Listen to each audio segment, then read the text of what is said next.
Hello and welcome, dear friends. I hope this message finds you well as you prepare to embark on a new day filled with endless possibilities. Let your imagination drift and dance into whimsical worlds where magic and wonder await you. Here, by the warm glow of a cozy fireplace, I invite you to snuggle up and let the gentle narration guide you on a peaceful journey. Remember, relaxation is the key to sweet dreams, so take a deep breath and let go of the day's worries. May your heart be light and your spirit refreshed. Story 1. In the heart of a secluded valley, where towering mountains cradled the land in their ancient embrace, there lived a young girl named Willow. Her home was a quaint cottage, nestled among a lush forest that thrummed with life. The air was perpetually infused with the scent of pine, mingling with the earthy aroma of moss-covered stones.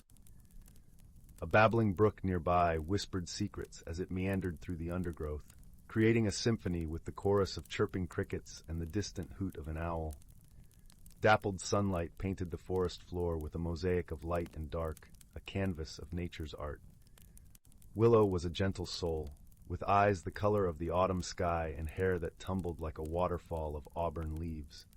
Her days were filled with the simple joys of tending to her garden, where vibrant flowers bloomed in a riot of colors, and vegetables grew robust and hardy under her careful watch. She often serenaded her plants with melodies inspired by the rustling leaves and the calls of distant songbirds. Yet beneath her contentment simmered a restlessness, a whisper of yearning for unknown adventures and hidden truths just beyond the horizon.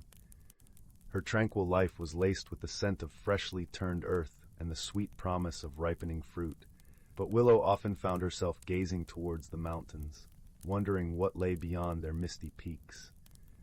Each sunset brought with it a pang of longing, an unspoken promise that someday she would answer the call of the unknown. One crisp autumn morning, as the air thickened with the scent of fallen leaves and the promise of change, Willow ventured deeper into the forest than she had ever dared before. The path was lined with fiery maples and golden oaks, their leaves crunching beneath her feet like nature's symphony. As she wandered, she stumbled upon an extraordinary sight. Tucked away beneath the gnarled roots of an ancient oak tree lay a peculiar object, a glimmering crystal orb, pulsing with an otherworldly light that seemed to dance in time with her heartbeat. Willow felt an inexplicable pull towards the orb, as if it were calling to her very soul, whispering secrets of the universe. The orb's surface was cool to the touch, yet it radiated a warmth that seeped into her bones, filling her with a sense of belonging. As she reached out to touch its smooth surface, the world around her shifted and blurred. Colors intensified, the air crackled with magic, and in an instant, Willow found herself transported to a realm unlike anything she had ever imagined, a hidden world within the heart of the forest. In this enchanted realm, the trees towered like skyscrapers, their canopies a kaleidoscope of emerald and sapphire. The air was alive with the scent of jasmine and honeysuckle, and the gentle hum of 1,000 wings filled the sky. Awestruck, Willow wandered through this ethereal landscape, marveling at the vibrant hues and otherworldly beauty that surrounded her. It was then that she encountered a wise old owl perched on a low-hanging branch, its feathers shimmering like silver in the dappled sunlight. The owl's eyes were deep pools of wisdom, and its voice was a melodious hoot that carried the weight of centuries. "Welcome, dear child," the owl intoned. "You have stumbled upon the realm of wonders, a place where magic thrives and the impossible becomes reality." Willow listened in rapt attention as the owl explained that the crystal orb she had found was a powerful talisman, a key that could unlock the secrets of this hidden world. With the orb's guidance, Willow embarked on an extraordinary journey, one that would test her courage, her wit, and her ability to forge unlikely friendships. As she journeyed deeper into the realm, Willow's heart swelled with a mixture of excitement and trepidation.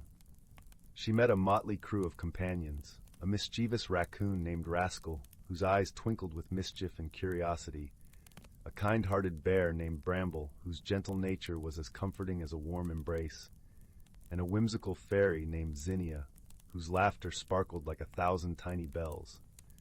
Together they faced daunting challenges and unraveled ancient mysteries, all the while learning valuable lessons about the power of friendship, perseverance, and embracing one's true self. As the sun dipped below the horizon, casting a golden glow over the realm, Willow and her friends gathered around a crackling campfire. Rascal regaled them with tales of his escapades, his stories weaving a tapestry of laughter and camaraderie. Willow watched her companions, realizing how much they had come to mean to her. She admired Rascal's quick wit and bravery, Bramble's unwavering loyalty, and Zinnia's boundless optimism. They were a family forged not by blood, but by shared experiences and mutual respect. One evening, as the stars twinkled like diamonds in the sky, Willow felt a presence beside her. It was the wise old owl, its eyes reflecting the firelight. "You have grown much, dear child," the owl observed. "But remember, growth is a journey, not a destination." In one particularly harrowing adventure, Willow and her friends found themselves lost in the tangled woods, a labyrinth of twisted vines and thorny brambles that seemed to close in around them, echoing their fears. As they struggled to find their way out, they encountered a group of hostile woodland creatures who sought to protect their territory at all costs. It was only through Willow's quick thinking and her newfound ability to communicate with the creatures that they were able to resolve the conflict peacefully, forging an unlikely alliance in the process. She realized then that her empathy and understanding were her greatest strengths, capable of bridging divides and healing wounds. Another time, they stumbled upon a hidden grotto guarded by a magnificent dragon. At first, the sight of the fearsome beast, its scales shimmering like molten gold, filled them with trepidation. But Willow's unwavering kindness and empathy soon won the dragon's trust. In exchange for a small act of kindness, the dragon bestowed upon Willow a precious gift, a magical seed that would bloom into a tree with the power to grant any wish. Willow pondered the weight of such a gift, recognizing the responsibility it entailed. As their journey progressed, Willow found herself changing in ways she never could have imagined. The once shy and timid girl blossomed into a confident and courageous young woman, her heart filled with a newfound sense of purpose and wonder. She learned to embrace her unique gifts and to trust in the strength of her friendships, even in the face of seemingly insurmountable obstacles. Her companions, too, grew alongside her, each discovering facets of themselves they never knew existed. In the climactic final chapter of their adventure, Willow and her companions uncovered a sinister plot by a vengeful sorcerer who sought to harness the power of the realm of wonders for his own nefarious ends. The sorcerer, cloaked in shadows, commanded forces that threatened to engulf the realm in darkness. With the fate of both worlds hanging in the balance, Willow summoned all her courage and the magical powers she had acquired, combining them with the unwavering support of her friends to vanquish the sorcerer and restore peace to the realm. The battle was fierce, but their unity and determination proved stronger than any magic the sorcerer could wield. Yet amidst the triumph, Willow faced an unexpected internal struggle. The realization of her power, the gravity of her choices, and the burden of leadership weighed heavily on her. In quiet moments, she sought solace beneath the canopy of the towering trees, contemplating the path she had chosen and the future she envisioned. As the dust settled and the battle was won, Willow found herself faced with a difficult choice: to remain in the realm of wonders or to return home to her familiar life in the valley. After much soul-searching, she realized that her true destiny lay in bridging the gap between the two worlds, using the knowledge and wisdom she had gained to foster understanding and harmony. She envisioned a future where both realms coexisted in peace, each enriching the other with their unique wonders. With a heavy heart, Willow bid farewell to her cherished friends, promising to return as often as she could. As she stepped through the shimmering portal, the crystal orb clutched tightly in her hand. She knew that her journey had only just begun, a journey of self-discovery, friendship, and the realization that true magic lies within the heart. Upon her return to the valley, Willow found that the world she had known now seemed different, enriched by the magic she had experienced. Her humble cottage, once a refuge from the unknown, became a beacon of hope and inspiration. She shared her tales and wisdom with all who would listen, reminding them that even in the most ordinary of places, extraordinary magic can be found, if only one has the courage to seek it out.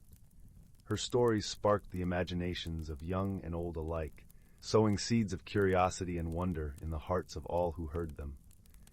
And so, Willow lived her life as a bridge between worlds, a guardian of the magic that lay hidden within the heart of the forest and within her own heart.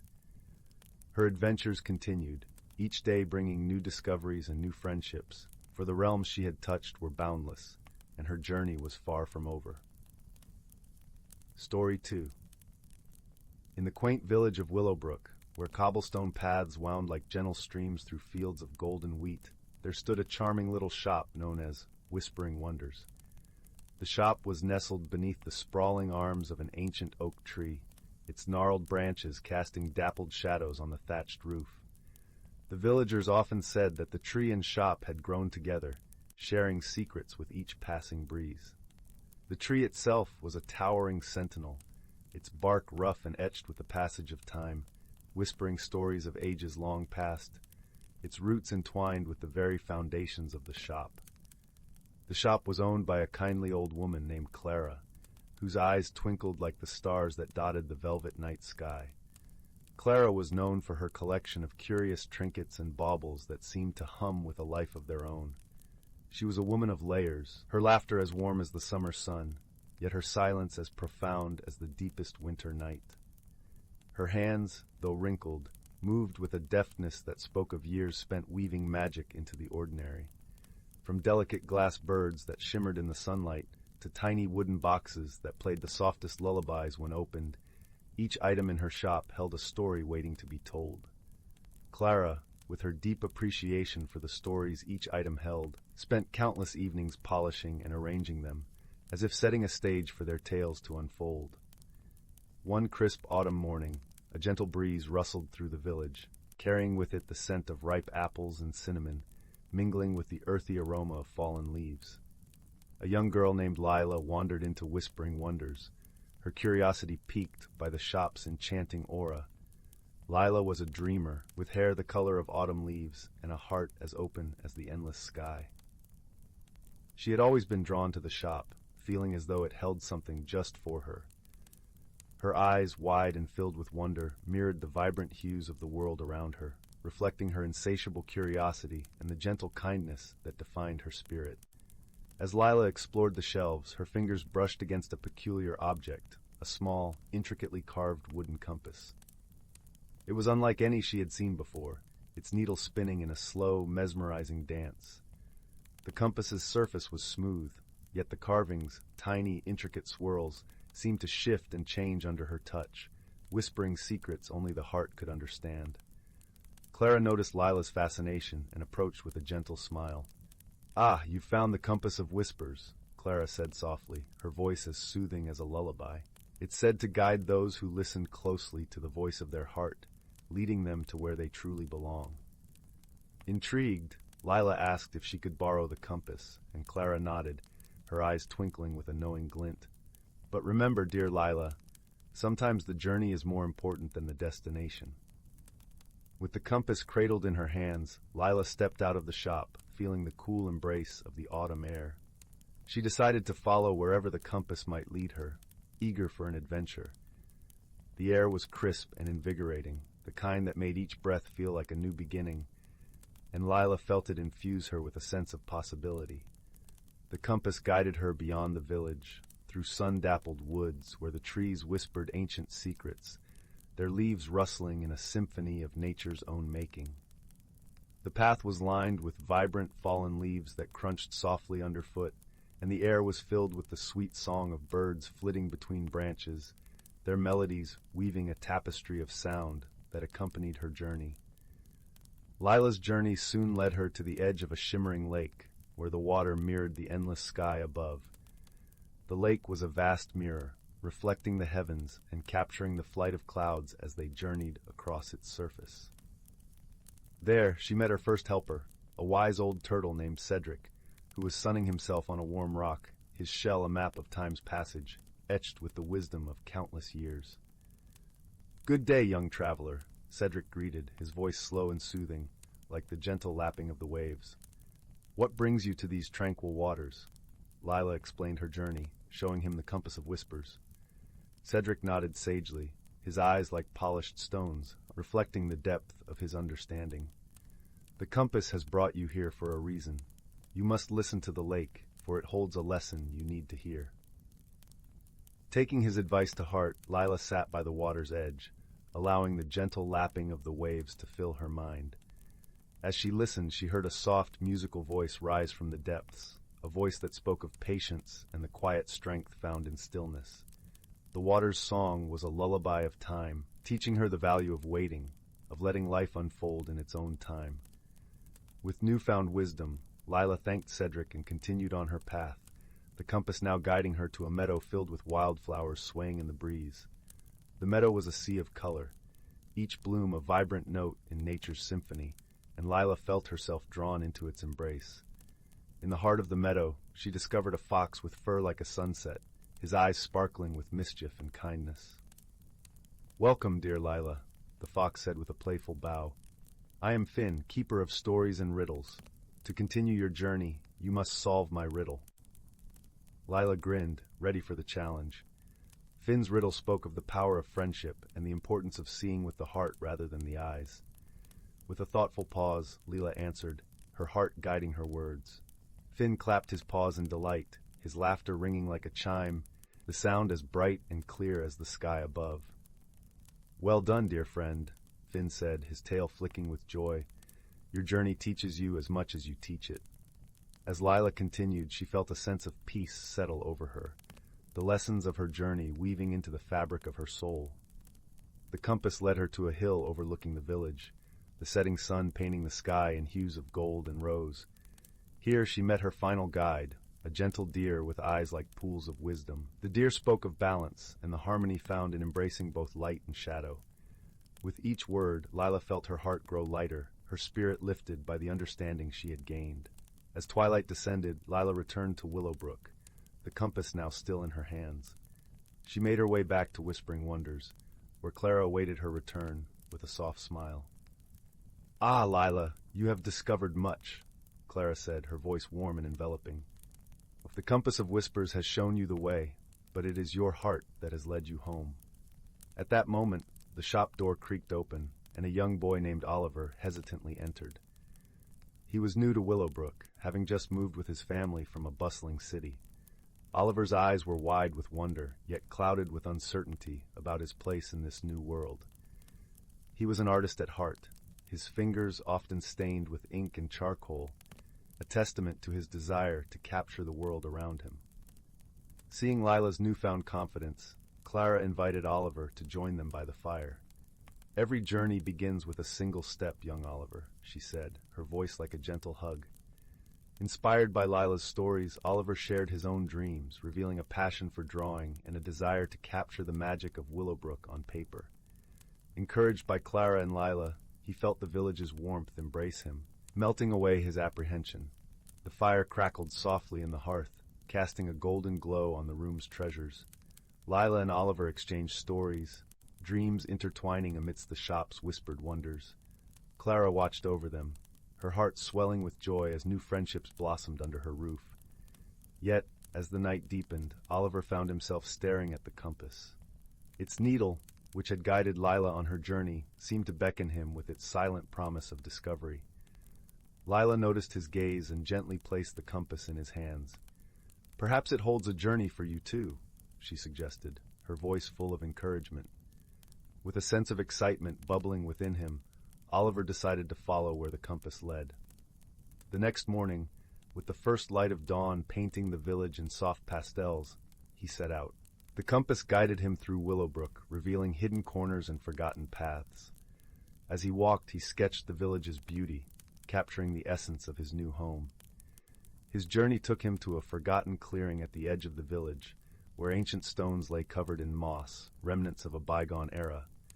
Here, he met an elderly man named Eamon, a historian who had once roamed the world but found peace in Willowbrook's embrace. Eamon's stories were a tapestry of time, woven with threads of history and legend. "The compass has brought you here to understand the past," Eamon explained, his voice a gentle rumble. "For to truly capture the present, one must first honor what came before." Oliver listened intently, his sketches transforming as he absorbed Eamon's wisdom. He realized that Willowbrook was not just a village. It was a living story, each stone and path whispering tales of those who had walked there before. With gratitude, Oliver returned to the shop, his heart full of the stories he had gathered. Clara, Lila, and Oliver sat by the fire once more, sharing the day's adventures. Oliver's sketches adorned the walls, a testament to his journey and the village's timeless magic. As the village outside settled into the embrace of night, the stars began their gentle dance across the sky. In the warmth of the shop, surrounded by the whispering wonders of the world, Lila and Oliver found comfort in the knowledge that they were exactly where they were meant to be. And so, with hearts full of peace and a spirit aglow with newfound wisdom, Lila and Oliver drifted into a gentle slumber, their dreams carrying them on wings of wonder to the whispered secrets of tomorrow. As they slept, the compass lay on the table between them, its needle still, yet pointing towards a future filled with endless possibilities, guided by the whispers of their hearts. As dawn's light slowly crept through the windows of whispering wonders, a new chapter awaited. Clara, with her innate wisdom, sensed the potential in both Lila and Oliver to nurture the spirit of curiosity and creativity in Willowbrook. She decided to share a deeper secret of the Compass of Whispers, one that connected the villagers to each other and to the world beyond the village. The next morning, Clara gathered Lila, Oliver, and a few other children from the village, each of whom had shown a spark of wonder in their eyes. They met under the ancient oak tree, its leaves whispering in the morning breeze. "There is a greater purpose to the compass than finding one's path," Clara began, her voice weaving a tapestry of anticipation. "It is also a key to the heart of Willowbrook, a place where the past, present, and future converge. It connects us to all the stories that have been and will be." The children listened intently, their imaginations alight with possibilities.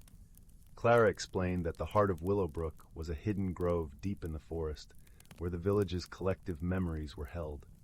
It was a place where dreams could be nurtured, and where the wisdom of generations could be tapped into. With the compass to guide them, the children embarked on a journey through the forest, accompanied by Clara.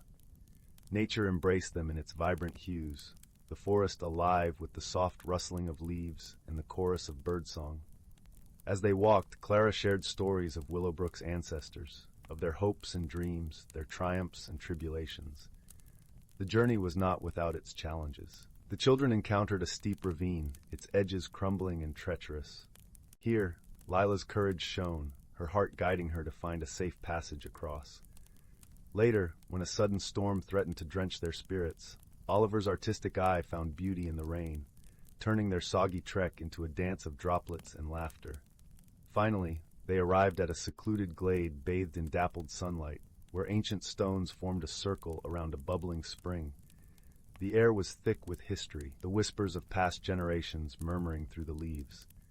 Sitting in the circle, each child took turns sharing their dreams, their voices joining with those of the ancestors. In that sacred space, they learned that the Compass of Whispers was not just a tool for finding one's way, but a symbol of the interconnectedness of all lives in Willowbrook. It was a reminder that each person, each story, was a vital thread in the tapestry of the village. As the sun lowered, casting warm hues across the glade, Clara led the children back to the village, their hearts full of the promise of the stories yet to be told. The journey had not only deepened their understanding of Willowbrook, but also ignited a flame of unity and purpose within them. That night, under a sky sprinkled with stars, Lila, Oliver, and their friends gathered by the fire in whispering wonders. They shared the day's experiences, their voices a chorus of excitement and anticipation. Clara watched over them with a heart full of hope, knowing that the future of Willowbrook was in capable, caring hands.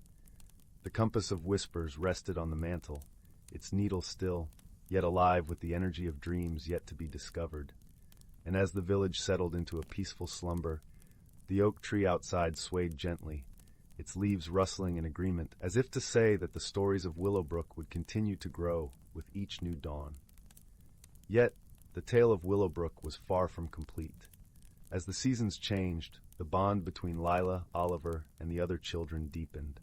They often gathered at Whispering Wonders, their meeting place becoming a haven for creativity and imagination. Clara, ever the watchful guardian, encouraged their ventures, providing them with materials and stories to inspire their minds. One winter's eve, as snowflakes danced outside the window, Clara shared an ancient legend with the children. It spoke of a hidden chamber beneath the village, a place where the original settlers had left a gift for future generations, a collection of scrolls known as the Chronicles of Willowbrook. The chronicles were said to contain the dreams and visions of those who dreamt of a thriving future for the village. The children were captivated, their imaginations ignited by the possibility of uncovering this hidden treasure. Clara, seeing the spark in their eyes, entrusted them with the compass once more, believing it would guide them to the chamber. The children set out on a snowy morning, their breath visible in the crisp air, hearts alight with the thrill of discovery.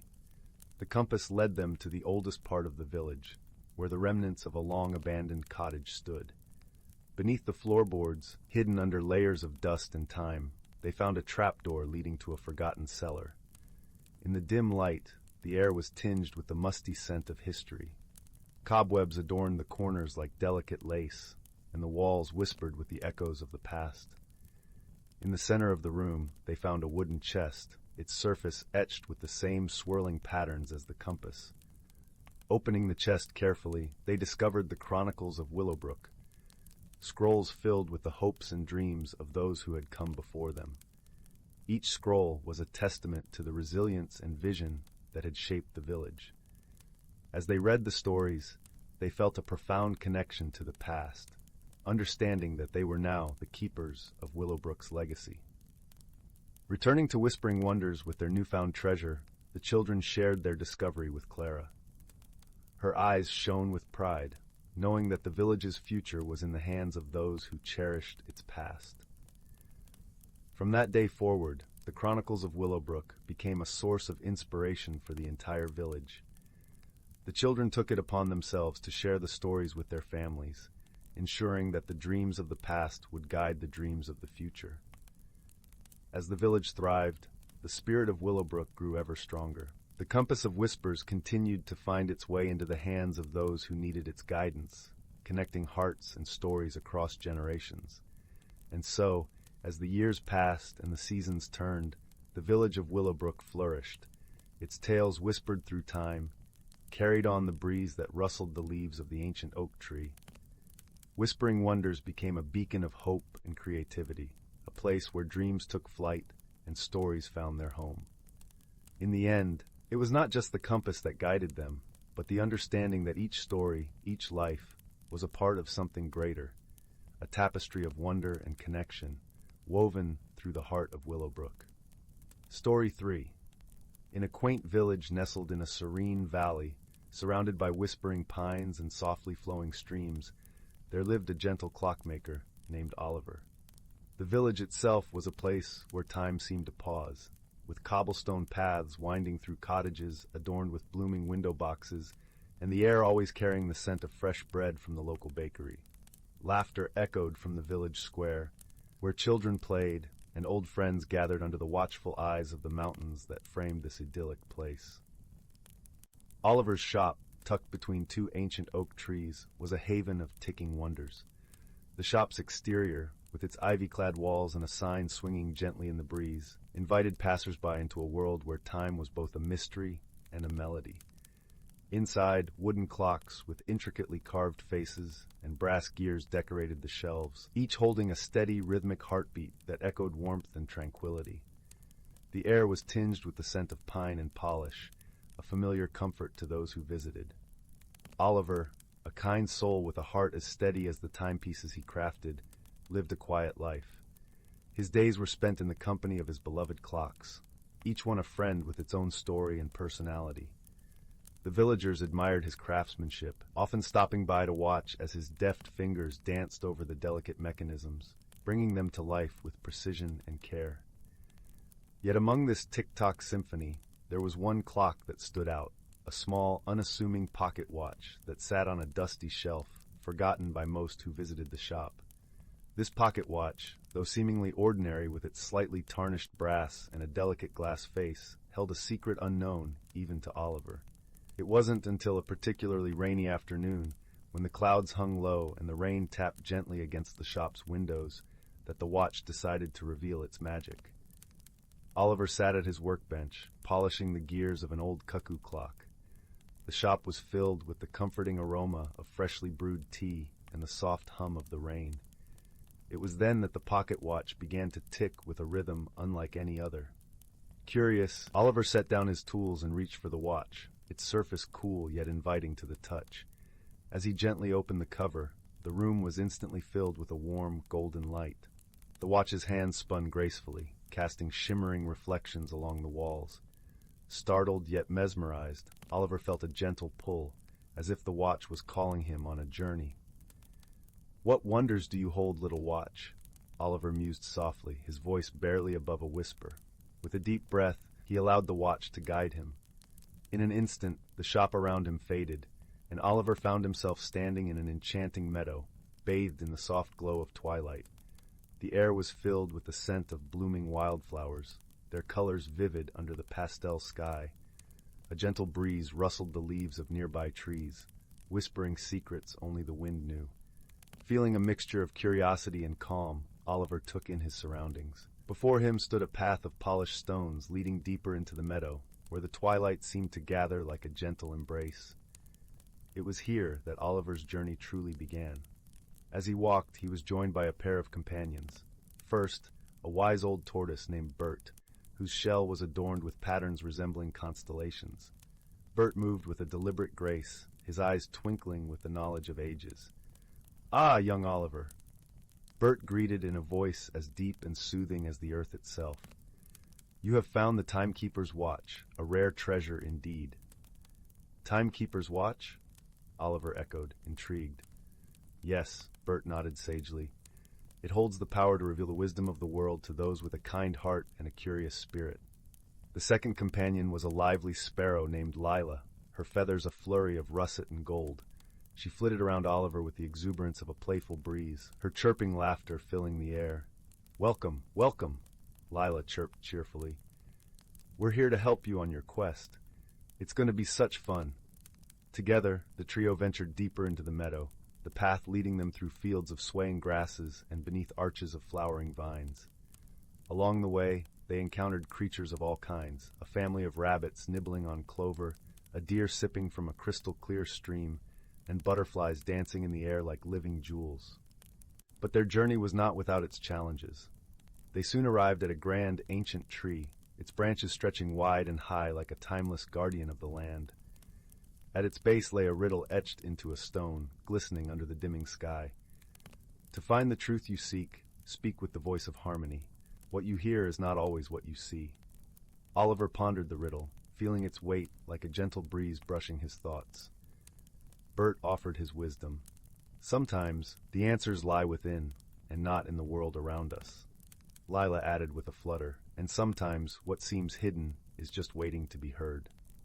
Inspired by his friend's insights, Oliver closed his eyes and listened, not with his ears, but with his heart. He let the sounds of the meadow fill him, the rustle of leaves, the babble of the stream, the whisper of the wind. In that moment of stillness he understood. The riddle spoke of seeing beyond mere appearances, of embracing the world with open senses and an open heart. It called for the harmony of understanding and empathy. With this newfound wisdom, the branches of the ancient tree parted, revealing a hidden glade bathed in moonlight. In its center stood a pedestal, upon which rested a small, intricately carved box. Oliver approached it with reverence, his companions by his side. As he lifted the lid, the box emitted a soft, melodious chime, the sound of time itself, gentle and eternal. Inside he found a scroll, its parchment lined with flowing script. It was a message from the timekeeper, a reminder of the magic that lay in every moment, every encounter, and every breath. "Time is a gift," the scroll read. "Cherish it with kindness and curiosity, for within it lies the tapestry of life." With the scroll in hand, Oliver felt a profound sense of peace. The meadow began to fade, and soon he found himself back in his cozy shop, the pocket watch resting quietly in his palm. The rain had stopped, leaving the world outside glistening under the moonlight. Oliver placed the watch back on its shelf, a smile playing on his lips. He knew now that the true magic of the watch was not in its ability to transport him to distant lands, but in the wisdom and friendship it had brought into his life. As Oliver settled into his armchair by the crackling fireplace, he felt a warmth spread through his heart. The journey had changed him, deepened his understanding of the world and his place within it. He knew that every tick of the clocks in his shop was a reminder of the beauty and wonder that time held. With the gentle glow of the fire casting shadows that danced along the walls, Oliver closed his eyes, content in the knowledge that he was exactly where he was meant to be, in a world where ordinary objects held extraordinary secrets, and every tick of the clock was a beat in the symphony of life. The next morning, Oliver awoke with a renewed sense of purpose. As he opened the shop for the day, he found a young girl standing at the door, clutching a broken pocket watch.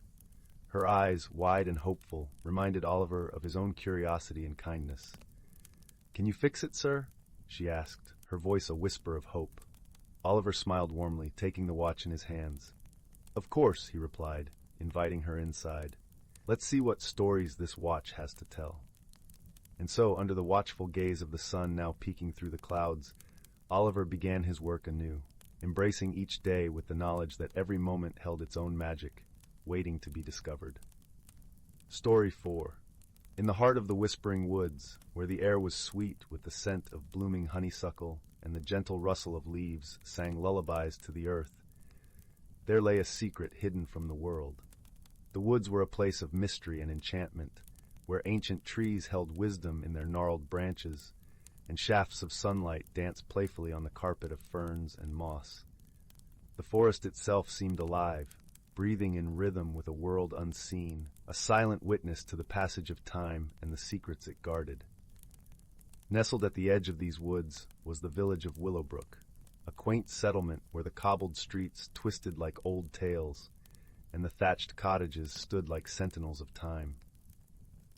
It was in one of these cottages, with ivy clinging to its stone walls and a garden full of wildflowers, that a young girl named Clara lived with her grandmother, Nona. The village was a tapestry of colors and sounds, the clattering of horse-drawn carts, the murmur of voices mingling in the market, and the scent of freshly baked bread wafting from the bakery.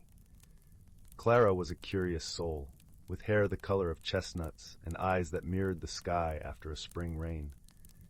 She had a heart as warm as the hearth in her grandmother's kitchen, and a mind as sharp as the crisp autumn air. She often spent her days exploring the fringes of the woods, collecting stories and dreams like treasures. Nona, with her silver hair and voice like the softest wool, was the village storyteller, weaving tales that captivated the hearts of young and old alike. Her stories were threads connecting the past and present, binding the people of Willowbrook in a shared history of wonder and wisdom. One evening, as the sun dipped below the horizon and painted the sky with hues of lavender and gold, Nona called Clara to her side by the fireside. The crackling flames cast a cozy glow around the room, and shadows danced on the walls like whispers from a forgotten time. "Clara, my dear," Nona began, her voice a soothing melody, "there's a story I have not yet shared, one that holds a special kind of magic." Clara leaned in closer, her eyes wide with anticipation. "What is it, Nona?" Nona's gaze twinkled with a secret knowledge as she reached into her apron pocket and withdrew an object wrapped in a silk handkerchief. She unfolded it carefully to reveal a small, intricately carved wooden box. "This," Nona said, "is the Whispering Box. It holds a power unlike any other, but it only reveals its secrets to those who are truly in need." Clara's fingers tingled with curiosity as she traced the delicate carvings with a gentle touch. Each groove and swirl seemed to tell a story of its own, echoing the mysteries of the woods. "What does it do?" "It listens," Nona replied, her voice barely above a whisper. "It listens to the heart's deepest desires and offers guidance when one is lost." Clara felt a flutter of excitement. "Has it ever spoken to you, Nona?" Nona nodded, her eyes reflecting the flickering firelight. "Once, long ago, but that is a tale for another time. Tonight, the story is yours." The following day, as the morning sun kissed the dewdrops on the leaves and the world awoke with a symphony of bird song, Clara set off into the whispering woods. Her heart danced with the promise of adventure, and the whispering box nestled safely in her satchel. The woods welcomed her with open arms, the path winding through towering trees that seemed to touch the sky. Clara walked with a light step, her senses alive to the beauty around her, the fragrant wildflowers that dotted the forest floor, the soft murmur of a nearby brook, and the gentle caress of the breeze. The forest was alive with sounds, a distant woodpecker tapping out a rhythm, the rustle of small creatures hidden in the underbrush, and the wind whispering secrets through the leaves. As she wandered deeper into the woods, Clara came across a clearing bathed in sunlight. In the center stood an ancient oak, its branches stretching wide as if embracing the world. Clara felt drawn to it, as if the tree held a story of its own. She sat beneath its boughs, the grass cool beneath her fingers, and closed her eyes. The whispering box felt warm in her lap, and Clara's thoughts turned inward. She thought of her village, her grandmother, and the adventures that lay just beyond the horizon. Suddenly the box began to hum softly, resonating with a melody that spoke to Clara's heart. She opened her eyes, and to her amazement, a shimmering light emerged from the box, forming words that danced in the air. "Seek the heart of the forest," the light whispered, its voice as gentle as a sigh. "There you will find what you seek." Clara's heart skipped a beat. The heart of the forest was a place of legend, spoken of in hushed tones by the villagers. It was said to be a realm of enchantment, where the secrets of the woods were guarded by creatures unseen, and magic flowed like the river's current. With newfound determination, Clara rose to her feet. She knew the journey ahead would not be easy, but the promise of discovery and the call of the unknown filled her with courage. As Clara ventured deeper into the woods, the path became less defined, weaving through thickets of brambles and over roots that twisted like ancient tales. The air grew cooler, carrying with it the scent of pine and earth. Clara's heart beat in time with the rhythm of the forest, a steady pulse that guided her steps. Along the way, she encountered creatures of the woods, squirrels chattering in the branches above, a family of deer grazing in a sun-dappled glade, and a fox with eyes like amber watching from the shadows. Each encounter felt like a brush with magic, a reminder of the world that existed just beyond the veil of the everyday. As the sun began its descent, casting long shadows across the forest floor, Clara arrived at a place unlike any she had seen before. The trees here were ancient and majestic, their trunks wide and gnarled, their leaves whispering secrets to the wind. In the center of this sacred grove stood a stone archway, entwined with vines and crowned with blossoms that glowed with an ethereal light.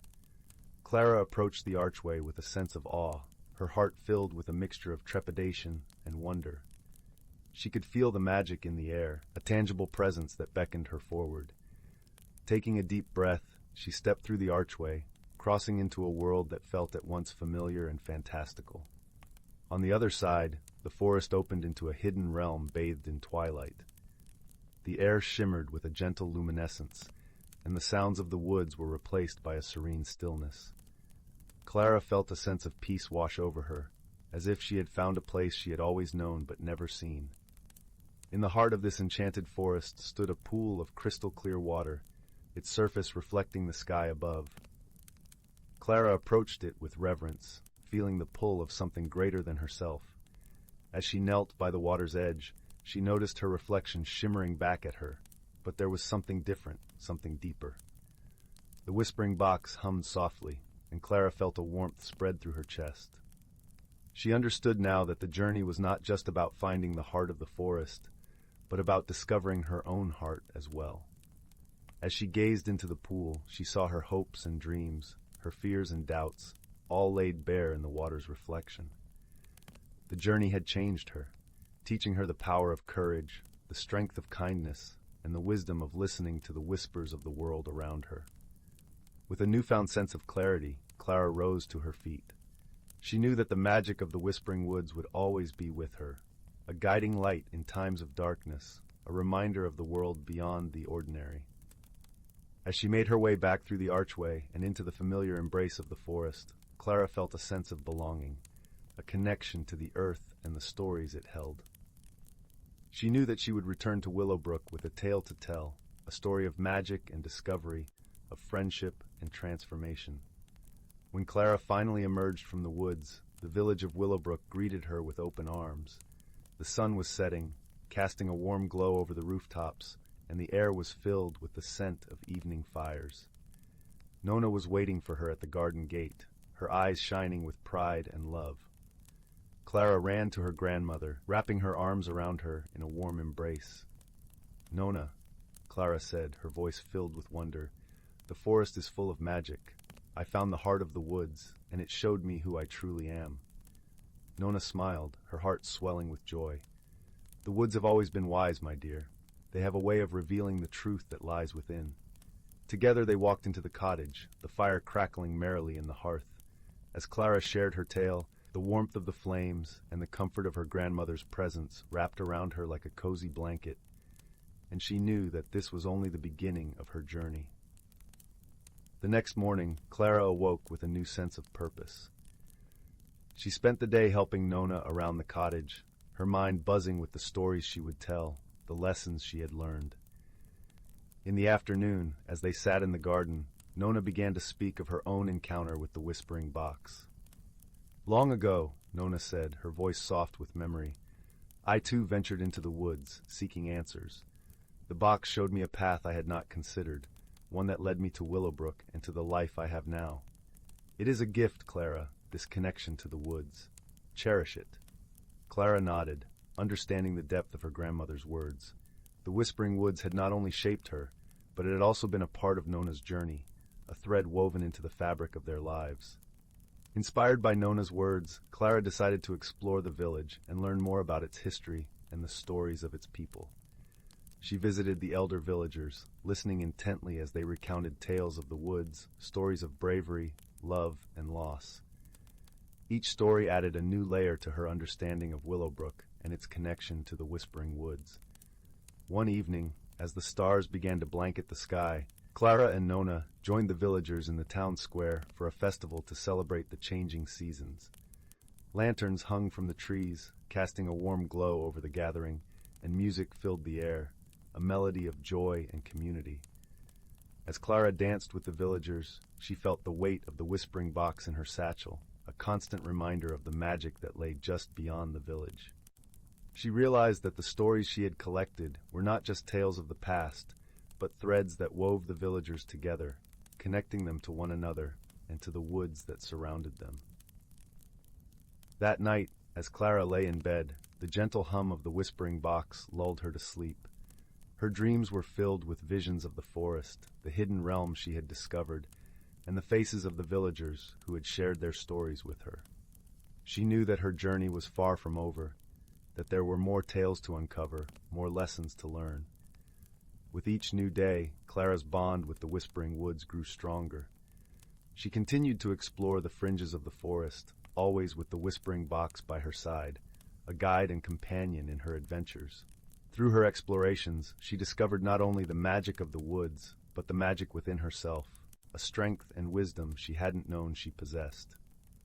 As days turned to weeks, Clara began to notice subtle changes in the village, a renewed sense of unity and purpose among the villagers, as if the stories she shared had awakened something in them. The tales of the Whispering Woods became a bridge between old and young, past and future, weaving a rich tapestry of community spirit. Clara found herself drawn to the village library, where dusty tomes and forgotten scrolls whispered of Willowbrook's origins and its connection to the magical woodlands. She discovered an ancient map, its edges frayed, depicting paths through the Whispering Woods long since overgrown.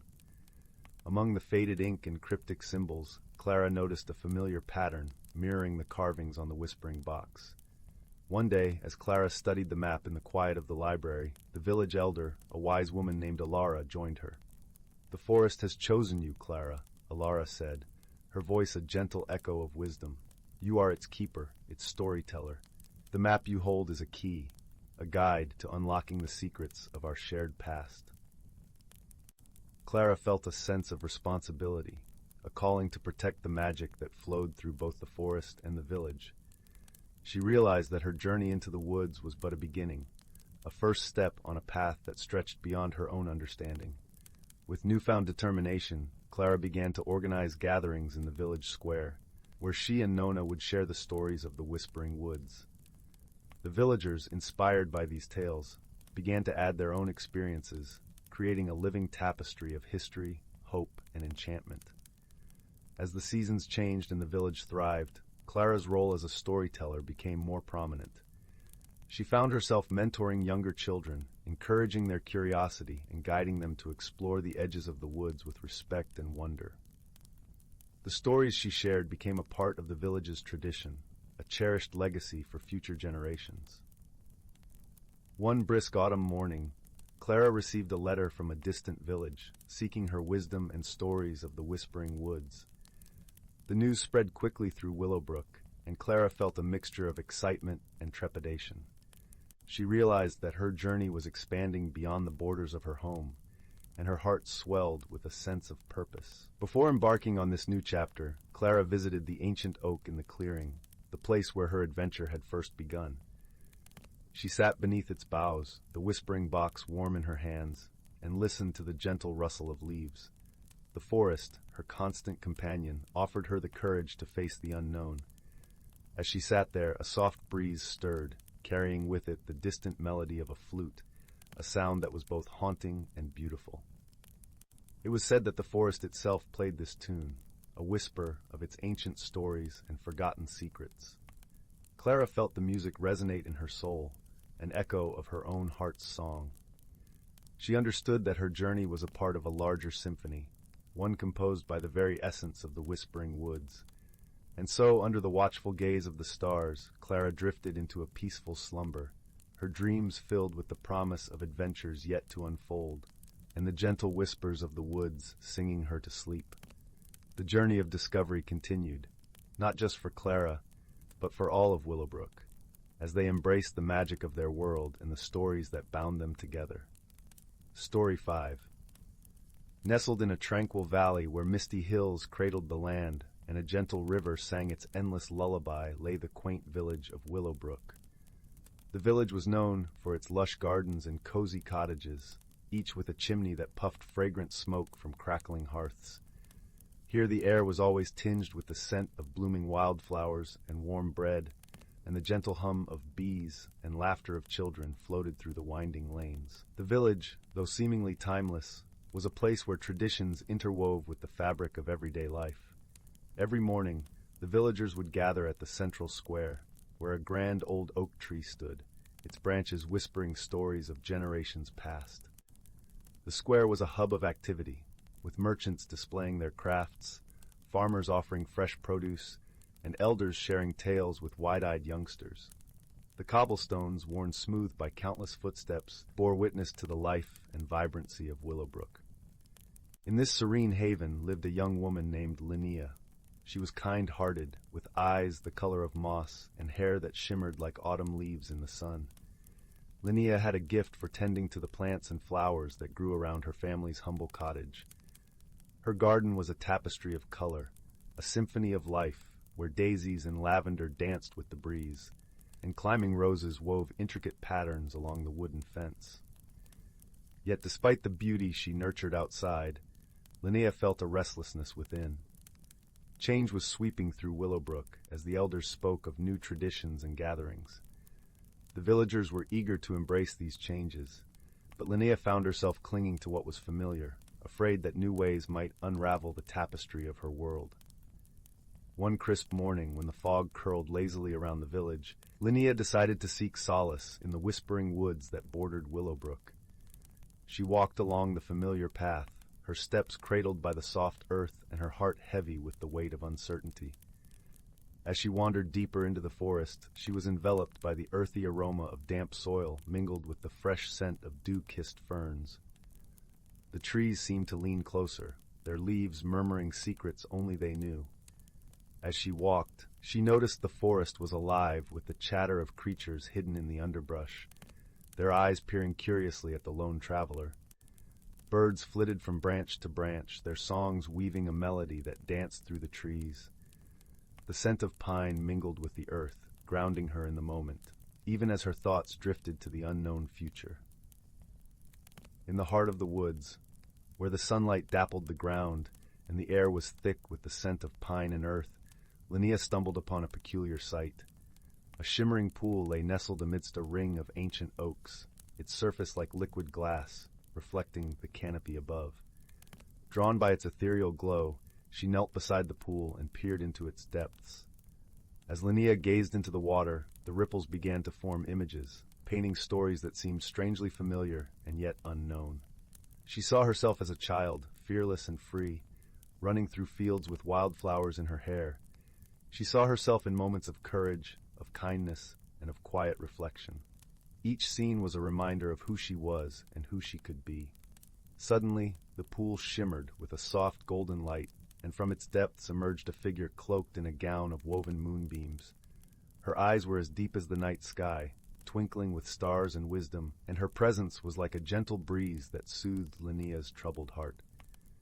"Fear not the winds of change, dear Linnea," the figure spoke in a voice that was both a whisper and a song. "For within you lies the strength of the ancient oaks and the grace of the flowing river. Embrace the unknown, and let your heart guide you through the dance of life." Linnea listened, her fears slowly dissolving like morning mist in the sun. She realized that change was not an enemy, but a companion on her journey. It was a chance to grow, to weave new patterns into the fabric of her life. Inspired by the figure's words, Linnea returned to Willowbrook with a renewed spirit. She found comfort in the familiar faces of her friends, like Rowan, the gentle blacksmith with a heart of gold, and Marigold, the wise baker whose laughter was as warm as her ovens. With their support and the courage she found within, Linnea began to embrace the changes around her. In the days that followed, Linnea found herself drawn to a new project. She began to gather the village children, teaching them the secrets of the garden, guiding their hands as they planted seeds and tended to budding shoots. Her garden became a place of learning, where the vibrant colors of nature taught lessons of patience and growth, where young minds flourished as the flowers did. One evening, as the sun dipped below the horizon, painting the sky in hues of orange and pink, the villagers gathered at Linnea's garden for a festival of light. Lanterns crafted from gossamer and willow glowed softly, their light casting intricate shadows that danced across the earth. Music filled the air, a melody of strings and flutes that resonated with the rhythm of the river. As Linnea watched the villagers join hands and sway to the music, she felt a warmth blossom within her. She saw how the threads of change had woven new connections, binding her community with a strength that resonated through the ages. Her heart swelled with a sense of belonging, of being part of something greater than herself. A few weeks after the festival, as the seasons shifted from the vibrant colors of autumn to the crisp chill of winter, Linnea found herself reflecting on her journey. She decided to seek out the guidance of Elder Thorn, a revered figure in the village known for his wisdom and deep understanding of Willowbrook's history. His cottage was nestled at the edge of the village where the forest met the meadow, and the air was filled with the rich scent of cedar and sage. Elder Thorn welcomed Linnea with a warm smile, his eyes twinkling with the knowledge of countless years. Over a pot of fragrant herbal tea, she shared her experiences, her fears, and her newfound understanding of change. The elder listened intently, nodding as she spoke, his presence a comforting anchor in the swirling sea of her emotions. "You have learned a valuable lesson, young Linnea," Elder Thorn said thoughtfully, his voice as steady as the roots of the ancient oak tree. "Change is the essence of life itself. It is through change that we grow and discover the depths of our strength. The village, like the river that runs through it, must flow and adapt to the world around it." His words resonated deeply with Linnea, reinforcing the transformation she had begun to embrace. She realized that her journey was not just about accepting change, but also about becoming a catalyst for it, guiding others through the dance of life with compassion and understanding. One frosty morning, as icicles adorned the eaves of cottages and a delicate frost kissed the fields, Linnea felt an urge to visit the village archives. These were kept in a small, stone building beside the square, housing scrolls and books that chronicled the history of Willowbrook. The air inside was cool and dry, filled with the scent of aged parchment. As she sifted through the records, Linnea discovered stories of past villagers who had faced their own challenges of change. Each tale was a testament to the resilience and adaptability that defined Willowbrook. She read about a young farmer who had introduced new farming techniques that saved the village from famine, and an elder who had forged trade routes with distant lands, bringing prosperity to all. These stories ignited a spark within Linnea, deepening her understanding of the importance of embracing change while honoring the past. Inspired, she proposed a new tradition at the next village gathering, a storytelling evening where everyone could share tales of their ancestors and the lessons learned from their experiences. As time went on, the village of Willowbrook flourished, its people growing closer and stronger with each passing season. Linnea's heart was light, her spirit free, for she had learned that transformation was not something to be feared, but embraced with open arms and an open heart. The Whispering Woods, once a place of solitude, now echoed with the laughter of children and the joy of discovery. In the gentle embrace of the valley, amidst the whispering woods and the singing river, Linnea found her place, a place where change was a friend and life was a dance of endless discovery. And in that place, she knew she was truly home. Thus, with the glow of the hearth warming the walls and the soft rustle of the breeze through the trees, the village of Willowbrook and its people settled into a peaceful slumber, their dreams wrapped in the magic of the night. And as the moon cast its silvery glow over the valley, Linnea knew that the future, with all its mysteries and possibilities, was a gift she was ready to embrace.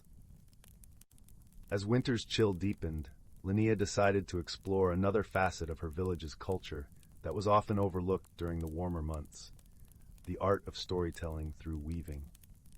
She visited the home of old Widow Bramble, a master weaver whose creations were said to capture the spirit of Willowbrook itself. Her cottage was filled with the gentle clatter of looms and the rich aroma of wool and dyes. Widow Bramble welcomed Linnea with a knowing smile, her hands deftly working the loom as they spoke. "Each thread tells a story, my dear," she said, her voice a soft hum, "and when woven together, they create a tapestry of our lives." Linnea watched in awe as colors and patterns emerged from the woman's skilled hands. She saw how the weaver's fingers danced across the loom, each movement deliberate and filled with purpose. Inspired, Linnea asked Widow Bramble to teach her the craft, hoping to weave her own story into the fabric of Willowbrook. Under Widow Bramble's patient guidance, Linnea learned the intricacies of weaving, the art of blending colors and textures to create something both beautiful and meaningful. As her fingers worked the loom, she found solace in the rhythmic motion, her mind free to wander and reflect on her own journey. Through weaving, Linnea discovered a new way to share her experiences and insights with the village, crafting tapestries that depicted not only her own story, but the collective story of Willowbrook. Her creations became a source of inspiration for her fellow villagers, a reminder of their shared history and the strength that came from embracing change together. As spring approached, Linnea's tapestries adorned the walls of the village hall, their vibrant threads weaving a narrative of resilience, unity, and hope. The villagers gathered to admire the artwork, their hearts warmed by the stories woven within each piece. Through her newfound passion, Linnea had found yet another way to connect with her community, to honor the past while embracing the future. And as she stood before her creations, a sense of fulfillment washed over her, knowing that she had truly become a part of the ever-evolving tapestry of Willowbrook.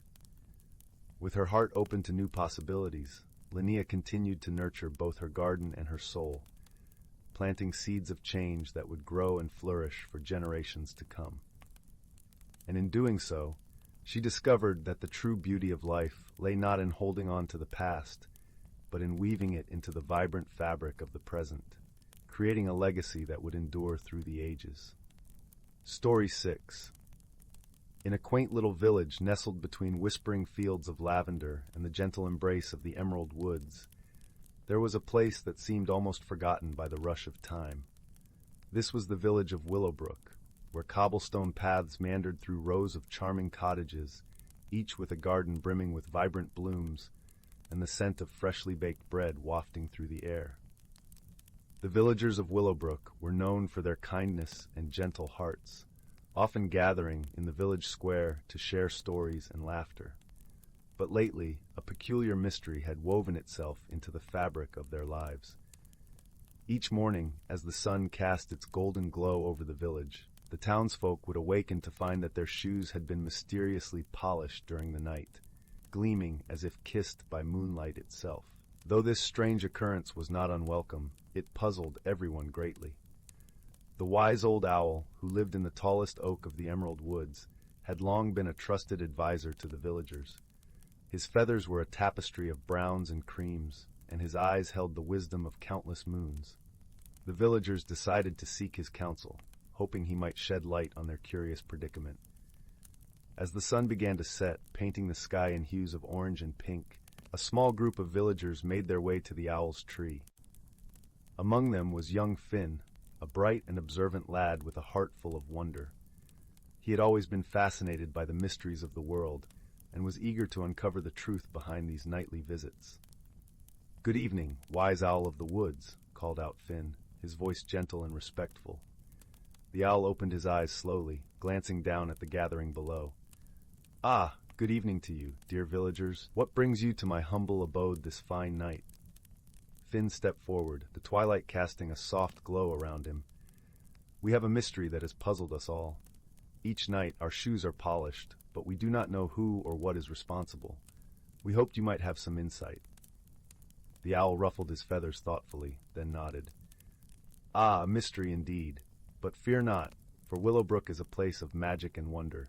Perhaps the answer lies closer than you think. I suggest you observe the night with fresh eyes and open hearts."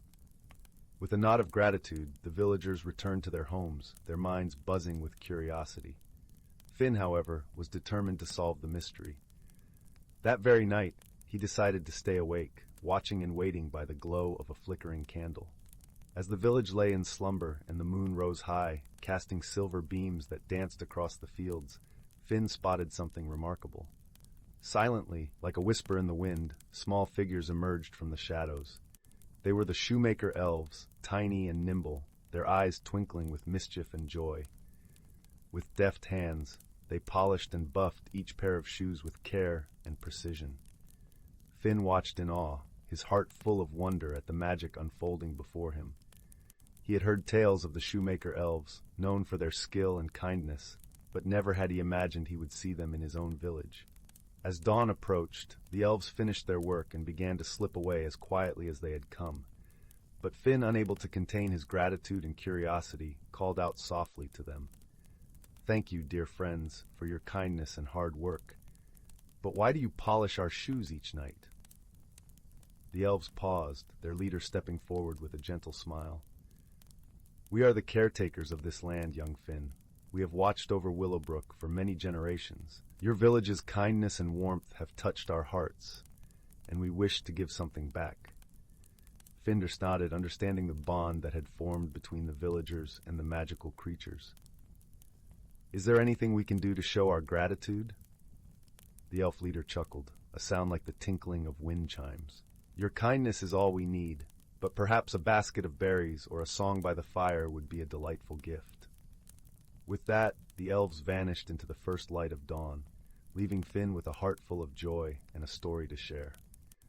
The following evening, the villagers gathered in the square, bringing baskets of ripe berries and sweet treats. They sang songs of gratitude and friendship, their voices rising to the stars above. The shoemaker elves joined in the celebration, their laughter mingling with the music, creating a melody that lingered in the hearts of all who heard it. And so, the mystery of the polished shoes became a cherished tale of Willowbrook, a reminder of the magic woven into everyday life and the bonds of friendship that transcended the ordinary. As the villagers returned to their homes, they carried with them the warmth of the evening, knowing that in their little village, they were never truly alone. As Finn lay in bed, the melody of the night's celebration still echoing in his ears, he drifted into a peaceful sleep, comforted by the knowledge that Willowbrook was a place where magic and kindness walked hand in hand, creating a world of wonder for all who called it home. Once upon a time, in a cozy little village nestled deep in a verdant valley, there lived a young girl named Lily. With her wide, curious eyes and a heart full of wonder, Lily had a knack for finding magic in the most unexpected places. One crisp autumn morning, Lily was out exploring the woods near her home, kicking up piles of fallen leaves and letting the cool breeze dance through her hair. As she wandered deeper into the forest, something caught her eye. A peculiar little acorn, gleaming with an otherworldly shimmer. Lily stooped down to inspect the acorn, turning it over in her hands. It seemed like an ordinary acorn at first glance, but there was something undeniably special about it. As her fingers brushed its surface, the acorn began to glow softly, pulsing with a warm, golden light. Suddenly a tiny voice echoed in Lily's mind. "Welcome, young one. You have discovered the acorn of wonder, a treasured relic of the forest. With it, you can unlock the extraordinary secrets hidden within the most ordinary of things." Lily's eyes widened in disbelief, but her sense of adventure quickly took over. She tucked the acorn safely into her pocket and set off on a journey to unravel its mysteries. Along the way, she encountered a wise old oak tree named Oakley, whose branches creaked with centuries of stories, and a mischievous squirrel named Nutkin, who became her faithful companion. Together, they ventured deeper into the enchanted woods, guided by the acorn's gentle glow. As they traveled, Lily soon discovered that the acorn's magic allowed her to see the world in a whole new way. Ordinary pebbles transformed into dazzling gemstones, fallen twigs wove themselves into intricate sculptures, and the very air seemed to hum with the melodies of unseen musicians. However, their journey was not without its challenges. They encountered a cunning fox named Renard, who sought to steal the acorn's power for his own selfish gain. Lily knew that she couldn't rely on force or trickery to outwit the sly fox. Instead, she called upon the wisdom of her newfound friends and the acorn's guidance. Through patience and understanding, Lily learned that Renard's desire for power stemmed from a deep loneliness and fear. With compassion, she offered him true friendship and acceptance, and Renard's heart softened, realizing the true value of the acorn's magic, the ability to find wonder and beauty in the simplest of things.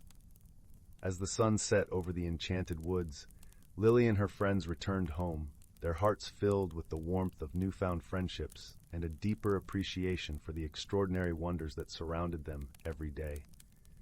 From that day forward, Lily carried the acorn of wonder with her wherever she went, a constant reminder to embrace the magic in the world around her.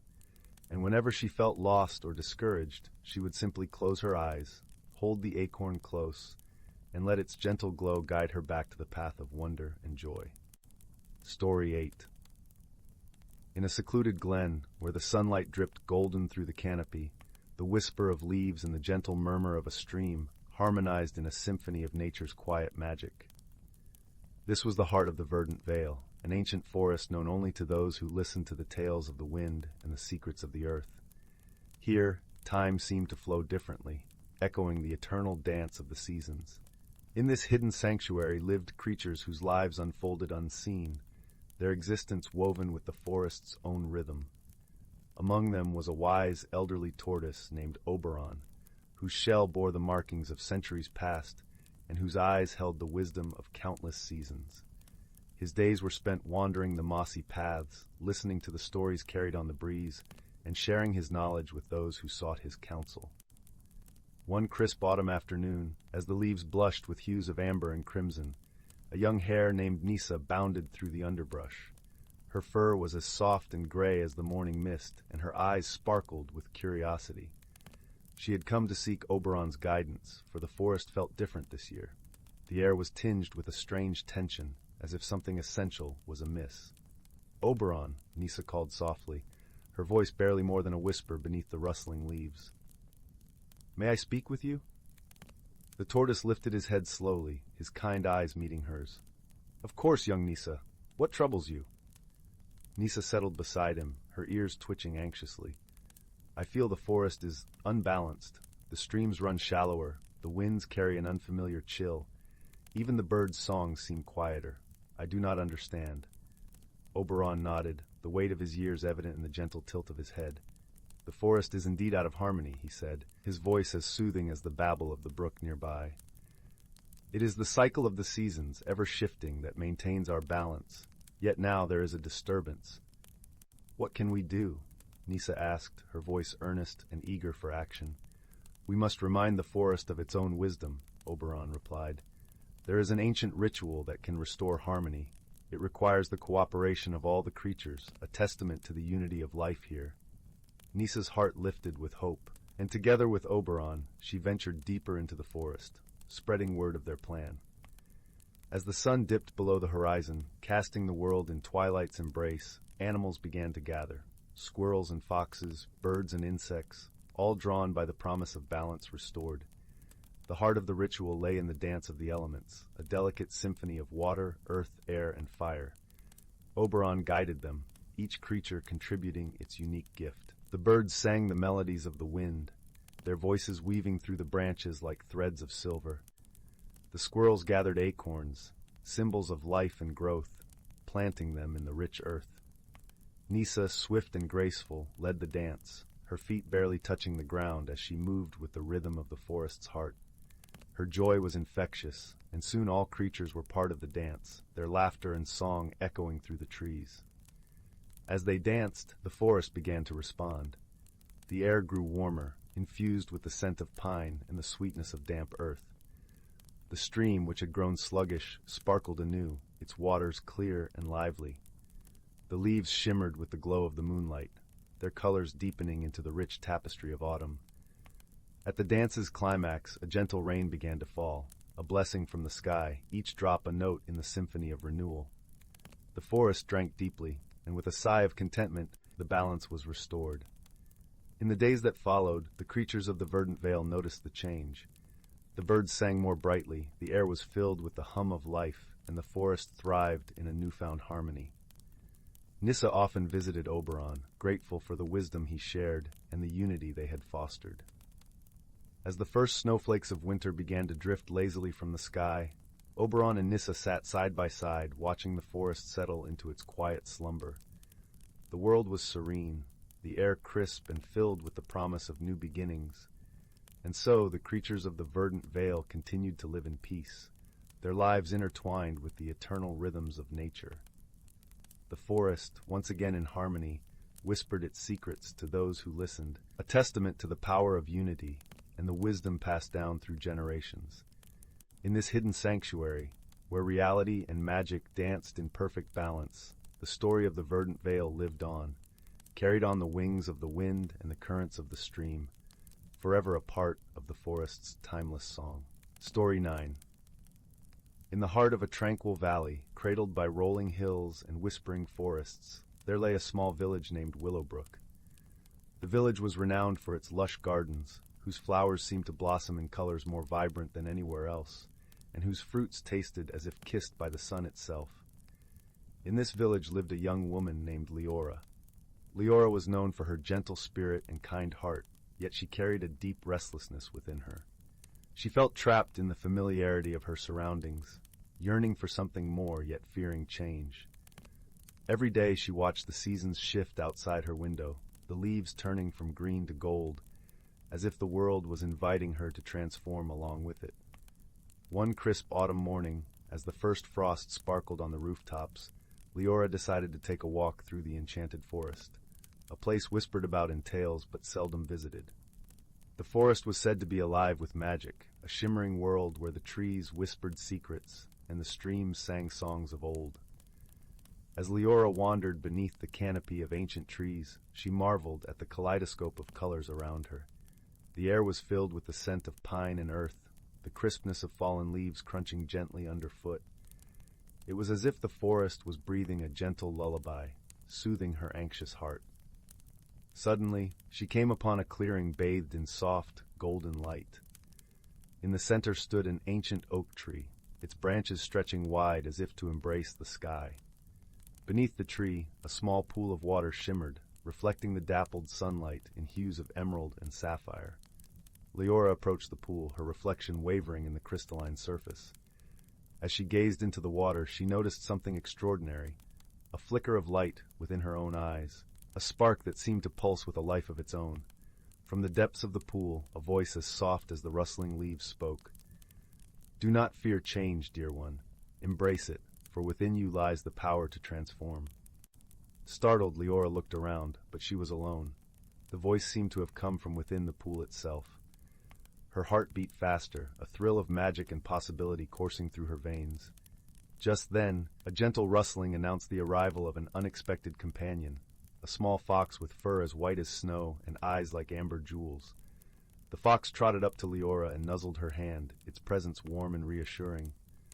"I am Ember," the fox said, its voice a soft melody in Leora's mind. "The forest has chosen you, and I am here to guide you." Together, Leora and Ember set off into the heart of the enchanted forest. With each step, Leora felt a growing sense of peace, as if the forest itself was wrapping her in a comforting embrace. The deeper they ventured, the more vibrant the world around them became. Flowers bloomed in impossible colors, and the air hummed with an ethereal symphony of chirping crickets and rustling leaves. As the days passed, Leora learned to listen to the forest's whispers. She discovered that the magic of the forest mirrored her own inner growth, as if the forest was a reflection of her heart. She began to understand that change was not something to fear, but something to embrace, an opportunity to discover new facets of herself. One evening, as the sun dipped below the horizon, painting the sky in shades of pink and lavender, Ember led Leora to a hidden glade. There, beneath a canopy of twinkling stars, stood a circle of stones, worn smooth by time and touched by magic. "This is the circle of reflection," Ember explained. "Here you can truly see yourself, not just as you are, but as you can become." Leora stepped into the circle, and as she did, the stones began to glow with a gentle light. She closed her eyes, feeling the magic swirl around her like a warm breeze. When she opened them, she saw not just her reflection, but a vision of herself transformed, confident, radiant, and unafraid. In that moment, Leora understood the lesson the forest had been trying to teach her all along.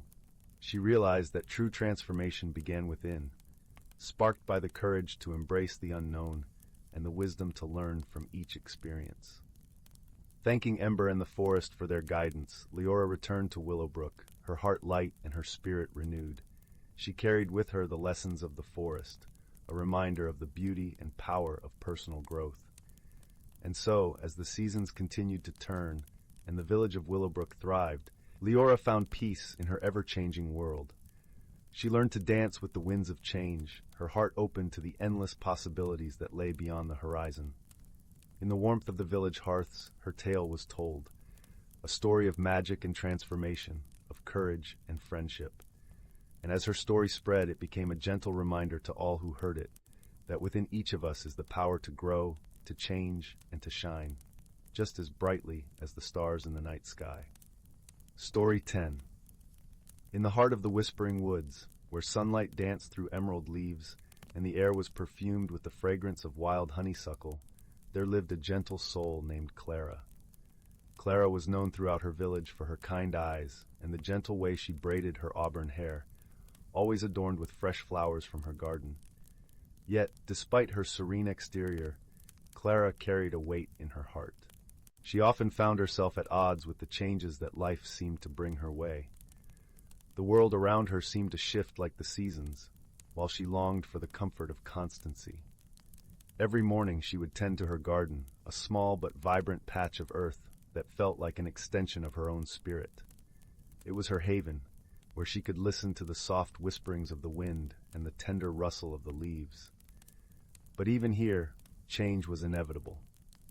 Flowers bloomed and withered, and new life sprouted in their place, a constant reminder that nothing stayed the same for long. One day, as Clara knelt among the daisies and violets, she noticed something peculiar. A delicate, shimmering butterfly flitted around her, its wings painted with the colors of twilight. It was unlike any she had seen before, and as it hovered near her, she felt a strange sense of calm wash over her. The butterfly seemed to beckon her, and with cautious curiosity, Clara followed it deeper into the woods. The forest floor was soft beneath her feet, and the air was filled with the sweet songs of hidden birds. The butterfly led her to a clearing she had never seen before, where a small stream babbled over smooth stones. In the center of the clearing stood an ancient oak tree, its branches twisting toward the sky like the arms of an old friend. Clara felt drawn to it, her footsteps light and quiet as she approached. It was here that she met Elowin, an elderly woman with eyes as bright as the stars and hair that flowed like silver moonbeams. Elowin greeted Clara with a warm smile.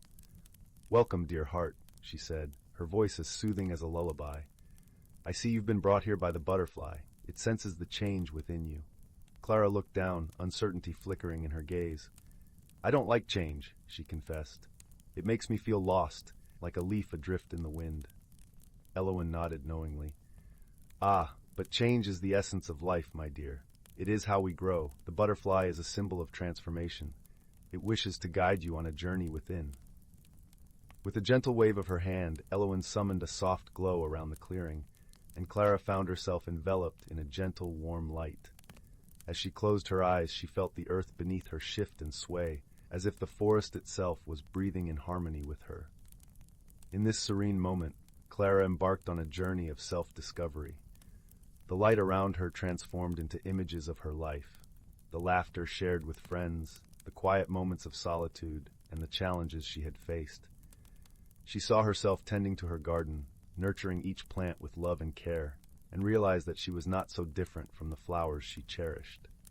She, too, was in a constant state of growth and renewal. As the visions faded, Clara opened her eyes to find the clearing aglow with evening light, the sky above painted in hues of orange and pink. The butterfly still lingered near her, its wings gently pulsing with a soft luminescence. "Thank you," Clara whispered to Elowin, her heart lighter than it had been in years. "I see now that change is not something to fear, but to embrace. It is the very heartbeat of life."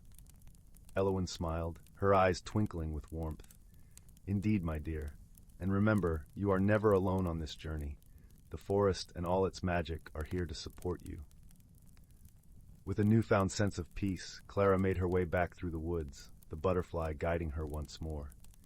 As she returned to her garden, she noticed the subtle changes in the air, the promise of new growth all around her. She inhaled deeply, feeling refreshed and ready to embrace whatever came her way. From that day forward, Clara welcomed change like an old friend, knowing that with each new season, she would continue to blossom in ways she could never have imagined. And in the quiet moments, when she needed guidance, she would look to the butterflies, her gentle companions in transformation, and remember the lessons of the whispering woods. As the stars began to twinkle in the velvet sky, Clara sat in her garden, surrounded by the comforting scent of night-blooming jasmine. The world was ever-changing, but in her heart, she had found a stillness that would guide her through whatever lay ahead, a gentle reminder that she, like the forest, was part of a beautiful, ever-changing tapestry of life. Story 11. In a village nestled between lush, rolling hills and a whispering forest, there lived a young woman named Anwin. Her home was a cozy cottage with ivy creeping up its stone walls, and a garden that bloomed with wildflowers and herbs, their scents mingling in the air like a gentle lullaby. Anwin was known for her warm smile and kind heart, yet she carried within her a quiet restlessness, a yearning for something she could not quite name. Anwin often wandered through the forest, where the trees swayed like dancers, their leaves rustling secrets she longed to understand. She felt a connection to these woods, to the earth beneath her feet and the sky above, yet she struggled with change. It was as if her heart was a songbird trapped in a cage of uncertainty and fear of the unknown.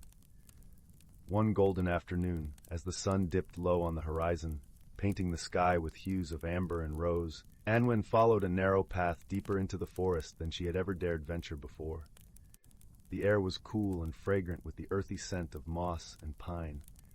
Her footsteps were soft upon the carpet of fallen leaves, each crunch a gentle reminder of the season's shift. As she walked, she came upon a clearing where the forest seemed to breathe with an ancient magic. In the center stood a magnificent oak tree, its trunk wide and gnarled, its branches reaching out like welcoming arms. Nestled among its roots was a small, shimmering pond, so still it mirrored the sky perfectly. Anwin approached the pond, drawn by its quiet beauty, and as she peered into its depths, she saw not just her reflection, but something else. A flickering light, like a star caught in its waters. Curiosity piqued, she touched the surface, and the water rippled outwards in concentric circles, the light dancing with them. To her amazement, the light rose from the pond, transforming into a small ethereal figure, a water sprite. Its form was delicate, its wings like spun glass, catching the last rays of sunlight. "Greetings, Anwen," the sprite chimed in a voice like tinkling bells. "I am Lirel, guardian of this grove." Anwen, though surprised, felt no fear. Instead, she found herself smiling at this magical creature, feeling as if she had found a friend. "Hello, Lirel. I didn't mean to disturb your rest," she replied softly. Lirel fluttered closer, her eyes shimmering with the colors of the pond. "You have not disturbed me, dear one. You are welcome here. I sense a yearning in your heart, a desire for change, yet also a fear of it." Anwen nodded, her gaze dropping to the ground. "I feel lost sometimes, like there's something more I should be doing, but I don't know what it is. Change feels so vast and daunting." The sprite nodded, understanding glimmering in her eyes. "Change is a journey, Anwen, like the river that flows through this forest. It may twist and turn, sometimes calm, sometimes turbulent, but always it moves forward, carving its path through the land." Lirel's words resonated with Anwen, and she felt a flicker of hope within her. "But how do I find my path?" she asked, her voice barely above a whisper. "Through patience and trust," Lirel replied. "Trust in yourself and in the support of those around you." With that, the sprite fluttered back to the pond, the light of her presence infusing the water with a gentle glow. For the next few weeks, Anwen returned to the grove, sitting by the pond, listening to the forest and her own heart. Each visit brought her a sense of peace and clarity. She began to notice the beauty in the small, everyday moments, the way sunlight filtered through the leaves, the sound of birdsong, the feel of the earth beneath her feet. One day, as she sat beneath the ancient oak, Lirel appeared again, a soft glow in the twilight. "Anwen, you have grown much since we first met," the sprite observed, her voice filled with warmth. Anwen smiled, a new light in her eyes. "I feel different. More like myself, I suppose. I've learned to embrace change, to see it as an opportunity rather than a threat." "That is the essence of transformation," Lirel said, her wings catching the fading light. "The world is full of magic, Anwen, and so are you. Your journey, like the rivers, will continue to unfold, and with it, you will find the path that is meant for you." With these words, Anwen felt a sense of belonging, not just to the forest or the village, but to herself. She realized that change was not something to be feared, but a natural part of life, a dance she was learning to lead. As the sun set and the first stars blinked awake in the velvet sky, Anwen made her way back to her cottage, her heart lighter than it had been in a long time. The lessons of the grove, of Lirel, and of her own heart had shown her the beauty of personal discovery. And so, in the gentle embrace of the forest, Anwen found her way, each step forward a testament to her courage and growth. Her life, like the river, would continue to flow, and she was ready to welcome whatever lay ahead, trusting in the magic of the journey and the strength within her own soul. And in the quiet corners of the forest, the ancient oak and the shimmering pond stood as silent witnesses to her transformation, their magic woven into the fabric of her story, a story of change, friendship, and the gentle unfolding of a life lived with purpose and love. Story 12. Once upon a time, in a forest so ancient and vast that the whispers of its many stories could be heard rustling through the leaves, there existed a hidden world of magic and harmony. This was a place where reality and enchantment intertwined seamlessly, where the gentle creatures of the woods lived their lives in a delicate balance with the rhythms of nature. The heart of this forest was known as the Meadow of Seasons, a mystical clearing where the turning of the year was more than just a passage of time. It was a symphony of change, orchestrated by unseen hands. Here, each season carried its own magic, woven into the fabric of the forest by a wise old spirit known only as the Keeper. The Keeper, a venerable tortoise with a shell that glistened like the deepest emerald, had lived through countless cycles of the moon. His eyes sparkled with the wisdom of ages, and his steps, though slow, were deliberate and filled with purpose. It was said that within his shell was the map of the entire forest, drawn by the trails he had tread over the centuries. As the story begins, the forest was basking in the gentle embrace of spring. The air was filled with the sweet perfume of blooming flowers, and the ground was a carpet of vibrant greens, dotted with dewdrops that glistened like tiny jewels. Birds sang in a chorus that echoed through the canopy, their melodies a welcome hymn to the returning warmth. In this season of renewal, a young squirrel named Rowan found his way to the Meadow of Seasons. Rowan was a spirited creature, his fur a rich auburn that caught the dappled sunlight with every playful leap. He was known for his curiosity and his heart that brimmed with the desire to explore every nook and cranny of the forest. On this particular day, Rowan had discovered a peculiar sight, a tree whose blossoms did not match the season. Instead of the soft pastels of spring, its flowers were a riot of autumnal hues, vibrant oranges and deep reds that seemed to dance in the breeze. Intrigued, Rowan scampered up the tree's trunk to investigate. As he reached the highest branches, Rowan was met by a gentle voice, a voice that seemed to emanate from the tree itself. "Welcome, little one," it said, with a warmth that wrapped around him like a comforting cloak. "I am the Tree of Seasons, and I hold the secrets of the forest's cycles." Rowan's eyes widened with wonder. He had heard tales of such trees from his grandmother, a wise old squirrel who spoke of ancient times when magic was more visible to those with open hearts. "Why do your flowers wear the colors of autumn when spring is upon us?" he asked, his voice tinged with awe. The Tree of Seasons chuckled softly, its leaves rustling in harmony. "Each season leaves its mark upon the world, young Rowan. My blossoms are a reminder that time is a tapestry, where every thread is interwoven. Though spring reigns, autumn's beauty still lingers, a promise of its eventual return." Rowan nodded, understanding beginning to dawn within him. He could feel the gentle heartbeat of the forest all around him, a rhythm that pulsed with the life of every creature and plant. It was then that the keeper emerged from the undergrowth, his presence as serene and steady as the earth itself. The tortoise gazed at Rowan with a kindly expression. "You have a curious heart, Rowan, and that is a gift. But with curiosity comes responsibility. The forest thrives because each being knows its place in the grand design, working together in harmony." Rowan listened intently, the keeper's words sinking into his soul. He understood that the balance of nature was a delicate dance, one that required respect and care. The forest was not merely a home, but a living entity, alive with stories and wisdom passed down through generations. As the days turned to weeks, Rowan spent time with the keeper, learning the ways of the forest. He watched as the vibrant colors of spring gave way to the lush abundance of summer, where the air was thick with the songs of crickets and the scent of sun-warmed earth. He learned to listen to the whispers of the wind, which carried messages from far-off places, and to read the patterns of the stars, which told tales as old as time. One day, as the golden hues of autumn began to edge into the canopy, Rowan noticed something peculiar.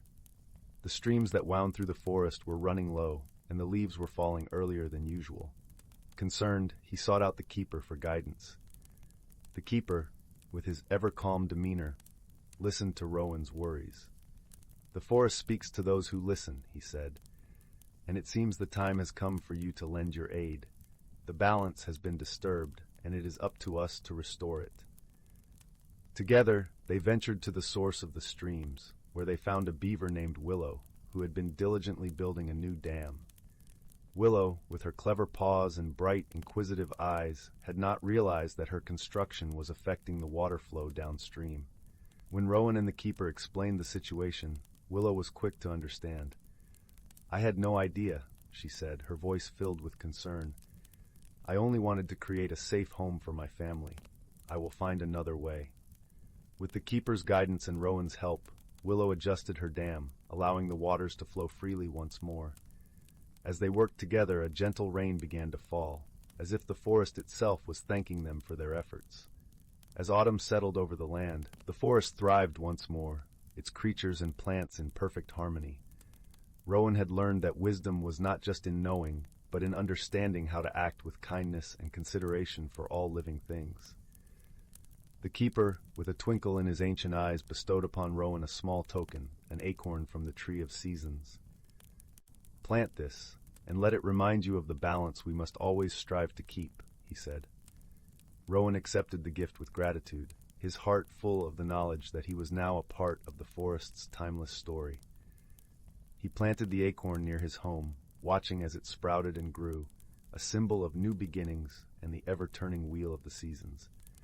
And so, with the arrival of winter, as snow blanketed the ground and the world fell into a peaceful slumber, the forest continued its eternal cycle, nurtured by the wisdom of its inhabitants.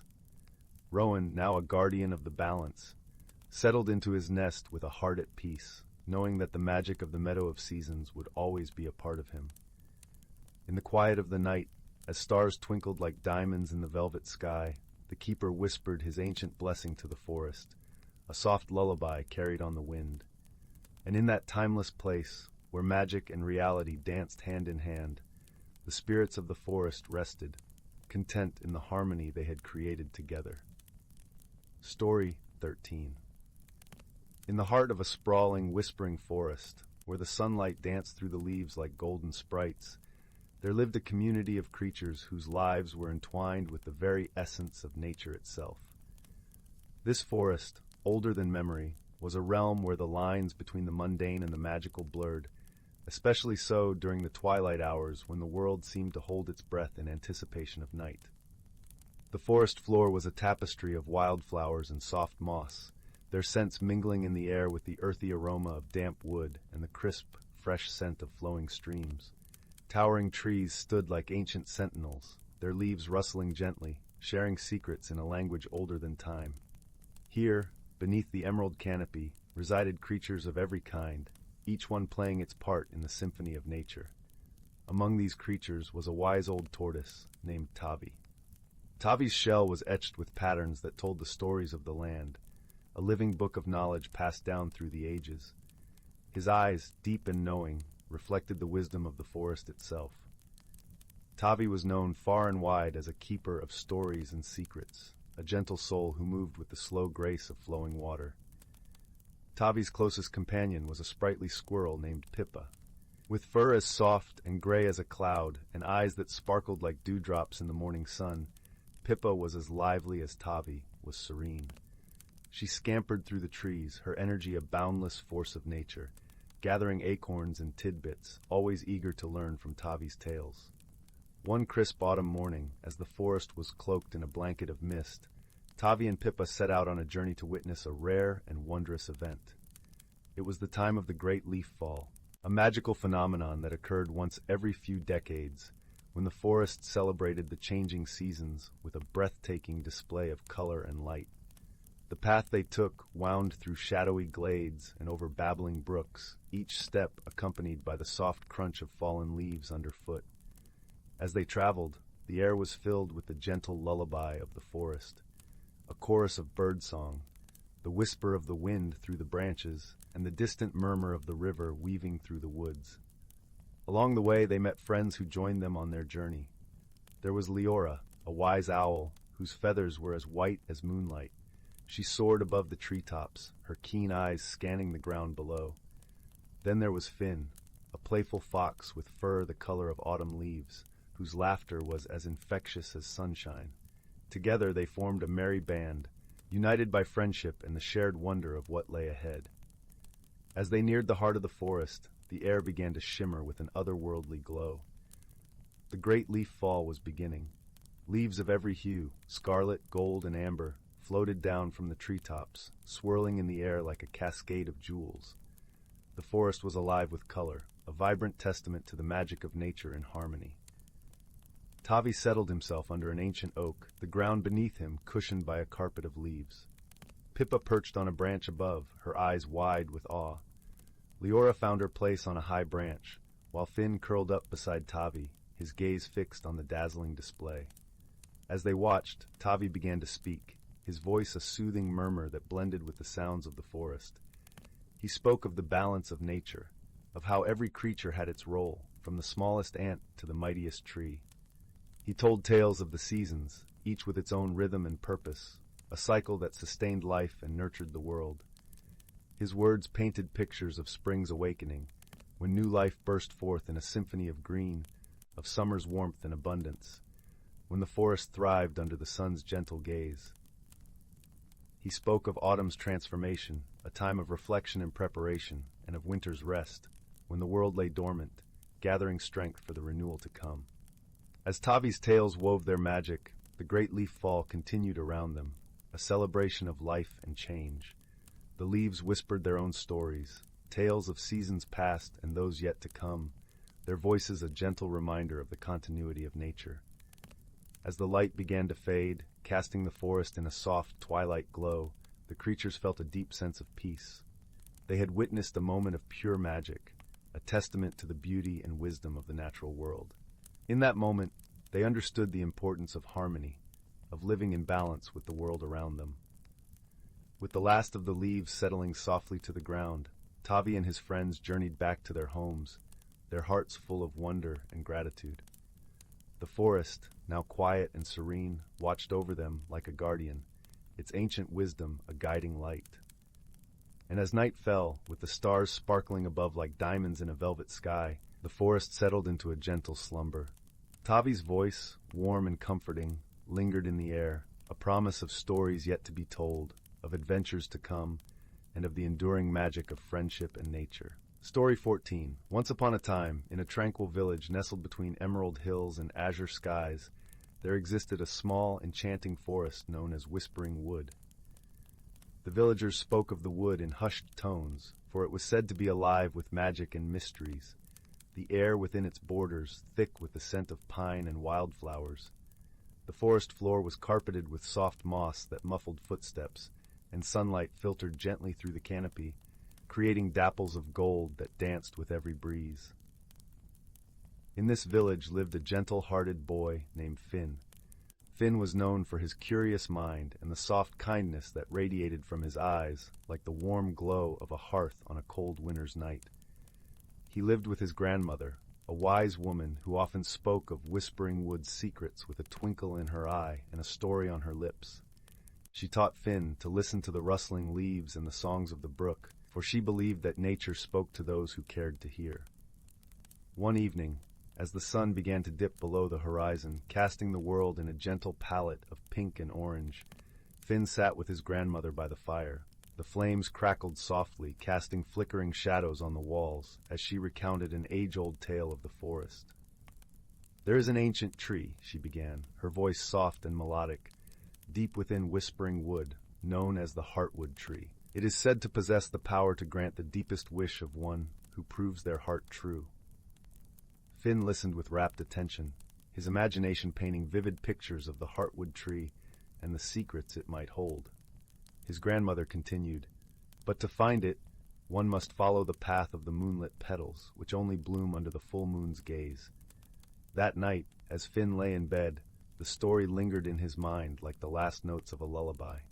He knew the next full moon would soon rise, and with it, his chance to seek out the Heartwood Tree.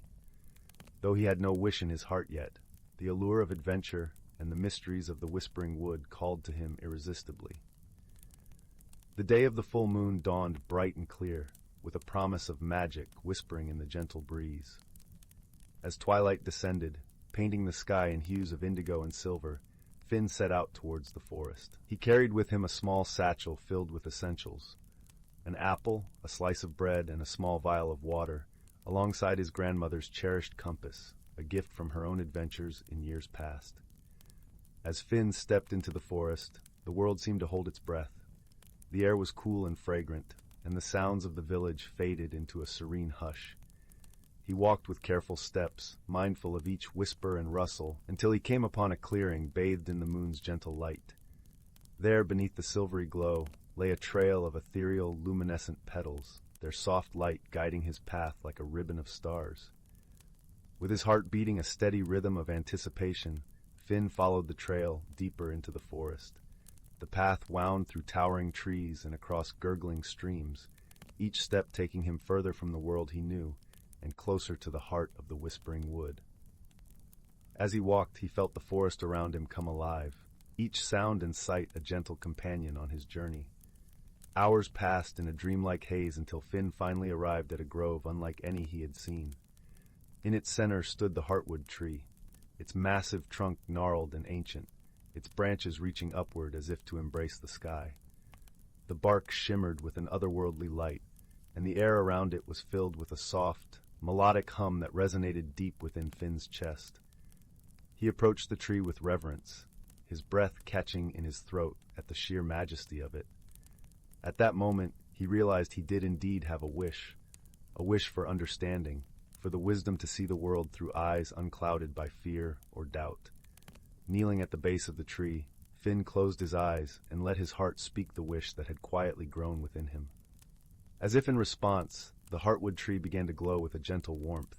The hum deepened, resonating through the ground and air, enveloping Finn in a cocoon of tranquility. A gentle breeze stirred the leaves, carrying with it a whisper, a promise of understanding and connection, not just to the forest, but to the world and those within it. Finn remained there, bathed in the tree's glow, until the first light of dawn crept over the horizon, painting the world in soft shades of gold. As the magic of the night faded into the gentle embrace of morning, he felt a new clarity within him, a sense of peace and purpose he had never known before. With a grateful heart, Finn made his way back through the forest, the path now brighter and more welcoming than before. The birds sang a morning chorus, and the air was filled with the scent of dew-kissed leaves and blooming flowers. Each step felt lighter, as if the forest itself rejoiced in his newfound understanding. When he returned to the village, his grandmother was waiting by the gate, her eyes filled with warmth and wisdom. She held him close, sensing the change within him without the need for words. Finn knew then that the true magic of the heartwood tree lay not in granting wishes, but in awakening the heart to the wonders of the world and the bonds that connect us all. From that day forward, Finn walked through life with a deeper appreciation for the beauty around him, finding joy in the simple moments and sharing his newfound wisdom with those he met. The whispering wood, with its secrets and stories, became a cherished part of who he was, and its magic lingered in his heart like the gentle glow of moonlight on a quiet night. And so, as the seasons turned and the years passed, the tale of Finn and the heartwood tree lived on in the village, a story of wisdom and friendship, whispered by the fireside as the stars twinkled above, a reminder that the true magic of the world lies within the hearts of those who dare to seek it. Story 15. In the tranquil village of Misty Hollow, nestled between rolling hills and a shimmering lake, the days unfolded like pages from a storybook. The villagers lived in harmony with the land, tending to their gardens, weaving tales by the fireside, and sharing laughter that echoed through cobblestone streets. Among them was a boy named Finn, known for his curiosity and a heart as open as the sky. Finn had a peculiar habit of exploring the forest that bordered the village. This forest, known as the Whispering Woods, was a place of mystery and wonder. The elders spoke of its ancient trees that seemed to murmur to each other in a language of rustling leaves and creaking branches. Finn was drawn to this magical realm, feeling a kinship with its secrets waiting to be discovered. One crisp autumn afternoon, as golden leaves danced in the breeze, Finn set off into the woods, his faithful dog Clover trotting at his side.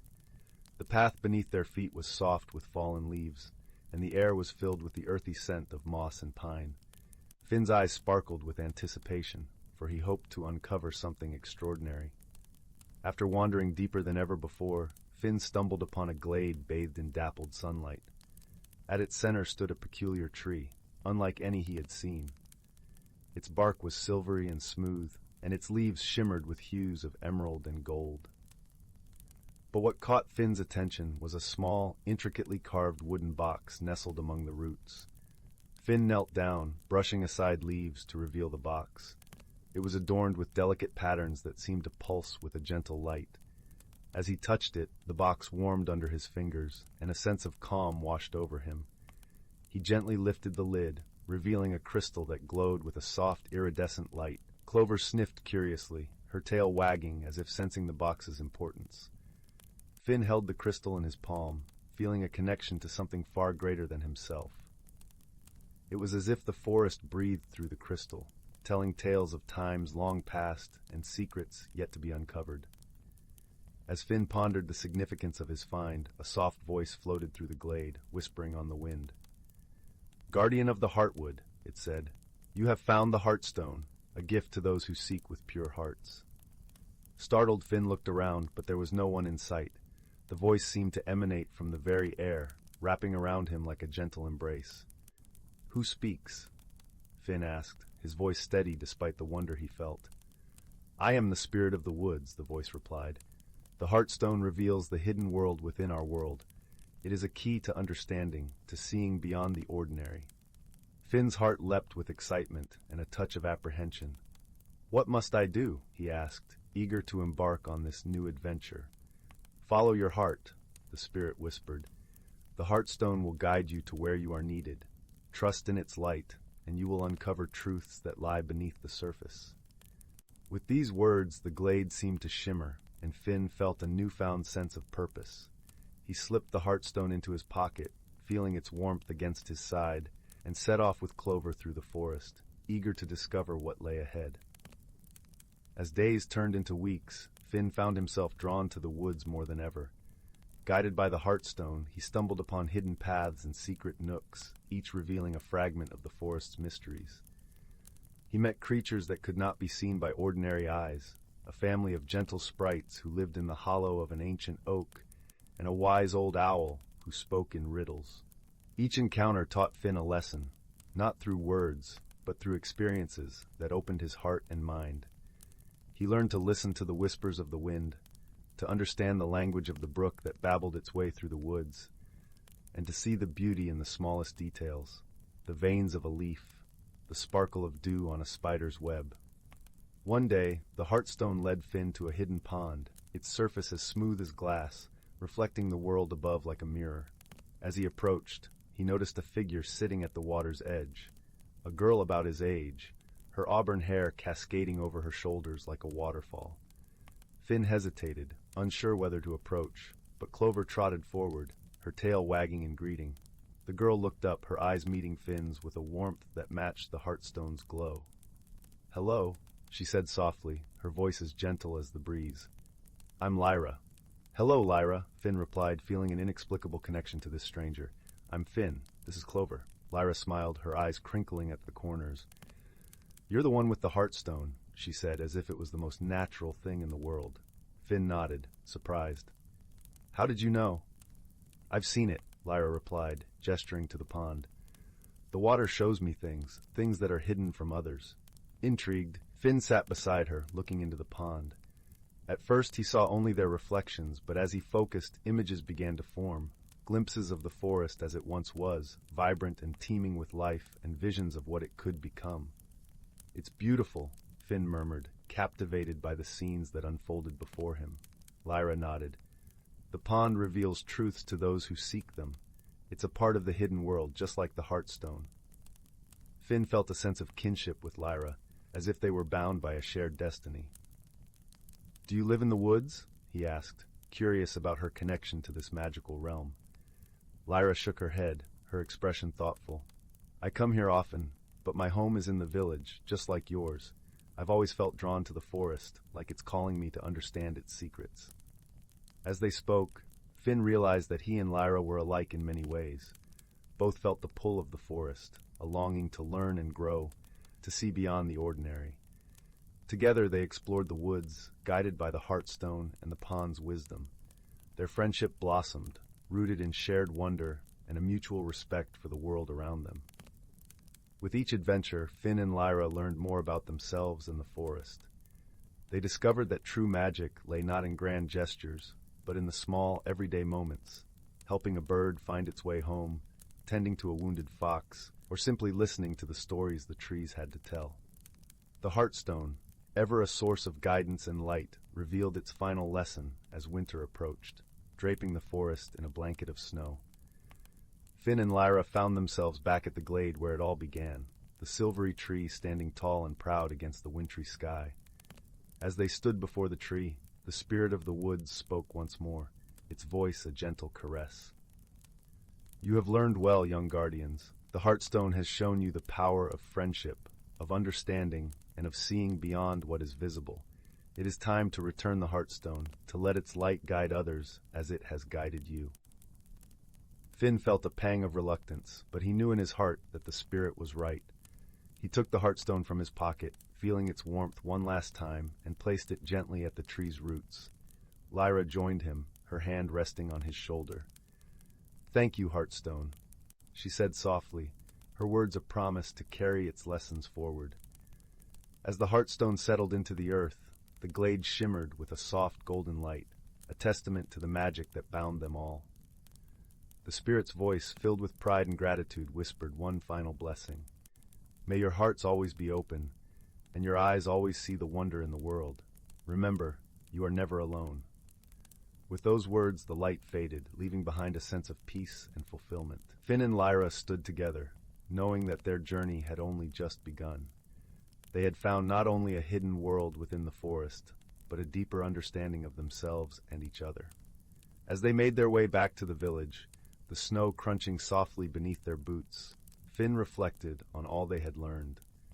The Heartstone had been a guide, but it was their friendship, their shared curiosity and kindness that had truly transformed them. And so, in the cozy warmth of Misty Hollow, by the light of a crackling fire, their tale was told, a story of discovery, of friendship, and the gentle magic that lived within the heart of the world. As the night deepened, and the first stars appeared in the velvet sky, Finn and Lyra looked toward the future with hope and wonder, knowing that the forest would always welcome them home. Story 16. In the quaint village of Willowbrook, nestled between rolling hills and whispering woods, there was a little shop called Peter's Curiosities. It was a place of wonder, where the scent of aged parchment mingled with the earthy aroma of polished wood.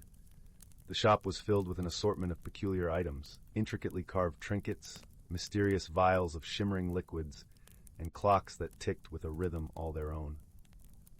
One chilly afternoon, as the village was wrapped in a soft blanket of fog, a young girl named Lila wandered into Peter's shop. Lila was a curious soul, with eyes that sparkled like the morning dew and a heart eager for adventure. Her hands brushed lightly over the shelves as if they could feel the stories each object held. As she meandered through the aisles, a peculiar object caught her eye, a small, ornate box tucked away on a shadowed shelf. It was carved from deep mahogany wood, its surface adorned with swirling patterns that seemed to dance when the light hit them just right. Lila's fingers tingled as she picked it up, feeling a gentle warmth emanating from it. Peter, an elderly man with twinkling eyes and a beard as white as snow, noticed Lila's fascination. "Ah, you found the whispering box," he said, his voice as smooth as honey. "It's said that those who listen closely can hear secrets of the past and whispers of the future." Intrigued, Lila cradled the box in her hands, her mind racing with possibilities. "What secrets does it hold, Peter?" she asked, her voice barely above a whisper. Peter chuckled softly. "That, my dear, is for you to discover. But remember, true wisdom comes not from knowing the future, but understanding the present." With a nod of gratitude, Lila decided to purchase the box, feeling a strange connection to it. As she stepped out of the shop, the fog seemed to part just for her, revealing a path she hadn't noticed before, a path that led deeper into the woods. Driven by a sense of adventure, Lila followed the path, her steps crunching on the fallen leaves that carpeted the forest floor. The trees stood tall and proud, their branches weaving a tapestry that filtered the sunlight into soft golden beams. The air was crisp and fresh, filled with the gentle rustle of leaves and the distant call of woodland creatures. As Lila ventured further, she encountered a curious creature perched upon a moss-covered rock. It was a squirrel, but not just any squirrel. Its fur was an unusual shade of silver, and its eyes glimmered with an intelligence that suggested it was no ordinary animal. "Greetings," the squirrel chirped, flicking its bushy tail. "I am Nibble, the guardian of these woods. What brings you to our enchanted domain?" Lila, surprised but delighted, introduced herself and explained her discovery of the whispering box. Nibble's eyes widened with interest. "Ah, the whispering box! It is a rare find indeed. However, its magic can only be unlocked with the right words, words that come from understanding and kindness." Eager to unlock the box's secrets, Lila continued her journey, with Nibble scampering alongside her. As they traveled deeper into the forest, they encountered a series of gentle challenges. At the edge of a babbling brook, they found a family of rabbits trying to build a bridge out of twigs. Lila paused, thoughtfully considering their predicament. "Perhaps," she suggested, "if we weave the twigs together like a basket, it will be strong enough to hold." With Nibble's nimble help and Lila's guidance, they crafted a sturdy bridge, allowing the rabbits to cross safely. In gratitude, the rabbits shared a simple yet profound truth with Lila. Sometimes, the strongest structures are built from the simplest materials. Continuing their journey, Lila and Nibble came upon an ancient oak tree with a hollow trunk. Inside, they found a wise old owl named Orin, whose feathers were a patchwork of browns and golds. Orin regarded them with a knowing gaze. "I see you carry the whispering box. To unlock its full potential, you must first unlock the wisdom within yourself." Lila pondered Orin's words as they rested beneath the oak. It was then she realized that each encounter, each small act of kindness and understanding, was teaching her something invaluable. As the sun began to set, casting the forest in a gentle glow, Lila and Nibble returned to the path that led back to Willowbrook. The whispering box felt lighter in her hands, as if it too had been on a journey of discovery. Back in her cozy room, with the box resting on her bedside table, Lila took a deep breath and spoke the words she had learned. Wisdom grows from kindness shared, and understanding lights the way. With a soft click, the box opened, revealing not secrets of past or future, but a small mirror. Lila peered into it and saw her own reflection, surrounded by the faces of those she had helped. In that moment, Lila understood that the true magic of the whispering box was not in predicting the future, but in reflecting the strength and wisdom she had gained through her journey. She smiled, feeling a warmth spread through her heart. As she drifted off to sleep, Lila knew that her greatest adventures were yet to come, guided not by the whispers of a box, but by the wisdom she carried within. And so, under the soft glow of the moon, Lila dreamt of new paths and friendships, her heart filled with a quiet joy that would guide her through all the days to come. Story 17. Once upon a starlit eve, deep within the ancient wildwood forest, a symphony of life unfolded beneath the watchful gaze of the old oak trees. Their gnarled branches stretched skyward, bearing witness to the hidden world that thrived in their embrace. In a cozy burrow nestled amidst the twisted roots, a family of rabbits huddled together, their noses twitching with the scent of damp earth and wild thyme. The eldest, a wise old doe named Sage, gathered her grandkits around her, their eyes shining with curiosity. "Tonight marks the summer solstice, my dears," Sage began, her voice a gentle whisper, "when the veil between our world and the realm of magic grows thin." The kits gasped in delight, for they had heard tales of the wondrous enchantments that graced the forest during this sacred time. Sage's tail flicked, and she continued her story. "Long ago, our ancestors forged a pact with the guardians of the forest, the ancient trees, and the spirits of the elements. They vowed to tend to the land with reverence, and in return, the forest would provide for us and shield us from harm." A warm breeze carried the rich scent of pine needles and wildflowers, inviting the kits to imagine the lush canopy above. Sage's whiskers twitched as she wove her tale, her words painting vivid pictures in their young minds. On this longest day of the year, the sun's rays dance through the leaves, casting a golden glow upon the forest floor. It is then that the magic stirs, awakening the slumbering spirits of the elements, the playful sprites of the winds, the mischievous nymphs of the streams, and the wise ancients of the earth.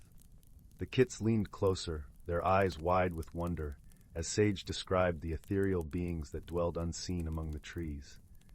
Her voice grew hushed, and she shared the most precious wisdom of their kind. "We must always respect the forest and its inhabitants, for we are all connected, bound by the intricate web of life. If we take only what we need and give back in equal measure, the balance will be maintained, and the magic will flourish forevermore." As the tale drew to a close, the first glimmers of dawn peeked through the burrow's entrance, heralding the arrival of the summer solstice. The kits scampered outside, their noses twitching with the sense of new growth and possibility. In the treetops, gossamer wings fluttered as the sprites danced among the leaves, their laughter carried on the gentle breeze. Droplets of dew glistened like diamonds on the ferns, and a family of deer grazed peacefully in a sunlit glade, their ears perked towards the whispers of the ancient oaks. For in the wildwood forest, where the boundaries between reality and magic blurred, the cycle of life continued, guided by the wisdom of generations past and the harmonious dance of the elements themselves. Story 18. In the heart of a small, quaint village nestled between lush green hills and a serene, meandering river, there stood an old, weathered cottage. This cottage had been the home of generations of weavers, known far and wide for their exquisite craftsmanship and the warmth of their creations. Inside, the walls were adorned with tapestries depicting tales of yore, their colors faded yet still vibrant, whispering stories to those who cared to listen. On a particularly crisp autumn morning, a gentle breeze carried the scent of fallen leaves and distant wood smoke through the open window. This was the morning when a young girl named Lila discovered something that would change her life forever. Lila, with her soft brown hair tied in a loose braid and eyes that sparkled with curiosity, had always been fascinated by the stories her grandmother weaved into the cloth. Today, as she tidied the attic, a place filled with forgotten treasures and dust motes dancing in the golden sunlight, her fingers brushed against something peculiar. It was a small, unassuming spool of thread, shimmering with colors that seemed to shift and dance like sunlight on water. As Lila held it up to the light, she felt a gentle warmth spreading through her fingertips, a sensation like the comfort of a loved one's embrace. Intrigued, she slipped it into her pocket, not yet aware of its magical nature. Days passed, and Lila found herself drawn to the spool, her heart whispering promises of adventure and discovery.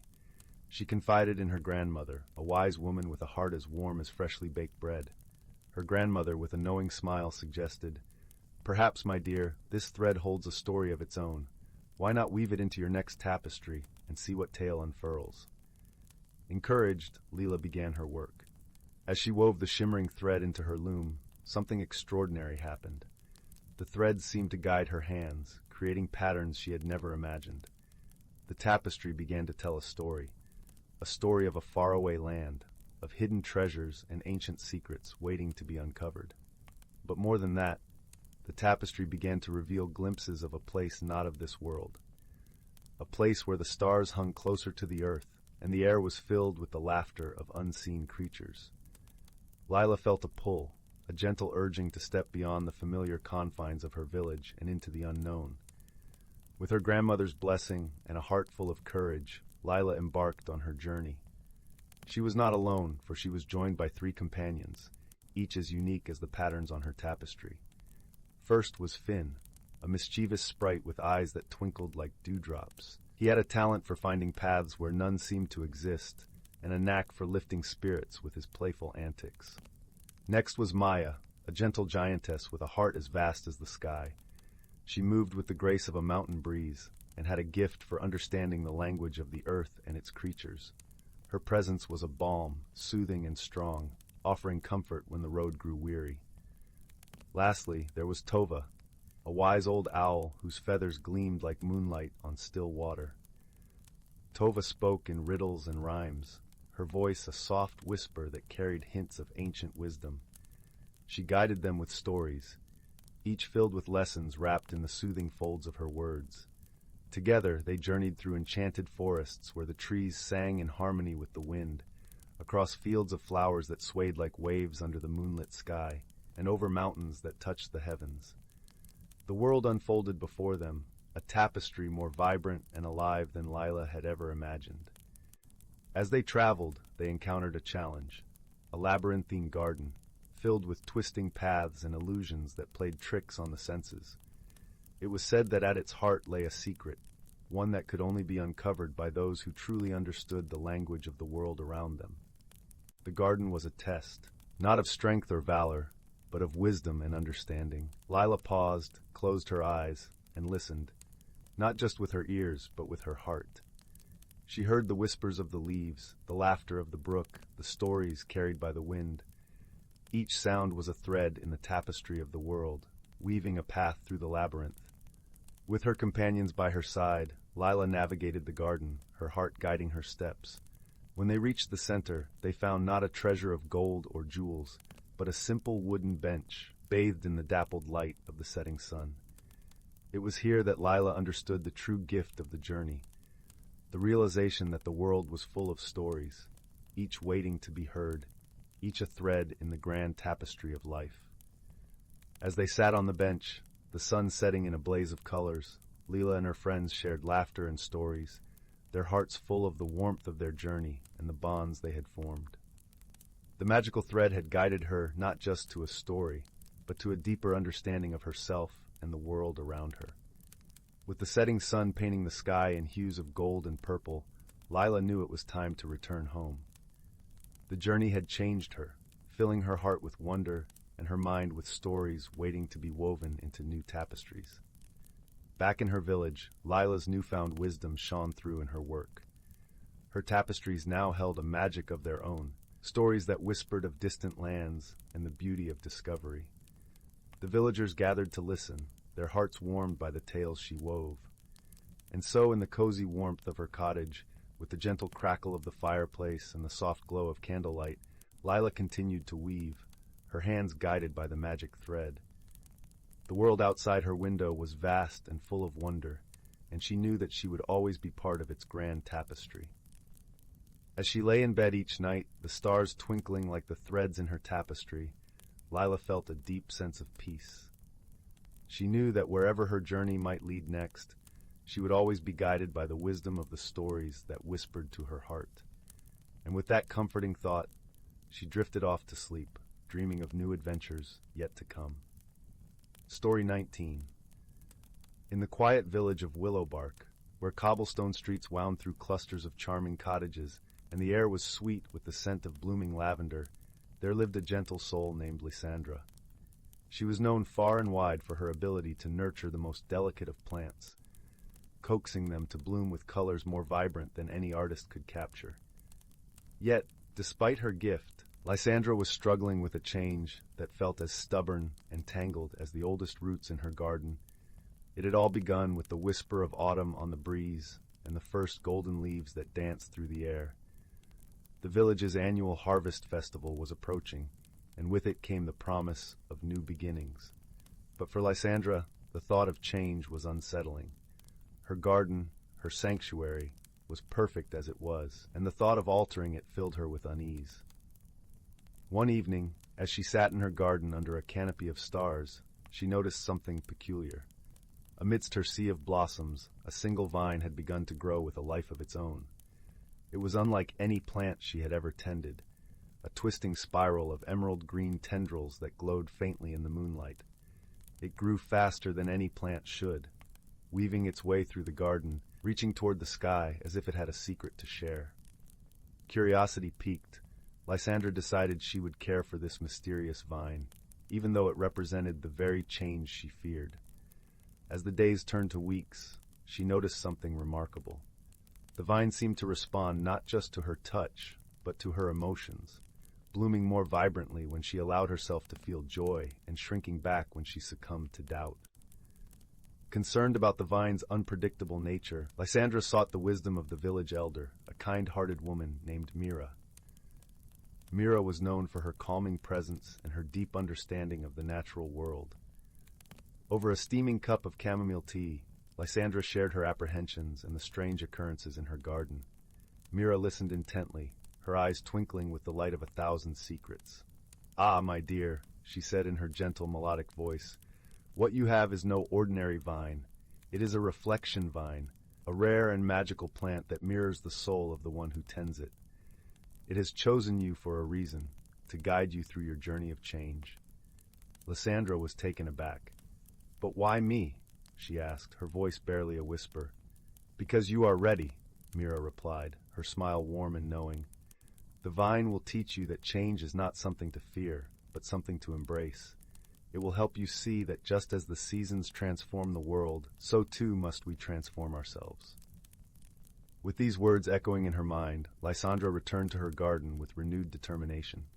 She began to see the vine not as a challenge, but as a companion in her journey. Each day she tended to it with care, sharing her hopes and dreams, her fears and frustrations. And in return, the vine flourished, its tendrils forming intricate patterns that seemed to tell stories of growth and renewal. As Lysandra embraced the changes within herself, she found new strength and wisdom. She realized that the vine was teaching her to let go of her need for control and to trust in the natural flow of life. Her garden, once a place of static beauty, became a living tapestry of transformation.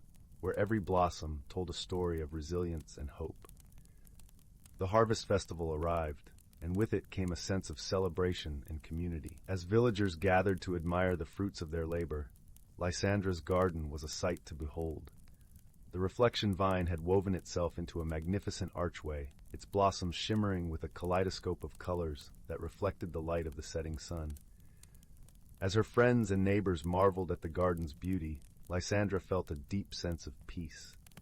She had learned that change, while daunting, was a vital part of life's tapestry. With the support of her community and the wisdom of the reflection vine, she had grown in ways she never imagined possible. And so, in the cozy village of Willowbark, beneath the starlit sky, Lysandra discovered the true magic of transformation, not just in her garden, but within her own heart. As the festival's laughter and music filled the air, she knew that she was ready for whatever the future might bring, guided always by the gentle light of the reflection vine. Story 20. Once upon a time, in a universe vast and woven with wonders, there existed a quaint little starship named the Celestial Whim. It floated serenely through the cosmic tapestry, a humble vessel caught in the gentle currents of starlight and space. On board this modest ship, there dwelled two unlikely companions from distant worlds, each as different from the other as the planets they hailed from. The first was Leora, a creature of luminescent grace from the planet Etheria. Her skin shimmered with the colors of an ethereal aurora, and her eyes held the soft glow of twilight.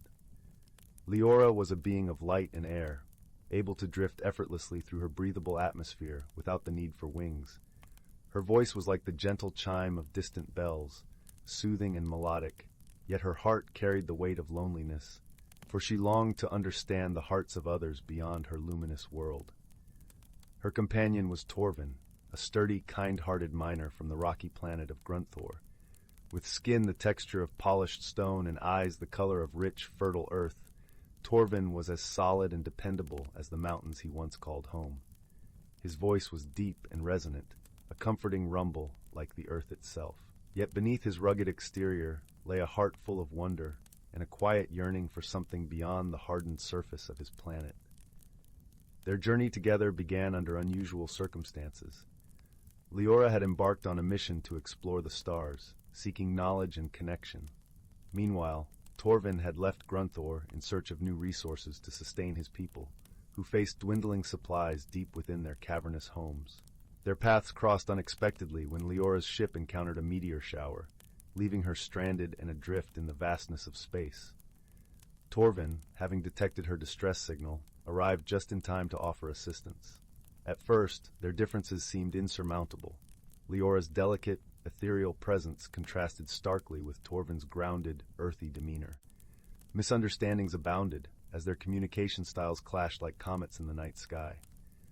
Leora, accustomed to the airy harmonies of her world, found Torvin's gruff voice unsettling. She often misinterpreted his straightforwardness as brusque, while Torvin struggled to comprehend the subtleties and nuances of Leora's gentle expressions. Their initial exchanges were awkward and filled with more confusion than clarity. Yet, as they navigated the challenges of repairing the Celestial Whim together, something began to change. In the quiet hours spent side by side, under the soft glow of distant galaxies, they discovered the beauty in their differences. Torvin admired Leora's ability to perceive the world in delicate shades and hues, and Leora grew to appreciate Torvin's steady, unwavering strength. One evening, as they floated through a nebula that painted the ship's windows with swirls of vivid color, Torvin paused in his work and turned to Leora. "Tell me," he rumbled, his voice gentle as he gestured toward the swirling lights, "what do you see when you look at all this?" Leora smiled, her eyes reflecting the nebula's vibrant dance. "I see dreams," she replied softly. "Endless possibilities unfurling before us, like whispers of 1,000 stories waiting to be told." Torvin nodded, a thoughtful gleam in his eyes.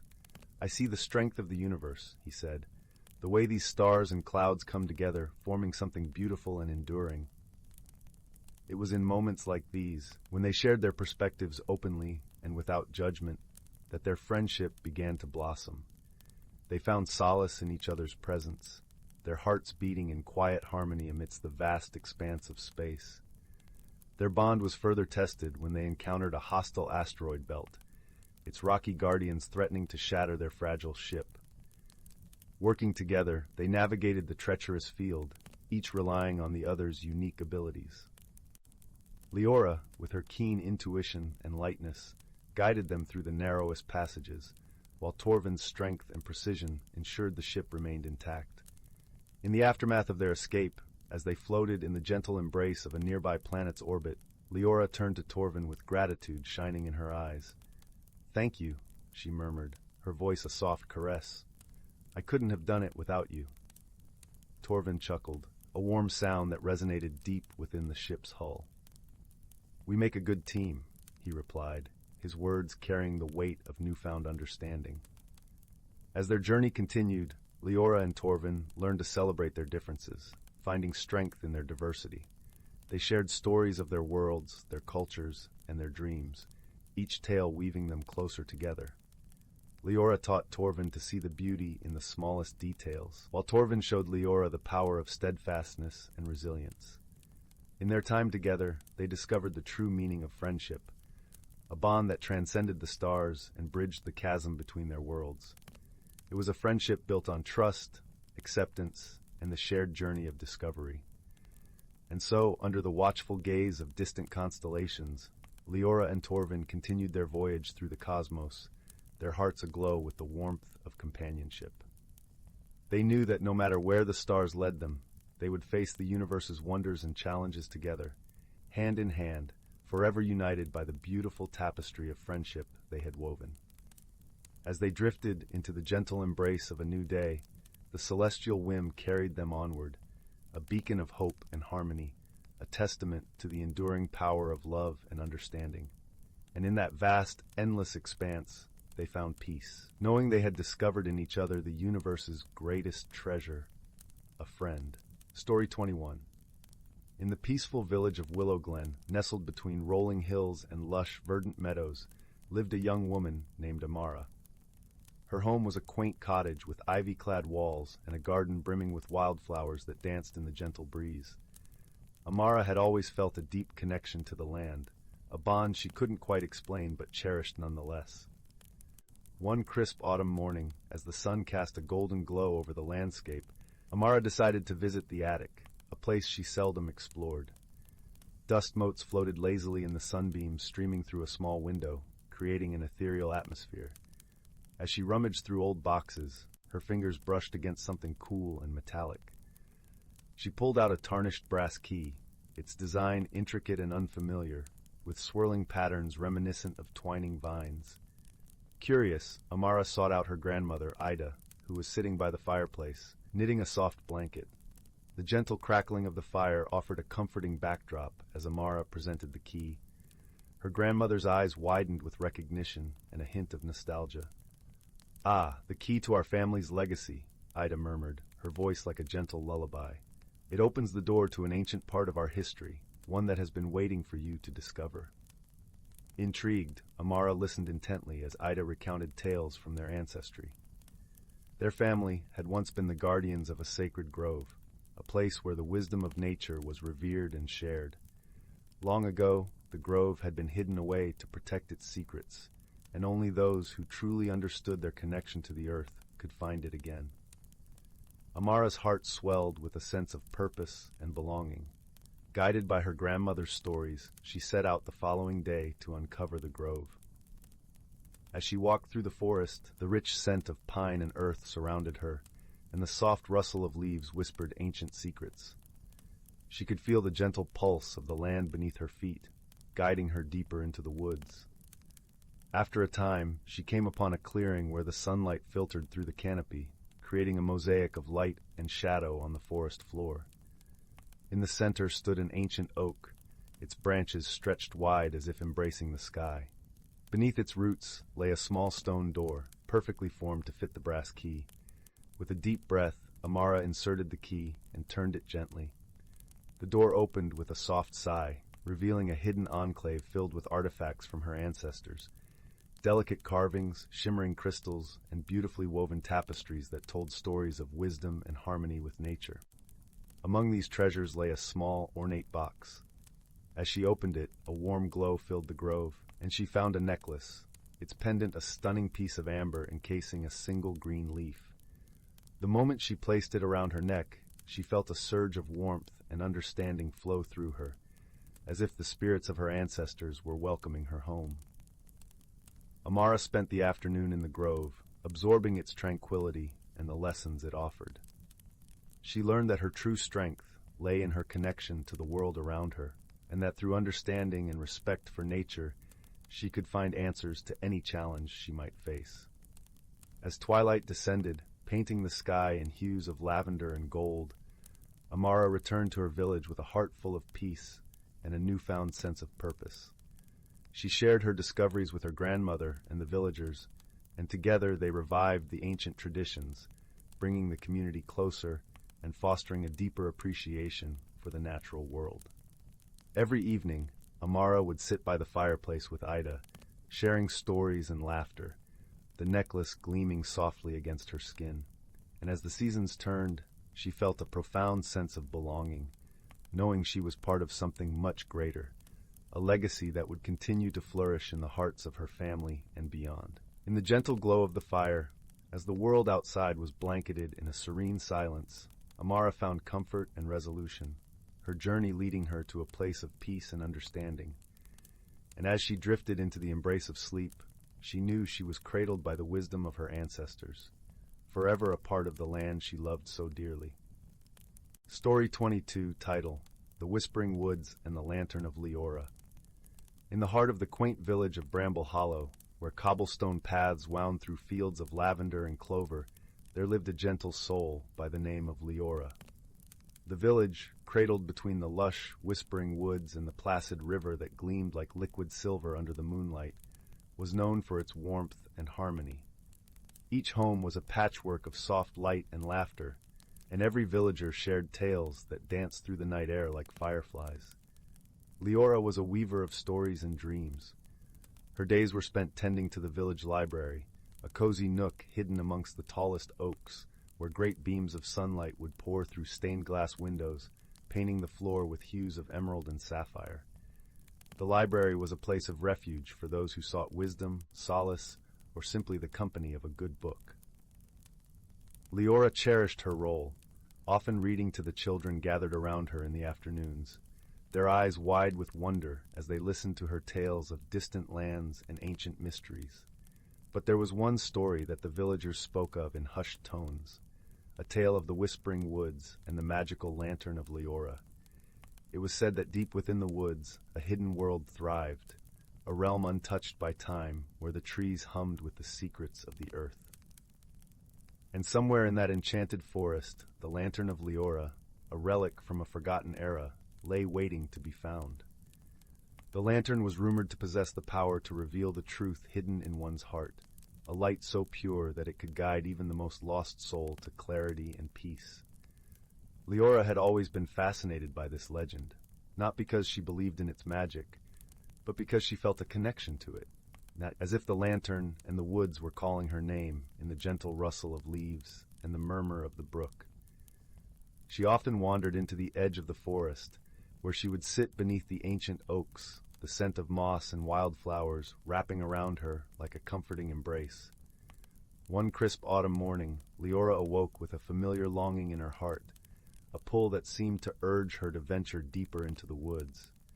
The sun rose slowly, casting a golden glow across the fields, and she set out with a satchel filled with bread, cheese, and her favorite book of stories. As she walked, the village faded into the background, replaced by the symphony of birdsong and the gentle crunch of leaves beneath her feet. The path wound deeper into the forest, where the trees grew taller and the air was thick with the scent of pine and earth. Sunlight filtered through the canopy, dappling the ground in pools of light and shadow. Leora felt a sense of peace and purpose, as if she were being guided by an unseen hand. She wandered further than she ever had before, her heart beating in rhythm with the forest, until she reached a clearing bathed in ethereal light. In the center of the clearing stood a tree unlike any other, its trunk twisted and gnarled, its branches reaching skyward like ancient arms. And there, nestled in the crook of the tree, was the lantern of Leora. Its surface was etched with intricate patterns that shimmered in the dappled light, and a soft glow emanated from within, casting a warm, inviting aura. Leora approached the lantern with a mixture of awe and reverence, feeling as though she were stepping into a story she had only dreamed of. As she reached out to touch the lantern, a gentle breeze stirred the leaves, and the woods seemed to sigh in contentment. The moment her fingers brushed against the cool metal, a vision unfolded before her eyes, a tapestry of memories and truths woven together in a dance of light and shadow. She saw herself as a child, wandering the forest with her grandmother, who had been the village storyteller before her. Her grandmother's voice echoed in her ears, telling tales of bravery and kindness, instilling in her a love for stories that would shape her life. Leora saw the faces of those she had touched with her tales, their smiles and laughter a testament to the power of words and imagination. But beneath these memories lay another truth, a longing she had buried deep within her heart, a desire to truly belong, to find her place in the world, not just as a storyteller, but as a part of something greater. The lantern's light illuminated this hidden yearning, revealing it with a gentle clarity that brought tears to her eyes. As the vision faded, Leora felt a warmth spread through her, a sense of acceptance and understanding that calmed the storm within her heart. She realized that the lantern's magic was not in revealing some distant truth, but in helping her see the beauty and strength that had always been within her. With newfound resolve, Leora returned to the village, the lantern's light a comforting presence in her mind. She shared her experience with the villagers, not as a tale of magic, but as a story of discovery and self-acceptance. Her words resonated with everyone who listened, weaving a tapestry of connection that bound the village closer together. And so, the legend of the Lantern of Leora continued to be told, not as a distant fable, but as a reminder of the light within each heart, waiting to be kindled by kindness, friendship, and self-discovery. Leora's journey into the Whispering Woods had changed her, but it had also transformed the village, creating a legacy of love and understanding that would endure for generations to come. In the years that followed, Leora continued to weave her stories, her heart filled with the warmth of the lantern's light. The forest remained a place of mystery and wonder, a testament to the magic that exists within the natural world and within each of us. And the village of Bramble Hollow thrived, its people bound by the shared understanding that true magic lies not in objects or places, but in the connections we forge and the truths we embrace. As the seasons turned and the years passed, Leora grew older, her hair silver like the moonlit river, her eyes still bright with the same wonder that had guided her into the woods so long ago. She became a beloved elder in the village, her wisdom sought by all who needed guidance or solace. And though the lantern remained a cherished memory, its light continued to shine in the hearts of those who had been touched by its magic. Every year, on the anniversary of her journey, the villagers would gather in the clearing where Leora had found the lantern. They would light candles and share stories, their voices mingling with the rustle of leaves and the song of the forest. It became a tradition, a celebration of love, unity, and the enduring power of storytelling. Leora's life was full and rich, her days spent surrounded by the laughter and love of those she held dear. And when her time finally came to join the ancestors, she left behind a legacy of light and wisdom that would guide the village for generations to come. Her story, like the lantern, became a beacon of hope and inspiration, a reminder that within each of us lies the power to illuminate the world with kindness and understanding. And though the Whispering Woods kept its secrets, it continued to hum with the echoes of Leora's journey, a testament to the magic that exists within every heart.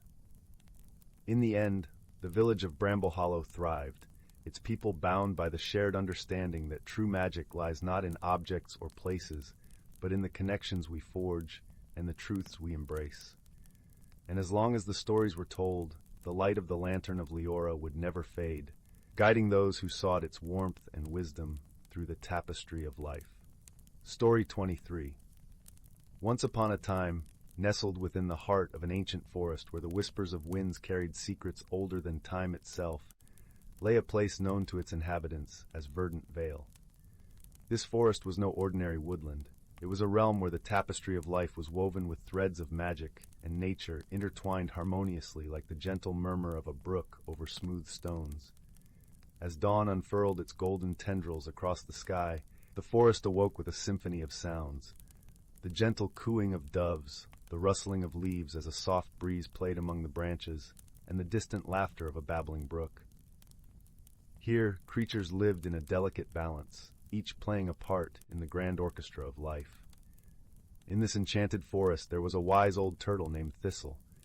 His shell, etched with lines like the rings of ancient trees, told stories of seasons past and wisdom gathered over years beyond counting. Thistle had seen the forest through countless changes, storms that shook the tallest pines, winters that blanketed the world in silence, and springs that painted the earth in vibrant hues. As the forest basked in the gentle embrace of early spring, a curious young fox named Pippin scampered through the underbrush. Pippin's fur was a patchwork of russet and cream, blending seamlessly with the fallen leaves and sun-dappled paths. Though youthful and exuberant, Pippin carried a heart full of kindness and a mind eager to learn the secrets of his home. One morning, Pippin found himself drawn to an unusual sight. In a glade where sunlight danced through the canopy, a patch of earth lay bare, devoid of the lush greenery that was the forest's signature. Pippin's bright eyes flickered with concern as he approached Thistle, who was basking near a sunlit rock, his eyes half closed in contentment. "Thistle," Pippin called softly, his voice mingling with the gentle rustle of leaves. "Something troubles the glade. The earth is bare where it once teemed with life." Thistle opened his wise, gentle eyes, gazing at the young fox with a knowing smile. "Ah, Pippin, the forest speaks to those who listen. Come, let us walk together." With slow, deliberate steps, Thistle led Pippin through the forest. As they walked, the air was filled with the sweet scent of budding flowers and the earthy aroma of damp soil. Birds chirped melodiously above, their songs weaving an intricate melody that seemed to mirror the harmony of the forest itself. "The balance of nature is a delicate dance," Thistle began, his voice as gentle as a summer breeze. "Every creature, every plant, plays a role in maintaining the equilibrium. When one part falters, we must understand why and seek to restore it." Pippin listened intently, his ears perked and eyes wide with curiosity. "But how do we know what is needed?" "Nature has its way of guiding us," Thistle replied, pausing beside a cluster of wildflowers that swayed gently as if nodding in agreement. "The seasons tell stories, and the weather speaks in whispers. Each change brings a new lesson." As they continued their journey, Thistle shared tales of old, of times when the forest had faced challenges and how harmony had been restored through understanding and cooperation. Pippin learned of the symbiotic relationship between the creatures and the land, of how the rain nourished the roots, which in turn provided shelter and sustenance for all. Their path led them to the edge of a crystal-clear stream, where sunlight danced upon the water, creating a kaleidoscope of colors. Here Thistle stopped and gestured with a subtle nod. "Observe the water, Pippin," he said softly. "See how it flows freely, yet it shapes the land, carving paths over time. It is both gentle and powerful, like the wisdom of the forest." Pippin watched the stream, mesmerized by the way it meandered through the forest with grace and purpose. "What can we do to help the glade?" he asked, his voice tinged with hope. "With patience and care," Thistle replied. "We can nurture the soil, plant seeds of new life, and trust in the cycles of nature to heal what is wounded." Inspired by Thistle's words, Pippin set to work. With nimble paws, he gathered seeds from the plants that fringed the stream, their tiny forms promising life anew. He returned to the glade, where the sun warmed the earth, and gently planted each seed, whispering words of encouragement as he worked. Days turned into weeks, and Pippin tended the glade with unwavering dedication. The forest, as if responding to his efforts, sent gentle rains to nourish the earth and sunlight to coax the seedlings into bloom. Slowly, the barren patch transformed, its once bare soil now a tapestry of vibrant greens and delicate blossoms. The creatures of the forest, from the smallest ant to the grandest stag, watched in awe as life returned to the glade. The air was filled with the sweet fragrance of flowers and the gentle hum of bees collecting nectar. It was a testament to the harmony that could be achieved when all worked together for the greater good. One evening, as the sun dipped below the horizon and painted the sky with hues of lavender and gold, Pippin sat beside Thistle, who watched the transformed glade with a twinkle in his wise eyes. "You have done well, young one," Thistle said, his voice a soothing melody. "You have learned the lesson of the forest, that through understanding, kindness, and patience, we can restore balance and harmony." Pippin's heart swelled with pride and gratitude, the glow of the setting sun casting a warm light over his fur. "Thank you, Thistle, for showing me the way." As night descended, the forest was wrapped in a comforting silence, broken only by the gentle rustle of leaves and the distant song of a nightingale. The stars twinkled above, witnessing the renewal of life and the enduring spirit of the forest. And so, in the heart of verdant vale, where magic and nature danced hand in hand, the creatures continued to live in harmony, guided by the wisdom of generations past and the promise of those yet to come. The forest whispered its secrets to those who listened, and the story of the glade became a cherished tale, passed down through the ages, a testament to the power of friendship and the enduring beauty of nature's balance. As the night deepened, Pippin curled up beside Thistle, lulled to sleep by the gentle sounds of the forest. Dreams filled his mind, dreams of endless adventures and the promise of new beginnings. And in the heart of the ancient forest, peace reigned, cradling all within its timeless embrace. Story 24. In the heart of the whispering woods, where the trees sang softly to the wind and the moonlight danced upon the leafy carpet, there was a snug little village named Lumina Hollow. The cottages were nestled between ancient oaks and shimmering streams, their thatched roofs dusted with dewdrops that glistened like diamonds come morning. In one of these cottages lived a young girl named Arya, whose eyes sparkled with curiosity, and whose heart was as warm as freshly baked bread. Arya had a knack for noticing the peculiar wonders of her enchanted world, and this was never more useful than when strange happenings began to stir within their peaceful hamlet. It began one crisp autumn evening, as the scent of cinnamon and clove wafted through the village from the baker's window. Arya noticed that the stars above Lumina Hollow seemed to twinkle in a peculiar pattern, almost as if they were trying to tell a story of their own. The villagers, busy with their nightly routines, paid little heed to the celestial dance, but Arya felt a gentle tug at her heart. The following day, an unusual mist rolled through the village. It was not the ordinary morning fog that often kissed the hills, but a shimmering veil that seemed to hum with a melody only the heart could hear. Arya, ever drawn to the whispers of the woods, decided it was time to seek the wisdom of Elder Moss, the village's sage who resided in a cozy burrow beneath the roots of the great oak. Elder Moss was a kindly old badger, whose fur was speckled with silver and whose eyes held the depth of countless moonlit nights. As Arya approached, he was brewing a pot of nettle tea, the steam curling upwards like invisible vines. "Ah, Arya," he greeted, his voice as soothing as a lullaby.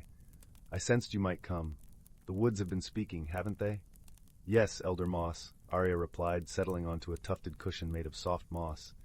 "The stars are singing, and the mist, it feels alive. What could it mean?" Elder Moss chuckled softly, his whiskers twitching with amusement. "The forest is full of mysteries, dear child, each waiting for a curious soul to unravel them. Tell me, have you sought the guidance of the little folk?" Arya's eyes widened in delight. The little folk were known to be mischievous yet wise creatures, living in the nooks and crannies of the forest. They often played tricks, but their hearts were pure and their knowledge vast. With Elder Moss's blessing, Arya set out to find the little folk. As she wandered through the woods, the sun painted the leaves with strokes of gold, and the air was rich with the earthy scent of fallen leaves.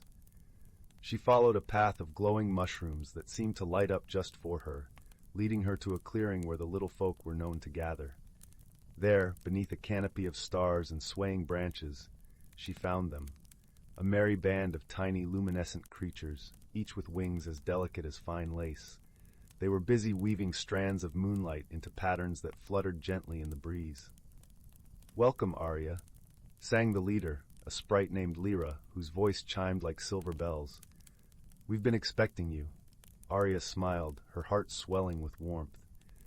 "Lyra, the stars in the mist have been behaving strangely. Do you know what they are trying to tell us?" The little folk exchanged knowing glances, their wings shimmering with a rainbow of colors. The forest, Lyra began, is preparing for the Festival of Light. Every century, the stars and the mist join in harmony to weave a tapestry of dreams, a gift from the forest to its children, meant to inspire and guide. But not all can see it, another sprite chimed in, his voice soft as the rustle of leaves. Only those with open hearts and curious minds. Arya nodded, understanding dawning upon her like the first rays of dawn. The stars and the mist were not merely strange occurrences, but a gentle reminder of the world's magic and the power of wonder. Thank you, little folk, Arya said, her voice a gentle whisper. I shall tell the villagers so they too can prepare for the festival. With a chorus of merry goodbyes, the little folk watched as Arya made her way back to Lumina Hollow. The path seemed to glow brighter, and the woods hummed with a melody of anticipation. Back in the village, Arya shared her discovery with everyone. The villagers, who had been puzzled by the strange events, gathered in the square, their spirits lifted by the promise of the festival. Together, they prepared lanterns of every color, filled with dreams and wishes to be released into the night sky. On the eve of the Festival of Light, Lumina Hollow was aglow with 1,000 lanterns, each one a beacon of hope and joy. As the villagers released them into the sky, the stars twinkled in response, their patterns weaving tales of old and new. The mist, now a gentle veil, embraced the village, and the woods sang a lullaby that wrapped around every heart. Arya watched the lanterns drift upwards, her heart at peace, knowing that the forest's magic had once again brought her community together. And so, in the cozy heart of the whispering woods, beneath a blanket of stars and the watchful gaze of the moon, Lumina Hollow slept in tranquility, its dreams entwined with the gentle mysteries of the world. Story 25. Once upon a time, in the heart of an ancient forest, where towering trees stood as sentinels and sunlight danced through the canopy, there lived a tapestry of creatures whose lives were intricately woven into the fabric of nature itself. Among them was Willow, a wise old rabbit matriarch whose fur shimmered like moonlight on dewdrops. For generations, her warren had been the keepers of the forest's secrets, passed down through whispered stories and gentle teachings. One crisp autumn morning, as the leaves turned to crimson and gold, Willow emerged from her burrow to witness a wondrous sight. Tiny sparks of light, like fireflies made of stardust, swirled and danced among the falling leaves. These were the forest's own harbingers of change, heralding the transition from summer's warmth to winter's slumber. Willow's grandkits, their eyes wide with wonder, gathered around her. "What magic is this, grandmother?" asked little Hazel, her nose twitching with curiosity. With a warm smile, Willow began to weave her tale. Long ago, when the forest was young, the creatures and spirits of nature lived in perfect harmony. Each season brought its own gifts, and all respected the delicate balance that sustained their world. She gestured with a velvety paw towards the swirling lights. "These are the spirits of autumn, my dears. They guide the trees to shed their leaves and prepare for the cold months ahead. Without their gentle guidance, the forest would fall into chaos." As if on cue, a sudden gust of wind swept through the glade, carrying with it the scent of decaying leaves and the promise of frost. The autumn spirits swirled and danced, their luminous trails painting the air with ethereal patterns. "But grandmother," piped up another young rabbit, "what happens when winter comes? Surely the cold and snow disrupt this harmony?" Willow chuckled softly. "Ah, but that is where the true magic lies, little one. You see, just as the autumn spirits guide the leaves to fall, the winter spirits usher in the snow and ice, blanketing the forest in a protective embrace." As if on cue, the first delicate snowflakes began to drift down from the sky, catching the fading light like tiny crystals. The autumn spirits gradually faded, their work complete, and in their place emerged wispy figures made of frozen mist, their icy breath crystallizing in the air. "These are the winter spirits," Willow whispered, her voice hushed with reverence. "They bring the stillness and rest that the forest needs to renew itself. Without their gentle touch, the trees and plants would wither away." The grandkits huddled closer, their eyes wide with wonder as the winter spirits swirled and danced, their movements like silent ballet. Frost began to creep across the fallen leaves, transforming the forest into a glistening wonderland. "Remember, my dears," Willow said, her voice rich with wisdom. All things in nature are connected, and each season has its role to play. The autumn spirits guide the turning of the leaves, the winter spirits bring the restorative slumber, and in time, the spring and summer spirits will awaken the forest anew. This cycle has continued for eons, and we must respect and cherish it, for it is the heartbeat of our home. As the snowflakes drifted down, coating the world in a soft white blanket, the young rabbits nodded in understanding, their eyes shining with newfound appreciation for the magic that surrounded them. And so, as the seasons turned and the years passed, Willow's teachings were passed down from generation to generation, ensuring that the creatures of the forest would forever honor the delicate balance and harmony that sustained their enchanted realm. Story 26. Once upon a time, in the quaint village of Willowbrook, nestled between rolling hills and whispering streams, there was a charming little cottage with ivy-clad walls and a garden that seemed forever in bloom. In this cottage lived a gentle-hearted young woman named Malus, known throughout the village for her kindness and the delicate bouquets she crafted from the garden's bounty. One crisp autumn morning, as the sun cast golden rays over the dewy grass, Malus discovered something peculiar while tending to her beloved garden. Hidden among the vibrant marigolds was an old, slightly tarnished teapot. It was unlike any she had seen before, with intricate patterns of swirling vines etched upon its surface, glistening mysteriously in the soft light. Curious, Malus took the teapot inside, placing it carefully on the wooden kitchen table. As she gently polished it, a warm, gentle glow emanated from within, and a soft voice, as comforting as a lullaby, whispered through the room. "Thank you for finding me," the voice said. Startled but intrigued, Malus replied, "Who are you?" "I am a spirit of wisdom, bound to this teapot," the voice explained. "For many years I have awaited someone with a kind heart to discover me. If you are willing, I can share my knowledge with you, and together we can embark on a journey of wonder and discovery." Malus, whose curiosity and compassion knew no bounds, agreed without hesitation. Thus began her extraordinary adventure, guided by the wise spirit of the teapot. Their first task was to unravel the mystery of a forgotten melody that lingered in the air whenever the teapot glowed. Malus, with her love for music, hummed different tunes as she worked, trying to match the tune carried by the wind. One evening, as the fire crackled softly in the hearth, she found the right notes, and the teapot shimmered with joy, illuminating the room with a gentle, golden light. "You have unlocked the first secret," said the spirit, "and with it you have awakened the gift of listening." With this newfound ability, Malus could hear the whispers of nature, the rustling leaves, the babbling brook, even the stories that the wind carried over the hills. She soon realized that every being, great or small, had a story to tell, and with the teapot's guidance, she learned to cherish these tales and the wisdom they held. Throughout her journey, Malus was aided by an array of endearing companions. There was Pippin, the playful squirrel with a penchant for acorns, who often brought her messages from the forest.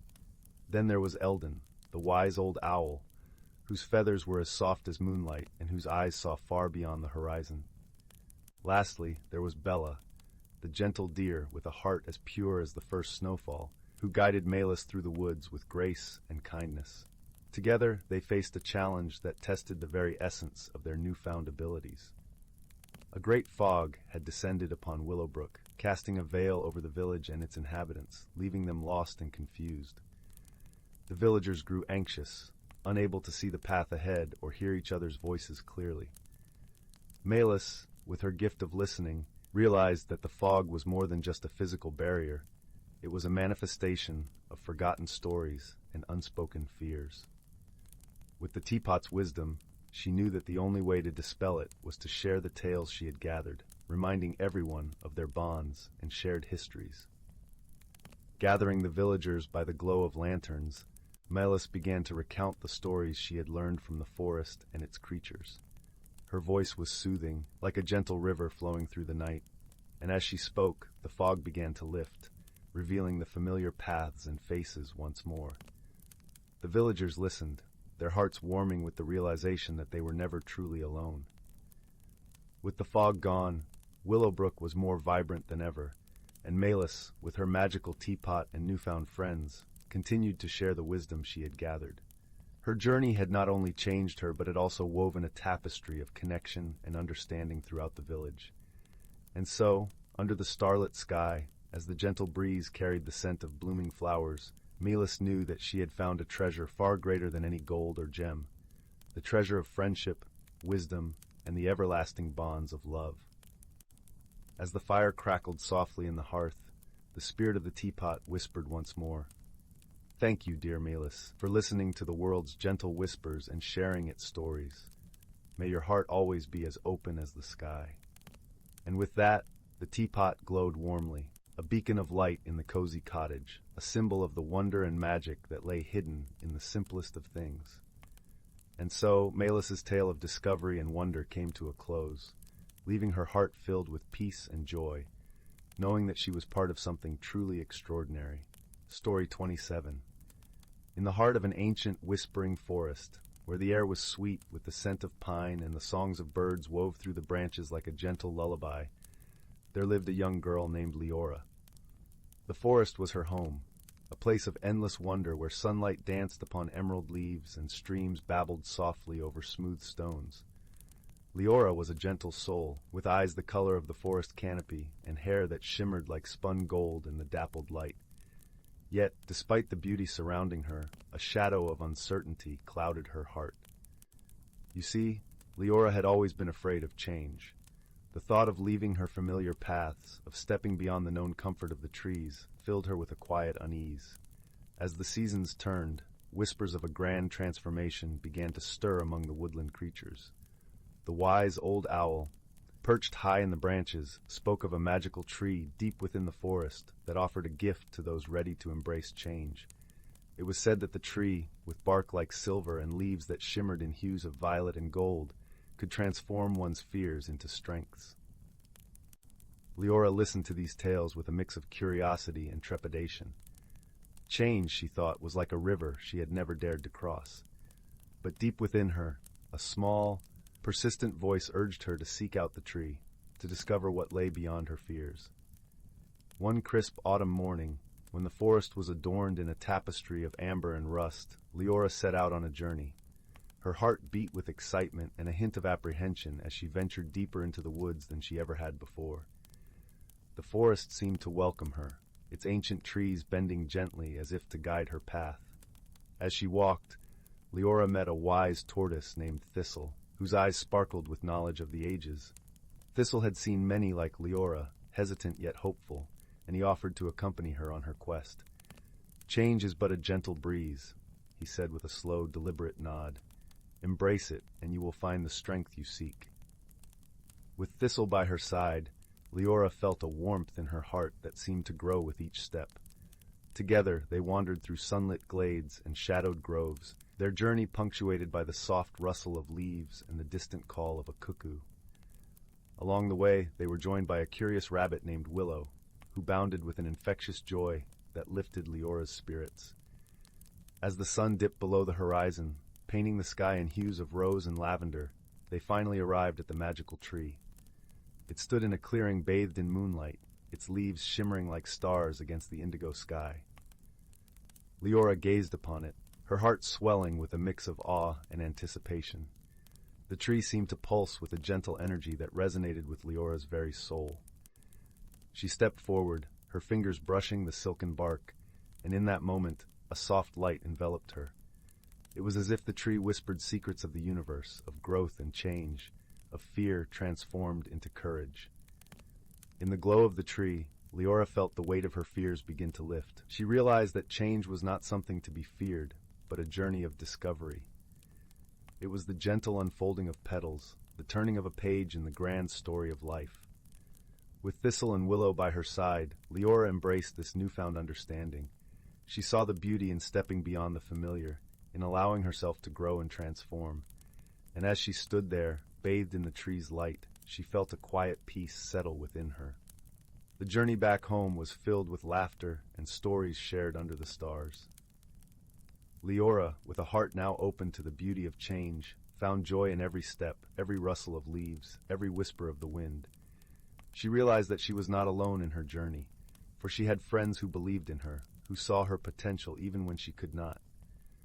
As the first light of dawn painted the sky in soft pinks and golds, Leora returned to her beloved forest, her heart alight with the magic of transformation. She knew that she would face many changes in her life, but now she welcomed them with open arms and a gentle heart.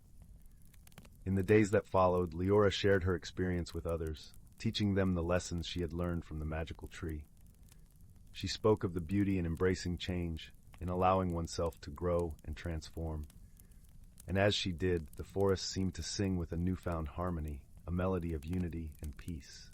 And so, Leora's story became a gentle reminder to all who heard it, that within each of us lies the strength to overcome our fears, to embrace the changes that life may bring, that with the support of friends and the wisdom of the world around us, we can find our own magic, our own path to transformation. And in the heart of the forest, beneath the silver leaves of the magical tree, Leora's spirit danced, forever entwined with the whispering winds and the gentle song of the earth. Story 28. Once upon a time in the serene village of Willowbrook, nestled between the gentle curves of misty hills and the whispering embrace of ancient forests, there were strange occurrences that puzzled its cheerful inhabitants. The village was a place where magic danced in the air, as soft and fragrant as the blossoms that adorned the cobblestone paths. Willowbrook was known for its peacefulness, where the most exciting events were the seasonal festivals and the nightly choir of crickets serenading the moon. One crisp autumn evening, as the golden sun dipped behind the horizon and shadows stretched like sleepy cats across the village square, something peculiar happened. The villagers gathered as they always did under the grand oak tree, whose gnarled branches seemed to hold the secrets of time itself. But on this particular evening, the air seemed to hum with a different tune. It began with the appearance of shimmering lights that danced around the old well in the center of the village.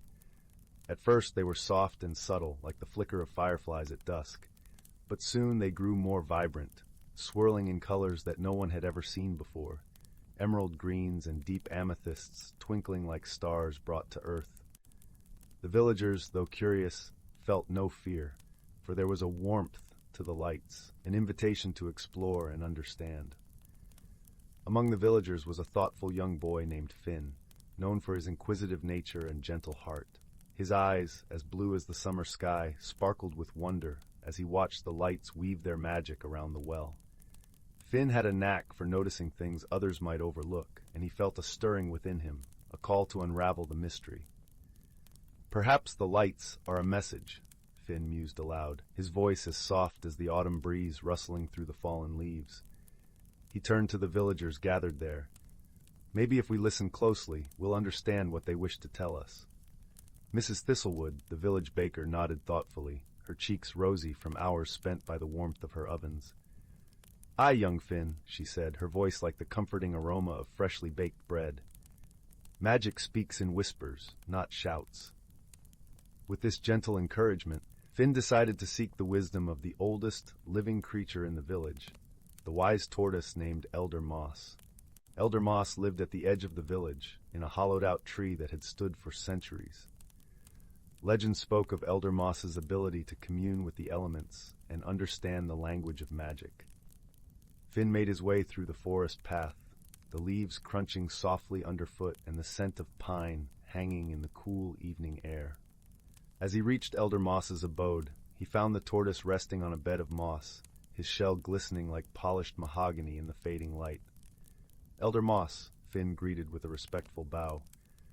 "There are lights in the village tonight, more beautiful and strange than any we have seen. I wonder if you know what they might mean." Elder Moss opened his wise eyes, deep as wells of ancient knowledge. He smiled a slow, knowing smile, and his voice was like the soft rustle of leaves in a gentle breeze. "Ah, the lights," he said. "They are the whispers of the forest spirits, seeking to remind us of the bonds we share with the world around us." Finn listened intently, his curiosity piqued. "But why now?" he asked. "What message do they bring?" Elder Moss pondered for a moment before replying. "The forest spirits have felt a shift, a forgetting of sorts.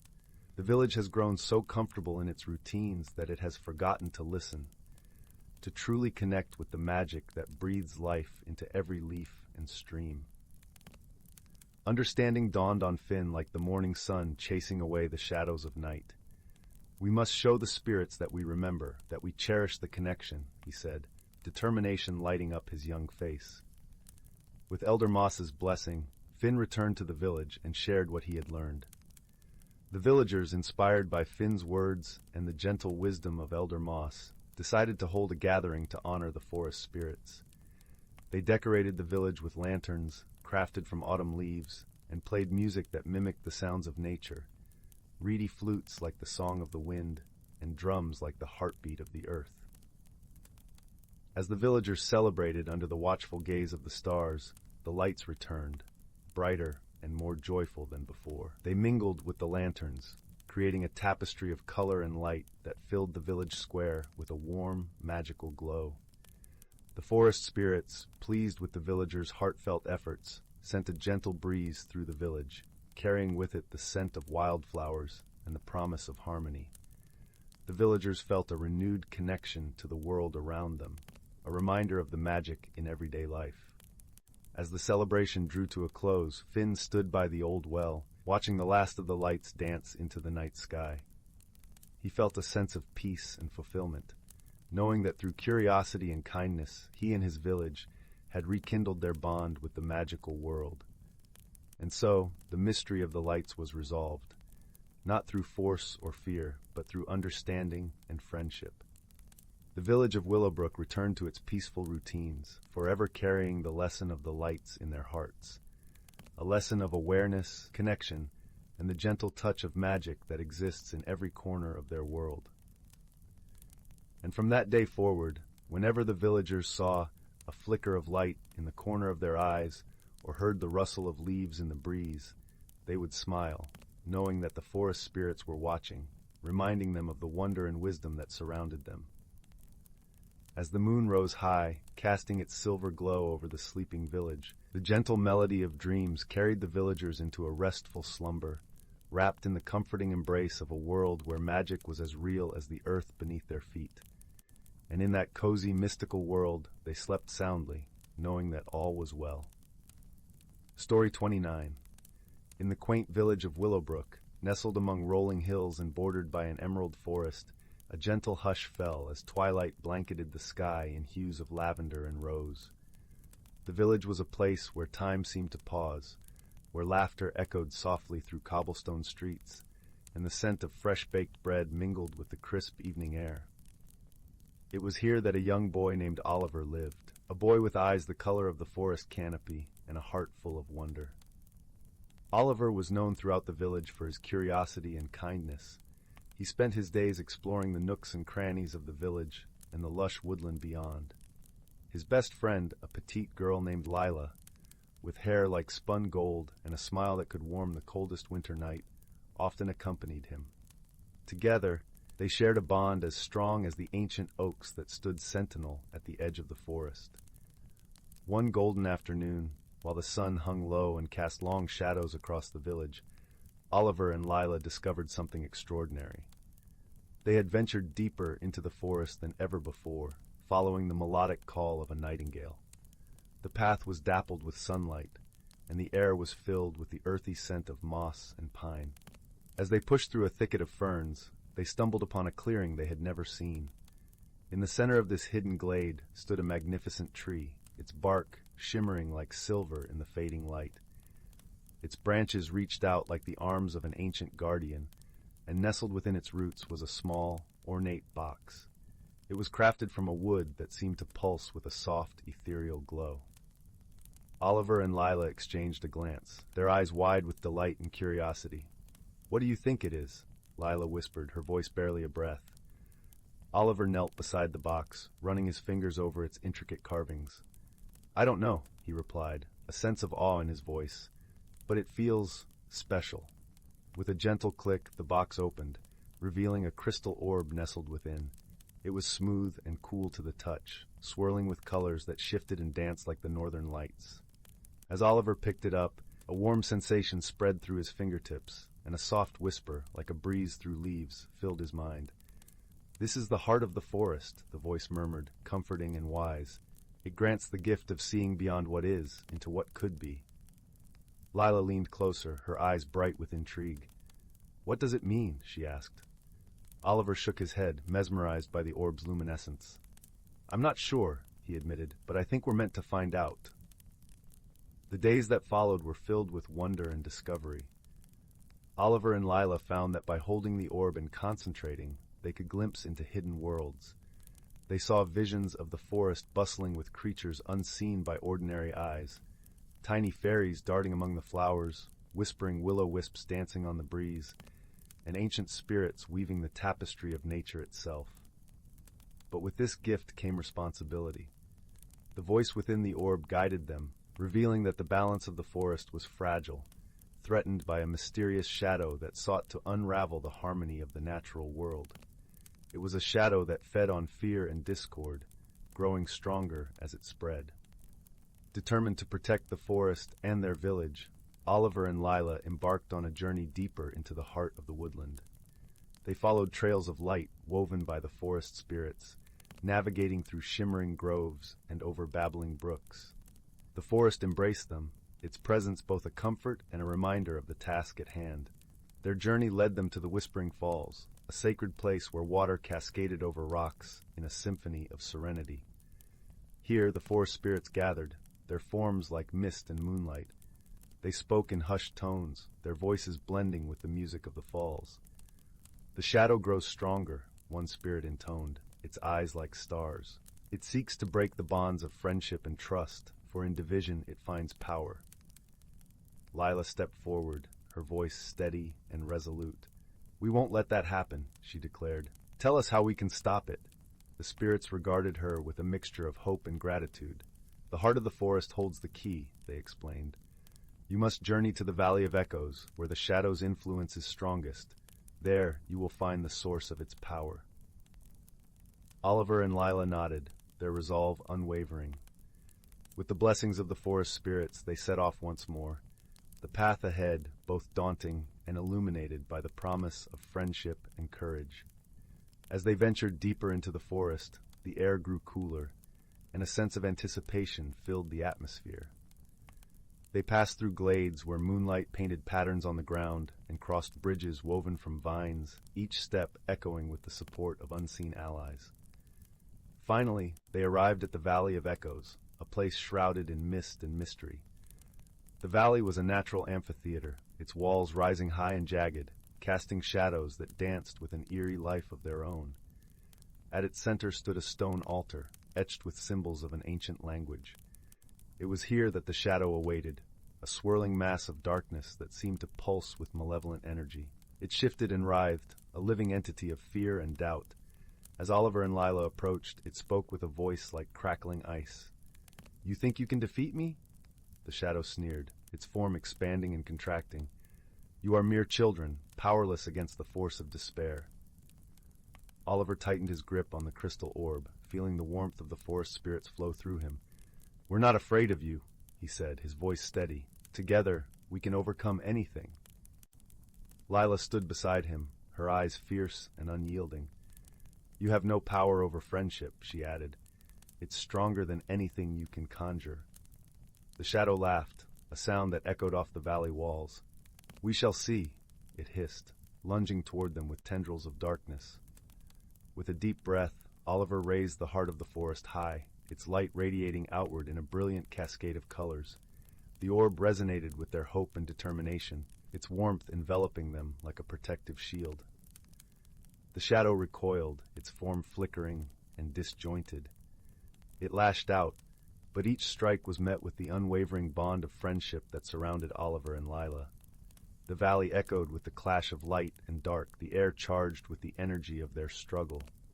In that moment, Oliver realized the truth of the orb's gift. It wasn't just a tool to glimpse hidden worlds. It was a mirror of their own hearts, a testament to their courage, kindness, and unity.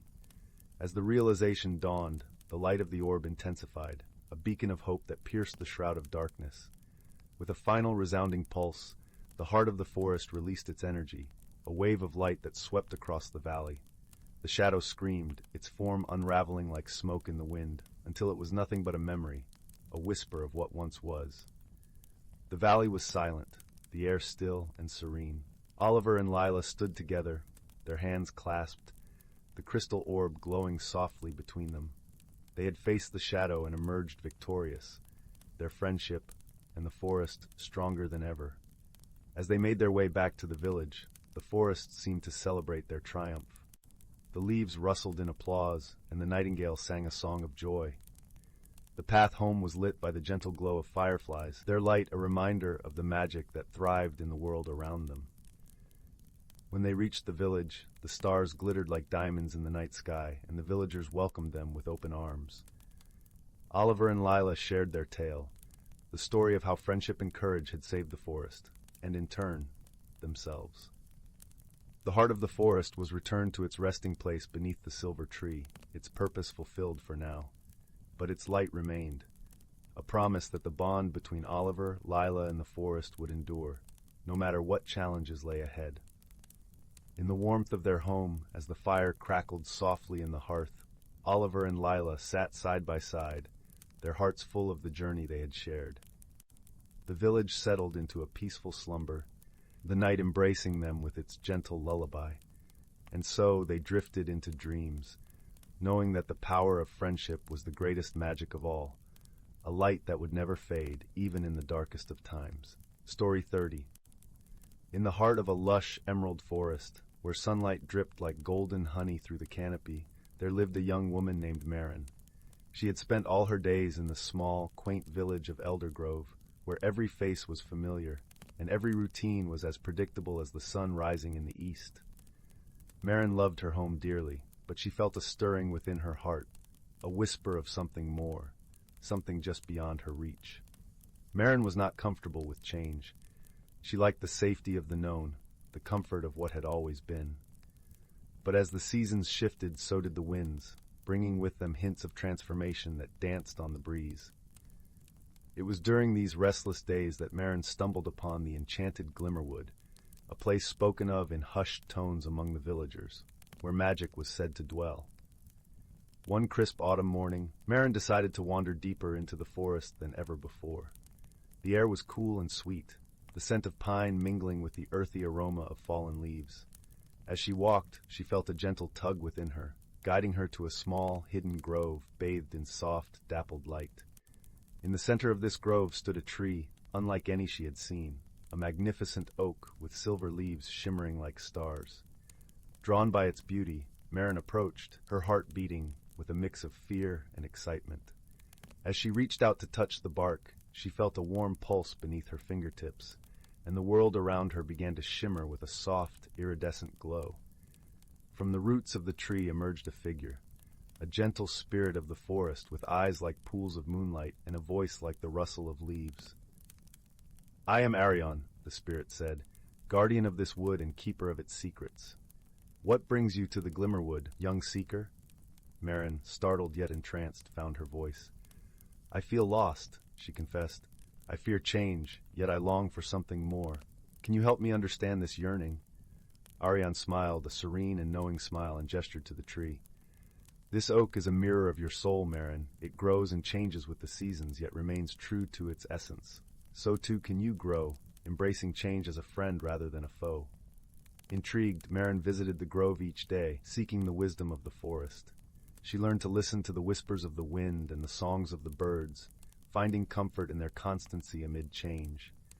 The forest became her sanctuary, a place where she could explore the depths of her heart without fear. As the days turned into weeks, Marin met other forest dwellers, gentle creatures with wise, twinkling eyes and warm hearts.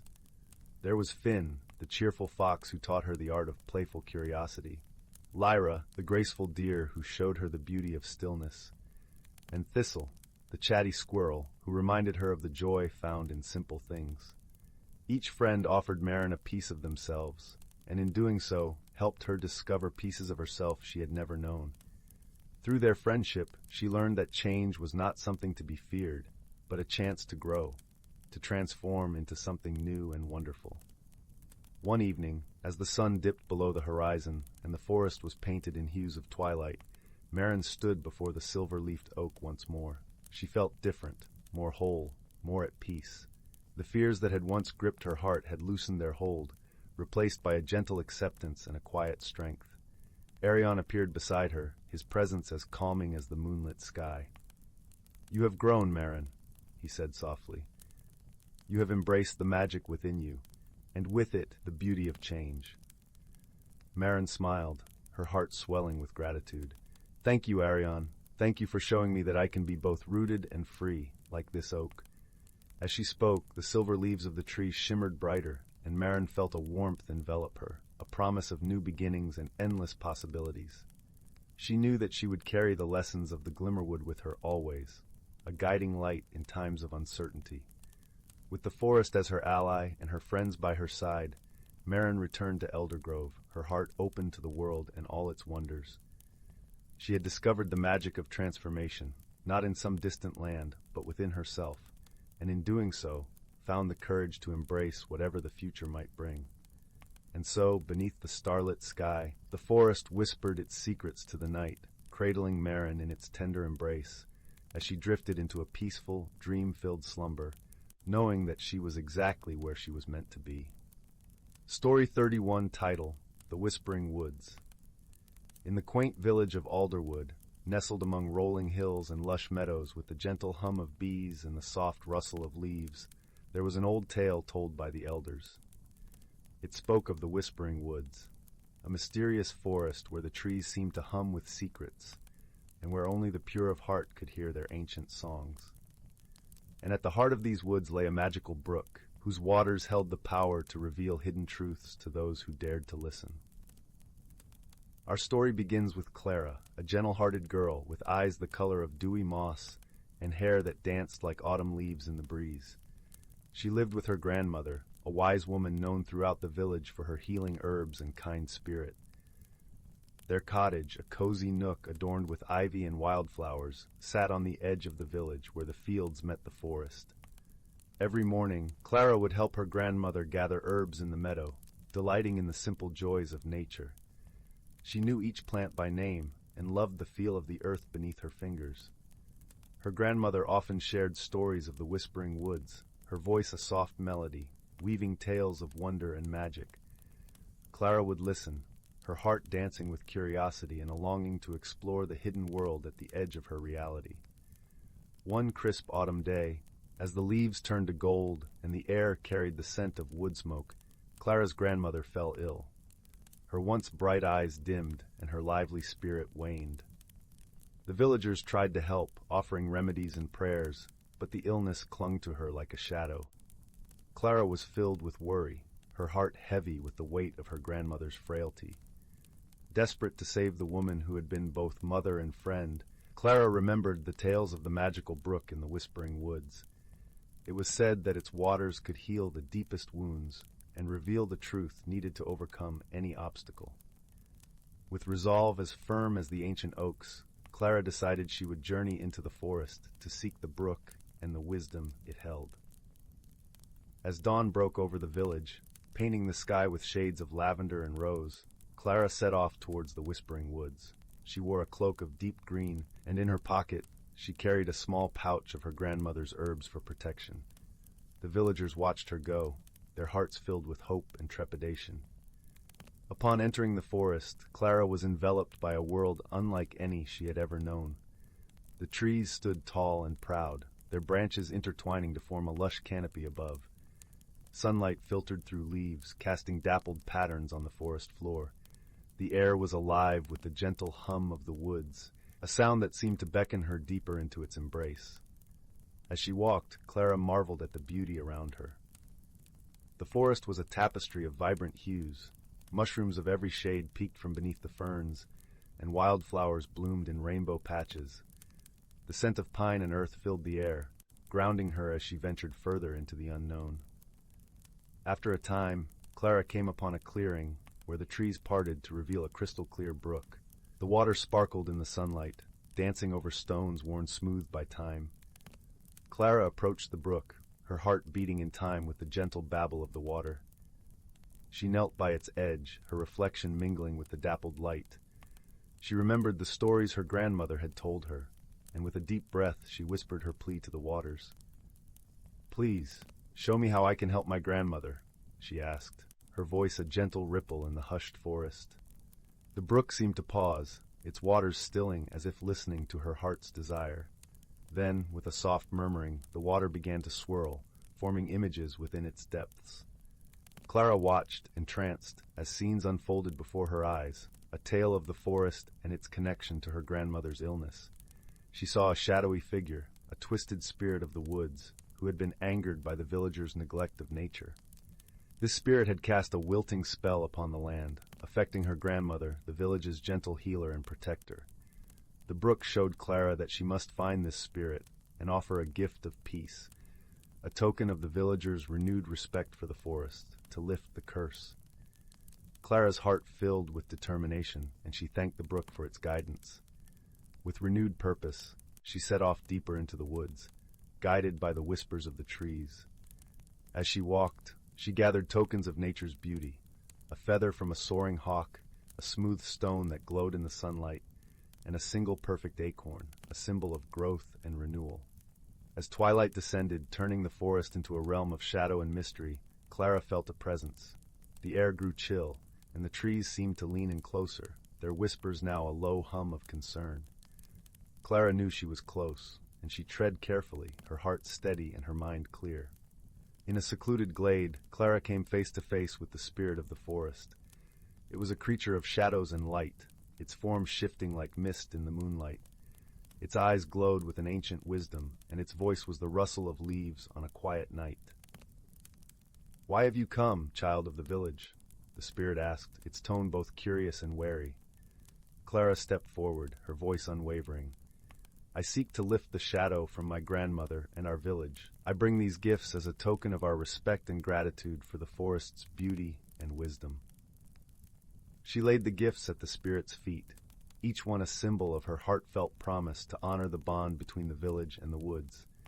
The spirit regarded the offerings, its form shifting to reveal a softer glow. "You have a pure heart, child," the spirit said, its voice now a gentle breeze. "Your gifts are accepted, and the bond is renewed. Return to your grandmother, for she will wake with the dawn." With those words, the spirit vanished into the night, leaving Clara enveloped in a sense of peace and fulfillment. She made her way back through the forest, the path now illuminated by the gentle light of the moon. The whispers of the trees guided her, their song a lullaby of hope and renewal. As Clara emerged from the woods, the first light of dawn kissed the village with hues of gold and pink. She hurried to her grandmother's side, her heart a flutter of anticipation and love. To her joy, she found her grandmother awake, her eyes bright and her spirit renewed. The villagers rejoiced, their hearts filled with gratitude for the forest and the brave girl who had rekindled their connection to the land. Clara's journey had changed her, deepening her understanding of the delicate balance between humanity and nature. And so, with the forest as their ally and guide, the villagers of Alderwood learned to live in harmony with the world around them. They tended the land with care, honoring the whispers of the woods and the magic that bound them all. As for Clara, she grew into a wise woman like her grandmother, sharing stories of the whispering woods and the wonders she had witnessed. Her heart remained forever open to the magic of the natural world, and her spirit danced with the joy of friendship and understanding. And so, under the watchful eyes of the ancient trees, Clara and her village flourished, their lives woven with the gentle magic of the whispering woods. The forest's song became a cherished melody, a reminder of the bonds forged through kindness and the power of a pure heart. And as the stars twinkled overhead, the village settled into a peaceful slumber, wrapped in the comforting embrace of the night, knowing that the whispers of the woods would always guide them home. Story 32. In the heart of the whispering woods, where the trees swayed gently under the tender caress of the evening breeze and the leaves rustled like the soft murmur of a lullaby, there lay a hidden world, unseen by the ordinary eye.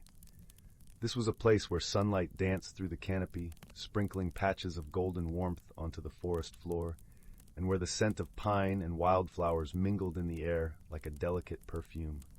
It was a realm where magic breathed life into every nook and cranny, waiting patiently for those who dared to seek it.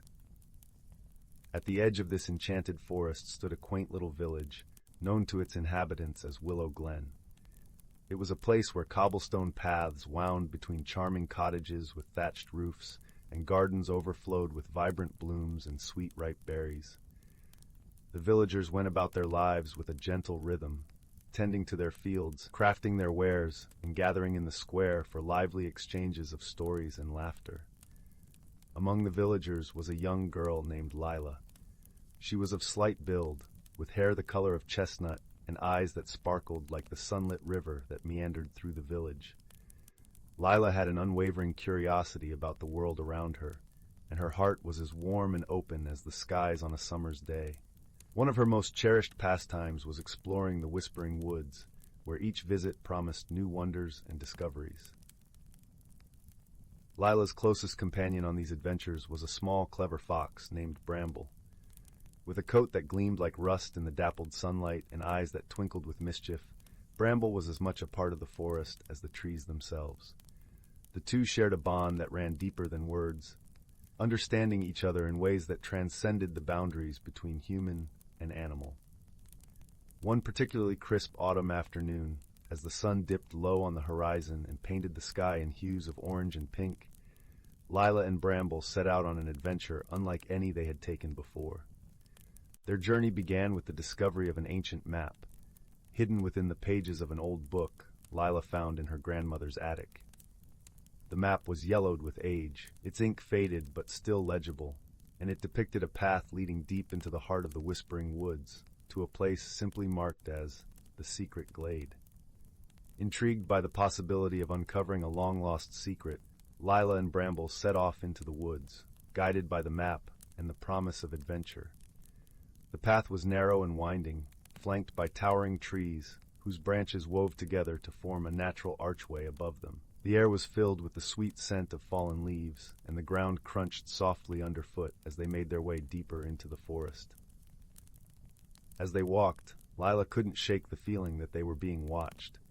It was a sensation that hovered at the edge of her awareness, like a shadow just beyond the reach of the light.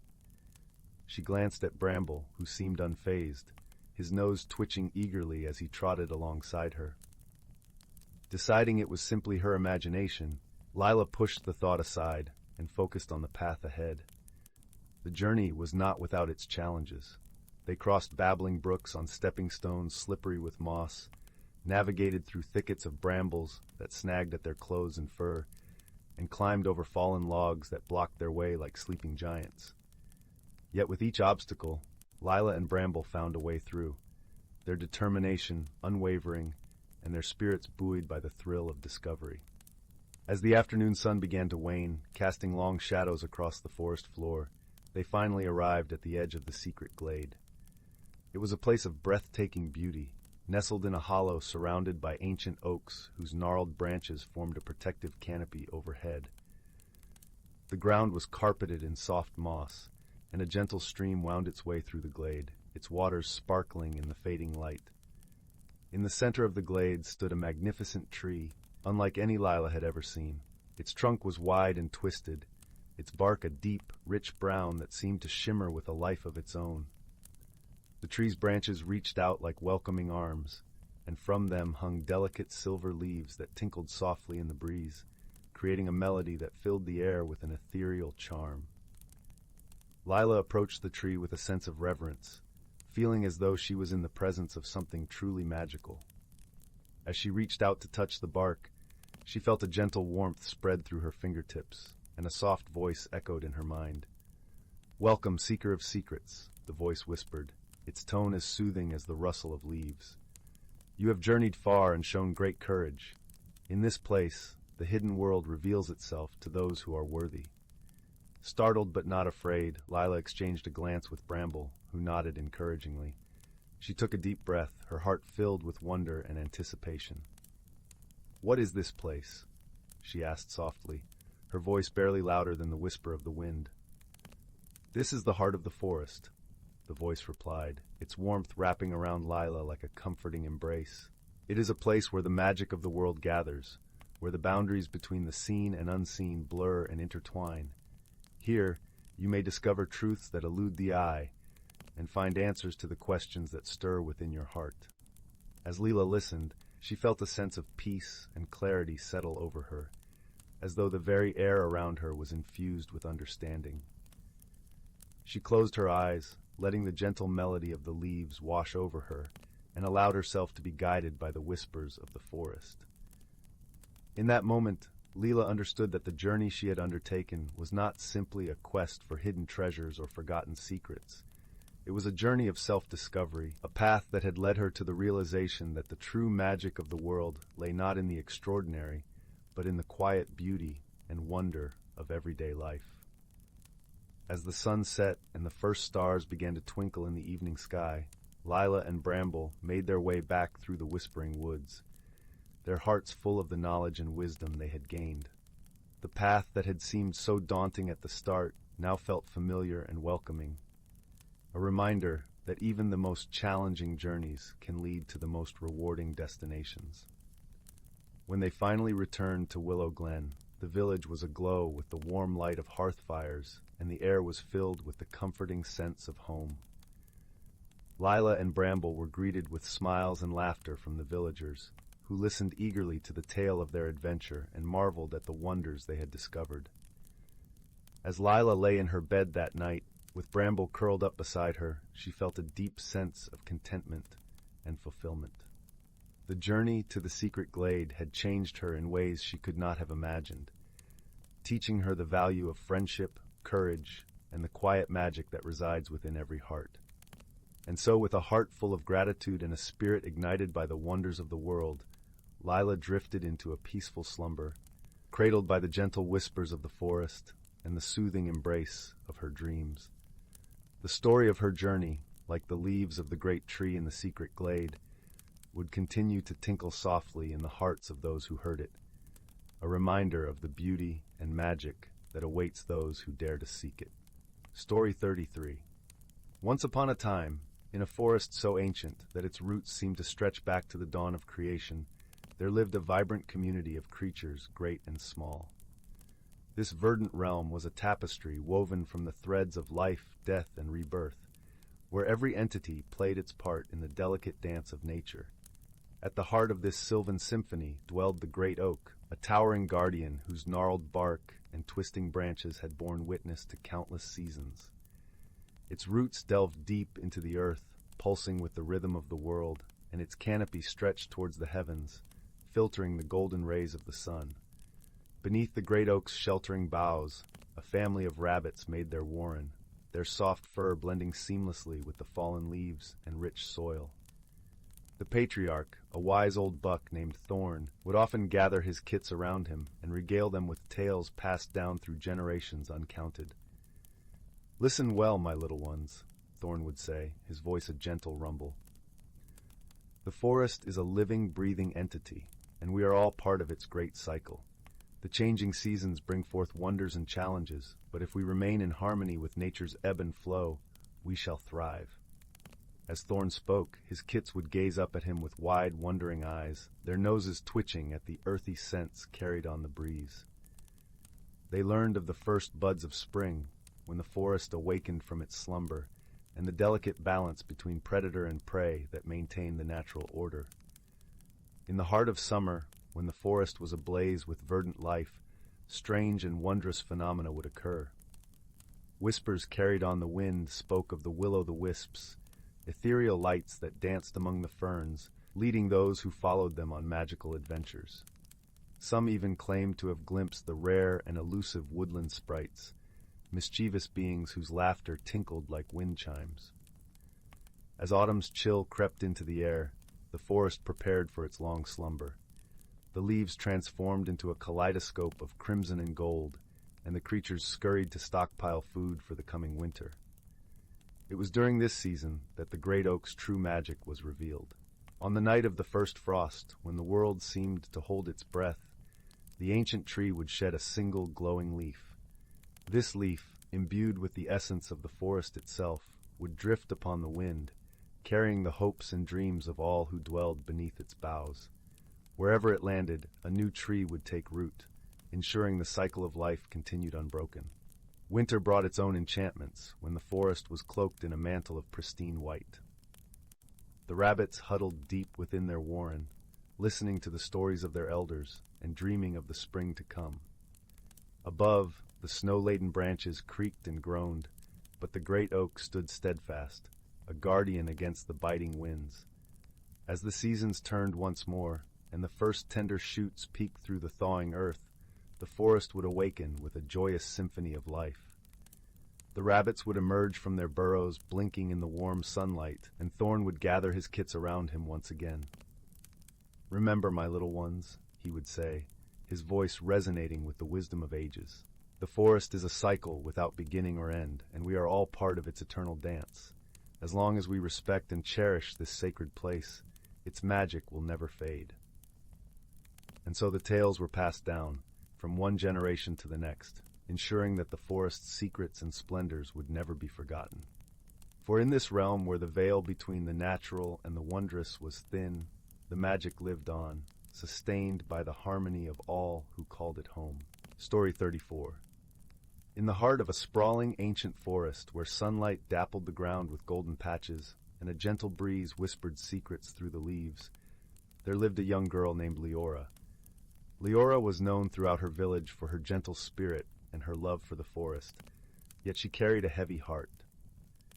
Change was something she feared deeply, and lately it seemed to swirl around her like an unending autumn wind. Each morning, as the sun kissed the dew on the grass, Leora would wander into the woods, seeking solace among the towering oaks and fragrant pines. The forest had been a constant in her life, its timeless beauty a comforting presence amidst the uncertainties she faced. One day, as Leora followed her familiar path, she noticed something different. A shimmering trail of iridescent light wove through the trees, beckoning her to follow. Unable to resist its enchanting glow, she stepped carefully onto the path, her heart fluttering with a mix of apprehension and curiosity. The trail led her to a glade she had never seen before, encircled by ancient trees with trunks as wide as houses and branches that reached for the sky. In the center of this hidden sanctuary stood an old willow, its leaves cascading like a waterfall of emerald green. Beneath its boughs, a gentle stream murmured, its water sparkling with 1,000 tiny rainbows. Sitting by the stream was an elderly woman with eyes as bright as stars and a smile that seemed to hold all the kindness in the world. Her name was Brigid, a wise hermit known to the villagers as a keeper of the forest's secrets. "Welcome, dear Leora," Brigid greeted warmly, her voice as soft and soothing as the rustle of leaves. "I have been expecting you." Leora blinked in surprise. "Expecting me? But how could you know I would come?" Brigid chuckled, the sound like tinkling chimes. "The forest speaks to those who listen. It tells me you are troubled by the winds of change." Leora nodded, her eyes downcast. "Everything is changing so fast, and I feel lost. I don't know who I am in all of this." Brigid gestured for Leora to sit beside her. As she did, the old woman dipped her hand into the stream, pulling out a small, perfectly round stone. It glistened with a light that seemed to emanate from within. "This is a moonstone," Brigid explained, placing it gently in Leora's palm. "It holds the magic of transformation, just as you do. Change is like this stone. Sometimes it seems daunting, but it reveals beauty and strength you never knew you had." Leora gazed at the moonstone, its soft glow warming her hand. She felt a flicker of hope stir within her, though her fears still lingered like shadows. Brigid continued, "You are not alone in this journey. The forest and its creatures have much to teach you if you are willing to learn." With those words, Brigid rose and waved her hand.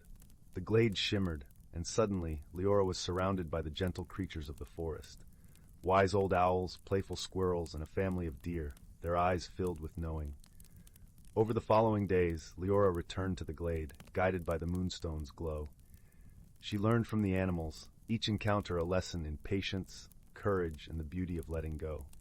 The owls taught her to see beyond the darkness, to trust her intuition even when the path was unclear. The squirrels, with their playful antics, showed her the joy of living in the moment and the strength found in community. The deer, graceful and serene, reminded her of the importance of being gentle with herself as she navigated her path. With each visit, Leora felt a subtle shift within her, a quiet transformation like the unfolding of a flower. She began to embrace change, seeing it not as a storm to be weathered, but as a river to be followed, its current carrying her to places unknown, yet wondrous. One evening, as the sun set in a blaze of amber and rose, Leora returned to the glade to find Brigid waiting for her, a look of pride shining in her eyes. "You have grown, dear Leora," Brigid said, her voice a gentle caress. "You have learned to dance with the winds of change, and now you shine with the light of your own moonstone." Leora smiled, feeling the truth of Brigid's words in the steady beat of her heart. The fear that once held her captive had loosened its grip, replaced by a quiet confidence born of her journey. Brigid placed a hand on Leora's shoulder. "Remember, change is the heartbeat of life. Embrace it with open arms, and it will lead you to your true self." With those words, Leora knew it was time to return to her village, carrying with her the lessons of the forest and the magic of the moonstone. As she walked beneath the canopy of stars, she felt a deep peace settle within her, a promise of the beautiful transformations yet to come. And so Leora's story became one of gentle, magical transformation, a testament to the power of friendship, wisdom, and the courage to embrace the unknown. As she lay down to sleep that night, the moonstone by her side, she dreamt of the forest, its whispers a lullaby that filled her soul with light and hope. Story 35. In a distant galaxy where stars shimmered like scattered diamonds on a velvet canvas of night, there thrived a myriad of planets, each holding its unique wonders and mysteries. Among them, 2 planets stood out for their stark differences: the lush, verdant realm of Viridiana and the shimmering, crystalline world of Glaciaris. Viridiana was a world of vibrant greenery, where the skies were perpetually painted in hues of emerald and gold. Its inhabitants, the Verdalites, were gentle beings with skin that mirrored the lush foliage of their homes. They moved with a grace akin to the swaying of willow trees, and their voices carried the soothing rustle of leaves. On the other hand, Glaciaris was a planet forged from ice and crystal, where the light refracted through its many prisms created a kaleidoscope of colors. The Glacians, its denizens, were beings of ice and shimmer, their forms glinting like the surface of a frozen lake under the moonlight. Their voices rang with a clarity and cold beauty, much like the chiming of icicles in a winter breeze. Despite the beauty of their worlds, these planets had little interaction, for the Verdalites cherished warmth and growth, while the Glacians valued coolness and tranquility. However, the great cosmic winds, with their mischievous currents, had other plans. One fateful day, a cosmic event, a rare alignment of stars, caused a temporary bridge of light to form between Viridiana and Glaciaris. Through this luminous pathway, 2 unlikely travelers found themselves thrust together. From Viridiana came a young Verdalite named Tilia, whose curiosity about the stars had always been insatiable. From Glaciaris came a Glacian named Cryos, who sought solitude to contemplate the universe's mysteries. Their meeting was not without its initial misunderstandings. Tilia, with her warm touch and vibrant presence, found Cryos's chill daunting and aloof. Meanwhile, Cryos perceived Tilia's vivacity as overwhelming and disruptive to his serene introspections. Yet the bridge of light had a magic that neither could resist. It compelled them onward, deeper into their shared journey. As they traveled through the cosmic bridge, they encountered challenges that required them to rely on each other. The path was occasionally obscured by nebulae of dense stardust, which Tilia, with her keen sense of growth and life, navigated with ease, guiding Cryos through the swirling clouds. In turn, Cryos's crystalline form reflected and refracted the distant starlight, illuminating their path when darkness threatened to envelop them. Through these shared trials, they began to see beyond their differences. Tilia discovered that Cryos's icy exterior concealed a heart full of wisdom and a deep appreciation for the beauty of silence and contemplation.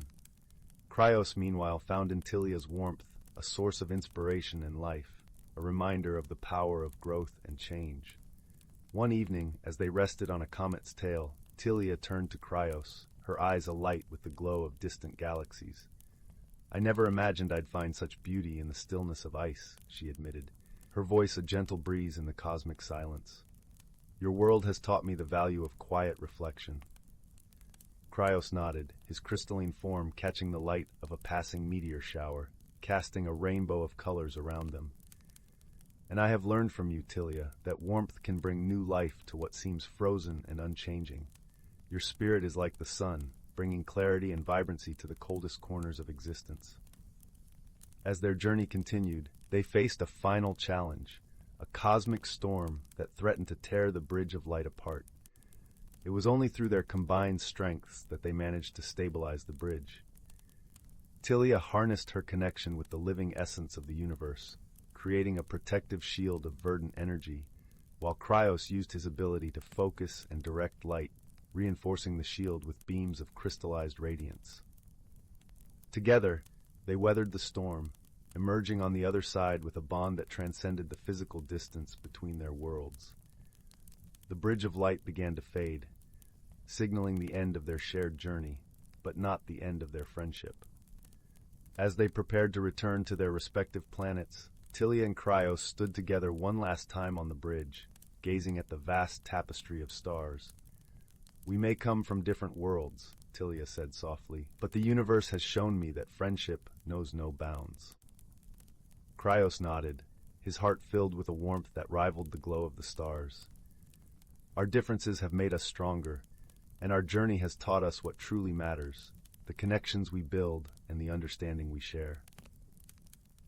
With a final embrace, their forms mingling in a dance of green and crystalline light, they bid each other farewell, knowing that their friendship would endure, like a star that continues to shine even after it has left its place in the sky. And so, Tilia and Cryos returned to their home worlds, forever changed by their journey. They carried with them the lessons learned and the warmth of a friendship that would light their paths in the darkest nights, reminding them always that true companionship is found not in similarity, but in the harmonious blending of differences. Story 36. In a forest older than memory, where time wove its secrets into every leaf and stone, there thrived a world rarely glimpsed by human eyes. This was the forest of Verdantia, a place where the whispers of ancient trees mingled with the melodies of babbling brooks, and the air hummed with the gentle magic of life itself. As dawn brushed the horizon with strokes of gold and pink, the forest awoke in a symphony of subtle sounds. The rustle of leaves whispered secrets to the wind, while the soft murmur of a nearby stream sang a lullaby to the earth. In this serene world, every creature, no matter how small, played a vital role in the symphony of nature. Among these creatures was Sylvan, a wise old stag whose antlers were crowned with moss and tiny flowers. Sylvan's eyes, deep and knowing, held the wisdom of countless seasons. He was the guardian of the forest's balance, a role passed down through generations of his kind. Each morning, Sylvan would wander the sun-dappled paths, his hooves gently pressing into the soft, loamy earth, ensuring that harmony prevailed in his beloved home. One particular morning, as the mist hung low among the trees, Sylvan noticed something amiss. The song of the brook seemed hesitant, its waters not flowing as freely as before. Concerned, he followed the sound, his breath visible in the crisp morning air. As he approached, he found a gathering of creatures, a family of otters, a pair of wrens, and an elderly tortoise, around a fallen tree that had blocked the stream's path. The creatures looked to Sylvan, their eyes filled with worry. "The water," chittered the otter mother, her sleek fur glistening with dew. "It's dwindling, and our young ones need it to thrive." Sylvan, with a gentle nod, understood the gravity of the situation. He lowered his head to the earth, listening to its heartbeat. The tree, once a towering sentinel, had fallen due to a fierce storm that had swept through the forest, its roots unable to cling to the saturated soil. "It is nature's way to change and adapt," Sylvan said, his voice as deep and soothing as the forest itself. "But we must aid it to restore the balance." The creatures gathered closer, eager to help. Sylvan knew that this task required more than strength. It needed the wisdom of the forest's inhabitants, each contributing their unique gifts. The otters, with their agile bodies, began clearing smaller branches and debris, while the tortoise, with patient determination, pushed aside heavier logs. Above them, the wrens flew to the treetops, calling out to the others. Soon a flurry of wings filled the air as birds of all kinds arrived, chirping and trilling in a chorus of cooperation. They carried leaves and twigs, using them to weave a new path for the water to follow. As the sun climbed higher, its warm rays filtering through the canopy, a miracle unfolded. The brook, once obstructed, began to flow more freely, its song regaining its joyful melody. The creatures paused, watching as life returned to the stream, their hearts swelling with a sense of accomplishment. Sylvan, his eyes shimmering with gratitude, turned to his friends. Together, we have restored the music of the forest. Let this be a lesson passed down, that in unity and harmony we find strength. The creatures nodded, their spirits lifted by the day's work. As the sun began its descent, painting the sky in hues of amber and violet, they returned to their homes, the forest once again at peace. In the days that followed, the story of the stream's restoration spread throughout Verdantia, a reminder of the power of cooperation and the importance of maintaining balance. And as each season passed, with its own wonders and challenges, the creatures of the forest remembered the day they had come together to heal their home. Beneath the watchful eyes of Sylvan and the ancient trees, Verdantia continued to thrive, a harmonious sanctuary where magic and nature danced together in a timeless embrace. And so, the wisdom of the forest, like the gentle rustle of leaves in the wind, was carried through the ages, a testament to the enduring bond between all living things. Story 37. Once upon a time, in the gentle embrace of the moonlit grove, a forest where the leaves whispered ancient secrets and the streams sang their own lullabies, there lived a young girl named Leora. Leora was a kind-hearted soul, with hair the color of autumn leaves and eyes that sparkled like dewdrops in the morning sun. Yet beneath her tranquil exterior, she carried the weight of a worry she could not shake, the fear of change. Leora had always loved the familiar patterns of her life, the way the morning sun seeped through the canopy, painting the forest floor with golden light, or how the evening shadows danced with the flicker of the fireflies. But now, a new path was unfolding before her, a path she had yet to walk, and it filled her with uncertainty. One crisp autumn morning, when the air was filled with the earthy scent of fallen leaves, and the sky blushed with the first light of dawn, Leora set out on her daily walk through the grove. Her footsteps were soft against the carpet of leaves, a soothing rustle that accompanied the gentle breeze. As she wandered deeper into the heart of the forest, she noticed a peculiar sight, a tree she had never seen before, with bark shimmering in hues of silver and branches that cradled a nest of golden leaves. Curiosity tugged at Leora's heart, and she approached the tree, her fingers brushing against its cool, silken bark. As she did, a soft voice, as sweet as honey and as comforting as a warm embrace, filled the air. "Welcome, dear one," the tree sang, its voice resonating with the gentle hum of nature. "I am the tree of seasons, and I see you struggle with the winds of change." Startled, yet comforted by the tree's presence, Leora replied, "I am afraid of what lies ahead. The thought of change makes my heart tremble." The tree rustled its leaves, a shimmering cascade of golden light. "Fear not, for change is but a dance of the seasons. Each brings its own beauty, its own gifts. Allow me to guide you." With a tender sigh, Leora agreed, and the tree of seasons conjured a swirl of magical leaves that enveloped her in a cocoon of warmth and light. As the world around her dissolved into a tapestry of colors, Leora felt herself drawn into a wondrous vision. She found herself standing in a vast meadow under a twilight sky, where stars twinkled like tiny lanterns. In this enchanted meadow she encountered a wise old tortoise named Tovin, whose shell glistened with the hues of the cosmos.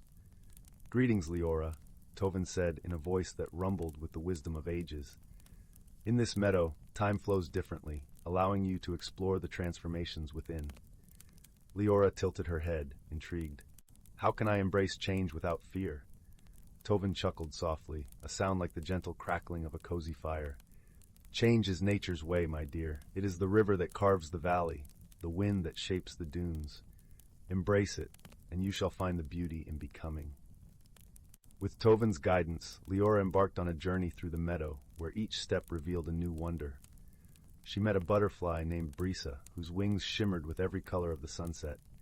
Brisa fluttered around Leora, whispering tales of her own transformation from a humble caterpillar. "Change is the heart's way of growing," Brisa said, her wings creating a soft breeze. "It may feel like a storm at first, but it brings forth the blossoms of who we are meant to be." Touched by Brisa's words, Leora felt a warmth blossom within her, a flicker of understanding. As she continued her journey, she encountered a stream that sang with the laughter of children. There she met Rill, a playful otter who danced with the water's flow. "To fear change is to stand still," Rill said with a twinkle in his eyes. "Dive into the current, and you shall find the joy of discovery." With newfound courage, Leora joined Rill, diving into the stream's embrace. The water was cool and refreshing, wrapping around her like a gentle hug. As she swam, she felt her fears dissolve, replaced by a sense of freedom she had never known. Emerging from the water, Leora found herself back beneath the Tree of Seasons. The silver bark glowed softly in the moonlight, and the tree's voice was a tender caress. "Do you see now, dear Leora?" the tree asked, its branches swaying gently. "Change is a journey, not a destination. It is the heart's way of singing its own song." Leora nodded, her heart light and her spirit renewed. "I understand now. Change is not the end, but the beginning of something beautiful." With a grateful heart, Leora thanked the Tree of Seasons, Tovin, Brisa, and Rill for their wisdom and friendship. As she made her way back through the forest, she carried with her the lessons of the enchanted meadow. From that day forward, Leora welcomed the dance of the seasons, embracing each change with open arms. Her fears faded like morning mist, leaving behind the bright promise of new beginnings. And in the heart of the moonlit grove, where the leaves whispered ancient secrets and the streams sang their own lullabies, Leora found a peace that echoed in the rustling trees and the starry skies above. And so, in the gentle embrace of the forest, Leora learned that the beauty of personal discovery lies not in fearing change, but in embracing it, and that true transformation begins with the courage to grow. With a heart as vast as the night sky and a spirit as free as the wind, she walked her path with grace, ever ready to embrace the wonder of what lay ahead. And thus, the tale of Leora's magical transformation became a cherished story in the moonlit grove, a reminder to all who heard it of the beauty that lies in the dance of change. As the seasons turned and the stars continued to watch over the forest, Leora's story lived on, a gentle melody in the hearts of those who dared to dream. And so, the forest sighed with contentment, knowing that, in its embrace, new beginnings would always find their way home. Story 38. Once upon a time, in a quaint village nestled at the edge of a sprawling, whispering forest, there lived a gentle-hearted girl named Linnea. Her home was a charming stone cottage with a thatched roof, surrounded by a garden that bloomed with every color imaginable. The villagers often marveled at her garden's beauty, attributing it to Linnea's tender care and an unspoken magic that seemed to linger in the air. Linnea had a special bond with nature, a connection that was as deep as the roots of the oldest oak in the forest. Each morning, she would wander into the woods, her wicker basket in hand, to gather herbs and wildflowers. Her presence was so soft and respectful that even the shyest creatures of the forest would peek out to greet her. The forest, in return, seemed to guard her with a benevolent watchfulness, like an ancient guardian over its beloved child. One misty morning, as the sun's first light wove golden threads through the trees, Linnea ventured further into the forest than she ever had before. The air was cool and fresh, carrying the scent of pine and earth, and a gentle breeze whispered secrets among the leaves. She followed a path lined with moss and tiny bluebells that seemed to nod encouragingly as she passed. As Linnea walked, she hummed a tune her grandmother had taught her, a melody that blended seamlessly with the natural symphony of chirping birds and rustling leaves. Her heart felt light, as if she was being drawn by an invisible thread towards something wondrous. Eventually, Linnea came upon a clearing she had never seen. In the center stood an ancient tree, its trunk wide and gnarled, with branches that stretched toward the sky like arms in a joyous dance. The bark was thick and rough, yet it shimmered with a peculiar luminescence, as though it held moonlight within its core. And nestled among the roots was a small, intricately carved wooden box, half buried in the earth. Curiosity sparked within Linnea's heart as she knelt down, brushing away the soil with gentle fingers. The box was adorned with delicate patterns of leaves and vines, and when she touched it, a soft warmth spread through her fingertips, as if the tree itself welcomed her presence. With a gentle tug, she freed the box from its earthy cradle. The box was lighter than she expected, and when she opened it, she found a small, glimmering acorn nestled inside. It was unlike any acorn she had ever seen, its surface gleaming with a silvery sheen that caught the light in a way that seemed almost magical. Linnea felt a pulse of something ancient and powerful emanate from the acorn, a gentle thrum that resonated with her very soul. As she held it, a soft voice, like the rustling of leaves, whispered in her mind, "Guard this gift well, for it holds the power to reveal the hidden world." Linnea felt a shiver of awe and wonder, her heart swelling with a sense of purpose. She knew deep down that the acorn was special, a bridge between her world and another, veiled realm. With great care, she placed it back in the box and tucked it safely into her basket. The journey home was filled with a newfound sense of anticipation and excitement. Linnea's mind buzzed with possibilities, each more fantastical than the last.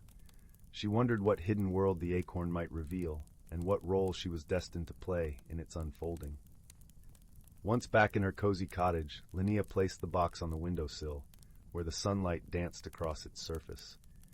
She spent the afternoon tending to her garden, her thoughts never straying far from the mysterious acorn. As dusk settled over the village, painting the sky in hues of lavender and rose, Linnea retired to her room, the box resting beside her bed. That night, as the moon cast its silvery glow through the window, Linnea dreamed of the forest. She saw the ancient tree bathed in ethereal light, its branches swaying with a gentle grace. Around it, a world unfolded, vibrant and alive with creatures and spirits of the forest. She watched as they moved in harmony, their lives intertwined with the rhythms of nature. When Linnea awoke, the dream lingered, vivid and real, as if she had truly visited that hidden realm. She knew in her heart that the acorn held the key to bridging the two worlds, and that she had been chosen to play a part in the unfolding mystery. The following days were filled with a quiet anticipation. Linnea carried the acorn with her wherever she went, feeling its warmth and presence as a comforting companion.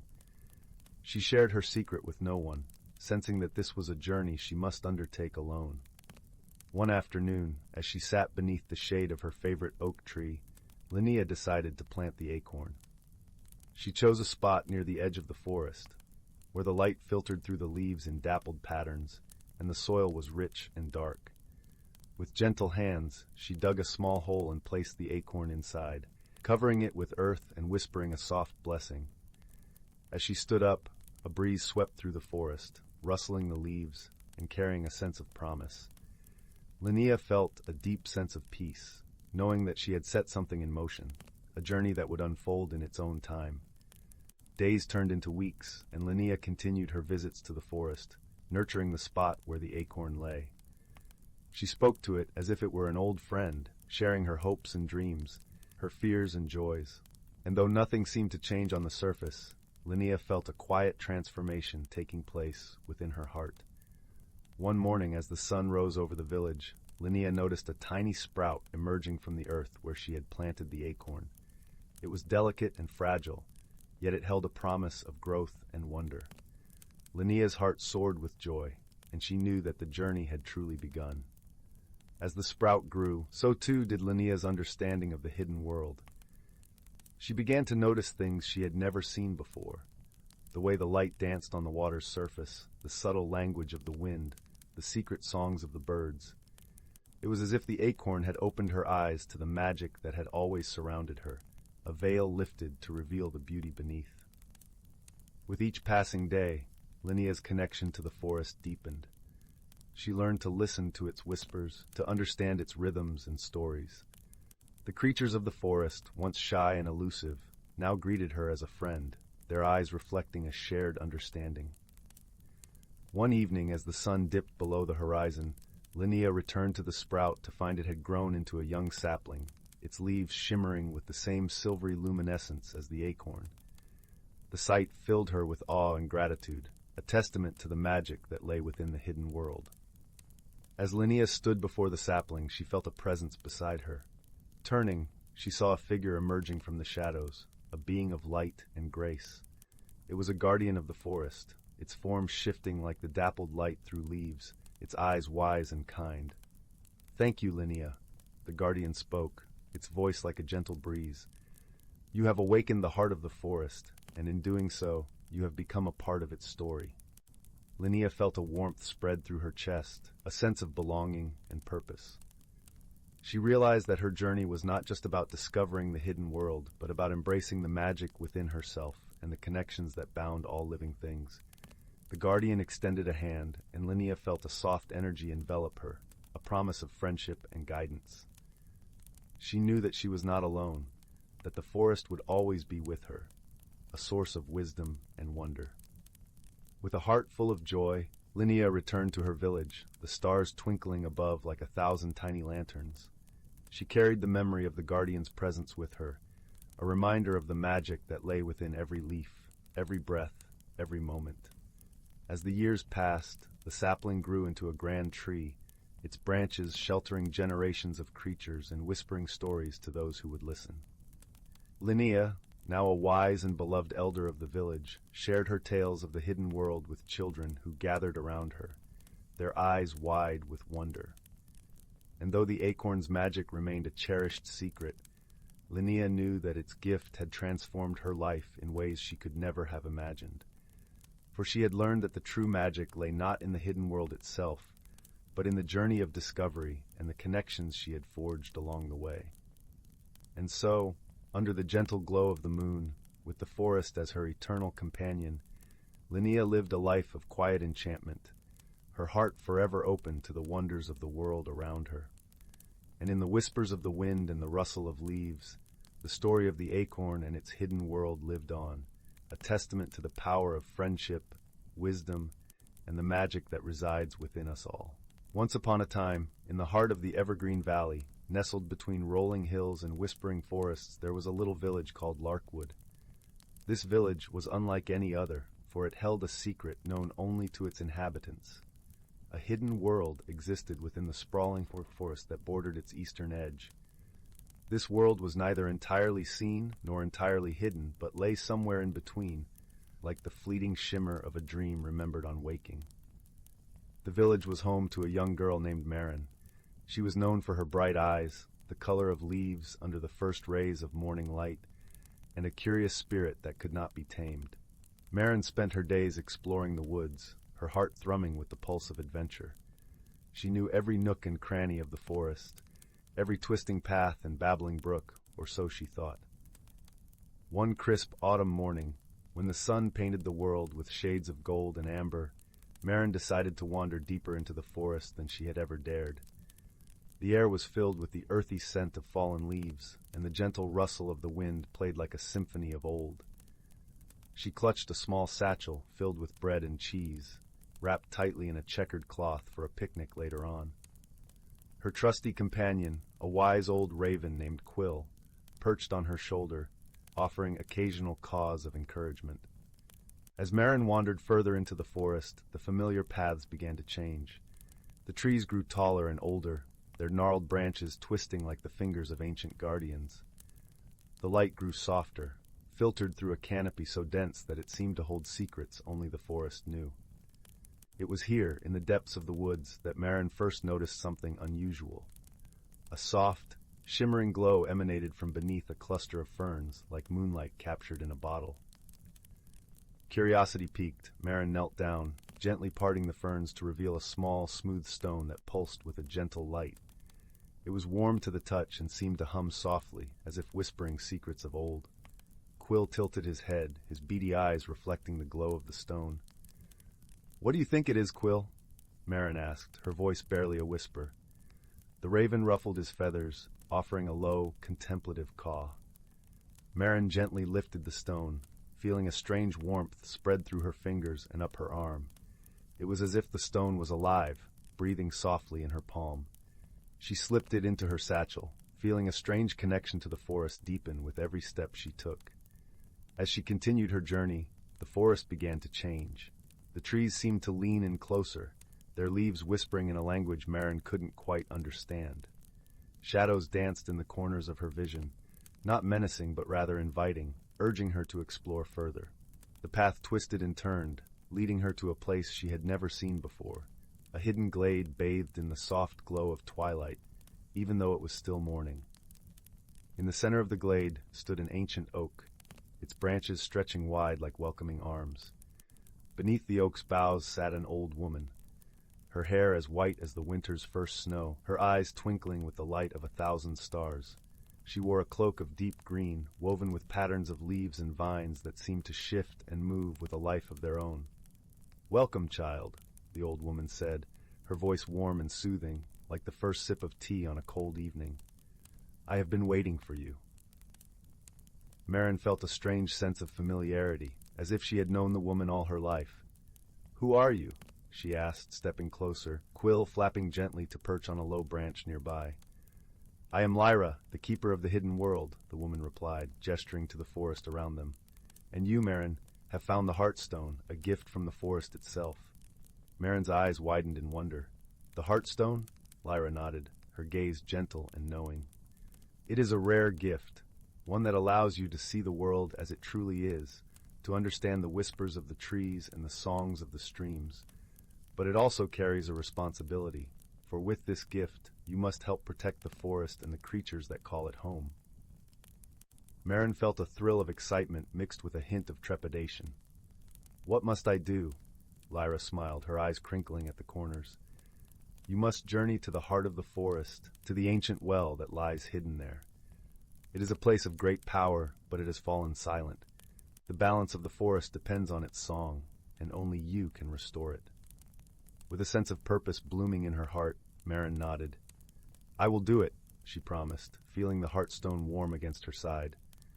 Quill cawed softly as if in agreement, and Lyra rose, placing a gentle hand on Marin's shoulder. "Trust in yourself, and in the friends you will meet along the way. The forest will guide you." With those words echoing in her mind, Marin set off, her path now clear and her heart steady. As she journeyed deeper into the forest, the world around her seemed to come alive. The trees whispered secrets in her ear, the streams sang of ancient times, and she could feel the very heartbeat of the earth beneath her feet. Her first friend on this journey was a small fox, its fur as red as embers. It appeared beside her one afternoon, its eyes bright and curious. "Hello, little one," Marin greeted, crouching down to meet its gaze. The fox wagged its bushy tail, its eyes full of mischief and intelligence. "I am Ember," it said, its voice soft and melodic, like the rustle of leaves in a gentle breeze. "I have heard of your quest, and I wish to join you." Marin smiled, grateful for the company. "Thank you, Ember. I would be glad to have you with me." Together they journeyed on, the forest shifting and changing around them in ways both wondrous and strange. They passed through groves of silver birch, where the air was filled with the scent of honey and wildflowers. They crossed babbling brooks that sang of distant lands and forgotten dreams, and all the while, the Heartstone guided them, its light pulsing softly in Marin's satchel. One evening, as the sun dipped low in the sky, they came upon a clearing bathed in the golden glow of twilight. There, sitting atop a moss-covered stone, was a young deer, its antlers crowned with delicate blossoms. It watched them approach with eyes as deep and dark as the night sky. "Greetings, travelers," the deer said, its voice as gentle as a lullaby. "I am Solstice, guardian of these woods. What brings you to my realm?" Marin stepped forward, feeling the warmth of the Heartstone spread through her being. "I seek the ancient well to restore the balance of the forest." Solstice regarded her with a calm, steady gaze. "It is a noble quest," it said, nodding slowly, "and one that requires wisdom and courage. I will guide you to the edge of my realm, where your path will become clearer." With Solstice as their guide, Marin, Quill, and Ember journeyed on, their footsteps silent on the forest floor. The world around them seemed to hold its breath, as if waiting for something wondrous to unfold. And Marin felt a change within her, a deepening understanding of the interconnectedness of all things. At the edge of Solstice's realm, the forest opened up to reveal a landscape unlike any Marin had ever seen. It was a place where the earth met the sky, where ancient stones stood like sentinels against the passing of time. The air was filled with the scent of salt and sea, and the sound of waves crashing against distant cliffs. "This is where I must leave you," Solstice said, its voice tinged with a note of melancholy. "The path ahead is yours alone to tread." Marin nodded, her heart full of gratitude for the friends she had found. "Thank you, Solstice," she said, her voice carrying the weight of her appreciation. I will not forget all you have done." With a graceful nod, Solstice turned and vanished into the forest, leaving Marin, Quill, and Ember to continue their journey. They pressed on, the Heartstone guiding them like a beacon of hope through the gathering dusk. The path took them through a landscape of wild beauty, where the sea met the land and the sky stretched wide and endless. The wind whispered ancient stories, and the stars began to appear, one by one, like diamonds scattered across a velvet sky. As they traveled, Marin felt a change within herself, a growing awareness of the magic that lay hidden in the world around her. She understood the whispers of the trees, the songs of the streams, and the silent wisdom of the stones. The Heartstone's warmth filled her with a sense of purpose, guiding her steps with gentle certainty. Finally, after many days of travel, they arrived at the heart of the forest, a place where time seemed to stand still. There, nestled beneath the roots of an ancient tree, lay the well, a circle of stones surrounding a pool of water as clear as glass. The air was filled with a deep, resonant silence, as if the world were holding its breath. Marin approached the well, her heart pounding with anticipation. She could feel the power of the place, a deep and abiding magic that resonated with every fiber of her being. She knelt by the water's edge, the Heartstone warm against her side, its light casting soft shadows on the ground. "What must I do?" she whispered, her voice barely audible in the stillness. The answer came not in words, but in a feeling, a deep knowing that welled up from within her soul. She understood that the well's song could only be restored through the simple act of love and gratitude, the recognition of the interconnectedness of all things. With a heart full of love and reverence, Marin placed the Heartstone into the water, watching as its light merged with the depths of the well. The air shimmered with a soft radiance, and a gentle song began to rise, a melody that spoke of ancient times and timeless truths. The forest seemed to come alive with the sound, the trees swaying in rhythm, the leaves whispering in harmony. Marin felt a deep peace settle over her, as if the world itself were cradling her in its gentle embrace. As the song filled the air, Marin knew that the forest's balance had been restored, its heart beating strong and true. She felt a sense of completion, of having come home to a place she had always known in her heart. With a gentle flutter of wings, Quill landed on her shoulder, his eyes reflecting the light of the well. Ember nuzzled against her side, its fur warm and soft. Together, they stood in the quiet sanctuary of the ancient well, their hearts full of the magic of the forest. As the last notes of the song faded into the night, Marin knew that her journey had changed her in ways she could not fully understand. She felt a deep connection to the world around her, a sense of belonging that filled her with quiet joy. With a heart full of gratitude, Marin turned to her companions. "Thank you," she said, her voice soft and full of emotion. "For your friendship, for your guidance. I could not have done this without you." Quill cawed softly, his feathers glistening in the moonlight. Ember wagged its tail, its eyes bright with affection. Together, they began the journey home, the forest singing softly in the background. As they walked through the moonlit forest, Marin felt a sense of peace that she had never known before. She knew that the forest would always be a part of her, its magic a gentle presence in her life. And she knew that she would always carry the lessons of the Heartstone within her heart. When they finally emerged from the forest, the village of Larkwood lay before them, bathed in the soft light of dawn. The familiar sounds of the village waking filled the air, and Marin felt a deep sense of belonging. Her journey had changed her, had opened her heart to the beauty and magic of the world around her. She knew that she would always cherish the friends she had made, the experiences she had shared, and the wisdom she had gained. With a heart full of hope and gratitude, Marin returned to her village, her eyes bright with the light of the forest. She knew that her journey was just beginning, that the world was full of wonders waiting to be discovered, and she knew that she would always carry the magic of the Heartstone within her, a guiding light on her path. And so, in the quiet village of Larkwood, nestled between the rolling hills and whispering forests, Marin found her place in the world, her heart full of the magic and wonder that had always been there, waiting to be discovered. And the forest, with its hidden world and ancient secrets, watched over her, a gentle guardian of dreams and possibilities. And so, dear reader, as you close your eyes and drift into the world of dreams, remember the magic that lies within your own heart and the wonders that await you on your journey. For the world is full of hidden beauty and gentle wisdom, waiting to be discovered by those who are willing to see with the eyes of the heart. Story 40. Once upon a time, deep in the heart of an enchanted forest, there stood a cozy little cottage surrounded by towering oak trees and vibrant wildflowers. This was the home of Willow, a kind-hearted girl with a knack for solving mysteries. One crisp autumn evening, as the leaves rustled outside her window, Willow noticed something peculiar.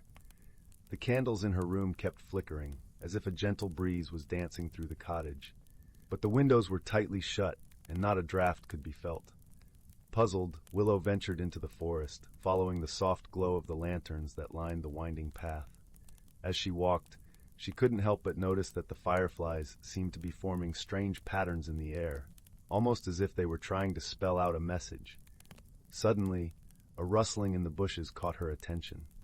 Out hopped a tiny, mischievous pixie with twinkling eyes and gossamer wings. "Hello there," the pixie chirped. "I'm Zephyr, and I think I might know what's causing these odd occurrences." Willow listened intently as Zephyr explained that a group of playful wind sprites had taken up residence in the forest. Their cheerful antics were causing the candles to flicker and the fireflies to swirl in curious patterns. Intrigued, Willow asked Zephyr if she could meet these wind sprites. The pixie eagerly agreed, leading her deeper into the forest, where they came upon a clearing filled with dancing whirlwinds and swirling leaves.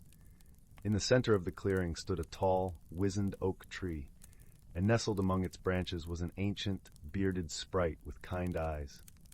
"Welcome, young one," he said in a voice that sounded like the gentle whisper of the wind. "I am Zephyrus, the keeper of the winds." Willow politely explained the strange occurrences she had witnessed and asked if the wind sprites were responsible. Zephyrus chuckled, his eyes twinkling with mirth. "Indeed, my mischievous little friends have been having a bit too much fun lately. Allow me to calm their playful spirits." With a wave of his gnarled hand, Zephyrus commanded the winds to settle. The whirlwinds slowed, and the leaves gently fluttered to the ground. The flickering candles and swirling fireflies returned to their natural states. Willow thanked Zephyrus and Zephyr for their help, feeling a sense of relief and understanding. As she made her way back to the cottage, she realized that sometimes the most puzzling mysteries could be solved with a little bit of magic, a sprinkle of wisdom, and a whole lot of kindness. From that day on, whenever the candles flickered or the fireflies danced in peculiar patterns, Willow would simply smile, remembering the whimsical wind sprites and their playful antics. And whenever she felt a gentle breeze caress her cheek, she knew it was the friendly spirits of the forest bidding her a warm good night. Story 41. In the heart of a quaint village nestled between lush, rolling hills and a babbling brook, there stood a time-worn bookstore known as the Whispering Pages. Its windows were framed by climbing ivy, and a narrow wooden sign creaked gently in the breeze, inviting passers-by to explore its treasures. Inside, the air was perfumed with the scent of aged paper and ink, and every corner seemed to hum with the promise of stories waiting to be told. The store was owned by an elderly gentleman named Mr. Corwin, whose eyes twinkled with the wisdom of countless tales. Among the many visitors to the Whispering Pages was a curious young girl named Clara. With hair as golden as the sunlit meadow and eyes as bright as the morning sky, Clara had an insatiable curiosity that often led her to the bookstore after school. One crisp autumn afternoon, as the leaves danced outside in hues of amber and crimson, Clara wandered deeper into the store than she ever had before. She meandered between towering shelves until she reached a small, dusty alcove where a peculiar book caught her attention. It was bound in soft, weathered leather with no title on its cover, and it seemed to whisper her name as she drew near. Intrigued, Clara reached out and gently opened the book. To her astonishment, instead of text, the pages were filled with delicate sketches that shimmered faintly in the dim light. The drawings depicted a series of wondrous, magical items, each with a name written in looping, elegant script. One drawing, in particular, captured her imagination. It was of an ornate, silver magnifying glass labeled the lens of whimsy. Without quite knowing why, Clara whispered the name aloud. Instantly, a soft glow enveloped the book, and a gentle breeze rustled through the pages. When the light faded, the magnifying glass lay before her, nestled among the pages. Clara picked up the lens of whimsy, feeling its cool weight in her hand. As she peered through it, the world around her transformed. The ordinary became extraordinary. Dust motes danced like tiny fairies, and the bookshelves seemed to sway and hum with life. Each object she viewed through the lens revealed hidden secrets and stories all its own. Eager to share her discovery, Clara showed the lens to Mr. Corwin. The old bookseller smiled knowingly, his eyes crinkling at the corners. "Ah, the lens of whimsy," he said in a voice as soft as a whispering breeze. "It's a rare gift, Clara. It reveals the magic in the mundane, the wonder in the everyday." Encouraged by Mr. Corwin's words, Clara decided to explore her village anew, using the lens to uncover the hidden wonders that surrounded her. She wandered through the cobbled streets, peering at flower pots, garden paths, and the gentle brook that bordered the village. Along her journey, Clara encountered several charming helpers. First, there was Lila, the baker's daughter, whose laughter was as warm and sweet as the pastries she baked. Lila eagerly joined Clara, carrying a basket of freshly baked cookies as they wandered together. Next they met Finn, the blacksmith's apprentice, with hands strong and gentle as he crafted intricate metalworks. Finn was fascinated by the lens and the stories it seemed to unfold, and he joined the girls, eager to see the world through new eyes. Lastly, they were joined by Nell, the village gardener, who had a knack for nurturing the tiniest of seedlings into the most beautiful blooms. Nell's gentle touch seemed to coax the very earth into revealing its secrets, and she was delighted to accompany Clara and her friends. Together, the four friends explored hidden gardens, whispered to ancient trees, and listened to the stories carried on the wind. Each day brought new discoveries, each more wondrous than the last. However, their journey was not without challenge. One day, as dusk began to settle, casting long shadows over the village, a sense of unease filled the air. The brook, usually a symphony of gentle babbling, was silent, and the trees seemed to hold their breath. Clara, Lila, Finn, and Nell gathered by the brook's edge, peering through the lens in search of answers. It was Clara who noticed it first, a small, glimmering stone lodged beneath the water's surface, blocking the natural flow of the brook. It emitted a faint, unsettling hum, and the lens revealed it to be a fragment of forgetting. Understanding the danger, the fragment could cause the village to lose its memories and the magic it held. Clara and her friends knew they had to act swiftly. Yet, it was not strength they required, but wisdom. As they pondered the solution, it was Nell who spoke first, her voice as soothing as a lullaby. "What if we ask the brook for guidance? Water remembers, after all." They knelt by the water, their hearts open, and Clara, holding the lens, whispered a plea for help. The brook began to murmur once more, its voice gentle and wise. It spoke of a song, one that could dispel the fragment's power if sung with true friendship and understanding. Together, Clara, Lila, Finn, and Nell crafted a melody, each contributing a part that reflected their unique gifts and the bond they shared. Their voices rose in harmony, weaving a tapestry of sound that resonated with the land. As the final notes faded into the evening air, the fragment shimmered and dissolved, releasing the brook to flow freely once more. With the village's magic restored, the friends felt a deep sense of peace and fulfillment. They had learned that true magic lies not in objects, but in the connections we forge and the love we share. As the sun dipped below the horizon, casting the village in a warm golden glow, Clara and her friends returned to the whispering pages. There, under Mr. Corwin's watchful gaze, they placed the lens of whimsy back in its resting place within the book, knowing its magic would await another curious soul. And so, as the fire crackled softly in the hearth, Clara, Lila, Finn, and Nell sat together, their hearts full of gratitude and wonder, ready to share their next adventure in the enchanting world around them. And as they drifted off to sleep, nestled in the warmth of their friendship, the village breathed a sigh of contentment, knowing its stories would continue to whisper through the ages. Story 42. In the quaint village of Willowbrook, nestled amidst rolling green hills and whispering woods, there was a small, cozy cottage where the gentle sounds of a crackling fireplace could often be heard mingling with the soft chirps of evening crickets. This was the home of young Clara, a kind-hearted girl with a curious mind and a love for the hidden wonders of her world. Clara's hair was the color of chestnuts warmed by the sun, and her eyes sparkled with the light of 1,000 untold stories. One fine autumn day, as the leaves painted the village in hues of amber and gold, Clara decided to venture into the attic of her cottage, a place she hadn't explored since she was a small child. Dust motes danced in the beams of sunlight that streamed through the small attic window, casting an otherworldly glow over the forgotten treasures stored there. Among old trunks and faded books, Clara's gaze fell upon an object that seemed to pulse with an inviting warmth, a small, intricately carved wooden box. Curiosity piqued, Clara gently lifted the box into her lap. It was surprisingly light, and she noticed an unusual symbol etched into its lid, a delicate spiral entwined with leaves and stars. As she traced her fingers over the grooves, the box emitted a soft hum, and the lid creaked open. Inside, nestled in a bed of velvet, was an old, ornate key. Clara felt a strange, tingling sensation as she held it, as if the key were whispering secrets from long ago. Intrigued by this discovery, Clara decided to visit her dear friend, Old Man Llewellyn, the village's wise storyteller, who lived in a cottage that seemed to grow out of the forest itself. His door was always open to those who sought knowledge, and his heart was as warm as the hearth that burned within. "Ah, Clara," Llewellyn greeted her with a twinkle in his eye.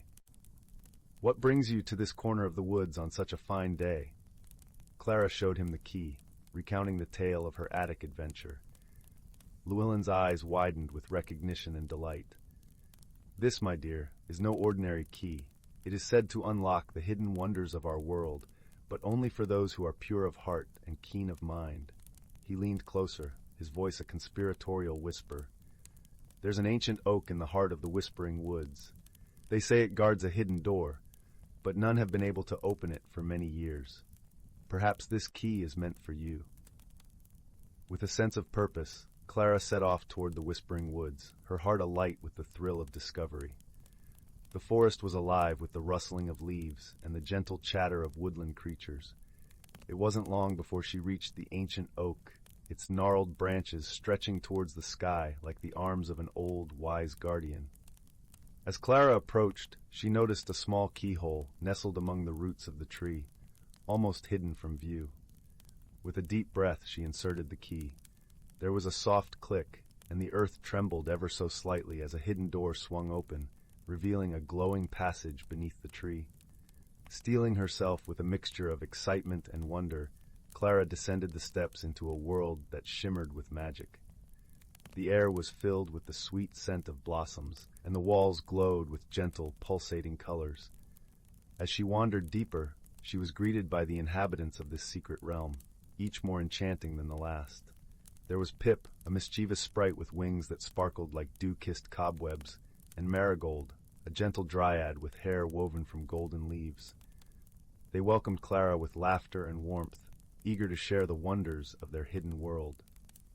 Clara felt an immediate kinship with these magical beings, as if she had found a home away from home. However, Clara soon learned that all was not well in this hidden realm. The Heartstone, a powerful gem that kept the balance of magic, had been dimming, threatening the harmony of their world. The magical beings had tried to restore it, but their efforts had been in vain. Clara thought deeply, recalling the stories and wisdom shared by Old Man Llewellyn. She realized that brute force would not solve this problem. It required understanding and harmony. She sat by the Heartstone, closing her eyes and listening to the whispers of the world around her. In that tranquil moment, she heard the faintest of melodies, a song sung by the forest itself.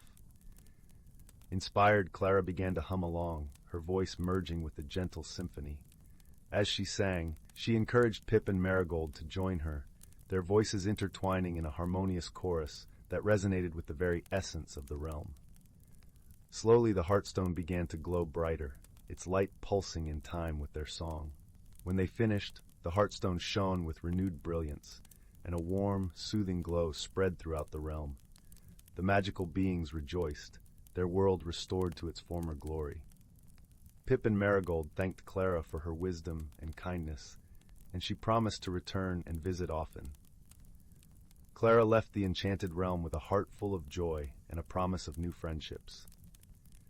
As she made her way back through the whispering woods, she marveled at the wonders she had discovered and the gentle strength of harmony and friendship.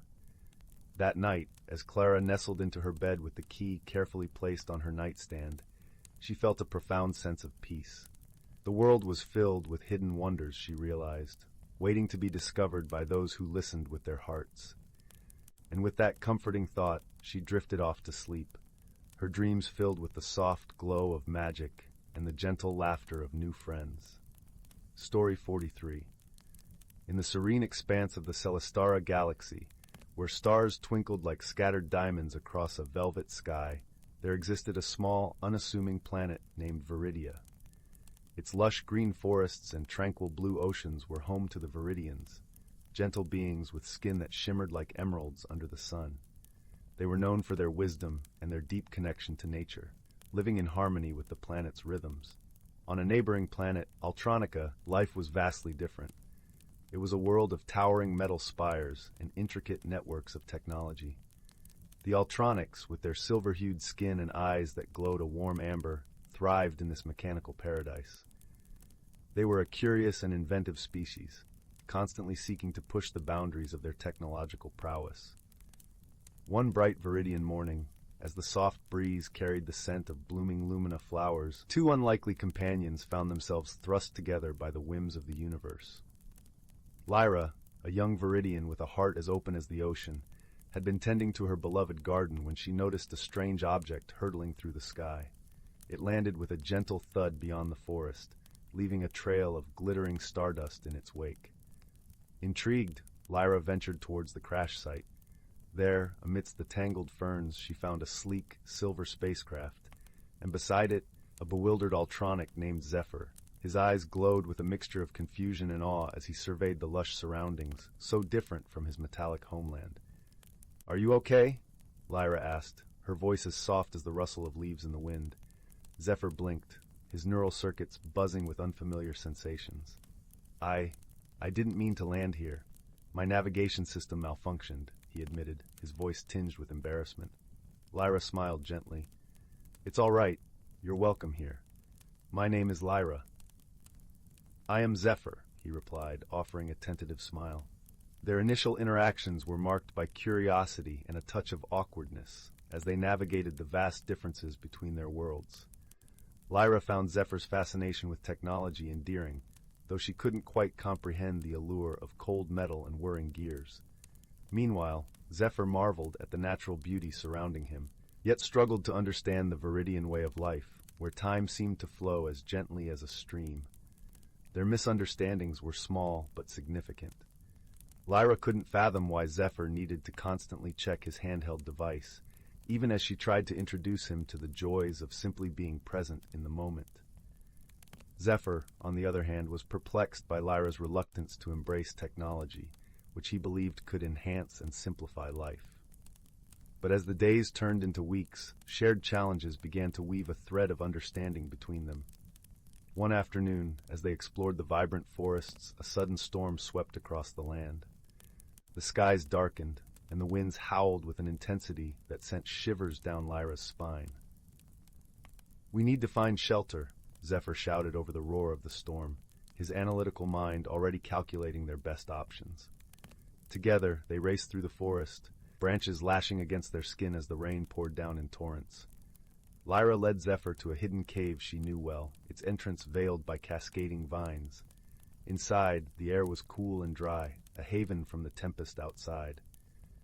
As they settled into the cave, their breaths mingling in the dim light, a sense of camaraderie blossomed between them. Zephyr, who had always relied on technology, marveled at Lyra's intuitive knowledge of the land, and Lyra, in turn, began to appreciate the precision and foresight that Zephyr's analytical mind brought to their predicament. "Thank you for trusting me," Lyra said softly, her voice echoing gently in the cave. Zephyr nodded, his eyes reflecting the flicker of distant lightning. "And thank you for showing me the beauty of your world," he replied, sincerity lacing his words.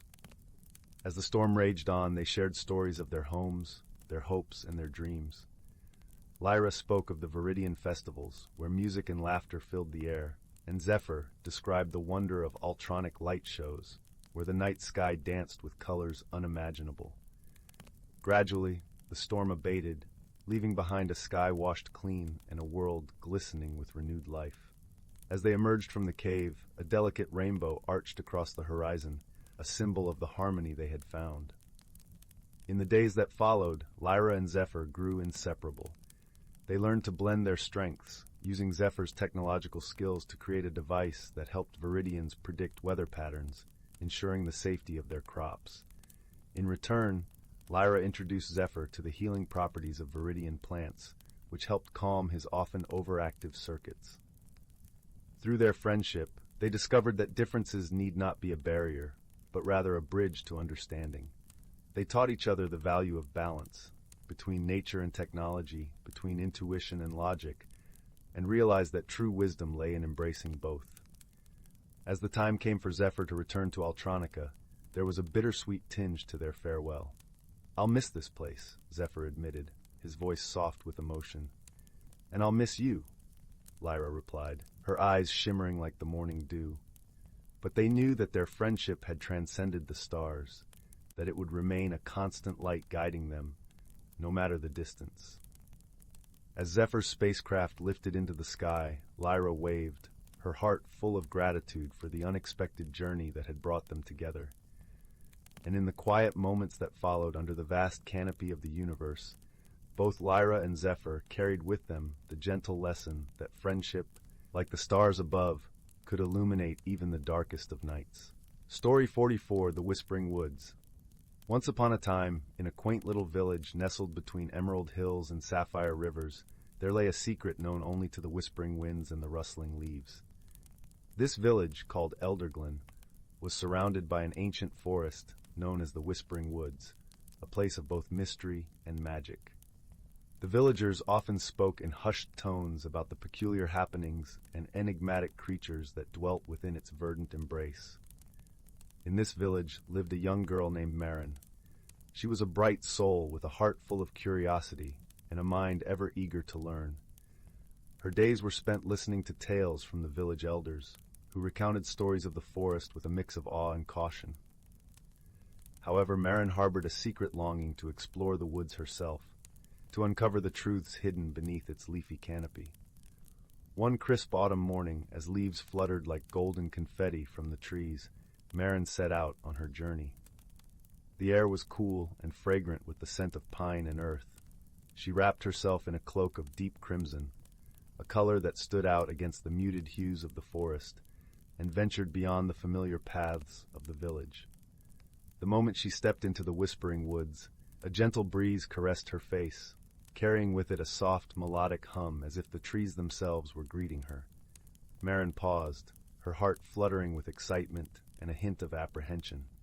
She took a deep breath, savoring the refreshing scent of moss and dew, and pressed on into the depths of the forest. As she walked, Marin marveled at the towering trees, their trunks thick and gnarled, branches swaying gracefully overhead.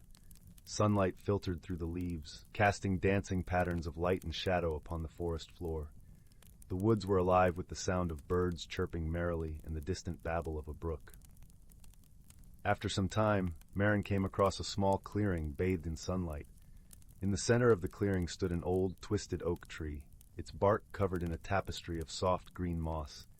At the base of the tree lay a curious object, a small, ornate box gleaming with an otherworldly light.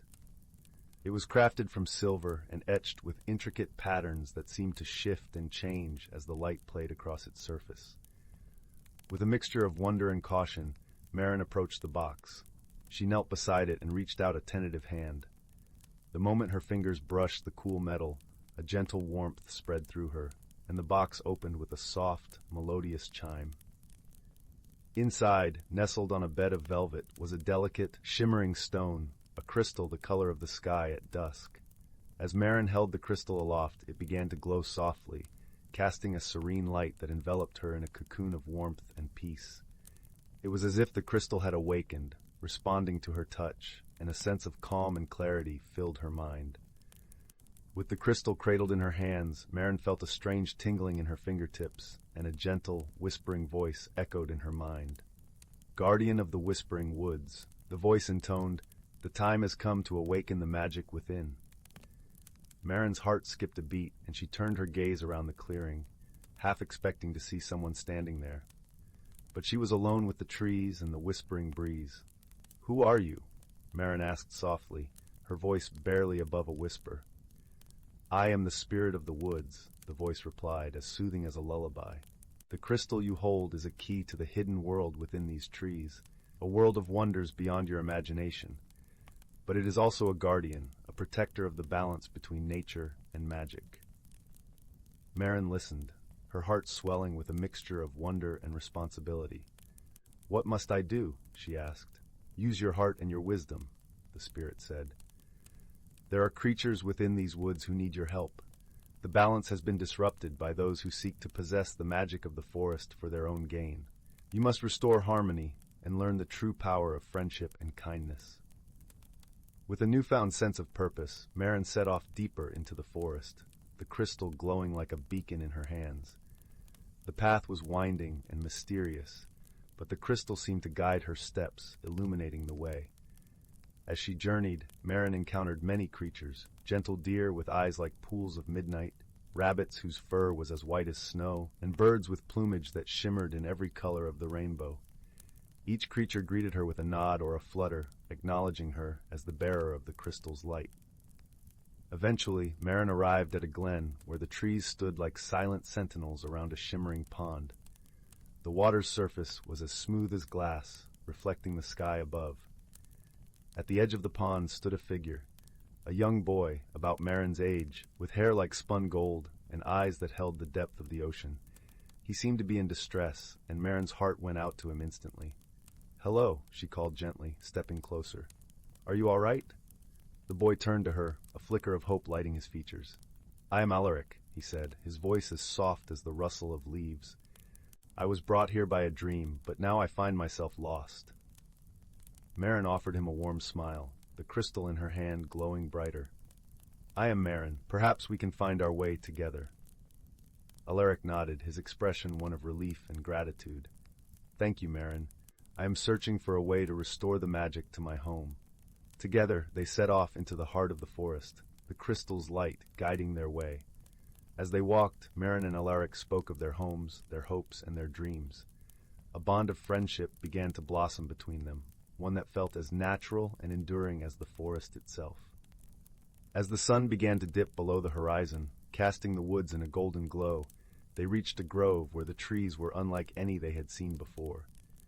Their trunks were smooth and glowed with an inner light, their branches adorned with luminescent blossoms that filled the air with a sweet, intoxicating fragrance. In the center of the grove stood a magnificent creature, a unicorn with a coat as white as moonlight, its mane flowing like a river of stars. The unicorn regarded them with wise, gentle eyes that seemed to see into their very souls. "Welcome, young ones," the unicorn spoke, its voice a melodious harmony of nature itself. "I am the guardian of this realm. You have come seeking the lost magic, have you not?" Marin and Alaric nodded, their hearts brimming with hope and determination. "The magic of the woods has been disturbed," the unicorn continued. "There are those who seek to harness it for their own selfish purposes, threatening the harmony of all that lives here. But you, Marin, possess the crystal of the whispering woods, a gift that can restore balance if used with wisdom and love." Marin clutched the crystal, feeling its warmth and light. "How can we help?" she asked, her voice steady and resolute. "By uniting the creatures of the forest in friendship and trust," the unicorn replied. "Together you can create a circle of protection around this sacred grove, a bond that cannot be broken by greed or malice." With the unicorn's guidance, Marin and Alaric set out to gather the creatures of the forest. They spoke to the deer, the rabbits, and the birds, sharing their mission and inviting them to join in the circle of friendship. The animals responded with joy and eagerness, for they too wished to see their home restored to its natural harmony. As night fell and the stars began to twinkle in the sky, the grove was filled with a gathering of creatures great and small, each one glowing with the light of the crystal. Marin stood at the center, Alaric by her side, and together they held the crystal aloft. "Let us join hands and hearts," Marin called out, her voice carrying on the night air. "Let us create a bond of friendship and love that will protect our home." The creatures gathered around them, forming a circle of unity and trust. As they joined hands and paws, wings and hooves, the crystal's light spread outward, enveloping the grove in a radiant glow that pulsed with the heartbeat of the forest. In that moment, Marin felt a surge of energy and warmth, as if the very spirit of the woods was flowing through her. She closed her eyes, focusing on the love and friendship that surrounded her, and whispered a silent prayer for harmony and peace. The grove shimmered with magic, the trees swaying gently in a dance of gratitude. The unicorn stepped forward, its eyes shining with pride and joy. "You have done well, Marin, Alaric," it said, its voice echoing like a gentle melody. "The balance is restored, and the magic of the Whispering Woods is safe once more." Marin and Alaric exchanged a glance, their hearts full of happiness and a sense of accomplishment. They had come seeking answers, but had found something far greater, a friendship that transcended boundaries and a lesson in the power of unity and love. As the first light of dawn broke over the horizon, casting a golden glow over the forest, Marin and Alaric knew it was time to return to their homes. The unicorn nodded, understanding their need to leave, but also knowing that their bond with the forest would remain unbroken. "Should you ever need us," the unicorn said, "the Whispering Woods will always welcome you back." With a final farewell to their new friends, Marin and Alaric set off on the path home, the crystal's light guiding their way. The forest seemed to hum with life and joy, the creatures bidding them goodbye with calls and songs.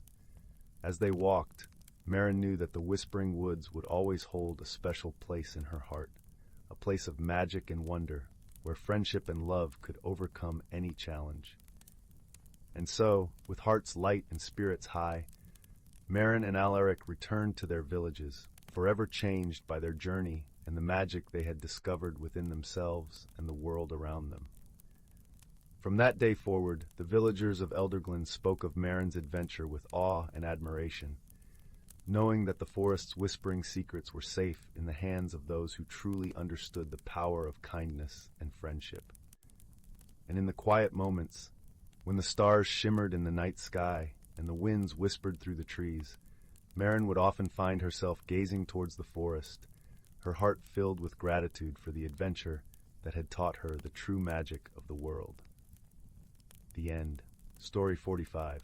In the heart of the ancient Everwood, where the towering trees whispered secrets to the sky and the forest floor was a tapestry of emerald moss and delicate ferns, there thrived a community of creatures known only to the most observant wanderers. This was no ordinary forest, for here, the boundaries between reality and magic danced like sunlight through the leaves. As dawn brushed the treetops with gentle strokes of gold, the forest awoke with a chorus of melodies. A gentle breeze carried the sweet scent of wildflowers and the earthy aroma of the loamy soil. The air was alive with the soft rustle of leaves and the distant babble of a brook weaving its way through the undergrowth. In this enchanted woodland lived a wise old owl named Brindle, whose feathers were patterned with the swirls of age and wisdom.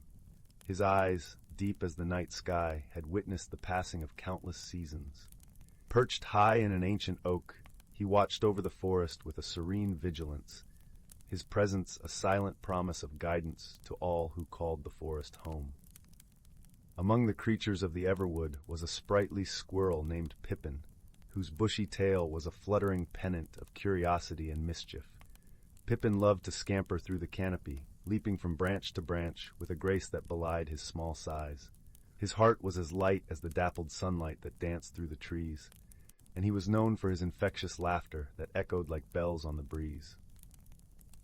One morning, as the first rays of sun painted the world in hues of amber and rose, Pippin found himself drawn to a part of the forest he seldom visited. The air here was cooler, tinged with the crispness of an approaching autumn. The leaves whispered tales of change, their colors shifting to fiery reds and warm golds.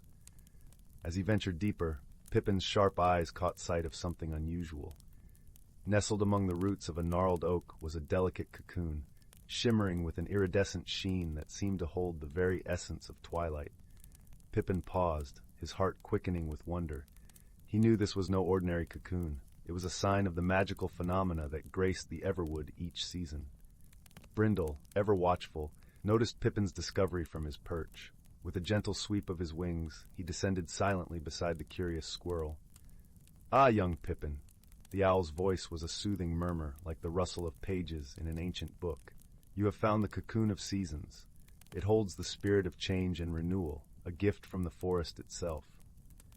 Pippin's eyes widened with awe. "What will happen when it opens?" he asked, his voice a breathless whisper. Brindle's gaze was patient and kind.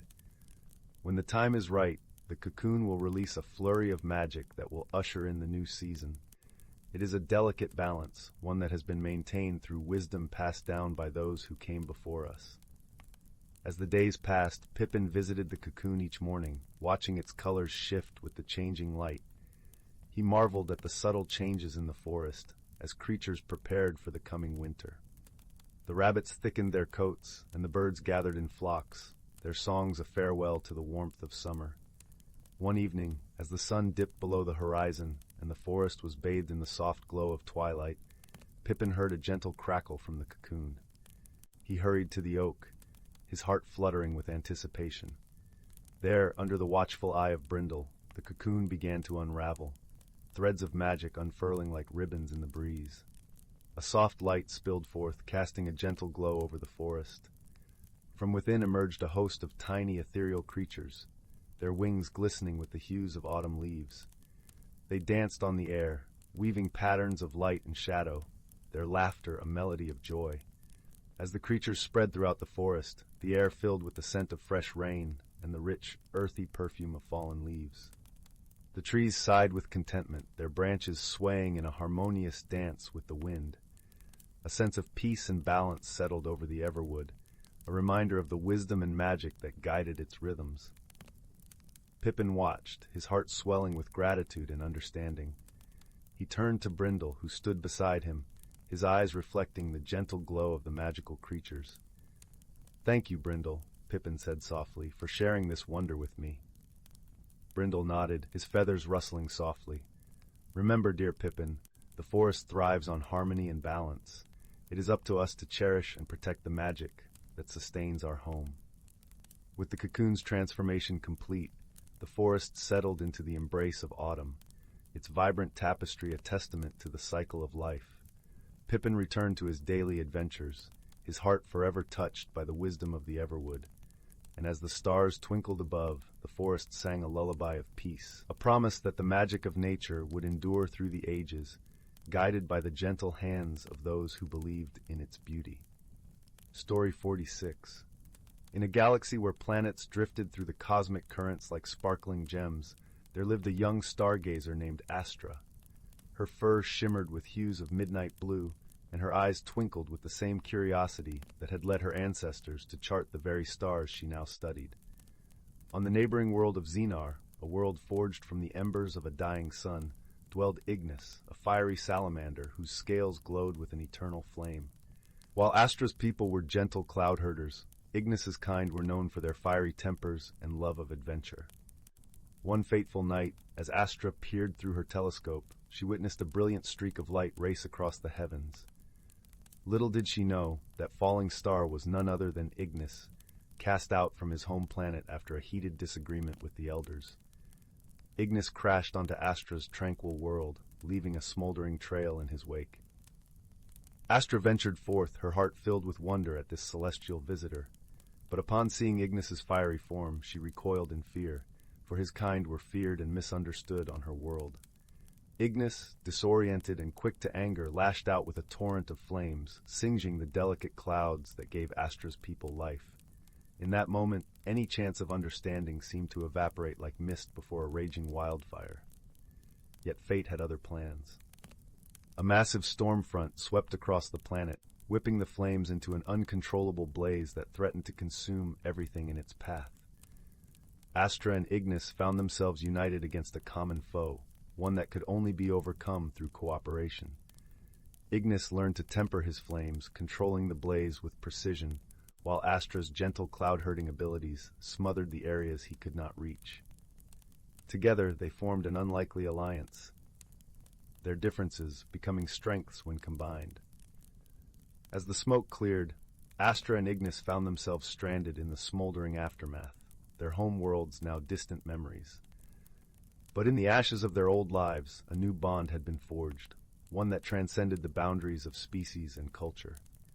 In the days that followed, they embarked on a journey of discovery, learning from one another's traditions and seeing the universe through new eyes. Ignis marveled at the delicate beauty of Astra's cloud sculpting, while she found herself in awe of the raw power and passion that burned within his soul. They faced countless challenges together, from navigating treacherous asteroid fields to outsmarting cunning space pirates. But through it all, their friendship only grew stronger, a testament to the unbreakable bonds that can form between the most unlikely of companions. Ignis, once quick to anger, learned the value of patience and understanding from Astra's gentle guidance, and Astra, once fearful of the unknown, found courage in Ignis's unwavering determination. In time, their adventures led them to a remote, uncharted world, a verdant paradise where their two cultures could finally coexist in harmony. Here they built a new home, a sanctuary where others like them could find refuge from the prejudices that had once divided their kinds. And as the twin suns set over their fledgling colony, Astra and Ignis would often sit together, watching the stars twinkle in the twilight sky. In those quiet moments, they understood that their journey had been about more than just survival. It had been a quest to discover the true meaning of friendship, a bond that transcended all boundaries and united even the most disparate of souls. For in that vast, endless cosmos, they had found something far more precious than any treasure. They had found one another, and in doing so, they had found a way to make the universe a little bit brighter, one act of kindness at a time. Story 47, title, The Whispering Woods. In the heart of a quaint little village nestled between rolling hills and shimmering streams lay the Whispering Woods. This forest was unlike any other, cloaked in an aura of enchantment that seemed to hum with secrets untold. The village folk often spoke of the woods in hushed tones, sharing tales of mysterious happenings and ancient magic that lingered beneath its emerald canopy. At the edge of this mystical forest lived a gentle soul named Finn, a young boy with a heart as vast as the sky. Finn was known for his boundless curiosity and kind nature, qualities that endeared him to the entire village. His days were spent wandering the fields with his faithful dog, Luna, a fluffy golden retriever with eyes that sparkled like morning dew. Finn's parents often told him stories of the Whispering Woods, stories filled with wonder and whimsy. They spoke of a hidden world within the forest, a realm where time moved differently, and where one could find all manner of magical creatures. Though Finn had listened to these tales with wide-eyed fascination, he had never dared venture beyond the forest's edge. One crisp autumn morning, as the sun painted the sky in hues of amber and rose, Finn awoke with a flutter of excitement in his heart. Today, he decided, was the day he would explore the Whispering Woods. He packed a small satchel with essentials, a sandwich, an apple, and a flask of warm cocoa, and with Luna trotting happily by his side, set off on his adventure. The path leading into the woods was carpeted with leaves of gold and crimson, crunching softly underfoot.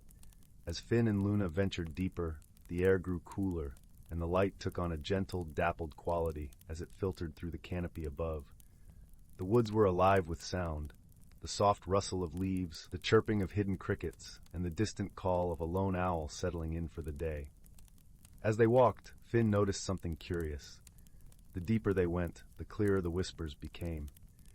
It was as though the trees were speaking, their voices a gentle symphony carried on the breeze. He paused, listening intently, trying to discern the words hidden within the rustling leaves.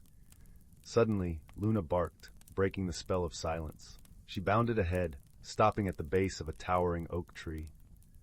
Finn jogged to catch up, and as he reached Luna, he noticed something glinting at the tree's roots, a small, ornate key made of silver, its surface engraved with intricate patterns that seemed to shimmer with an inner light. Finn picked up the key, feeling its cool weight in his palm. It was unlike anything he had ever seen, and he felt a strange connection to it, as if it had been waiting for him all along. Luna sniffed at the key, her tail wagging furiously, and Finn knew they had stumbled upon something truly special. Driven by an inexplicable urge, Finn continued deeper into the woods, the key clutched tightly in his hand. The whispers grew louder, guiding him through twists and turns, past ancient trees that seemed to bow in greeting as he passed. Luna led the way, her nose to the ground, following a scent known only to her. After what felt like hours, they arrived at a clearing bathed in golden sunlight. At its center stood a stone archway, overgrown with ivy and adorned with flowers of every hue. It was a gateway, Finn realized, and the key in his hand seemed to pulse with energy, urging him forward. With a deep breath, Finn inserted the key into a small, hidden lock at the base of the archway. There was a soft click, and the air shimmered as if touched by magic. The archway glowed with a warm, inviting light, and Finn felt a gentle tug, pulling him and Luna through to the other side. They stepped through the archway and into a world that defied imagination. The sky was a kaleidoscope of colors, shifting and swirling like a living painting. The grass beneath their feet was soft and fragrant, dotted with flowers that seemed to sing in harmony with the gentle breeze. Trees towered above, their leaves sparkling like jewels, and creatures of every shape and size flitted about, their laughter filling the air. Finn stood in awe, his heart swelling with wonder. Luna barked happily, darting off to chase after a butterfly that shimmered like liquid sunshine. As Finn watched her play, he heard a soft voice behind him. "Welcome, young traveler." Finn turned to see a figure emerging from the shadows of the trees. It was a woman, her hair a cascade of silver that glinted in the light. Her eyes were the color of the sea, deep and full of mystery. She wore a gown of emerald green, and around her neck hung a pendant shaped like a crescent moon. "I am Elysia, guardian of this realm," she said, her voice as gentle as a summer breeze. "You have been chosen to enter our world, and with your arrival, a new chapter begins." Finn felt a warmth spread through him, a sense of belonging he had never known. "Chosen?" he echoed, glancing down at the key in his hand. Elysia nodded.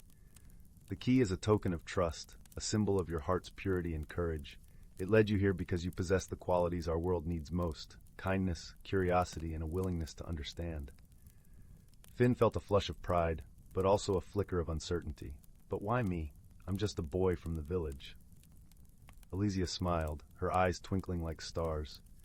"Great journeys often begin with small steps, and even the mightiest of rivers starts as a trickle. Your journey has brought you here, and now it is time for you to discover what lies within." As she spoke, Elysia gestured to the forest around them, and Finn realized that the world was teeming with life and magic. Creatures of lore and legend wandered freely, their eyes filled with wisdom and wonder. Finn's heart soared, and he knew that this was a place where dreams were born and stories came to life. Over the days that followed, Finn and Luna explored the hidden world, each day bringing new adventures and discoveries. They met creatures as varied as the stars, tiny winged fairies with laughter like tinkling bells, wise old tortoises that shared tales of ancient times, and mischievous sprites that led them on merry chases through fields of golden light. Finn learned the language of the trees, a soft melodic cadence that spoke of seasons past and the promise of spring. He danced with the wind, feeling its gentle embrace as it spun him in circles of joy. And always, Luna was by his side, her tail a banner of happiness as she reveled in the wonders around them. One evening, as the sky glowed with the soft hues of dusk, Finn sat by a tranquil pond, its surface a mirror of the heavens. Luna lay beside him, her head resting on his lap. Finn gazed into the water, lost in thought, when Elysia appeared once more. "You have embraced our world with an open heart," she said, her voice a gentle melody. "Yet there is something that troubles you, is there not?" Finn hesitated, unsure of how to voice the feeling that had been growing within him. "I love it here," he began, choosing his words carefully. "But I can't help but wonder about my village, my home.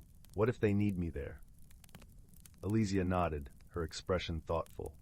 "It is a noble sentiment, to think of others even when surrounded by such beauty. Perhaps that is the very reason you were chosen." Finn looked up, meeting her gaze. "Chosen for what?" "To be a bridge between our worlds," Elysia replied. "To carry the magic of friendship, understanding, and kindness back to your people. Our world thrives on balance, and you, young Finn, are the key to maintaining that balance. Finn pondered her words, feeling a sense of purpose unfurl within him. He realized that his journey had changed him, and now he had the opportunity to bring that change to others. It was a daunting thought, but also a thrilling one, filled with potential and promise. With a newfound determination, Finn decided to return to the village. He bid farewell to the magical creatures he had come to know and love, promising to carry their stories and spirit with him. Luna wagged her tail, sensing her friend's resolve, and together they made their way back to the stone archway. Elysia accompanied them, her presence a comforting warmth in the cool evening air. "Remember," she said as they reached the archway, "the magic is not confined to this realm. It lives within you, and you can share it with the world." With a grateful heart, Finn stepped through the archway, feeling the familiar weight of the key in his pocket. The world shimmered around him, and as the light faded, he found himself standing at the edge of the whispering woods. The village sprawled before him, bathed in the soft glow of twilight. Finn took a deep breath, feeling the cool evening breeze on his face. The village was just as he remembered, yet somehow different, as if seen through new eyes. Luna barked softly, nudging him forward, and together they made their way home. As they walked through the village, Finn realized that the magic he had discovered was not just in the hidden world, but also in the everyday moments of life. It was in the laughter of children playing in the fields, the warmth of a shared meal, and the gentle lull of a lullaby sung under the stars. Finn knew that his journey had only just begun. With the lessons he had learned and the magic he carried within him, he was ready to embrace whatever lay ahead. And as he settled into bed that night, the whispers of the woods echoed softly in his mind, a lullaby of belonging and wonder. In the days that followed, Finn shared his stories with the villagers, weaving tales of wonder and possibility. He taught them to listen to the whispers of the trees, to see the world through eyes of curiosity and kindness. And in doing so, he transformed not only his own life, but the lives of those around him. The village thrived, its people united by the magic of friendship and understanding. And though Finn often returned to the Whispering Woods, he knew that the true magic lay not just in the hidden world, but in the connections he had forged and the love that bound them all. And so the story of Finn and the Whispering Woods became a legend, a tale of transformation and growth. A reminder that even the smallest of hearts can hold the greatest of magic.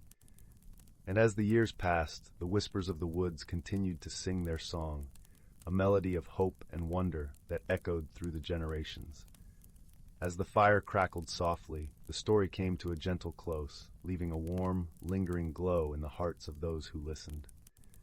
It was a tale of friendship and discovery, a journey of transformation that spoke of the magic within us all.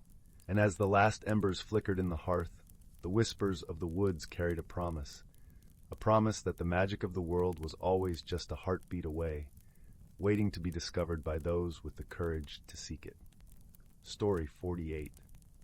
Once upon a time, in a quaint little village nestled between rolling hills and whispering forests, there lived a gentle and curious girl named Lily. Her home was a snug cottage with ivy-clad walls and a garden that sang with the colors of marigolds, lavender, and daisies. Each night, as the sun dipped below the horizon, the village would glow with the soft luminescence of fireflies, and the scent of wildflowers would dance through the air like a lullaby. One quiet evening, while exploring the attic of her home, Lily stumbled upon a peculiar object, a dusty old lantern tucked away in a forgotten corner. Its glass was smudged with age, and its bronze frame was etched with intricate patterns of stars and moons. Intrigued, Lily polished the lantern until it gleamed with a mysterious sheen. As she turned the lantern in her hands, she felt a sudden warmth spread through her fingers, and a soft, golden light began to pulse from within. Curious and slightly bewildered, Lily decided to take the lantern to the village square, where her wise friend Oliver, the cobbler, often shared his stories and wisdom. Oliver was a kind-hearted man with a long, flowing beard that seemed to sway with the rhythm of his tales. His shop was a haven of worn leather, the scent of cedar, and the gentle creak of wooden floors. When Lily arrived, Oliver welcomed her with a warm smile. "Ah, Lily, what brings you here on such a starlit night? he asked, his eyes twinkling like the lantern's glow. I found this lantern in the attic, Lily explained, holding it out for Oliver to see. It's unlike anything I've ever seen before. Oliver examined the lantern carefully, his fingers tracing the celestial patterns. This is no ordinary lantern, he murmured, a note of wonder in his voice. It is said that such lanterns have the power to reveal hidden paths and illuminate truths that dwell in the shadows. Eager to learn more, Lily asked, "How can I discover these truths?" Oliver leaned back in his chair, pondering. The lantern's light will guide you. But remember, the journey is as much about the heart as it is about the path. Trust in yourself and in the friends you meet along the way. With Oliver's words echoing in her mind, Lily set out on her journey the very next morning, her heart filled with anticipation. She wandered through the village, the lantern casting a gentle glow that seemed to beckon her forward. As she walked, the familiar cobbled streets gave way to a winding forest path, where the trees whispered secrets in a language only the wind understood. In the heart of the forest, Lily met her first companion, a wise old owl named Hoot. Hoot perched on a low-hanging branch, his feathers as soft as the moss-covered ground below. "Good evening, young traveler," Hoot greeted, his voice deep and soothing. "I see you carry the lantern of truth. May I accompany you on your journey?" Lily nodded, grateful for the company. "I would love that, Hoot. I seek a path that will reveal the truths hidden in shadows." With Hoot guiding from above, Lily continued her journey deeper into the forest. The lantern's light illuminated the path ahead, revealing an array of vibrant mushrooms, babbling brooks, and clusters of wildflowers that painted the forest floor. As they traveled, Hoot shared stories of the forest's history, filling the air with tales of ancient trees and the spirits that dwelled within. Their journey led them to a serene glade, where a gentle stream meandered through fields of clover. It was here that they met their next companion, a playful fox named Fern, whose fur shimmered like copper in the lantern's glow. Fern bounded over with a joyful bark, her eyes sparkling with mischief and kindness. "Hello there," Fern exclaimed, her tail wagging in delight. "What brings you to this corner of the forest?" "We follow the light of this lantern," Lily explained, "seeking truths that the shadows hide." Fern tilted her head, intrigued. "Ah, a quest for wisdom. I shall join you, for I know these woods like the back of my paw." With Fern's keen instincts and Hoot's wise counsel, Lily felt a newfound confidence. Together the trio ventured forth, the lantern's light guiding them through the ever-deepening forest. They encountered towering oaks that seemed to touch the sky, fields of wildflowers that swayed like waves, and babbling brooks that sang songs of ages past. As night fell and the forest was cloaked in a silvery mist, they came upon a clearing where the ground was carpeted with bluebells. In the center stood an ancient oak, its branches reaching out like welcoming arms. Beneath the oak's boughs sat a stone table, upon which lay a riddle carved into its surface. "To find the truth that lies ahead, answer this, and you shall be led. What grows stronger when shared with friends, yet fades away when alone it ends." Lily pondered the riddle as the lantern's light flickered softly. Hoot and Fern watched her, their eyes filled with quiet encouragement. "Could it be friendship?" Lily ventured, recalling the warmth and strength she felt in the presence of her companions. At her words, the lantern's light flared brightly, illuminating the clearing with a golden glow that chased away the shadows. The ancient oak shivered in delight, and the stone table shifted, revealing a hidden path that wound through the forest and beyond. With the path revealed, Lily, Hoot, and Fern continued their journey, their steps light and their hearts full. Together, they discovered not only the truths that had been hidden, but also the deeper wisdom of their own hearts, the understanding that friendship and trust were the most potent magic of all. As dawn broke over the village, Lily returned home, the lantern now a cherished reminder of her journey. Her heart brimmed with gratitude for the friends she had made and the lessons she had learned. The village awoke to find Lily sharing her tales by the fireside, her voice weaving stories that glowed with the same warmth as the lantern's light. And so, dear listener, as you drift off to sleep, remember that the light of friendship is a beacon in the darkest of woods, guiding us toward truths we may not see alone. Let the golden glow of this story fill your dreams with warmth and wonder, until morning's light gently wakes you once more. Story 49. In a quaint village nestled between rolling hills and whispering woods, where the air was ever scented with the sweet aroma of blooming lavender, there lay a secret that had puzzled its inhabitants for generations. The village of Willow Hollow was a place where magic hummed softly in the background, where lanterns floated above cobblestone paths and gentle creatures roamed freely beneath the dappled canopy of ancient trees. At the heart of Willow Hollow, there stood an old oak tree, its branches sprawling wide like welcoming arms. Beneath its shade, the villagers would gather for stories and songs, as the golden light of sunset bathed everything in a warm, honeyed glow. But recently, a peculiar phenomenon had begun to trouble the villagers. Every morning, they found their gardens in disarray. Flowers that had been neatly planted were rearranged in curious patterns, and the vegetables seemed to wander from their beds. Even the little stone paths that wound through the gardens seemed to shift overnight. The villagers approached this mystery with a mix of intrigue and concern. Among them was a young girl named Lyra, whose eyes sparkled with the curiosity of 1,000 stars. Lyra had hair like spun silver and a heart as gentle as the summer breeze. She was known for her keen observation and a knack for finding joy in the smallest wonders. One evening, as the village gathered under the venerable oak, Lyra decided it was time to unravel the mystery of the wandering gardens. She sat beside her grandmother, a wise woman with laughter lines etched deeply into her face, and whispered her plan to stay awake and watch for any signs of mischief. As the moon rose high, casting its silvery glow across the village, Lyra tucked herself beneath a thick woolen blanket and positioned herself by the window. The night was serene, with the soft chorus of crickets playing in the background. Her eyelids grew heavy, but she was determined to stay vigilant. Just as her head began to nod, she noticed a faint glow emanating from the gardens. She rubbed her eyes and peered closer, her breath catching in a mix of awe and wonder.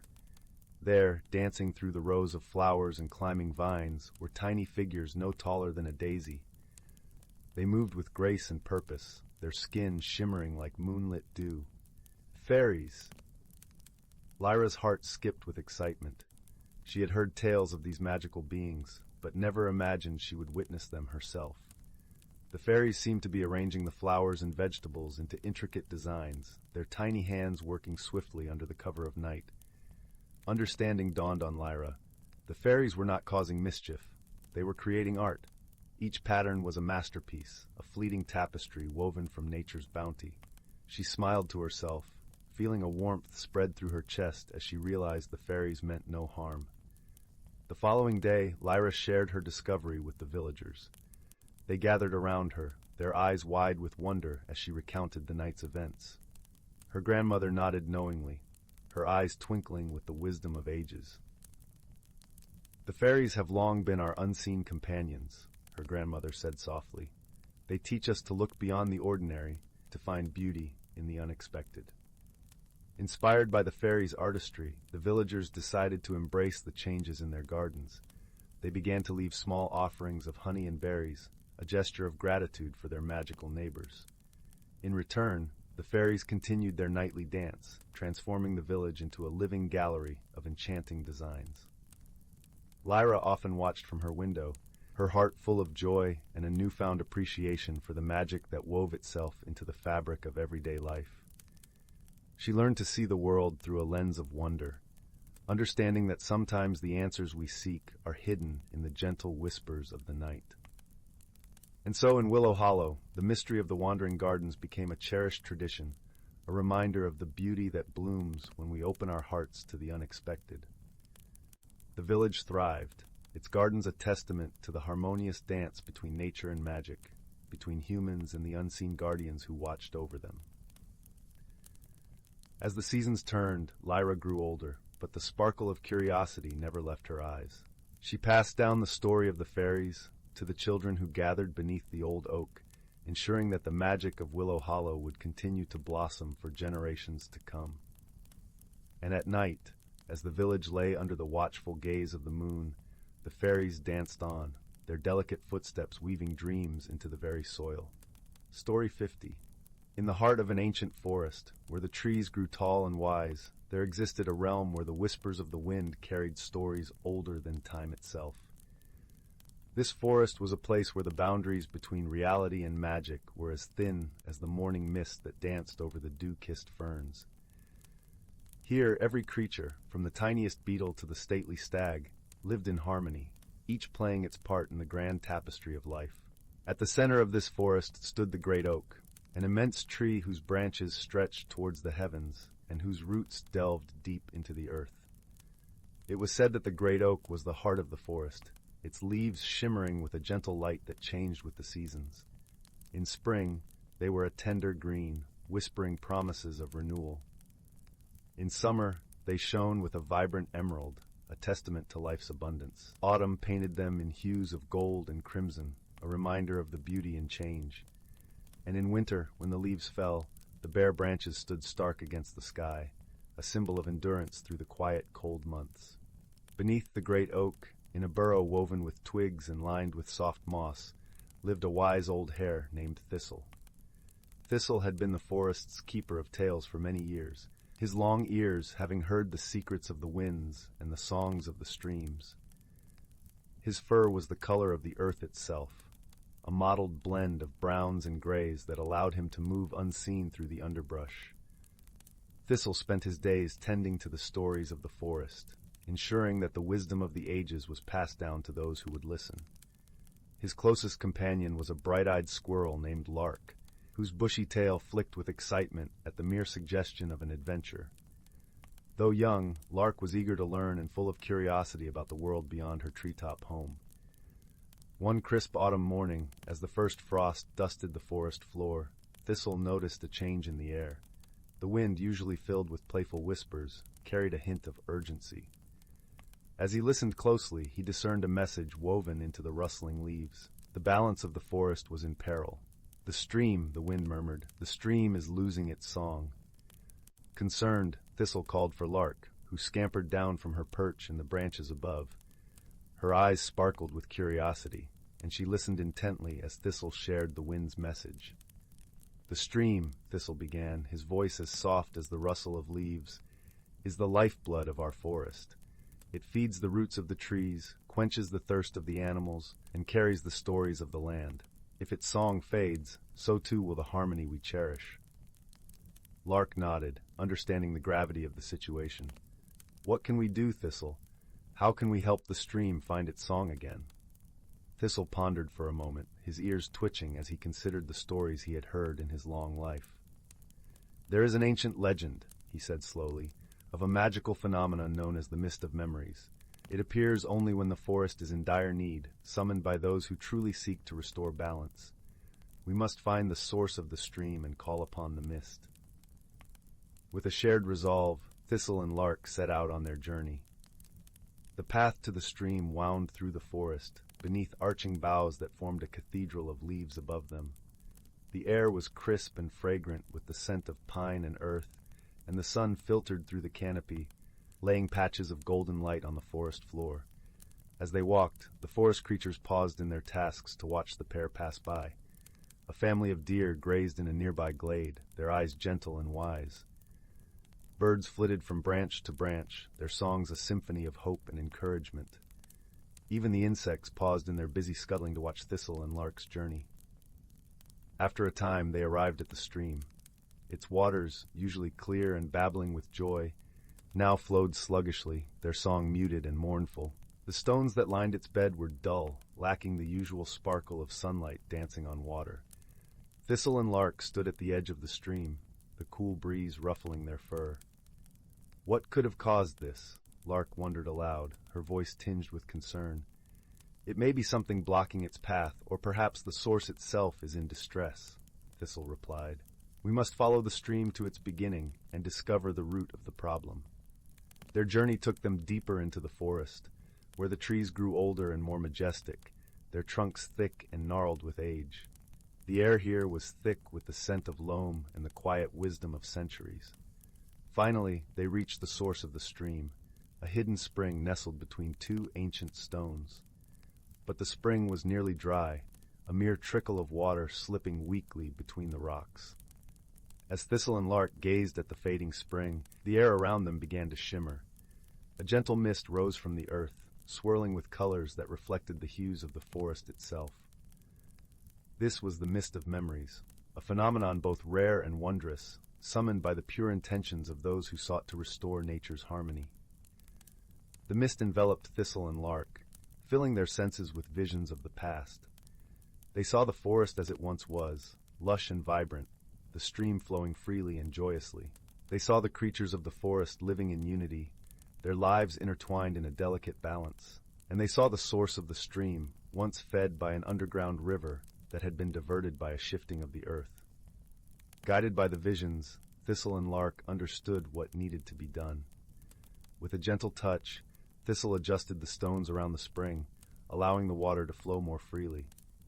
Lark scampered to gather twigs and leaves, creating a natural channel to guide the water back to its rightful path.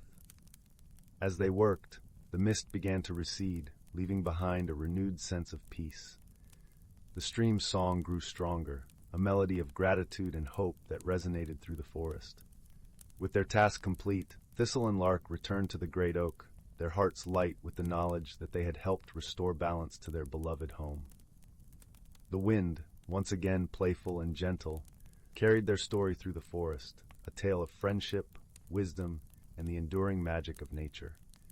As the sun set, painting the sky in shades of pink and lavender, the forest creatures gathered beneath the great oak.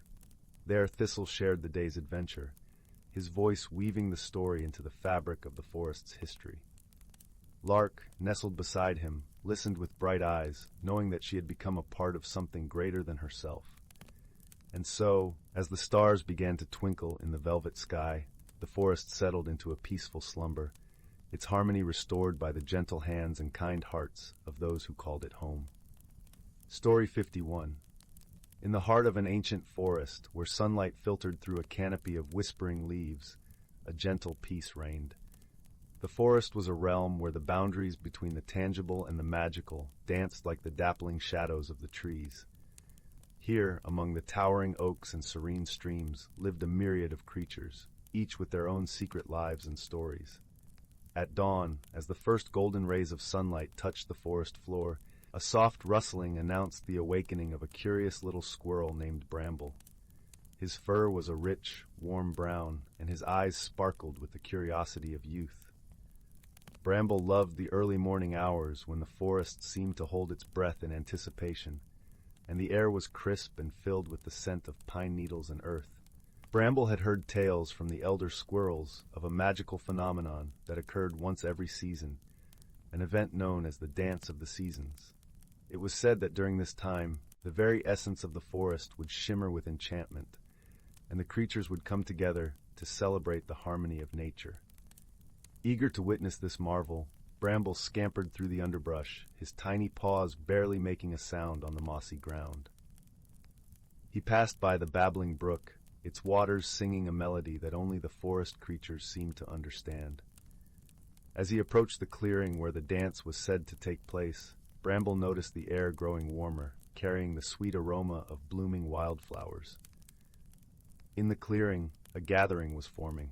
There were deer with coats that shone like the finest velvet, rabbits with soft, twitching noses, and birds whose songs wove through the air like threads of silver.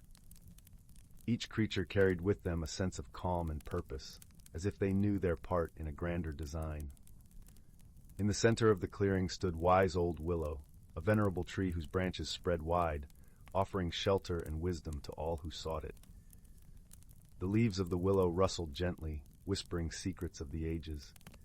It was said that Willow held the knowledge of the forest, passed down through generations, and that he could speak to those who listened with their hearts. Bramble approached the willow with a mixture of awe and excitement. "Is it true, wise Willow?" he asked, his voice filled with wonder. "Is today the day of the Dance of the Seasons?" The willow's branches swayed gracefully, and a soft, warm voice filled the clearing. "Indeed, young Bramble, today we celebrate the balance and harmony of our world. The Dance of the Seasons reminds us that each part of the forest, each creature, and every leaf plays a role in the cycle of life." As the morning light grew brighter, the creatures of the forest gathered closer, forming a circle around the willow. The air buzzed with anticipation, and a gentle breeze carried the scent of fresh blossoms. Suddenly the light seemed to change, becoming more vibrant and alive. Colors danced in the air, painting the clearing with hues of emerald, gold, and azure. It was then that the dance began. The deer moved gracefully, their hooves barely touching the ground as they twirled in unison. The birds soared above, tracing patterns in the sky with their flight. The rabbits hopped joyfully, their movements a playful counterpoint to the elegance of the deer. All the while, the forest hummed with a melody that resonated deep within the heart of every creature present. Bramble watched, entranced, as the magic of the dance enveloped him. He could feel the pulse of the earth beneath his paws, the rhythm of life that connected all living things. It was as if the forest itself was alive, breathing with a gentle wisdom that transcended time. As the dance reached its crescendo, a soft rain began to fall, the droplets shimmering like diamonds in the sunlight. The rain was warm and soothing, a gentle caress that seemed to cleanse the forest and renew its spirit. The creatures paused, turning their faces skyward to embrace the gift of the rain. In that moment, Bramble understood the true meaning of the Dance of the Seasons. It was a celebration of unity and balance, a reminder that every creature and every element of the forest was connected in a delicate web of life. The wisdom of the forest was not something to be learned through words, but through the experience of living in harmony with the world around them. As the rain subsided and the clearing began to dry, the creatures slowly dispersed, each carrying with them the memory of the dance. Bramble lingered a moment longer, his heart full of gratitude and newfound understanding. "Thank you, wise willow," Bramble whispered, looking up at the ancient tree. "I see now that the magic of the forest is all around us, in every season and every moment." The willow's leaves rustled gently, a sound like a soft sigh of contentment. "Remember, young one," the willow replied, "the true magic lies in the balance we maintain and the harmony we cherish. Carry this wisdom with you, and the forest will always be your guide." With a heart full of peace, Bramble turned and made his way back through the forest. The sun was now high in the sky, casting dappled patterns on the path before him. As he journeyed home, Bramble felt a deep sense of belonging and purpose, a connection to the world that surrounded him. And so, in the ancient forest where magic and reality entwined, the creatures continued to live their hidden lives, guided by the wisdom of the ages and the gentle harmony of nature. The Dance of the Seasons would come again, as it always did, a timeless reminder of the beauty and balance that graced their world. And in this enchanted place, under the watchful eyes of the wise old willow, peace reigned eternal. Story 52. Once upon a time, in a cozy village nestled between rolling hills, there lived a young girl named Lily. She was a dreamer, with eyes that sparkled like morning dew and a heart filled with curiosity about the world around her. One crisp autumn day, Lily was exploring the woods near her home when she stumbled upon an old wooden chest, half buried beneath a pile of fallen leaves. Intrigued, she brushed away the debris and opened the dusty lid, revealing a peculiar collection of ordinary objects: a tarnished silver spoon, a well-worn book, and a simple rag doll. Little did Lily know, these seemingly unremarkable items were imbued with extraordinary magic, waiting to be discovered by a pure heart and a curious mind. As she gently lifted the spoon, it began to glow with a warm golden light. Lily gasped in wonder as the spoon transformed into a shimmering key, and the chest creaked open to reveal a hidden compartment. Inside lay a delicate roll of parchment, covered in intricate symbols and strange runes. Lily's fingers trembled as she unrolled the parchment, and the words seemed to dance before her eyes, whispering of a distant land where dreams intertwined with reality. A map emerged, guiding her toward an enchanted realm hidden within the heart of the forest. With the rag doll clutched tightly to her chest and the well-worn book tucked under her arm, Lily set off on an adventure like no other. The path was not easy, winding through dense thickets and over babbling brooks, but she pressed on, her curiosity driving her forward. Along the way, she encountered a wise old owl named Horace, whose gentle hoots and twinkling eyes offered guidance and wisdom. "Embrace the journey, dear Lily," he cautioned, "for the destination is not nearly as important as the lessons you learn along the way." Then there was Milo, a mischievous squirrel with a penchant for acorns and a knack for finding hidden treasures.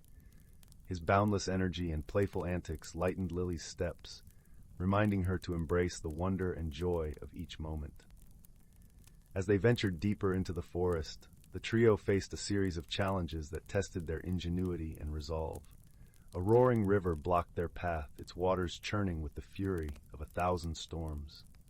But Lily remembered the words from the well-worn book, which spoke of a language understood by all living creatures. With a gentle touch, she traced the intricate patterns on the ragdoll's dress, and it began to glow with a soft, verdant light. Suddenly, the waters stilled, and a path of stepping stones emerged, guiding them safely across the raging torrent. Finally, they reached the heart of the enchanted realm, a magnificent clearing where the boundaries between dreams and reality blurred. Here, Lily learned that the true magic had been within her all along.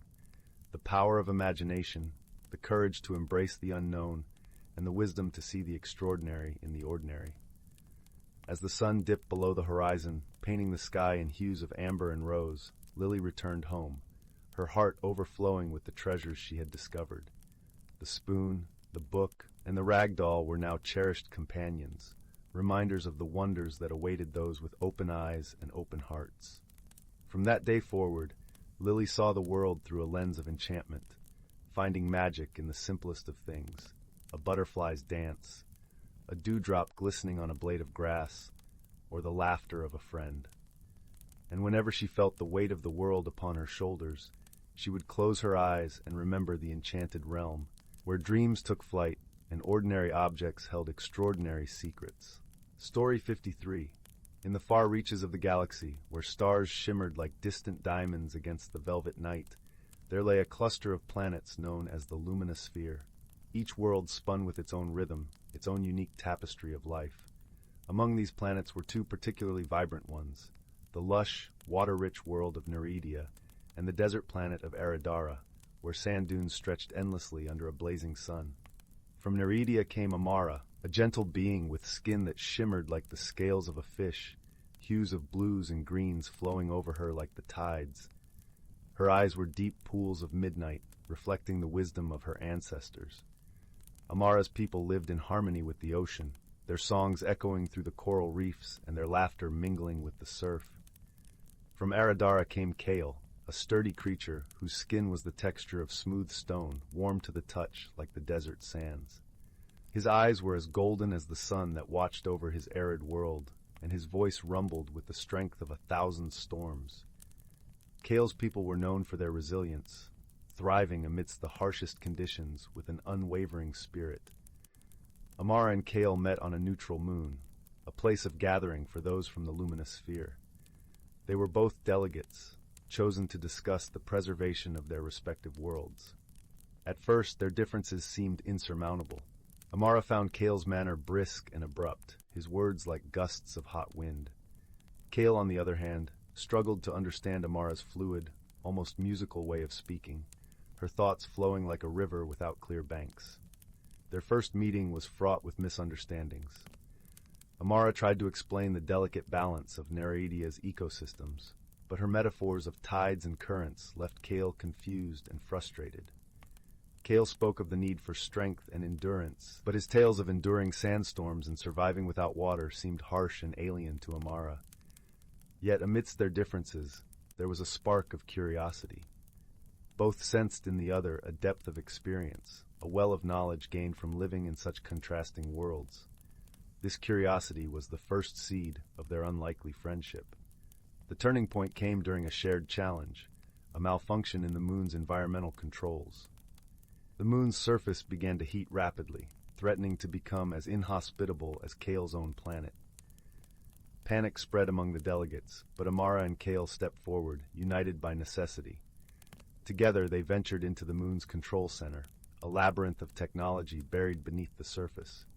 The air was thick with heat, and the hum of machinery vibrated through their bones.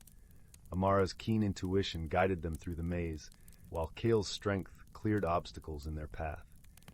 In the heart of the control center, they found the source of the malfunction, a core overheating, threatening to cascade into a catastrophic failure.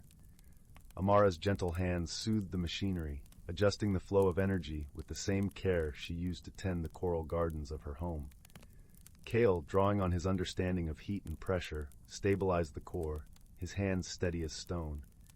As they worked side by side, they began to see past their differences.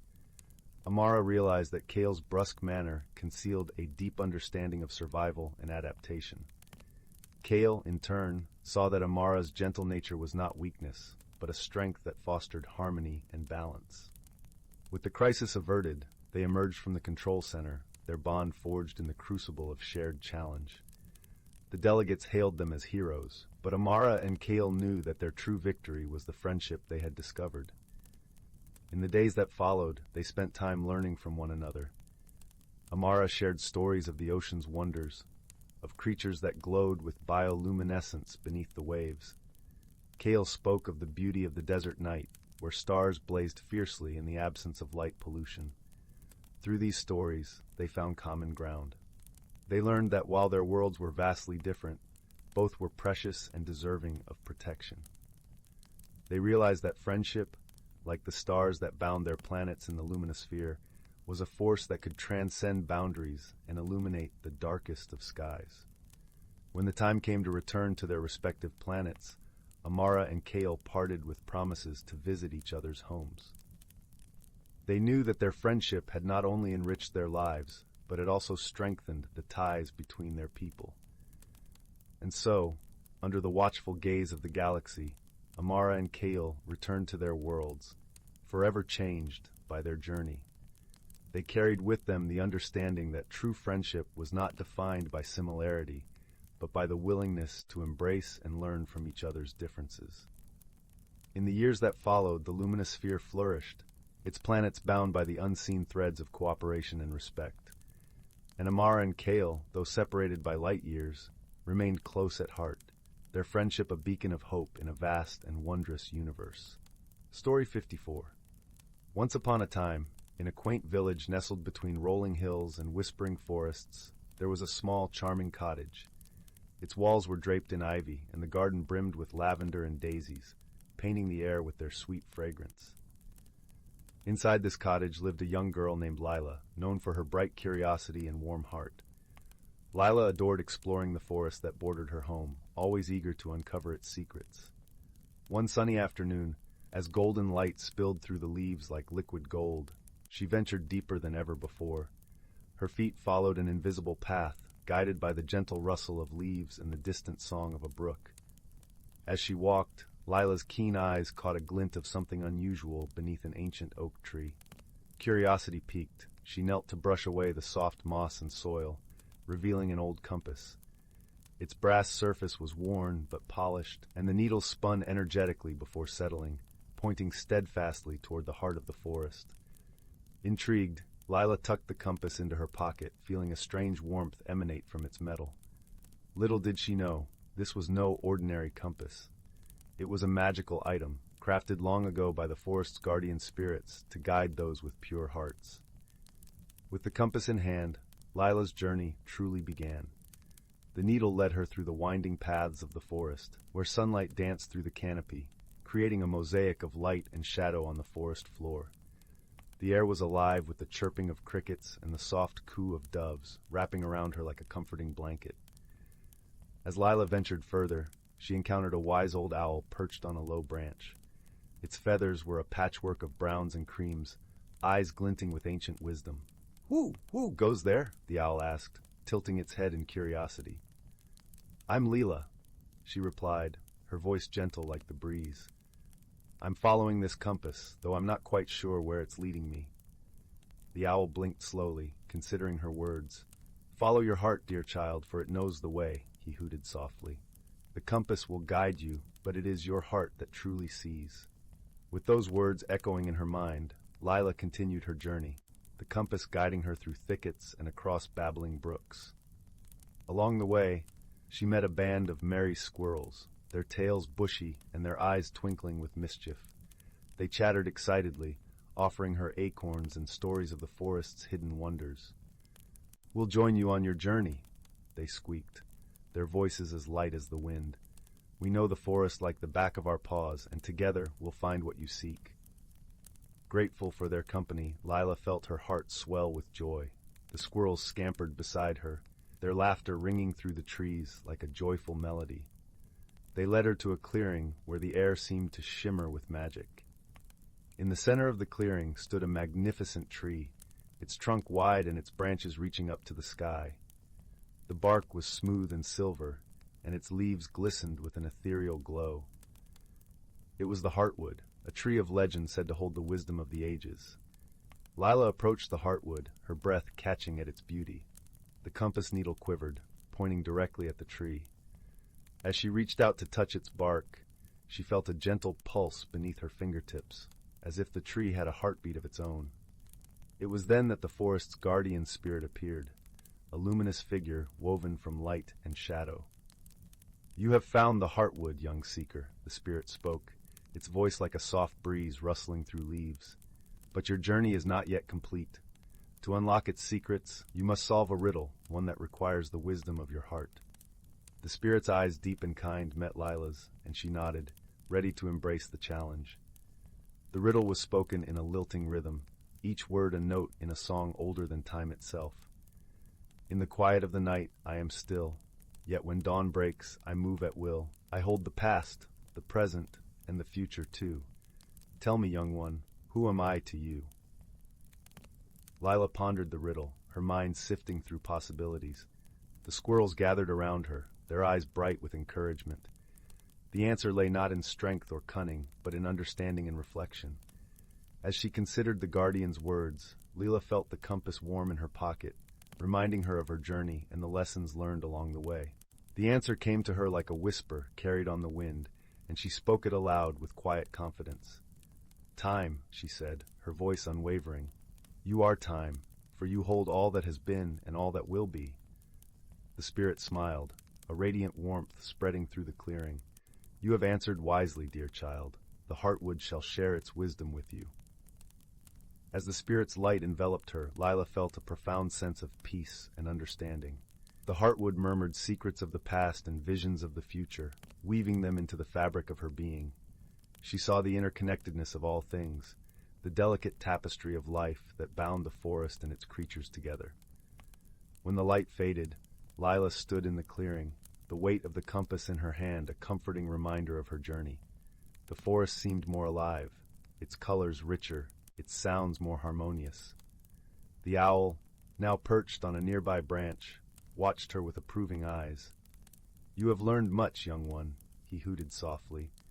"May your heart continue to guide you, and may you always find wonder in the world around you." With a grateful heart, Lila thanked the owl and her squirrel friends, who chattered their goodbyes and promised to visit her often. She turned to leave, the compass now a cherished keepsake of her journey. As she made her way back to the village, the forest seemed to sing a gentle lullaby, the rustle of leaves and the babble of the brook a soothing melody. Lila felt a sense of belonging, a connection to the world around her that she had never known before. When she reached her cottage, the sun was setting, painting the sky in hues of pink and gold. She placed the compass on her windowsill, where it caught the last rays of sunlight, casting a warm glow in the room. And so, with the wisdom of the heartwood in her heart and the love of her forest friends, Lila drifted into a peaceful sleep, her dreams filled with the gentle wonders of her journey. The forest, ever watchful and kind, cradled her in its embrace, promising new adventures with each dawn. In this way, Lila's world was forever changed, touched by magic and guided by the simple truth that the heart sees what the eyes cannot, and that true wisdom lies not in knowing all the answers, but in the courage to seek them. Story 55. On the edge of a little village, where the fields of lavender stretched out like a soft purple sea, there stood an old, quaint cottage. Its thatched roof was sprinkled with moss, and its windows were adorned with lace curtains that fluttered in the gentle breeze. Inside this cottage lived a young girl named Clara, known for her bright eyes and curious heart. One crisp autumn afternoon, as golden leaves danced lazily through the air, Clara sat beside the fireplace with her grandmother, an elderly woman whose stories were as plentiful as the stars. The room was aglow with the warm hues of sunset, and the scent of cinnamon and cloves wafted from a kettle on the hearth. "Grandmother," Clara asked, her voice a gentle hum, "tell me about the old attic. Why is it always locked?" Her grandmother chuckled softly, her eyes twinkling like the embers in the fireplace. "Ah, the attic," she mused. "It holds the secrets of our family, dear Clara, but only someone with a heart full of kindness and a mind eager for discovery can truly find what's hidden there." That night, as the moon cast its silvery glow across the village, Clara lay in her bed, unable to shake the mystery of the attic from her thoughts.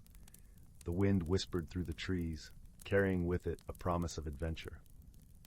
Early the next morning, driven by a newfound determination, Clara tiptoed up the creaky stairs, each step echoing like a heartbeat.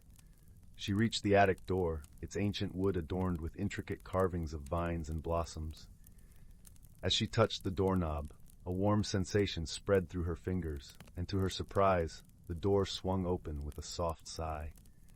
The attic was a treasure trove of forgotten wonders. Dust motes danced in the streams of light that poured through the small, round window. Old trunks lined the walls, and shelves were crowded with books whose spines were faded with age.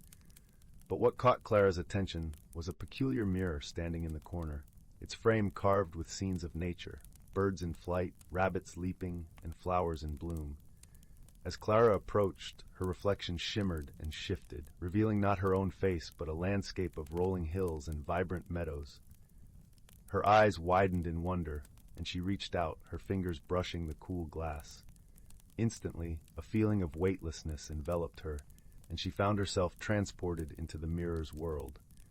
The air was fresh and filled with the songs of unseen birds. Clara stood in a field of wildflowers, their colors more vivid than any she had ever seen. In the distance, a narrow path wound its way towards a grove of ancient oak trees. With a curious heart, Clara began her journey along the path, her feet moving as if guided by an unseen force. She hadn't walked far when she encountered a small creature sitting atop a rock. It was a squirrel, but unlike any she had ever seen. Its fur was a dazzling silver, and its eyes sparkled with intelligence.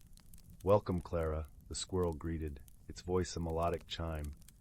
"I am Nibbles, the guardian of this realm. You are here because you seek something precious." Clara nodded, captivated by Nibbles' presence. "I'm not sure what I seek," she confessed, "but I feel it's important." "Indeed," Nibbles replied, twitching its bushy tail. "This world mirrors your heart's truest desires. To find what you seek, you must first understand yourself." As Clara continued her journey, Nibbles scampered alongside her, sharing tales of wisdom and wonder. They passed through a grove where the trees whispered secrets of the past, and a meadow where streams of laughter flowed like water. Their path eventually led them to a serene lake, its surface a perfect mirror of the sky. Sitting by the shore was an elderly turtle, its shell patterned with ancient runes. "Greetings, young seeker," the turtle rumbled, its voice deep and soothing. "I am Elder Shell, keeper of time's wisdom." Clara sat beside Elder Shell, feeling the weight of her questions. "How do I find what I seek?" she asked, her voice barely above a whisper. Elder Shell gazed at her with kind eyes. "The answer lies within your own heart, Clara. To discover it, you must listen to your inner voice and trust in your journey." As she pondered Elder Shell's words, Clara noticed the lake beginning to glow, its light pulsing in time with her heartbeat. She closed her eyes, allowing the tranquility of the moment to wash over her. In the silence, she felt a stirring within, a gentle, persistent call that resonated with her spirit. When Clara opened her eyes, she found herself back in the attic, standing before the mirror. The morning sun peeked through the window, casting a warm glow over the room. In her hand, she held a small, intricately carved wooden box, its lid adorned with the same patterns as the mirror's frame. Clara opened the box to find a delicate locket inside, its surface etched with the image of a tree, the symbol of her family's legacy. As she held it, she understood its significance, a reminder of the bonds that connected her to those who came before and those who would follow. With a heart full of gratitude and newfound wisdom, Clara descended the stairs, eager to share her discovery with her grandmother. She realized that the true magic of the attic was not in its secrets, but in the journey it inspired, one of self-discovery, connection, and love. As the sun set over the village, painting the sky in hues of pink and gold, Clara sat by the fireplace once more, the locket resting warmly against her heart.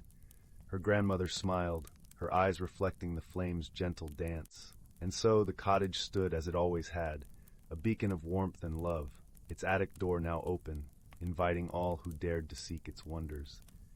Clara knew that while the journey had ended, the magic of discovery would forever be a part of her, guiding her through the many adventures yet to come.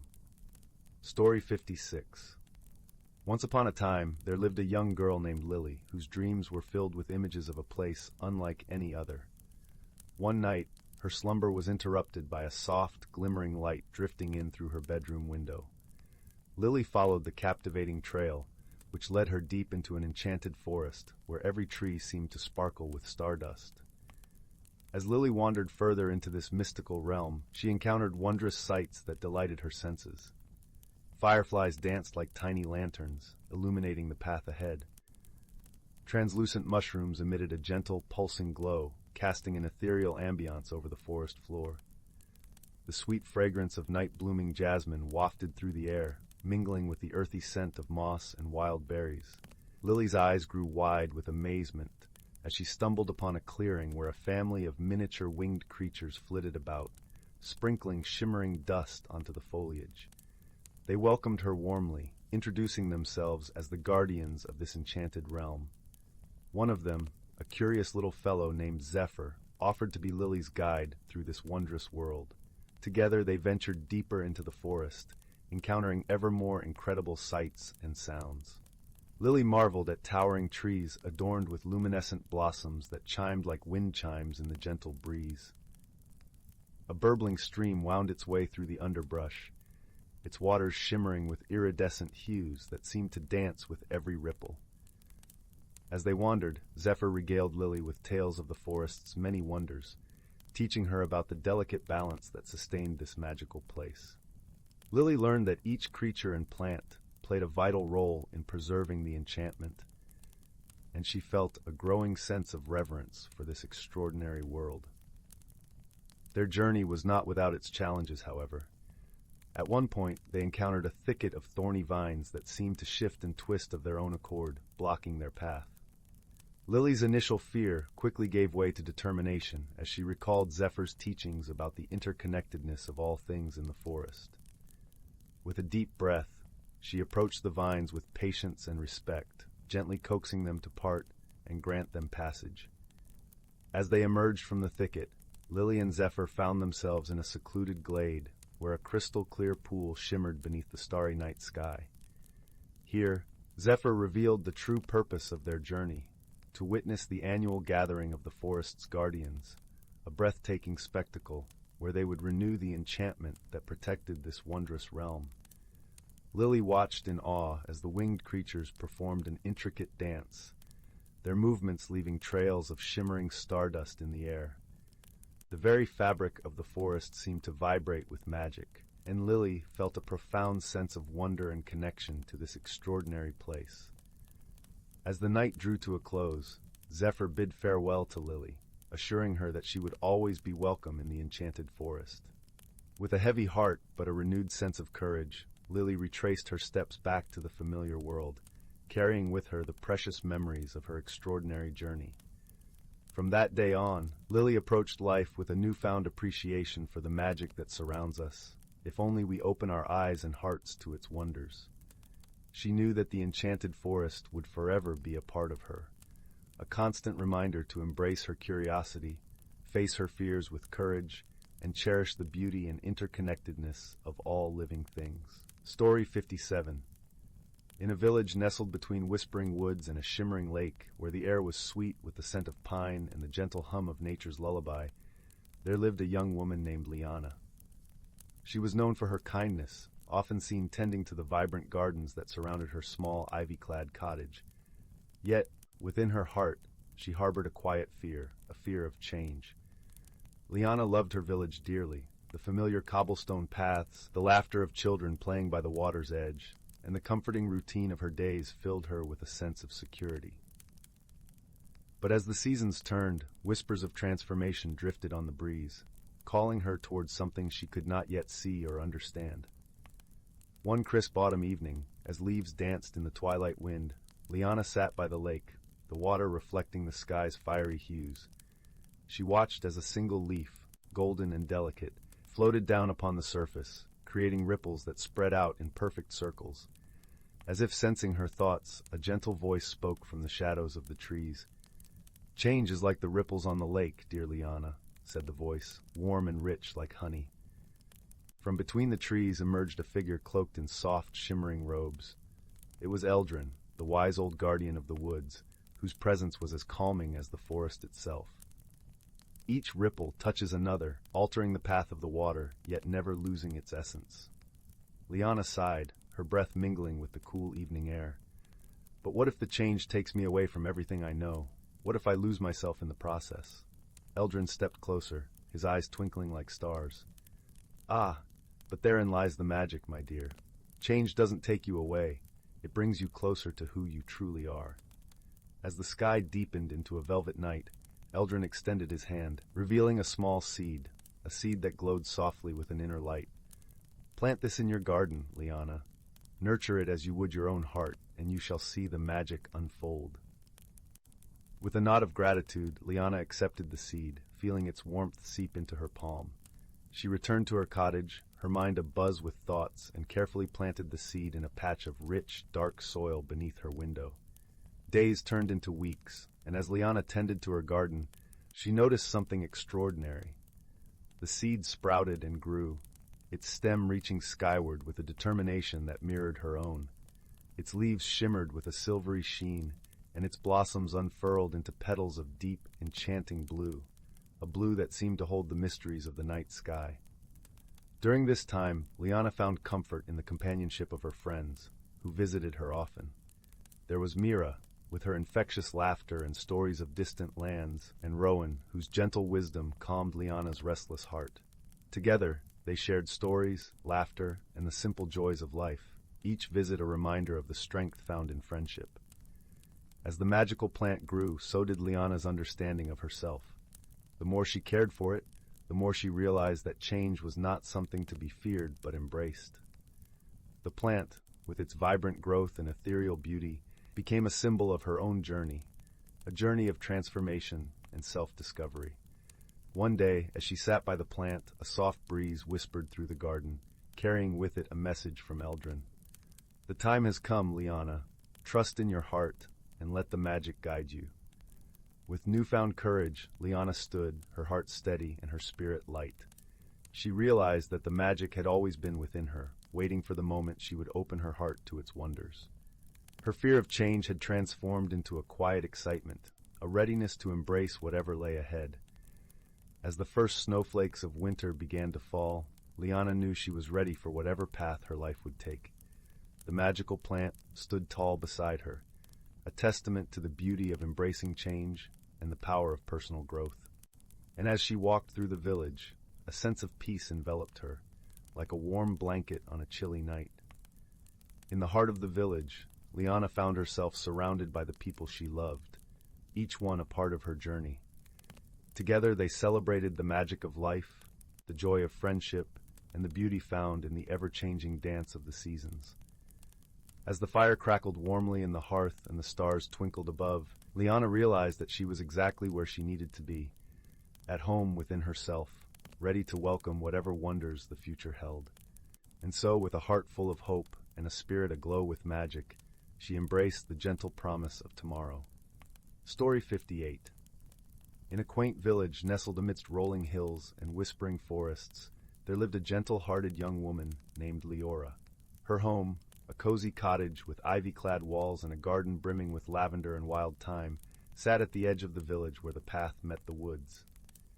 Leora had always felt a deep connection to the land, as if the very soil beneath her feet hummed with songs of old, telling stories she longed to understand.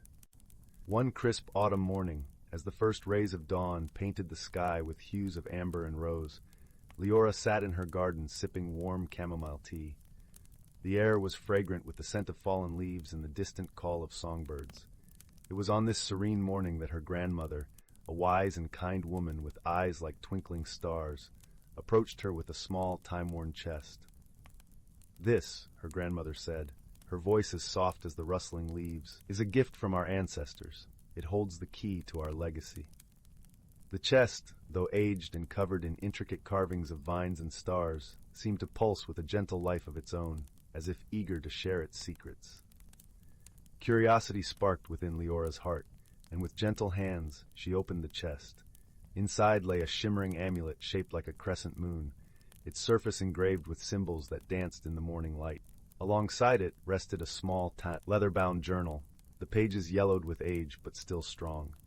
Her grandmother explained, "Our family has long been keepers of an ancient tradition, one that celebrates the harmony between nature and spirit.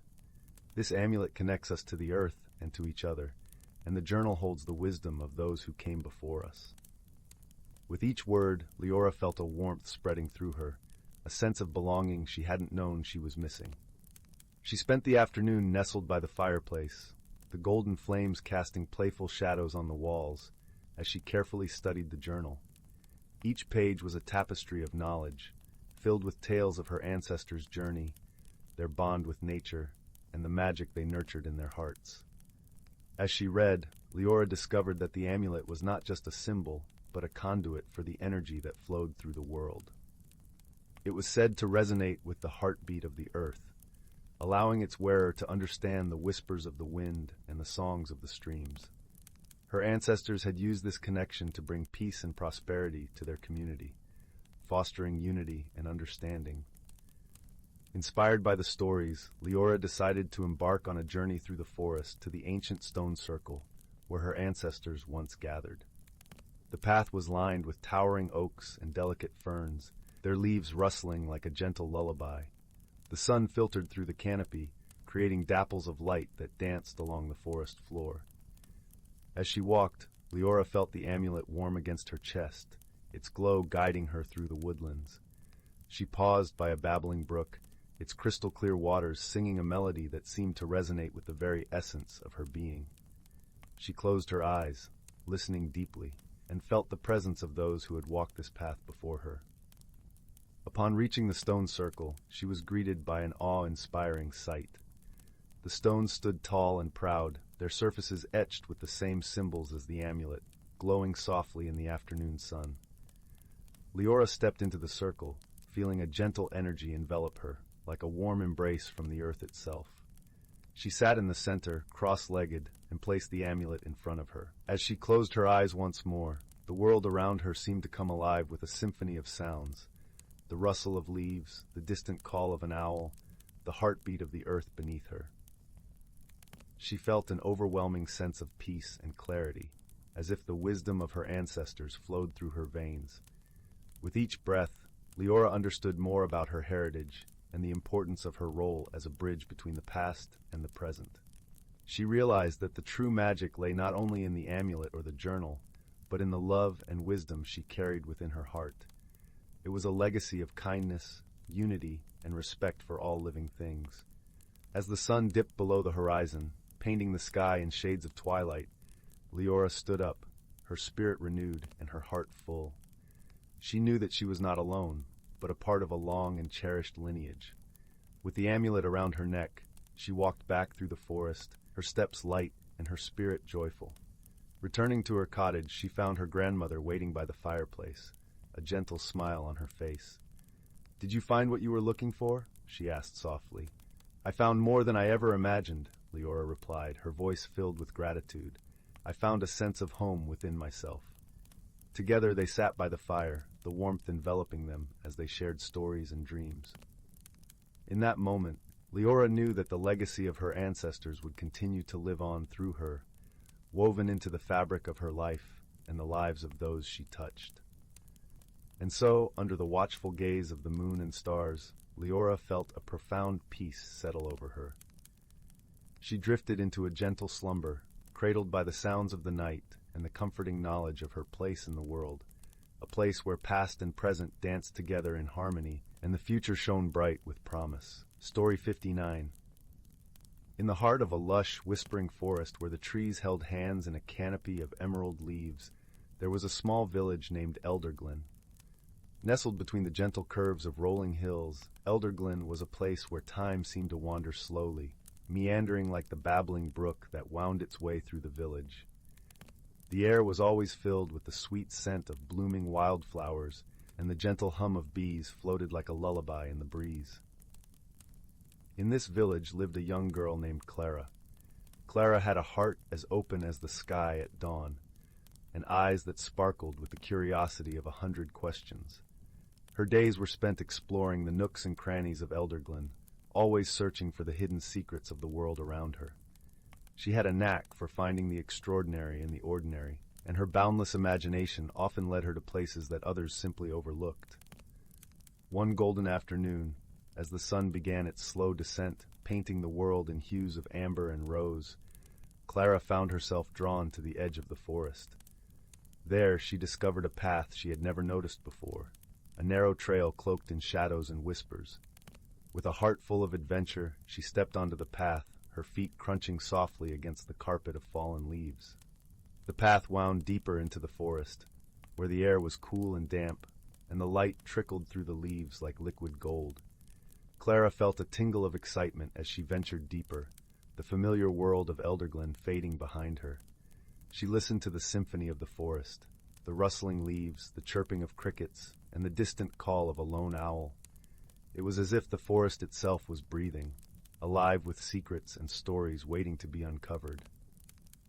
As she walked, Clara noticed something unusual, a faint silvery light glimmering just ahead, like moonlight caught in a spider's web. Intrigued, she quickened her pace, her heart beating in time with her footsteps. The light grew brighter, leading her to a small, hidden glade. In the center of the glade stood an ancient oak tree, its gnarled branches reaching skyward like a wise old sage. Beneath the oak, nestled among the roots, was a shimmering object, a small, intricately carved box made of an unknown silvery wood. Clara approached it with reverence, her fingers tingling with anticipation. She knelt beside the box, tracing the delicate patterns with her fingertips. It felt warm to the touch, as if it held a secret warmth all its own. With a gentle push, Clara opened the box. Inside, lying upon a bed of soft moss, was a delicate, glowing feather that seemed to pulse with an inner light. It was unlike any feather she had ever seen, iridescent and alive with colors that shifted and danced like the northern lights. Clara's breath caught in her throat as she reached out to touch it. The moment her fingers brushed against the feather, a soft, melodious hum filled the air, resonating deep within her chest. Clara felt a warmth spread through her, a comforting presence that wrapped around her like a soft blanket. She knew, in that moment, that this feather was no ordinary object. It was a gift, a key to something beyond her wildest imaginings. The forest seemed to hold its breath, as if waiting for her next move. With the feather in hand, Clara rose to her feet, her heart filled with a sense of purpose. She knew she had been chosen for something important, though she did not yet know what. As she turned to leave the glade, a gentle voice filled her mind, a whisper carried on the wind. "Seek the heart of the forest, where the river sings and the stones remember." Clara nodded, understanding without words that her journey had only just begun. She tucked the feather safely into her pocket and set off deeper into the forest, following the path that would lead her to the heart of this hidden world. The forest seemed to shift around her, guiding her steps as if it were alive, aware of her presence. She walked with a newfound confidence, her senses heightened by the feather's magic. Every rustle of leaves, every distant bird call seemed to hold a clue, a piece of the puzzle that would reveal the secrets of the forest. As dusk deepened into night, the forest came alive with a different kind of magic. Fireflies danced in the air, their tiny lights flickering like stars fallen from the sky. Clara paused to watch them, her heart swelling with wonder. She felt as if she were part of something much greater, a story unfolding in the ancient language of the forest. After hours of walking, guided by the feather's gentle glow, Clara reached a clearing where a river wound its way through the forest. The water sang as it flowed over smooth stones, a melody that resonated with the hum of the feather. Clara knew she had found the place she was meant to be, the heart of the forest. In the center of the river stood a small island, crowned by a circle of ancient stones. They stood tall and silent, guardians of the secrets they had witnessed over the centuries. Clara waded into the river, the water cool against her skin, and made her way to the island. As she stepped onto the island, the air shimmered with an unseen energy. The stones seemed to hum with the same melody as the river, a harmony that pulsed through Clara's veins. She approached the center of the circle, where a single stone stood taller than the rest, its surface etched with ancient runes. Clara placed the feather on the stone, and as she did, a soft light enveloped the clearing. The feather began to dissolve into 1,000 tiny sparks, each one a note of the melody that filled the air. The light swirled around Clara, lifting her gently into the air, cradling her in its embrace. In that moment, Clara understood. The feather had chosen her to unlock the magic of the forest, to awaken the ancient spirits that had slumbered for centuries. The melody filled her mind, weaving a tapestry of stories and memories, a history of the forest and its people. As the light began to fade, Clara found herself back on the ground, the feather gone, but its warmth still lingering in her heart. The stones stood silent once more, their task completed. Clara knew that she had become a part of the forest, a guardian of its secrets and stories. With a heart full of gratitude, Clara made her way back to Elderglen, the path now familiar beneath her feet. She carried with her the knowledge that she was never truly alone, that the forest and its magic would always be a part of her. Under the canopy of stars, Clara returned to her village, her spirit forever changed by the journey she had taken. She knew that the world was full of hidden wonders, waiting to be discovered by those who dared to dream.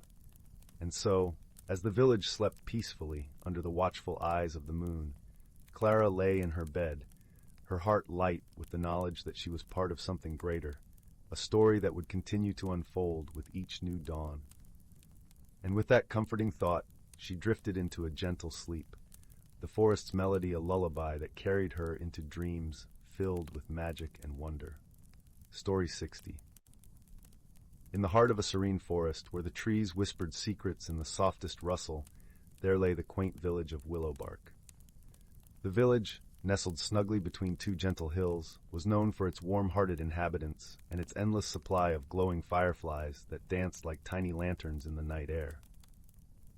One crisp autumn evening, as the leaves painted the ground in shades of amber and gold, the villagers gathered in the square for the annual harvest festival. Laughter mingled with the aroma of spiced apple cider and freshly baked bread, creating a tapestry of sensory delight that wrapped around each villager like a comforting blanket.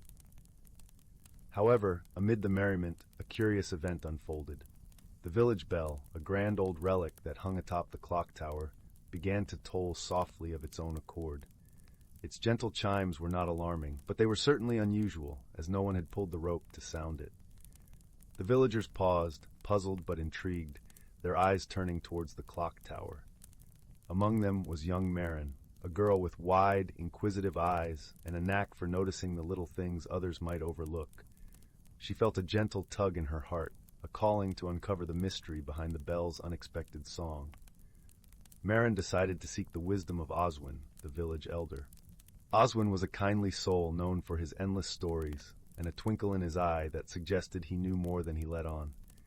His cozy cottage, covered in ivy and surrounded by a garden that bloomed in defiance of the season's chill, was a haven for those seeking insight. As Marin approached, she noticed a trail of luminous mushrooms leading to Oswin's door. They glowed softly, casting a gentle light that seemed to welcome her in. She followed the trail and knocked lightly. The door creaked open, revealing the warm glow of a fire and the scent of herbal tea wafting through the air. "Ah, Marin," Oswin greeted her with a smile as warm as the hearth. "I wondered when you might come by. Come in, come in." Marin settled into a plush chair by the fire, feeling the warmth seep into her bones. "Oswin, have you heard the bell?" she began, her voice a mix of curiosity and wonder. "Aye, I have," Oswin replied, pouring her a cup of fragrant chamomile tea. "It's not the first time the bell has sung without a hand to guide it." Marin's eyes widened. "What do you mean?" Oswin chuckled softly, his eyes twinkling. "The bell, you see, is enchanted. It's been in Willowbark for as long as anyone can remember, but it only rings on its own when there's something important to be discovered." A thoughtful silence enveloped them. punctuated only by the crackling fire. Marin sipped her tea, the warmth spreading through her like a gentle tide. "What do you think it wants us to find?" Oswin leaned back, stroking his snowy beard. "The bell often leads us to things overlooked, things that need attention or understanding. Perhaps there's something hidden in plain sight." Inspired by Oswin's words, Marin decided to explore the village the next day, paying attention to the small details that might whisper clues. As dawn broke, she set out, her breath misting in the crisp morning air. The village, bathed in golden sunlight, seemed to hum with anticipation. Marin wandered through the cobblestone streets, greeting familiar faces and peering into nooks and crannies. It was during her walk along the forest's edge that she noticed something peculiar, a trail of shimmering blue leaves, unlike any she had seen before. Intrigued, Marin followed the trail deeper into the forest. The leaves glowed faintly, guiding her with a gentle luminescence that felt almost like a guiding hand. As she walked, she heard a soft, melodic hum, as though the forest itself was singing. The trail led her to a glade where the sunlight danced through the trees, creating patterns on the forest floor. In the center stood a tree unlike any other, a majestic willow with branches that seemed to reach for the sky. Its bark was silvery, and its leaves shimmered with the same blue glow as those she had followed. At the base of the tree sat a small creature, no taller than Marin's knee. It was a moon hare, its fur glistening like stardust, eyes as bright as twin moons. The hare looked up at her with an expression that was both wise and welcoming. "Hello, little one," Marin greeted softly, crouching down to meet its gaze. "Are you the one who led me here?" The moon hare nodded, its ears twitching. Though it did not speak, Marin felt an understanding pass between them, a connection that transcended words. Gently the hare nudged at a patch of earth near the tree. Marin brushed aside the leaves and soil to uncover a small, ancient box, intricately carved with symbols of the sky and stars. With the hare by her side, Marin opened the box to reveal a collection of letters. They were written in a delicate hand, their ink faded but still legible. As she read, Marin realized they were love letters, exchanged between two villagers from long ago. The letters spoke of dreams and promises, of hopes for the future and the bond that tied them together. Understanding dawned on Marin. The bell had rung to remind the village of its history, its stories of love and connection that should never be forgotten. The letters were a treasure, a piece of Willowbark's heart that needed to be remembered and cherished. With a gentle smile, she thanked the moon hare, who nodded once more before bounding gracefully into the forest. Marin made her way back to the village, the box of letters cradled in her arms like a precious heirloom. When she returned, she shared her discovery with Oswin and the rest of the villagers. Together, they read the letters aloud, their voices blending with the gentle autumn breeze. The stories of the past resonated with the present, weaving a tapestry of connection that spanned generations. The villagers decided to keep the box in a place of honor within the village hall, so that everyone could read the letters and remember the love that had once blossomed in Willowbark. As the sun dipped below the horizon, painting the sky in hues of lavender and rose, Marin felt a deep sense of peace. The mystery of the bell had been solved, not with grand gestures, but with quiet discovery and the bonds of friendship. That night, as she lay beneath the twinkling stars, Marin thought of the moon hare and the enchanted bell. She knew that whenever the bell tolled again, it would be a gentle reminder of the stories that bound them all together. And so, with a heart full of warmth and a mind at ease, Marin drifted into a restful sleep, lulled by the whisper of the wind and the soft glow of fireflies dancing beneath the moonlit sky. Story 61. Once upon a time, in the heart of an ancient forest where the air shimmered with the soft glow of enchantment, there lived a myriad of creatures whose lives were woven into the very fabric of nature. This forest, known as Whispering Woods, was a place where the boundaries between reality and magic danced like sunbeams on a dewy morning. The sun was just beginning its ascent, casting warm golden light across the forest floor. A gentle breeze rustled the leaves, carrying with it the scent of pine and blooming wildflowers. In this tranquil setting, a wise old owl named Horace perched atop a sturdy oak. His feathers, a mosaic of browns and grays, blended seamlessly with the bark. while his amber eyes, sharp and knowing, surveyed the forest below. Horace was the guardian of the whispering woods, a role passed down through generations of his family. It was his duty to ensure that harmony and balance were maintained among the forest's inhabitants. His wisdom was sought by all, from the smallest ant to the grandest stag, and his stories were legendary, whispered from one creature to another. As the morning light filtered through the canopy, a young fox named Fen trotted along the winding path that led to Horace's oak. Fen's fur was a vibrant red, glistening like embers in the sunlight, and his eyes sparkled with curiosity and kindness. He had come to seek Horace's guidance, for a strange phenomenon had been occurring in the forest. "Good morning, Horace," Fen called up, his voice a gentle ripple in the serene morning air. "Ah, Fen, my dear friend," Horace replied, his voice warm and deep like the rumbling of a distant storm. "What brings you to my humble abode so early?" Fen sat back on his haunches, his bushy tail curling around him like a flame. "The river has begun to sing, Horace. Its waters hum with a melody I've never heard before. The fish leap in rhythm, and even the stones seem to join in. I do not understand what this means." Horace nodded sagely, his eyes gleaming with the light of ancient knowledge. "Ah, the song of the river.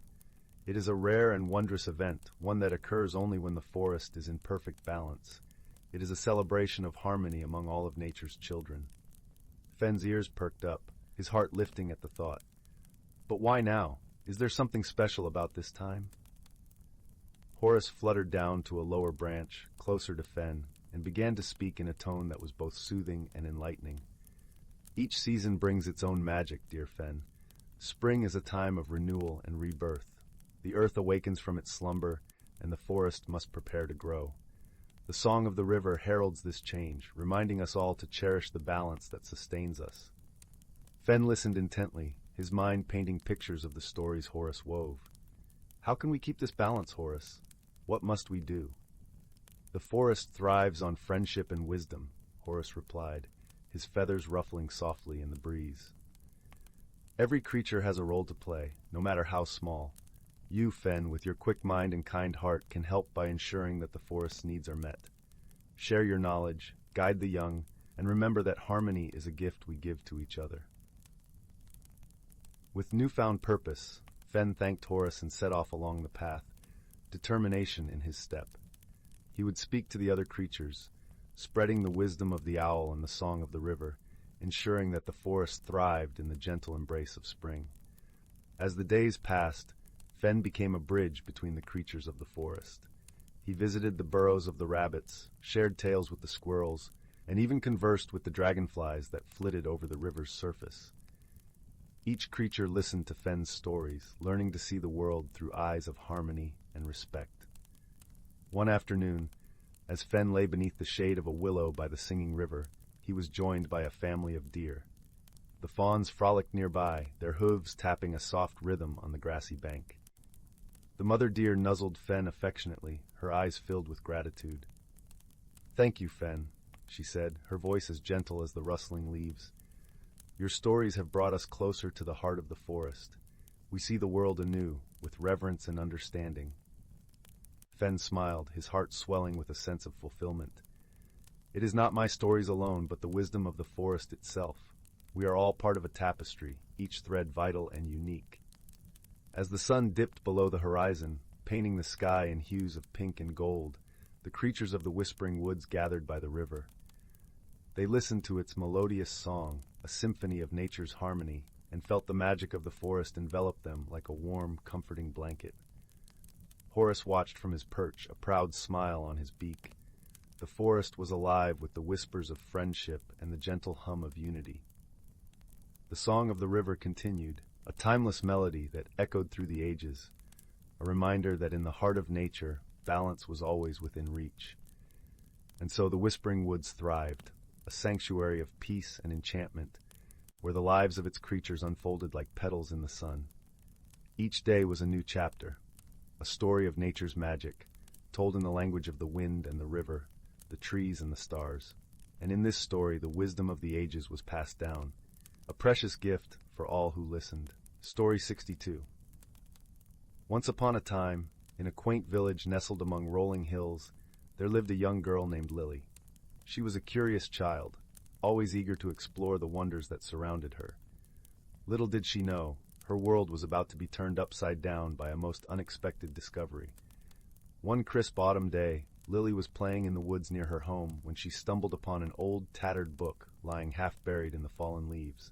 Intrigued, she dusted it off and opened the weathered pages, revealing an intricate illustration of a beautiful garden filled with vibrant flowers and whimsical creatures. As Lily's fingers traced the delicate lines, something extraordinary happened. The illustration seemed to come to life before her very eyes. The flowers swayed gently in an unseen breeze, and the creatures frolicked among the petals, their laughter like tinkling bells. Lily gasped in delight, her eyes wide with wonder. She had stumbled upon a magical book, one that could bring its illustrations to life with a simple touch. Clutching the precious tome to her chest, she raced home to share her incredible discovery with her family. At first, her parents were skeptical, but as Lily flipped through the pages, filling their living room with a kaleidoscope of vivid scenes, they soon realized the truth. Their daughter had unearthed a treasure beyond imagination. Word of the enchanted book spread quickly through the village, and soon, Lily found herself embarking on a journey unlike any other. Accompanied by her best friend, the ever-curious and loyal Oliver, and her wise old neighbor, Mrs. Maple, a retired botanist with a twinkle in her eye, Lily set out to unravel the secrets of the magical tome. Their quest took them far and wide, from the misty forests to the sun-dappled meadows, as they sought out clues hidden within the book's illustrations. Along the way, they encountered a menagerie of friendly characters, each with their own unique personality and wisdom to share. There was Bramble, the mischievous but kind-hearted fawn, who taught them the language of the forest and guided them through its twisted paths, and Willow, the gentle dryad, whose soothing presence calmed even the most turbulent of storms. As they journeyed deeper into the book's realm, Lily and her companions faced challenges that tested their courage and ingenuity. They navigated treacherous mazes, solved intricate riddles, and even confronted a formidable foe, a cunning trickster who sought to steal the book's magic for himself.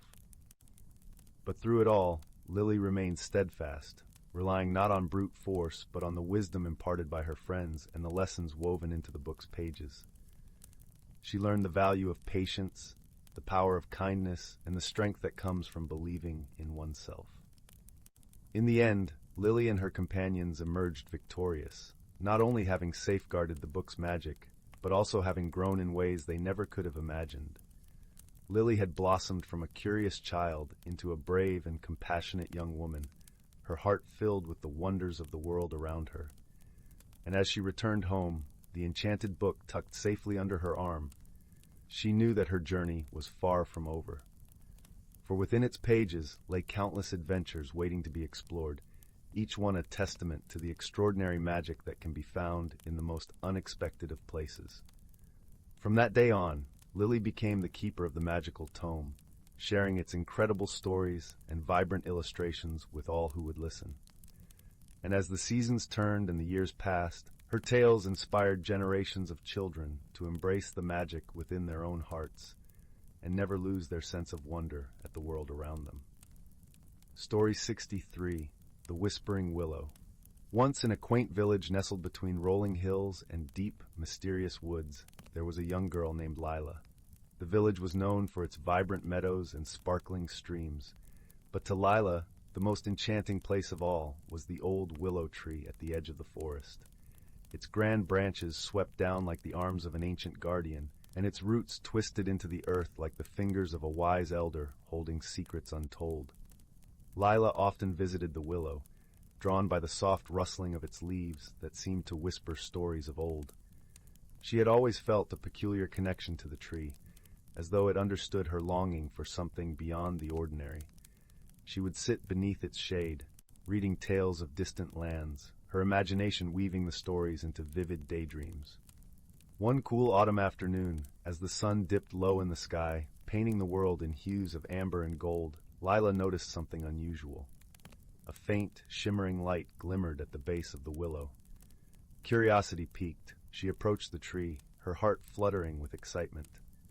As she knelt down, she found a small, intricately carved wooden box nestled among the roots.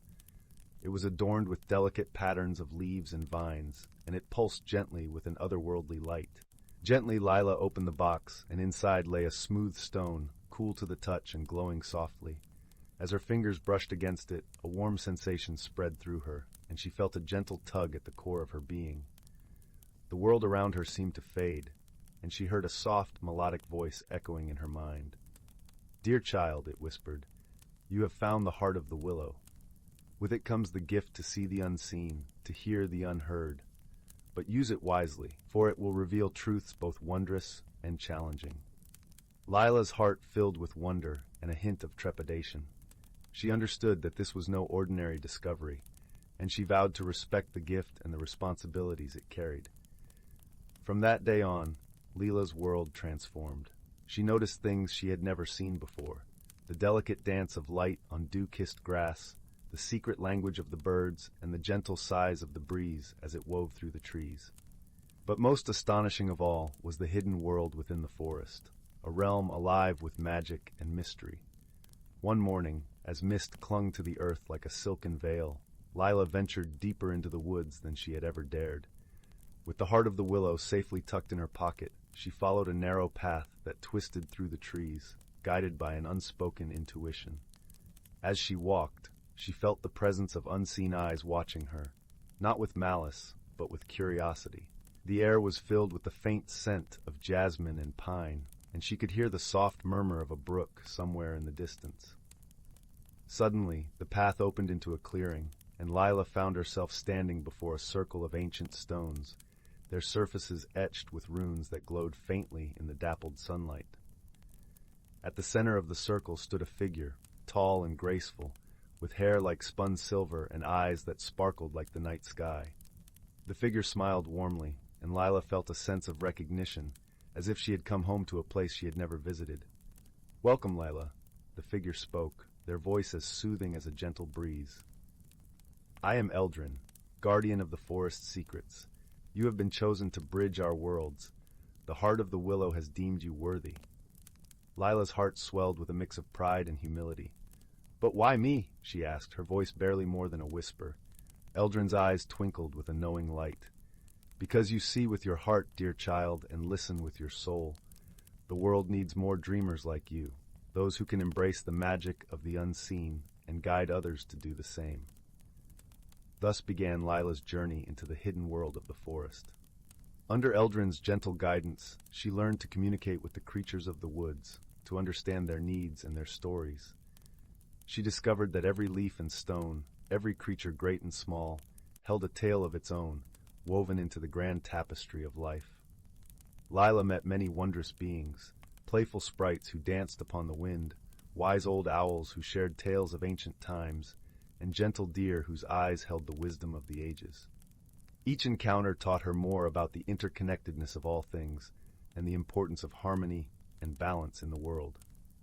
One day, as the first snowflakes of winter began to fall, Eldrin summoned Lila to the circle of stones once more. The air was crisp and clear, and the forest lay silent, wrapped in a blanket of white.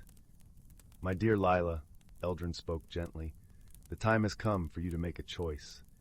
You have learned much and given much. You may choose to remain here, among the magic and mystery, or return to your village, carrying the wisdom you have gained." Layla's heart ached at the thought of leaving the forest and the friends she had made. Yet she knew in her heart that she could not keep the wonders she had discovered to herself.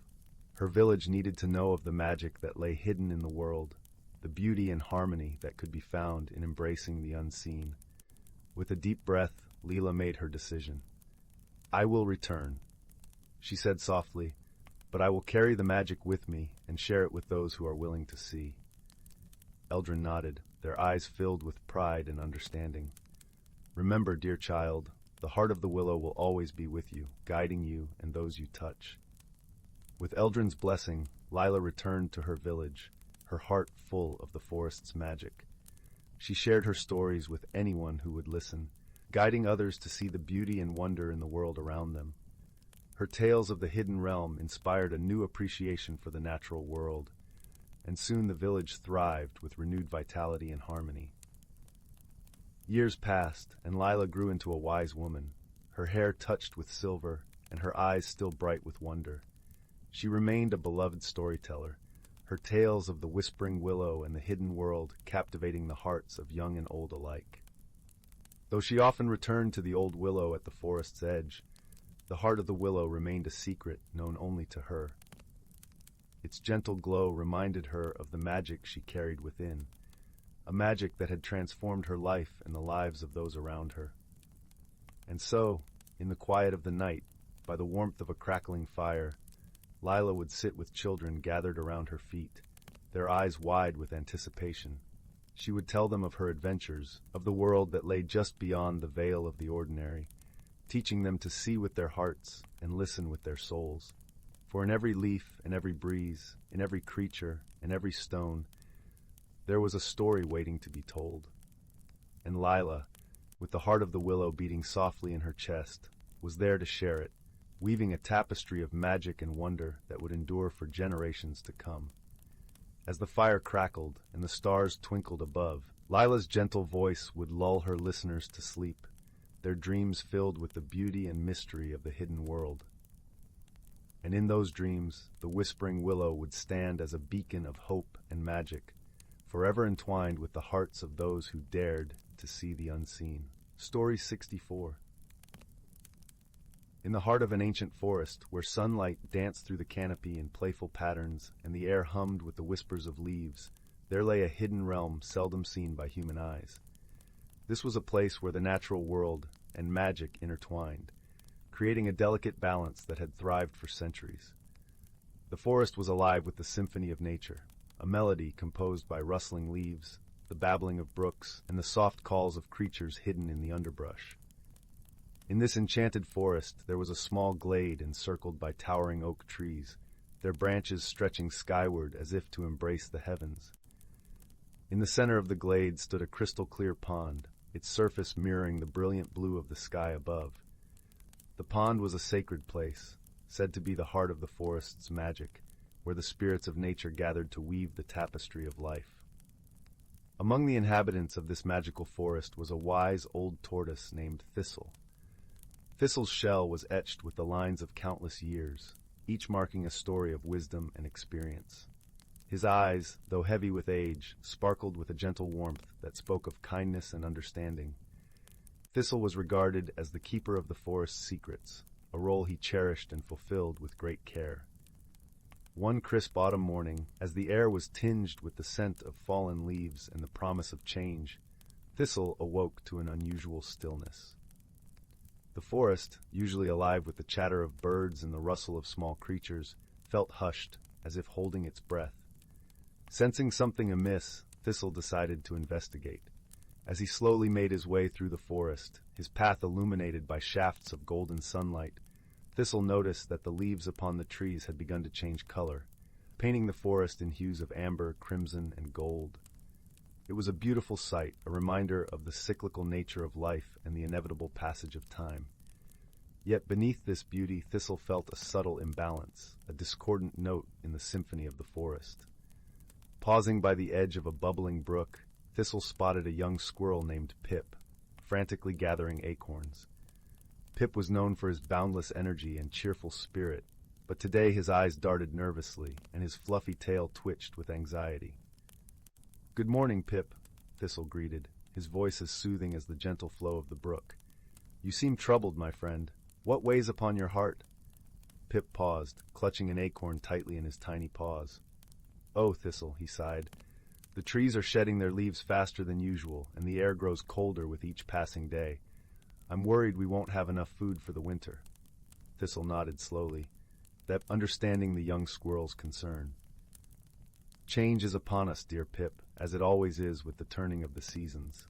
But fear not, for the forest provides for those who live in harmony with it. Let us seek the counsel of the elder oak, who has stood watch over this forest for generations." Together, they journeyed deeper into the heart of the forest, the path winding through thickets and over gnarled roots. As they walked, Thistle shared stories of past autumns, of how the forest always found a way to restore balance and harmony, even in the face of uncertainty.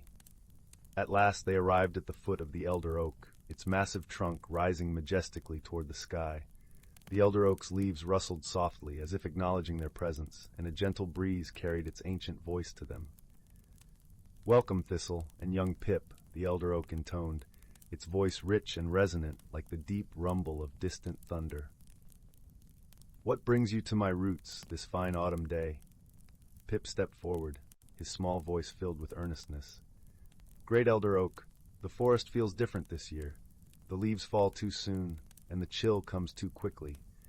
Will we have enough to sustain us through the winter?"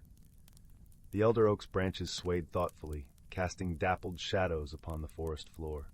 In every season, there are challenges to be met and lessons to be learned. The magic of the forest is woven from the threads of balance and harmony. Remember, the key lies not in taking more than you need, but in sharing and working together. Thistle nodded in agreement, his heart warmed by the elder oak's wisdom. "Indeed, Pip, the forest has always thrived through cooperation and friendship. Let us gather the creatures of the forest and work together to ensure that all are provided for." And so, with Thistle's guidance, the creatures of the forest came together. The birds flew high, scouting for hidden caches of nuts and seeds. The rabbits and deer shared their knowledge of the luscious grazing grounds, while the foxes and owls kept watchful eyes, ensuring the safety of their friends.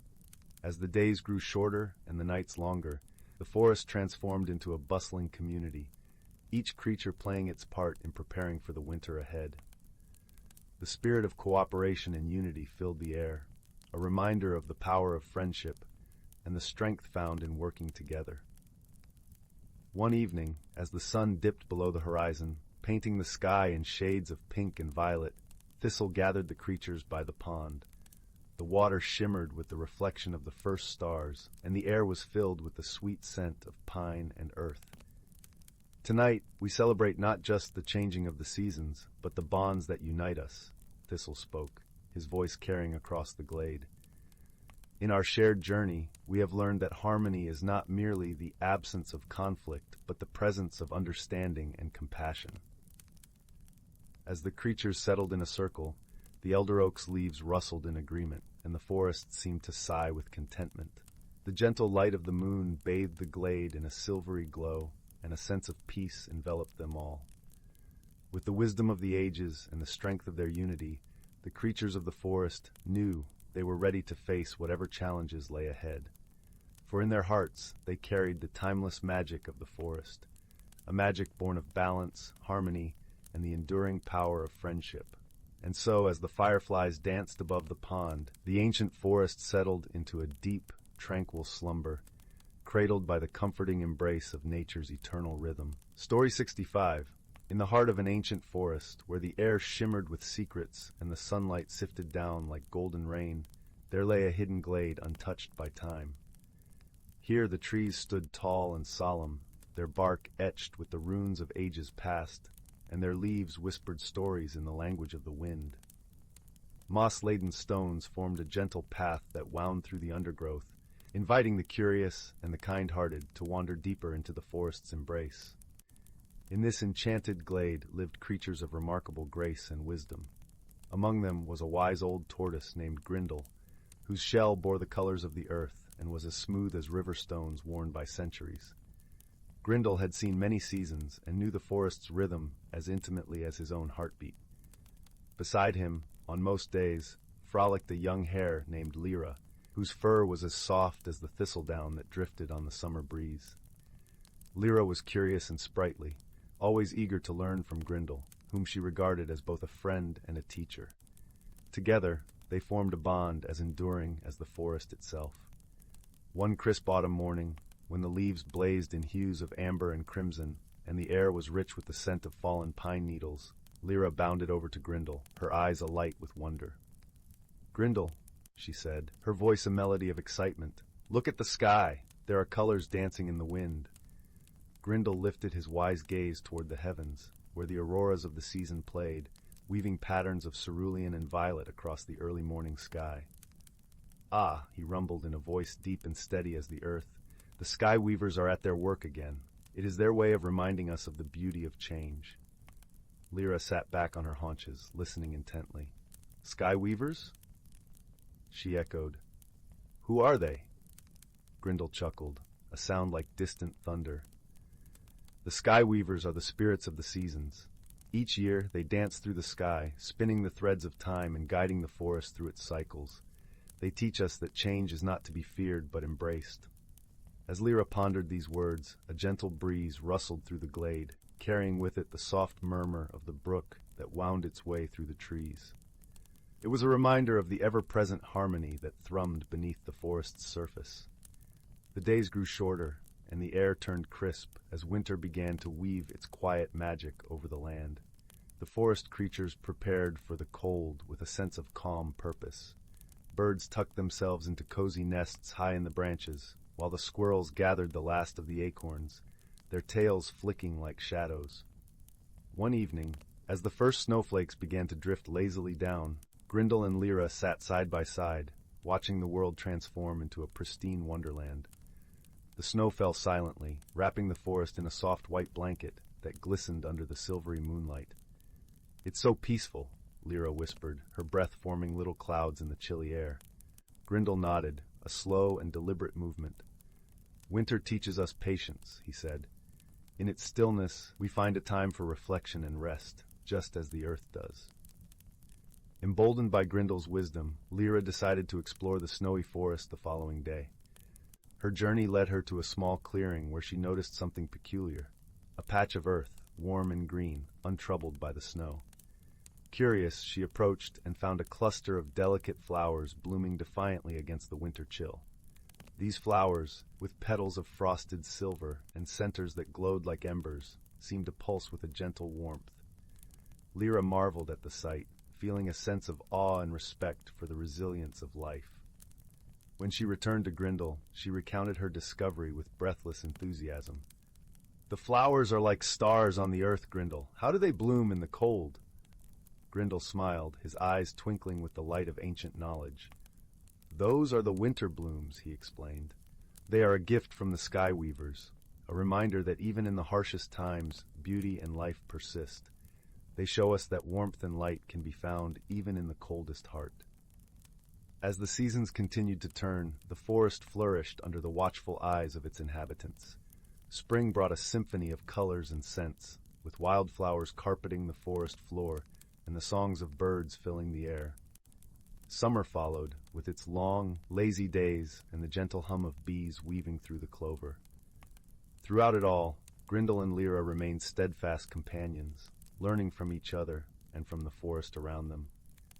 They understood that the balance of nature was delicate, yet strong, woven together by the threads of the seasons and the wisdom passed down through the ages.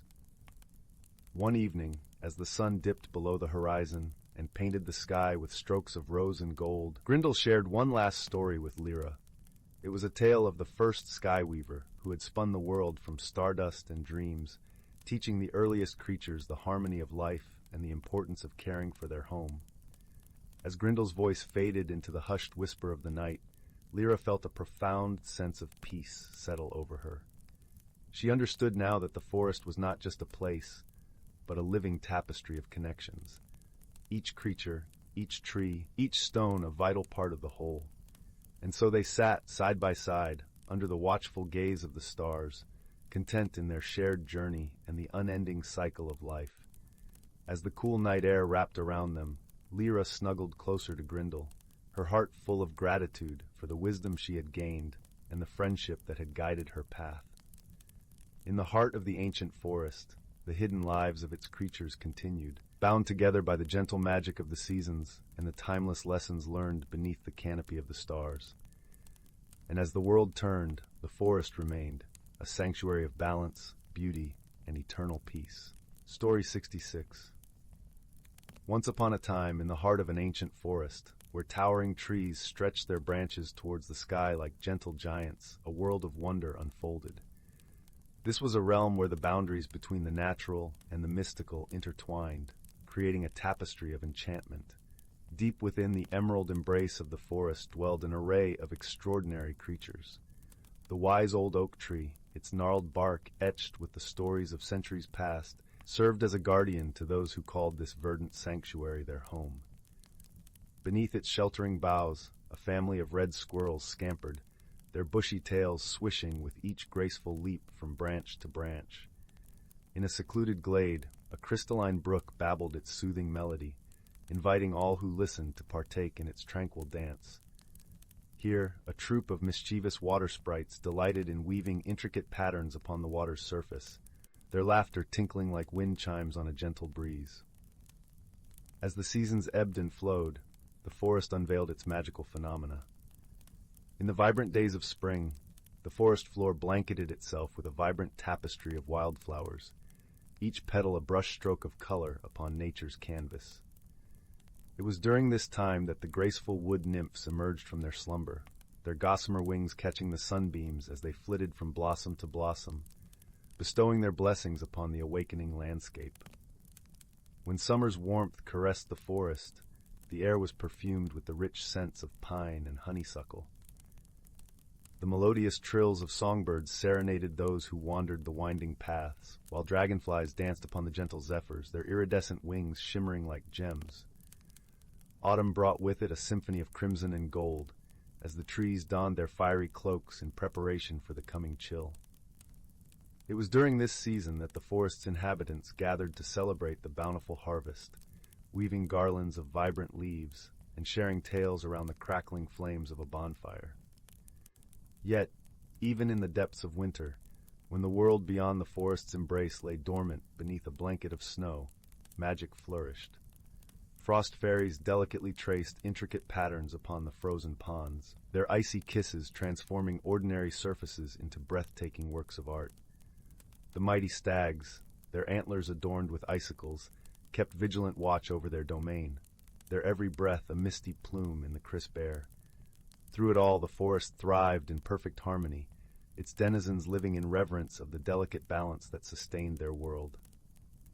The elders, whose wizened eyes had witnessed countless cycles of life, imparted their wisdom to the young, ensuring that the knowledge of coexisting with nature was never lost. They taught that every creature, no matter how small or seemingly insignificant, played a vital role in maintaining the equilibrium of the forest. The busy bees, who diligently pollinated the flowers, were as essential as the towering oaks that provided shelter and sustenance. The industrious beavers, whose dams created life-giving pools, were as crucial as the majestic hawks that soared overhead, keeping watchful eyes upon the forest below. And so the forest thrived, a living tapestry woven from the threads of nature's eternal majesty and the whispers of ancient magic. Its inhabitants, be they feathered, furred, or leafed, lived in reverence of the land that nurtured them, bound by an unbreakable bond that transcended time and reason. For in this realm, where the boundaries between the tangible and the ethereal blurred, one truth remained constant. The forest was a sanctuary, a place where the rhythms of life and the melodies of magic danced in perfect harmony, forever echoing through the ages. Story 67. In a quaint village, nestled between rolling hills and a shimmering lake, there lived a young boy named Oliver. His days were filled with the gentle rustle of leaves and the soft murmur of the brook that meandered through his backyard. Every morning, the sun cast its golden glow over the village, and in the evenings, the sky was a tapestry of stars that twinkled like tiny lanterns in the vast, dark expanse. Oliver had a curious mind and a heart full of dreams. He often wandered through the village, his footsteps light and eager, as if he were chasing the very wind. One frosty morning, as a veil of mist hugged the earth, Oliver stumbled upon a peculiar object half buried in the soft, damp earth at the edge of the forest. It was a key, small and ornate, with delicate engravings that flickered in the dappled sunlight. The key was unlike anything Oliver had ever seen. It seemed to hum with a gentle, almost imperceptible energy. He slipped it into his pocket, feeling a warmth spread from the metal, as though it were whispering secrets from an ancient time. Intrigued, Oliver set off to discover what the key might unlock. His first stop was the village's wise old librarian, Mrs. Willow, whose eyes twinkled with the knowledge of countless stories. Her library was a haven of worn leather and the musty perfume of old books. Mrs. Willow examined the key, her fingers tracing its intricate patterns.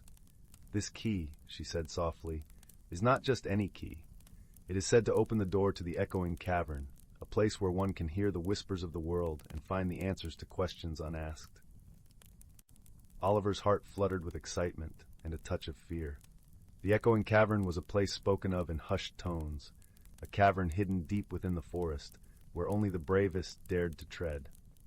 Determined to uncover the key's mystery, Oliver embarked on his journey the very next dawn. The forest was a symphony of bird song and the gentle crunch of leaves underfoot. The air was crisp, carrying the scent of pine and earth. As he ventured deeper, the forest grew denser, the trees standing tall like ancient sentinels. Along the path, Oliver encountered a peculiar creature, an owl with feathers that shimmered like moonlight, perched on a low branch. The owl, introducing itself as Loomis, spoke with a voice that was both wise and warm.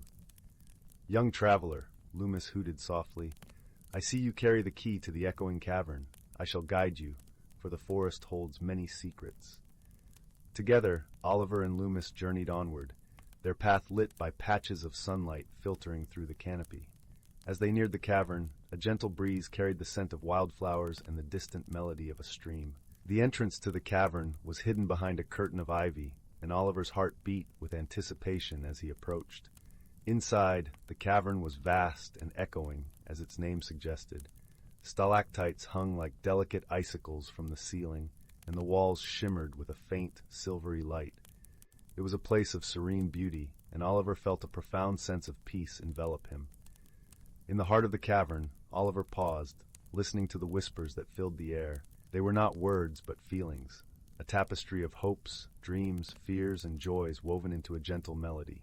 He closed his eyes and let the whispers guide him, revealing truths he had not known he sought.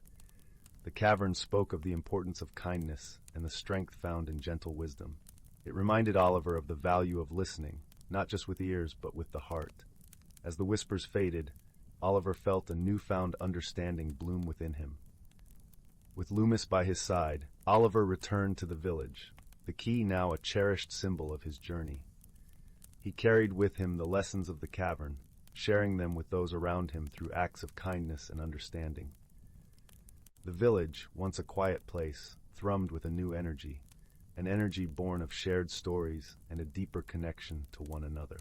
And so, under the watchful eyes of the stars, Oliver lay in his bed, the echoes of his journey a comforting lullaby in the night.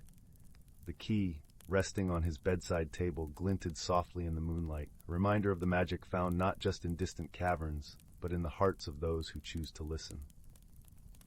As he drifted into a peaceful sleep, Oliver knew that the true magic lay in the journey itself, an ever-unfolding adventure filled with wonder and warmth, in a world where even the ordinary held extraordinary secrets. Story 68.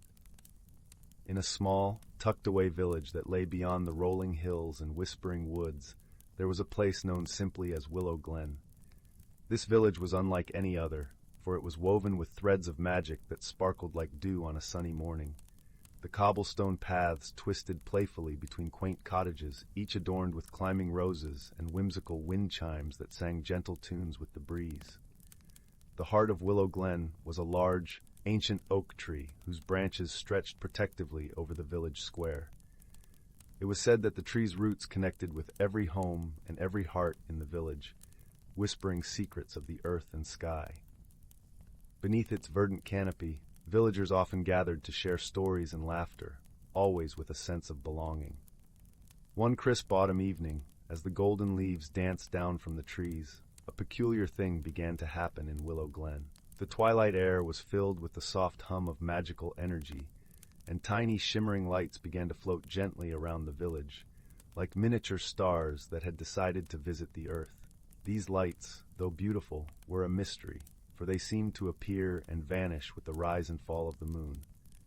Amidst the curiosity and wonder, a young woman named Lyra, known for her bright spirit and keen sense of observation, decided to unravel the mystery of the floating lights. Lyra's home was a cozy nook near the edge of the village where the forest met the fields. Her cottage was filled with the warm scent of lavender and honey, and the walls were lined with books that spoke of ancient tales and forgotten lore. Lyra set out on her quest with a soft velvet pouch slung over her shoulder, containing simple tools for her investigation: a small notebook, a curious magnifying glass, and a bundle of dried herbs known for their calming properties. Her first stop was the village square, where she found her dearest friend, a wise old fox named Finnegan, lounging near the roots of the ancient oak. Finnegan had eyes like amber and fur that shimmered like copper under the sun.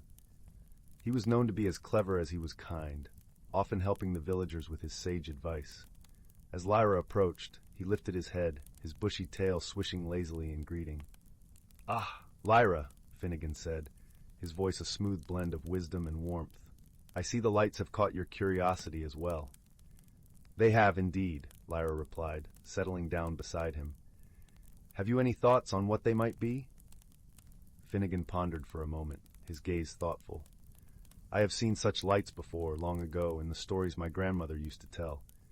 They were said to be the whispers of the stars, seeking to share their tales with those who listen closely." Intrigued by this notion, Lyra decided to observe the lights more closely.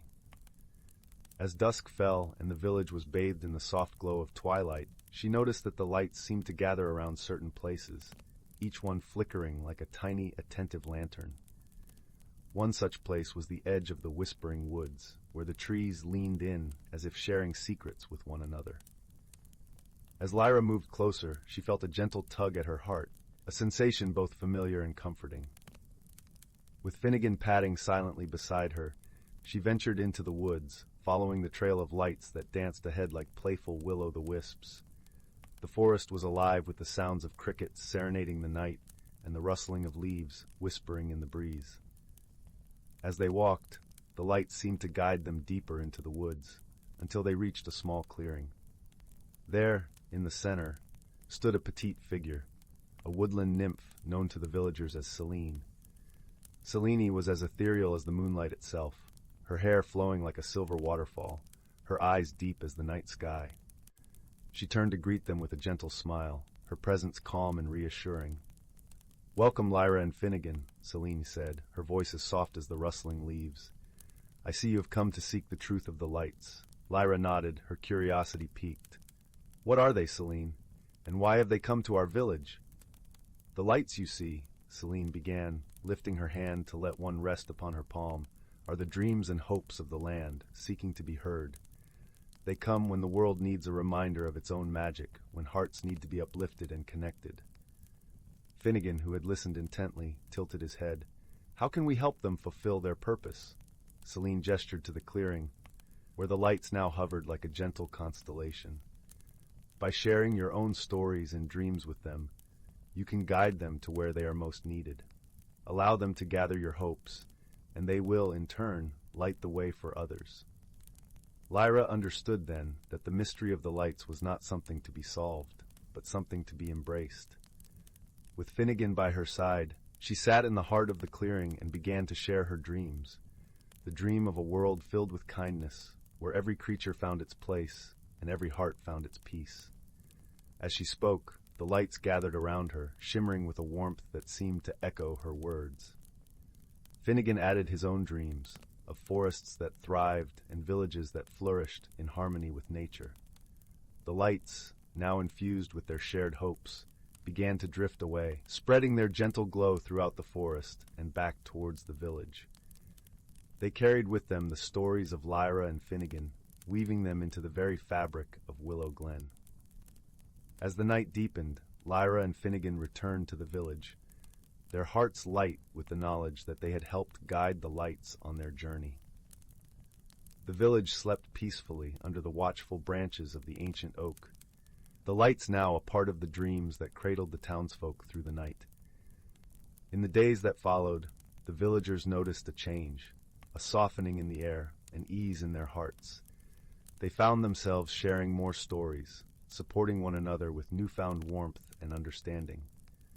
The lights, it seemed, had worked their quiet magic, reminding everyone of the beauty and strength that lay within. And so it was that the mystery of the floating lights became a cherished tale in Willow Glen, a reminder that sometimes the greatest mysteries are not meant to be solved, but to be felt and shared. As the village settled into its nightly slumber, Lyra and Finnegan often returned to the clearing, knowing that the lights, like dreams, would always find their way back to those who needed them most. And in the gentle glow of those magical nights, the village of Willow Glen continued to thrive, a testament to the power of dreams, friendship, and the quiet magic that binds us all. Story 69. In the heart of a verdant forest, where the trees swayed like gentle giants whispering secrets to one another, lay a small, unassuming village called Larkspur Hollow. This village, tucked away from the hustle and bustle of the outside world, was a place where time seemed to linger, and nature embraced its inhabitants with open arms. The air was filled with the sweet scent of blooming wildflowers, and the soft murmur of a babbling brook provided a soothing melody that lulled the village into a serene rhythm. In this tranquil setting lived a young girl named Mia. Mia was a curious soul, with eyes that sparkled like the morning dew and a heart as warm as the summer sun. Her days were spent exploring the forest, collecting fallen leaves and stones she deemed special, and listening to the tales spun by the village elders about the hidden wonders of the world. Mia's grandmother, Elda, often spoke of a magical object known as the Stardrop Lantern. It was said to hold the power to illuminate the unseen paths and reveal the mysteries hidden within the forest. The lantern chooses its bearer, Elda would say, her voice soft and wistful, and only those pure of heart and intent can unlock its magic. One misty morning, as the first light of dawn kissed the earth, Mia set out on her usual walk. The forest was cloaked in a gentle fog, the trees standing like ancient sentinels guarding their secrets. As she wandered deeper into the woods, she stumbled upon a glimmering object nestled among the roots of an old oak tree. It was the Stardrop Lantern, just as her grandmother had described, a delicate, ornate vessel glowing with an ethereal light. Her heart fluttered with a mix of excitement and disbelief. Could it be that the lantern had chosen her? With trembling hands, Mia picked it up, feeling a warmth spread through her fingers, as if the lantern itself was alive and welcoming her touch. That evening, Mia visited Elda, who listened intently to her granddaughter's tale. "The lantern has chosen you, dear Mia," she said with a gentle smile. "It is a gift, but also a responsibility. Use its light wisely, and it will guide you to places unseen and truths untold." Mia nodded, determination shining in her eyes. She felt a deep sense of purpose, as if the forest had entrusted her with a special mission. That night, under a blanket of twinkling stars, she held the lantern close, its glow mingling with the moonlight, casting gentle shadows that danced along her walls. The following days were filled with new adventures. Mia discovered hidden nooks and crannies within the forest, places that seemed to exist just beyond the veil of everyday sight. She met creatures long thought to be mere legends, a family of gentle, silver-furred foxes, a wise old owl with feathers like the night sky, and even a mischievous sprite who loved to play tricks on the unsuspecting. Each encounter taught Mia something new, not only about the forest, but about herself as well. She learned to listen with her heart, to see beyond appearances, and to trust in the goodness of others. With each new friend she made, the lantern's light grew brighter, as if it were fueled by the bonds she was creating. One day, as she ventured further than she ever had before, Mia stumbled upon a hidden glade. The air here felt different, charged with a subtle energy that made her skin tingle. In the center of the glade stood a tree unlike any she had seen. Its bark was silver, its leaves shimmering like liquid gold. As she approached, the tree spoke in a voice soft and melodious, like the rustling of leaves in a gentle breeze. "Welcome, Mia. I am the guardian of the forest. You have proven yourself worthy of the lantern's light, and now I ask you for your help." Mia listened, her heart swelling with a mix of awe and responsibility. The guardian told her of a creeping shadow that threatened the balance of the forest, a darkness that sought to consume the light and plunge the world into chaos. "Will you use the lantern to help restore the balance?" the guardian asked, its voice both hopeful and solemn. Without hesitation, Mia nodded. "I will do whatever I can," she promised. The guardian smiled, and the forest seemed to sigh in relief, a gentle breeze rustling the leaves in a chorus of gratitude. Armed with the lantern's light and her newfound friendships, Mia set out to confront the shadow. Her journey took her through twisted paths and across roaring rivers, her heart steady and her resolve unwavering. Along the way, her friends joined her, the foxes with their quick wit, the owl with its wisdom, and the sprite with its playful courage. Together, they faced the shadow, a towering figure of darkness that loomed ominously, its presence chilling and oppressive. But Mia stood firm, holding the lantern high, its light cutting through the darkness like a beacon of hope. "Your reign ends here," she declared, her voice strong and unwavering. The shadow recoiled, its form flickering and fading against the lantern's glow. With each step forward, Mia felt the power of her friendships and her own inner strength bolstering the lantern's light, pushing back against the encroaching darkness. The shadow, realizing its end was near, let out a final, defiant roar before dissolving into nothingness, leaving behind a serene silence that enveloped the forest. The balance was restored, the light triumphant once more. As the first rays of dawn broke through the canopy, Mia and her friends stood together, their hearts light and their spirits high. The forest blossomed with new life, vibrant and thriving, a testament to their courage and unity. The guardian appeared once more, its form shimmering in the morning light. "Thank you, Mia," it said, its voice filled with gratitude. "The forest is safe, and the lantern has fulfilled its purpose." Mia smiled, her heart full of warmth and contentment. "It was not just me," she replied, looking at her friends with fondness. "We did this together." With a final nod of approval, the guardian vanished, leaving Mia and her friends to revel in their victory and the peace they had restored. As Mia made her way back to Larkspur Hollow, the lantern in her hand glowed faintly, a gentle reminder of the journey she had undertaken and the lessons she had learned. She felt changed, stronger and wiser, her heart intertwined with the magic of the forest and the friendships she had forged. Back in the village, she was greeted with smiles and open arms, her story spreading like wildfire, inspiring others to look beyond the ordinary and seek the magic within their own lives. That night, as Mia lay in her bed, the lantern resting on her bedside table, she felt a sense of peace and fulfillment. The stars twinkled above, and the forest sang a lullaby of gentle rustles and whispers, cradling the village in its protective embrace. And as she drifted off to sleep, Mia knew that the lantern's light would always guide her, a beacon of hope and friendship, illuminating the path ahead. The end. Story 70. In the heart of the whispering woods, where the trees swayed gently to the songs of the wind and the sun cast dapples of light on the forest floor, there stood a little village known as Willowbrook. The village was nestled among rolling hills, with cottages made of stone and roofs of thatched straw, all surrounded by gardens blooming with vibrant flowers and herbs that scented the air with sweetness. The villagers of Willowbrook were a close-knit community, always eager to help one another. Among them lived a young girl named Lila, known for her bright eyes and even brighter smile. Lila was curious and kind-hearted, with a knack for noticing things others might overlook. She loved exploring the woods with her loyal companion, a wise old fox named Bramble. One crisp autumn morning, as the leaves danced in hues of amber and gold, Lila and Bramble set out for their daily adventure. The forest was alive with the chatter of squirrels and the rustling of leaves underfoot. Yet something unusual caught Lila's attention. Along the winding path, they found tiny, shimmering stones scattered like breadcrumbs.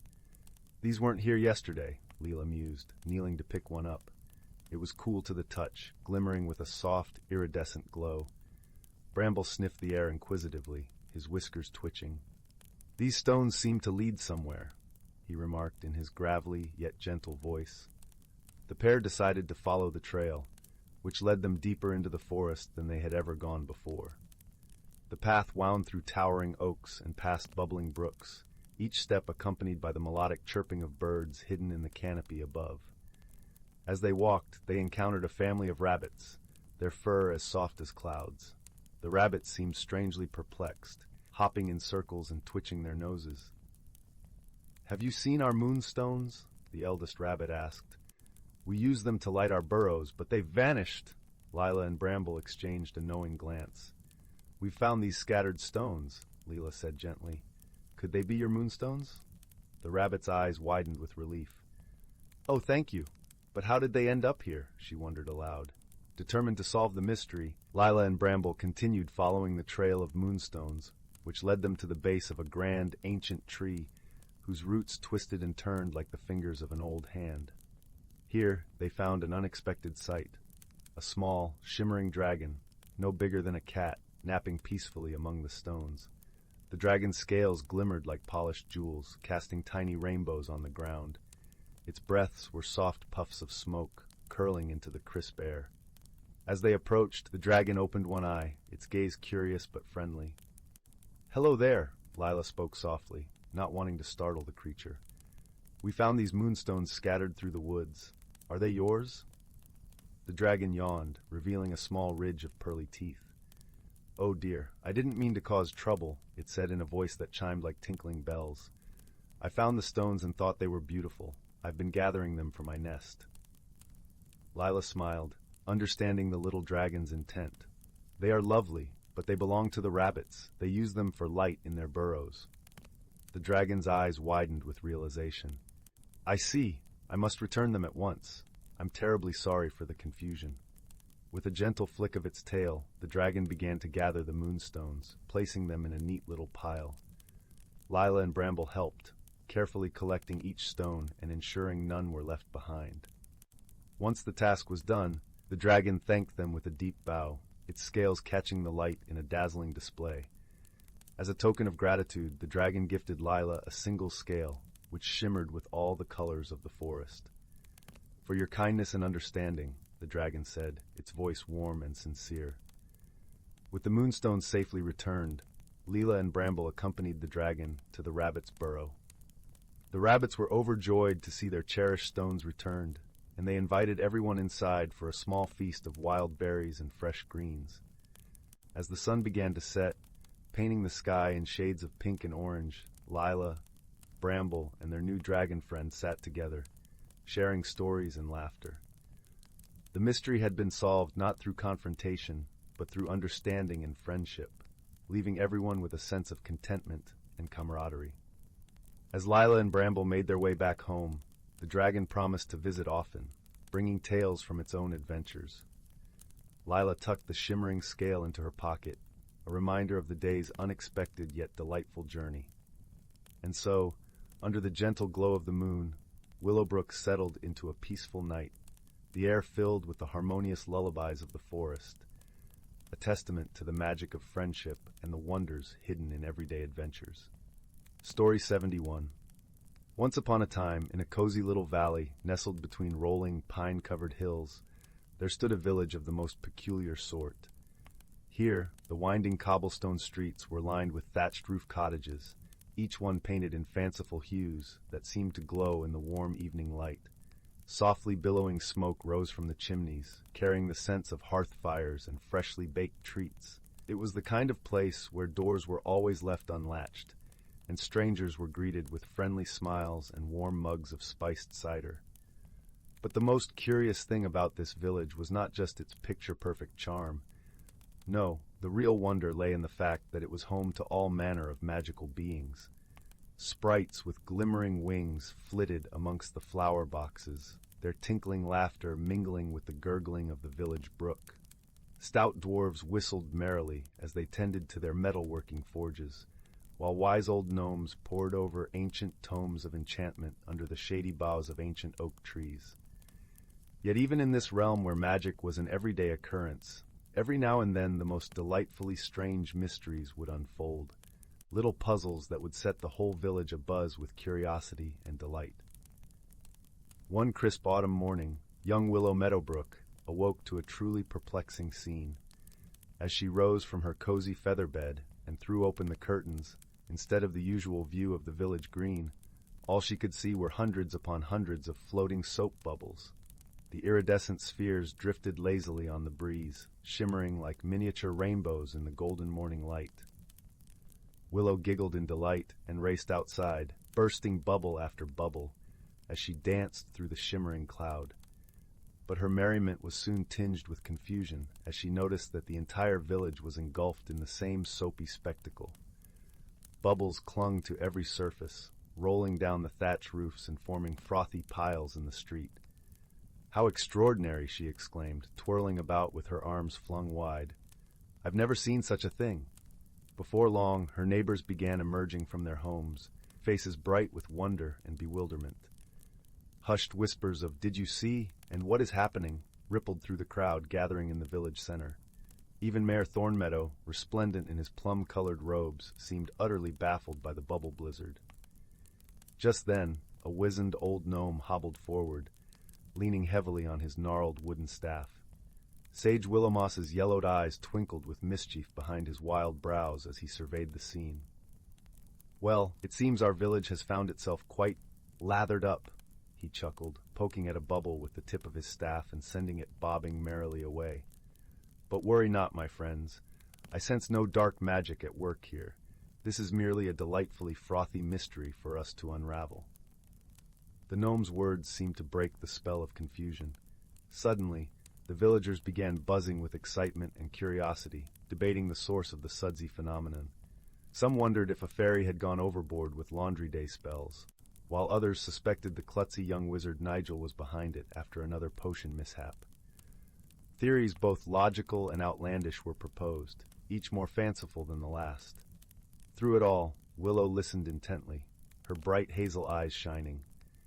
She knew that in a place as wonderful as this village, even the strangest happenstances held lessons to be learned and adventures to be had. With a grin, she gathered her skirts and dashed off towards the village brook, determined to follow the trail of bubbles to their source. The stream was utterly choked with iridescent foam that frothed and churned over the rocks. Willow giggled as she hopped from one slippery bank to the other, poking at the mounds of bubbles and watching them dissolve into shimmering puddles. As she splashed further upstream, the ground became increasingly muddy and slick underfoot. Yet she pressed onwards, driven by that delicious thrill of curiosity and a hunger to solve the mystery. At last, Willow rounded a mossy bend in the creek, and there it was, the source of the bubbles at last. A tremendous gurgling puddle had formed where a natural spring bubbled up from the earth. But this was no ordinary spring, for the water was spectacularly frothy and opaque, roiling as though 100 bathers were splashing about within its depths. And emerging from the soapy pool, speckled with sudsy foam from antler to hoof, was the most peculiar creature Willow had ever seen, a great stag with a lustrous golden pelt and proud, branching antlers. He shook himself vigorously, sending a shower of iridescent droplets raining down in a prismatic haze. Then those wise, ancient eyes met Willow's gaze, and the stag simply smiled. Willow stood frozen in awe, her breath caught in her throat. She had heard tales of the elusive forest sprites and ancient nature spirits that roamed the lands beyond the village boundaries, but never had she imagined coming face to face with one. A force of primordial magic, hidden in plain sight all this time. The stag bowed his noble head, letting out a deep, rumbling chuckle that reverberated in Willow's very bones. "Well met, little wanderer. I see my morning bath has caused quite a stir in your little hamlet." Willow could only nod mutely, overawed by the creature's powerful, earthy presence. The stag regarded her kindly, his smile deepening the crinkles around his eyes. "Such merriment is precisely what I had hoped for," he said warmly. "You see, once in a great cycle, this spring swells with magic from the deep vein that runs through this valley, and when that life force bubbles over into our world, it brings with it a potent glamour to spread whimsy and joy. These enchanted suds have the power to conjure laughter and wonder wherever they roam."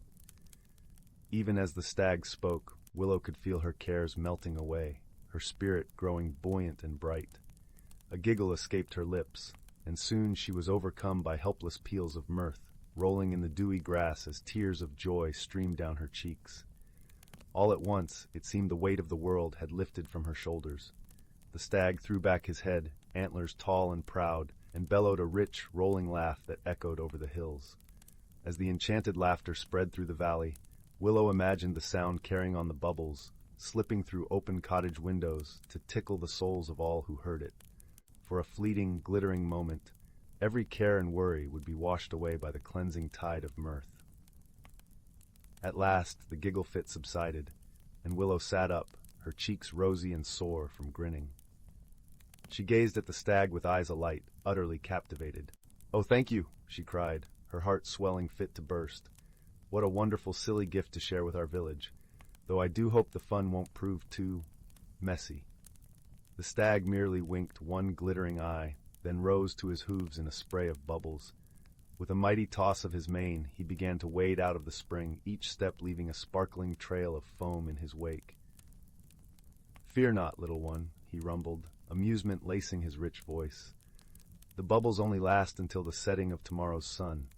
Then the magic shall return to the earth, ready to awaken joyful hearts once more in its next blossoming." As the magnificent stag turned to melt back into the shadowed forest, Willow felt a sudden weight of responsibility settle upon her. She hopped to her feet, calling after the retreating spirit. "Wait, please, will you tell me your name? The village must know just who to thank for this splendid, sudsy day." The stag paused, his warm gaze lingering on the girl with a look of infinite fondness. "Names hold power, dear child, but you may know me simply as Service, the stag of spring tides." With those parting words, the radiant creature shimmered and faded back into the mist-shrouded trees. Willow stood motionless, committing every glorious detail to memory. Then, with her heart aglow and spirit soaring higher than any soap bubble, she turned and raced back towards the village to share the enchanted tale. For you see, the greatest magic of all was not in the suds themselves, but in the simple joy they brought, the freedom to let go of burdens, if only for a little while, and revel in the purest delights that childhood and wonder have to offer. And that was a gift beyond measure on this bubbliest of days. Story 72, in the quaint, sun-dappled village of Willowbrook, nestled in the embrace of verdant hills and sheltered by towering oak trees, tales of magic whispered through the cobblestone streets like a gentle breeze. The villagers, with their warm hearts and curious minds, spoke often of the hidden wonders that lay just beyond the familiar paths. Here, the air was scented with the sweet fragrance of wildflowers, and the gentle murmur of a babbling brook could always be heard if one paused to listen. Amongst the villagers was a young girl named Lila, known for her sparkling eyes and a smile that could light up even the gloomiest day. Lila had a heart full of wonder and a penchant for exploring the woods that bordered Willowbrook. She often wandered these woods, where sunlight filtered through the leaves in a golden, dappled dance, and the earth beneath her feet felt alive and ancient. One crisp autumn afternoon, as the leaves turned to hues of amber and crimson, Lila set off on an adventure with her faithful companion, a wise old cat named Thistle. The two were inseparable, and Thistle, with his sleek gray fur and eyes like two polished emeralds, was more than just a pet. He was a confidant and an ever-present source of comfort. As they meandered deeper into the woods, the rustling leaves told secrets of long-forgotten times, and the air hummed with anticipation. Lila, with her keen sense of curiosity, felt drawn to a path she had never noticed before, a narrow trail that seemed to beckon her with promises of discovery. The path wound its way through the trees, leading Lila and Thistle to a clearing bathed in the honeyed glow of the setting sun. In the center of this clearing, half hidden by a blanket of fallen leaves, lay a peculiar object. It was a mirror, framed in intricately carved vines and flowers, each petal and leaf wrought with exquisite detail.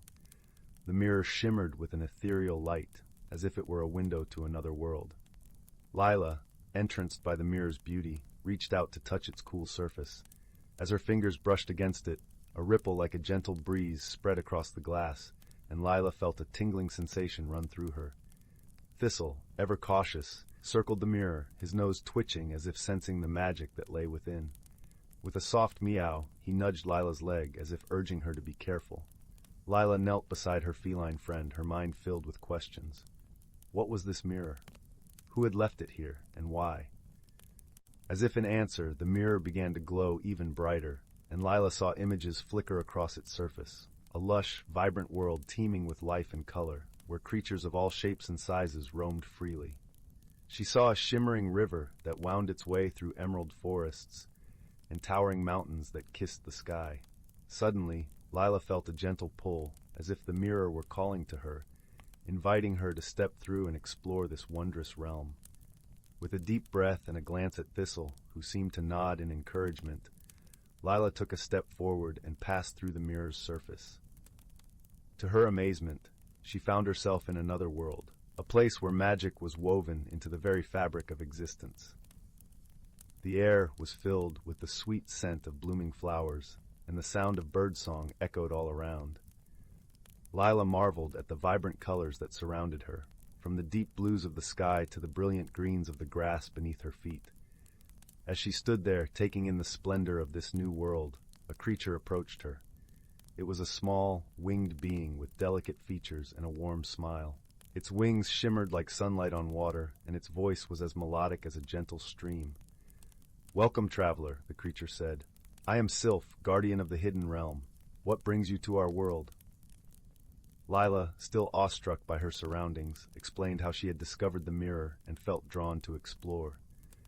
Sylph listened intently, nodding with understanding. "The mirror you found is a portal," Sylph explained, "a gateway between your world and ours. It appears to those who seek adventure and possess a kind heart." Lila felt a sense of wonder and excitement bubbling within her. She had always dreamed of exploring new places and learning about magic, and now it seemed her dreams were coming true. But as she looked around, she noticed something unusual. The vibrant world seemed to be dimming, as if a shadow were creeping over it. Sylph also noticed the change and sighed softly. "Our realm is in need of help," the guardian said. "A darkness has fallen upon us, draining the magic that sustains this land. We have tried to uncover the source, but it remains a mystery." Lila, feeling a sense of determination, offered to help. She knew that with Thistle by her side, she could face whatever challenges lay ahead. Sylph smiled gratefully and led them to a gathering of creatures who had come together to seek a solution. The gathering was a sight to behold. Creatures of all kinds, from gentle deer with antlers that glowed like moonlight, to foxes with fur that shimmered like stardust, convened under the shade of a grand oak tree. They shared stories and ideas, each hoping to find a way to restore the magic that was slipping away. Lila listened carefully, her mind racing with possibilities. She realized that the key to solving the mystery lay in understanding the land and its connections to the creatures who called it home. With Thistle's wisdom and her own intuition, she believed they could unravel the secrets of the hidden realm. As the gathering continued, Lila noticed a lone figure standing at the edge of the clearing. It was a young fox, its fur a brilliant shade of russet, with eyes that held a deep, knowing gaze. Lila felt drawn to the fox and approached it gently. The fox introduced itself as Ember and shared a story of an ancient tree deep within the heart of the forest that was believed to be the source of the realm's magic. According to legend, the tree's roots extended throughout the land, connecting all living things and nurturing the magic that sustained them. If something were to happen to this tree, it would affect the entire realm. Lila, intrigued by the story, asked if Ember could lead them to the tree. The fox agreed, and together with Sylph and Thistle, they set off on a journey through the forest.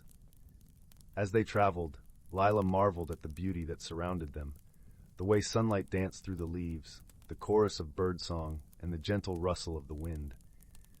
As they ventured deeper into the forest, the air grew cooler, and the light took on a dappled quality. The path became more challenging, but Lila felt a sense of purpose and determination guiding her steps. She knew that they were getting closer to the heart of the realm. Eventually, they arrived at a clearing, and there stood the ancient tree. It was a magnificent sight, its trunk wide and gnarled, with branches that reached toward the heavens. Yet as they drew closer, they could see that something was amiss. The tree's leaves, once vibrant and full of life, were tinged with a dull gray, and the air around it felt heavy, as if weighed down by an unseen force. Sylph approached the tree, placing a gentle hand on its bark. The guardian closed their eyes, as if communing with the ancient being. After a moment, Sylph turned to Lila, a look of concern etched on their face. "The tree is suffering," Sylph said softly. "Its connection to the land has been weakened, and its magic is fading. We must find a way to restore it before it's too late." Lila, feeling the weight of the task ahead, thought back to the stories and wisdom shared by the creatures of the realm. She realized that the solution lay not only in the magic of the tree, but also in the bonds between all living things. The strength of the realm came from the unity and harmony of its inhabitants. With this newfound understanding, Lila suggested that they gather the creatures of the forest, inviting them to come together in a show of solidarity and support. She believed that their collective presence and goodwill could help heal the tree and restore the balance of magic. Ember, Thistle, and Sylph agreed, and they spread the word throughout the forest. Creatures of all kinds began to gather at the ancient tree, forming a circle around it. The air buzzed with anticipation and hope as they waited to see what would happen. Lila stepped forward, her heart full of gratitude for the friendship and unity she saw before her. She spoke softly, her voice carrying on the wind, thanking the creatures for coming together and reminding them of the strength they held as a community. She asked them to focus their thoughts on the tree, to share their warmth and love, and to imagine the magic flowing once more through its roots and branches. As they did so, a gentle hum filled the air, growing in intensity until it became a harmonious chorus of energy and light. The tree responded, its leaves beginning to shimmer with a soft, golden glow. Slowly, the dull gray was replaced by vibrant greens, and the air around the tree felt lighter, as if a burden had been lifted. The creatures watched in awe as the ancient tree came back to life, its branches swaying gracefully in a gentle breeze. A sense of peace and renewal settled over the clearing, and the magic of the realm pulsed with newfound strength. Sylph, tears of joy glistening in their eyes, thanked Lila and the gathered creatures for their courage and unity. The guardian explained that the bonds they had forged would ensure the continued health of the realm, reminding them that together they could overcome any challenge. Lila, feeling a deep sense of fulfillment, knew that her journey had changed her in ways she couldn't fully express. She had discovered the power of friendship, the beauty of unity, and the magic that lay within her own heart. As the sun dipped below the horizon, painting the sky with hues of pink and gold, Lila knew it was time to return to her own world. She bid farewell to the friends she had made, promising to visit again and to carry the lessons she had learned close to her heart. With Thistle by her side, she stepped back through the mirror, feeling the gentle pull of its magic as it guided her home. As she emerged on the other side, she found herself once more in the familiar woods of Willowbrook, the mirror's glow fading softly behind her. The moon hung like a silver lantern in the sky, casting a gentle light over the village. Lila and Thistle made their way back home, the cool night air crisp and refreshing. As they walked, Lila felt a sense of peace and contentment, knowing that she had become a part of something truly magical. When they finally reached home, Lila settled into her cozy bed, Thistle curling up beside her with a soft purr. As she drifted off to sleep, she dreamed of golden leaves, shimmering rivers, and the warmth of friendship that transcended worlds. And so, in the heart of Willowbrook, the tales of magic continued to weave their way through the village, carried on the wings of imagination and the whispers of the wind. And Lila, with her kind heart and adventurous spirit, knew that there were always new stories waiting to be discovered, just beyond the horizon. With the crackling of the fireplace casting a warm glow over Lila's dreaming form, the night wrapped its gentle embrace around the village, cradling it in a comforting lullaby of peace and possibility. Story 73. In the gentle heart of an ancient forest, where the whispering pines brushed against the sky and the scent of earth was rich and warm, there lived a young girl named Willow. Willow was a child of the woods, her hair as wild as the vines that clung to the great oak trees, and her eyes as deep and mysterious as the forest pools. Yet, despite the vibrant world around her, Willow often felt a quiet restlessness stirring within. Each day, she wandered the familiar paths beneath the canopy of emerald leaves, a longing in her heart for something she couldn't quite name. Her world was filled with the music of the forest, the babbling of brooks, the rustling of leaves, and the distant call of the night owl. But still, Willow sensed a change was coming, something that both excited and frightened her. One warm evening, as the sun dipped below the horizon and painted the sky in hues of lavender and gold, Willow found herself at the edge of a glimmering pond. The water was still, a perfect mirror reflecting the last light of day. She knelt by the bank, her fingers trailing through the cool water, when she noticed an unusual ripple. It danced across the surface, forming delicate patterns that seemed to glow with their own light. Curiosity piqued, Willow leaned closer. As she did, a soft voice, like the rustle of leaves, spoke from the depths of the pond. "Fear not the changes you feel, for they are the whispers of your true self waiting to emerge. Startled, Willa pulled back, her heart racing, but the voice was soothing, like the gentle breeze that caressed her cheek, and it filled her with a sense of calm. "Who are you?" she asked, her voice barely above a whisper. "I am the spirit of transformation," the voice replied, its tone as smooth as the surface of the pond. "I dwell in the heart of this forest, guiding those who seek to grow and blossom." Willa's heart swelled with wonder and a touch of fear. "But what if I am not ready for change?" she confessed, her voice trembling. "Change is the essence of life," the spirit answered kindly. "It is through change that we grow, and through growth we find our true selves. Fear not what lies ahead, for you will not journey alone." As if in response to this gentle reassurance, the forest around her seemed to come alive with a soft luminescence. Fireflies danced in a magical ballet, their tiny lights flickering like stars in the twilight. The air was filled with the sweet scent of blooming jasmine, a fragrance that wrapped around Willa like a comforting embrace. In the days that followed, Willa found herself drawn back to the pond, where the spirit's gentle voice became a guide and friend. She learned to listen not only to the forest, but to the quiet voice within her, urging her to embrace the changes she had once feared. As summer deepened into the golden hues of autumn, Willa's world began to transform. The trees shed their leaves in a glorious cascade of red and gold, and Willa felt herself shedding her own doubts and fears. She discovered new paths through the forest, ones she had never noticed before, and with each step, she felt a growing confidence and joy. Along her journey, Willa met other inhabitants of the forest who became her friends and allies.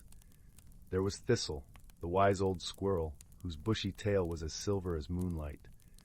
Thistle taught Willa the art of patience, reminding her that all things come in their own time.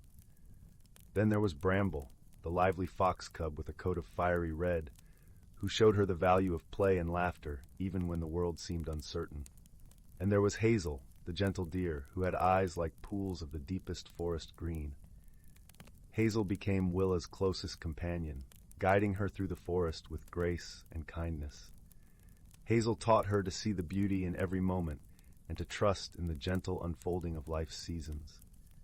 With the support of her friends and the guidance of the spirit of transformation, Willa began to understand the true nature of change. She learned that it was not something to be feared but embraced, for it brought new opportunities, new friends, and a deeper understanding of herself. As the first snowflakes began to fall, turning the forest into a wonderland of white, Willa stood at the edge of the pond once more. The water was now a sheet of ice, reflecting the world in a shimmering dance of light and shadow. She felt the spirit's presence, a warmth in the chilly air, and knew in her heart that she had found what she had been seeking. "Thank you," Willa whispered, her breath visible in the cold air. "I think I'm ready now." The spirit's voice was a soft echo, carried on the wind.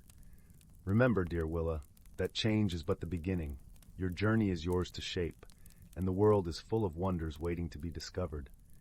With a heart full of gratitude and a newfound courage, Willa turned from the pond and made her way back through the snow-draped forest. The path before her was uncertain, but she walked it with a lightness in her step and a song in her heart. And so, beneath the glistening stars of a winter sky, Willa's journey of transformation began. A journey filled with the promise of new beginnings, new adventures, and the endless beauty of personal discovery. The forest, her home, was a place of magic and mystery, and she knew that, with each step she took, she was exactly where she was meant to be. Story 74. Once upon a time, nestled in the heart of a forest where the trees whispered secrets to the wind, lay the quaint village of Willowbrook. This village was known for its serene atmosphere, where the mornings were painted with the gentle colors of dawn, and the evenings were serenaded by the soft crooning of crickets. Willowbrook was a place where every resident knew each other by name, and the scent of freshly baked bread mingled with the earthy aroma of the woods. But lately, something peculiar had been happening in Willowbrook. Each morning, the villagers awoke to find their garden gates mysteriously unlatched, and their lanterns, which should have been hanging on their porches, were resting gently on the ground. Though no harm was done, it puzzled the villagers to no end. The mystery of the unlatched gates and misplaced lanterns became the talk of the village. Among the villagers were two best friends, Callum and Lyra, who were as curious as a pair of foxes exploring a new meadow. Callum, with his sandy hair and twinkling blue eyes, was known for his keen sense of observation, while Lyra, with her fiery red curls and a smile that could light up the gloomiest day, was admired for her quick wit and boundless imagination. One crisp autumn afternoon, as golden leaves danced in the gentle breeze, Callum and Lyra decided to solve the mystery. They packed a small satchel with essentials, a notebook, a pencil, and a few cookies baked by Lyra's grandmother, which were always a comfort on any adventure. The two friends began their investigation by visiting the wise old owl, Oliver, who resided in the ancient oak tree at the center of the village. Oliver was known for his vast knowledge and gentle nature.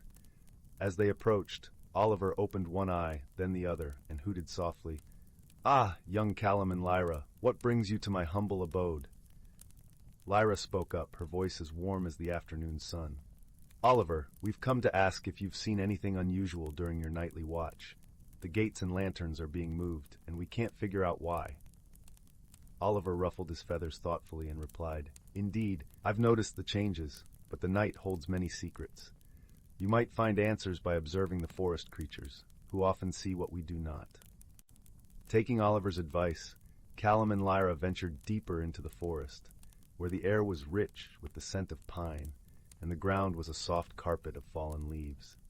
They decided to set up a small camp near the clearing, where a babbling brook sang its endless song. As dusk settled over the forest, the friends quietly observed their surroundings. They noticed the flutter of wings from the bats overhead and the rustling of leaves as a gentle breeze passed through. Hours passed, and just as their eyelids began to droop, a delicate light caught their attention. From the shadows emerged a procession of tiny, luminescent creatures. They were no taller than Callum's hand, with wings that shimmered like dew-kissed petals in the moonlight. These were the will-o'-wisps, kind-hearted magical beings known for their love of light and their playful spirits. The will-o'-wisps giggled softly as they flitted about, carefully unlatching garden gates and gently placing lanterns on the ground. It was then that Callum and Lyra realized the wisps meant no harm. They were simply playing a game, using the village as their playground under the silver glow of the moon. Intrigued, Callum leaned closer and whispered to Lyra, "Do you think they'd understand if we asked them to stop?" Lyra nodded, and with a gentle smile addressed the will-o'-wisps, her voice as soothing as the lullaby of the brook. "Dear will-o'-wisps, we see how much joy your games bring you, but the villagers are worried about the changes each morning. Is there a way we can help you play without causing any concern?" The leader of the will-o'-wisps, a particularly bright little creature, paused mid-flight and fluttered over to them. Her voice was as soft as a whispering breeze. "We meant no trouble.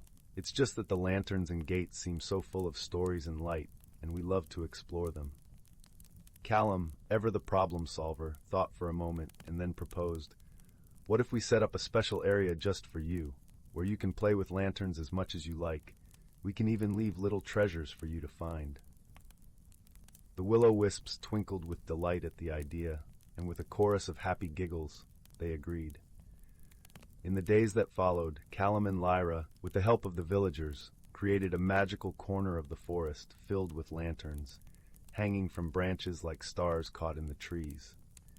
They left little trinkets and baubles for the wisps to discover, ensuring their games could continue without unsettling the village. From that night on, the village gates remained latched, and the lanterns stayed where they were meant to be, glowing warmly from their perches. The villagers slept peacefully, knowing that their nighttime visitors were content and cared for. And so the mystery of the unlatched gates and misplaced lanterns was solved, not through confrontation, but through understanding and kindness. Callum and Lyra learned that sometimes the key to resolving a mystery was to listen to the whispers of the forest and to embrace the magic that danced like fireflies in the night. As the seasons changed and the forest donned its winter cloak of white, Willowbrook continued to thrive in harmony with the magical world around it.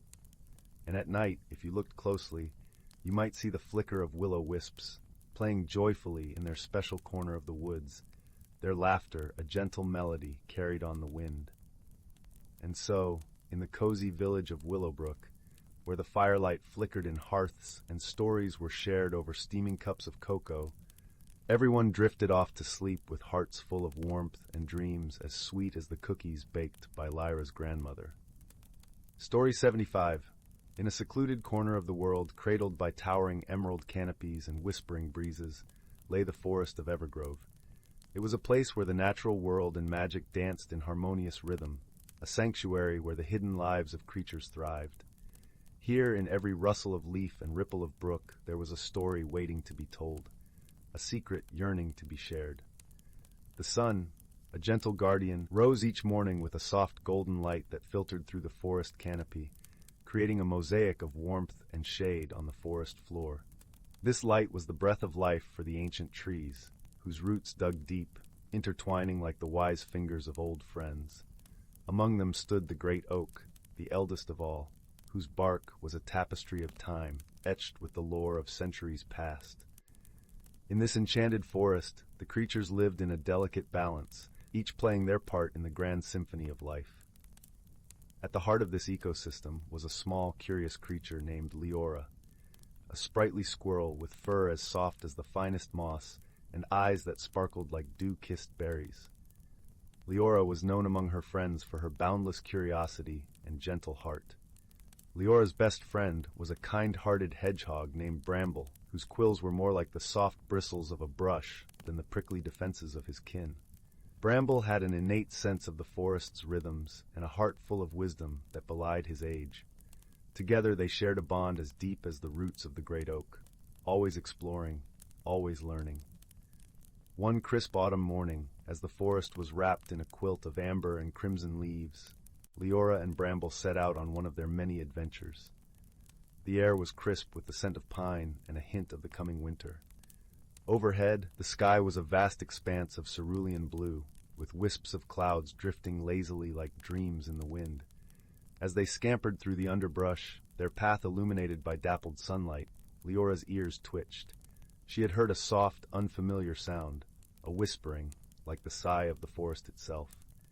Intrigued, she gestured to Bramble, and they followed the sound deeper into the woods. They soon arrived at a clearing where the light danced in playful patterns on the ground. In the center stood a small, glistening pool, its surface shimmering with the hues of the sky. Around the pool, the air was charged with a gentle magic, an energy that pulsed with the heartbeat of the forest. As they approached, an ethereal figure emerged from the depths of the pool. It was a water sprite, delicate and graceful, her form woven from the very essence of the forest's magic. Her presence was soothing, her voice a melody that seemed to harmonize with the rustling leaves and the distant song of a wood thrush. "Greetings, young ones," the sprite said, her voice as soft as a lullaby. "I am Mira, guardian of this sacred pool. The balance of our forest is shifting, and I seek your help to restore harmony." Leora and Bramble listened intently, their hearts beating with the rhythm of the earth. Mira explained that the forest's magic was tied to the changing seasons, each cycle bringing new life and new challenges. But something was amiss this year. The winter winds were arriving too soon, threatening to disrupt the delicate balance of their world. "Without harmony, the forest cannot thrive," Mira continued, her eyes reflecting the sky's myriad hues. "I need you to gather the essence of each season, to weave them into a tapestry of balance that will restore our home." Determined to help, Leora and Bramble set out on their quest, their path guided by the ancient wisdom of the forest. Their first destination was the Grove of Spring, where the air was sweet with the fragrance of blossoms. Here they met a wise old tortoise named Elder Moss. His shell was adorned with intricate patterns like the rings of a tree, each telling tales of seasons past. Elder Moss shared the essence of spring with them, a delicate blossom that held the promise of new beginnings. "Take this," he said, his voice a gentle rumble. "It is the hope and renewal that spring brings." With gratitude, Leora and Bramble continued their journey, the blossom nestled safely in Bramble's soft quills. Next, they ventured to the meadow of summer, where the air was warm and alive with the hum of bees and the vibrant colors of wildflowers. There they met Solara, a wise butterfly whose wings shimmered with every shade of the sun. Solara gifted them a single golden petal, infused with the warmth and vitality of summer. "This is the joy and abundance of our longest days," she said, fluttering gracefully around them. Their journey then took them to the orchard of autumn, where trees stood heavy with ripe fruit, their leaves a fiery tapestry of red and gold. Here they encountered Ash, a kindly old owl whose feathers were as rich as the forest in fall. Ash offered them a single perfectly round acorn, a symbol of harvest and preparation. "This acorn holds the wisdom of letting go and gathering strength for the days ahead." Ash hooted softly, his eyes full of gentle understanding. Finally, they traveled to the glade of winter, where the world was wrapped in a pristine blanket of snow, sparkling like a field of diamonds under the pale winter sun. In the glade, they met Frost, a gentle spirit who danced upon the icy breeze. Frost presented them with a snowflake, delicate and unique, a testament to the quiet beauty of winter. "This is the peace and reflection that winter brings," Frost whispered, her presence as ephemeral as the morning frost. With all four essences gathered, Leora and Bramble returned to Mira at the enchanted pool. As they placed each token into the water, a soft light began to glow, weaving the colors and energies together into a shimmering tapestry. "Thank you, dear friends," Mira said, her voice filled with warmth and gratitude. "You have restored the balance, and with it, the magic of our forest." As the tapestry's light faded into the pool, the forest around them seemed to breathe a collective sigh of relief. The seasons would turn as they should, each bringing its gifts in harmonious order. Leora and Bramble watched as the pool's surface stilled, reflecting the serene sky above. Their hearts were full, knowing they had played a part in preserving the beauty and balance of their home. As the sun began its descent, painting the sky in hues of soft pink and gold, they made their way back through the forest, the air now cooler with the promise of a peaceful night. The forest was alive with the gentle sounds of evening, a lullaby of the natural world. Back at their nest, nestled high in the branches of the great oak, Leora and Bramble settled down, their hearts content and their spirits at peace.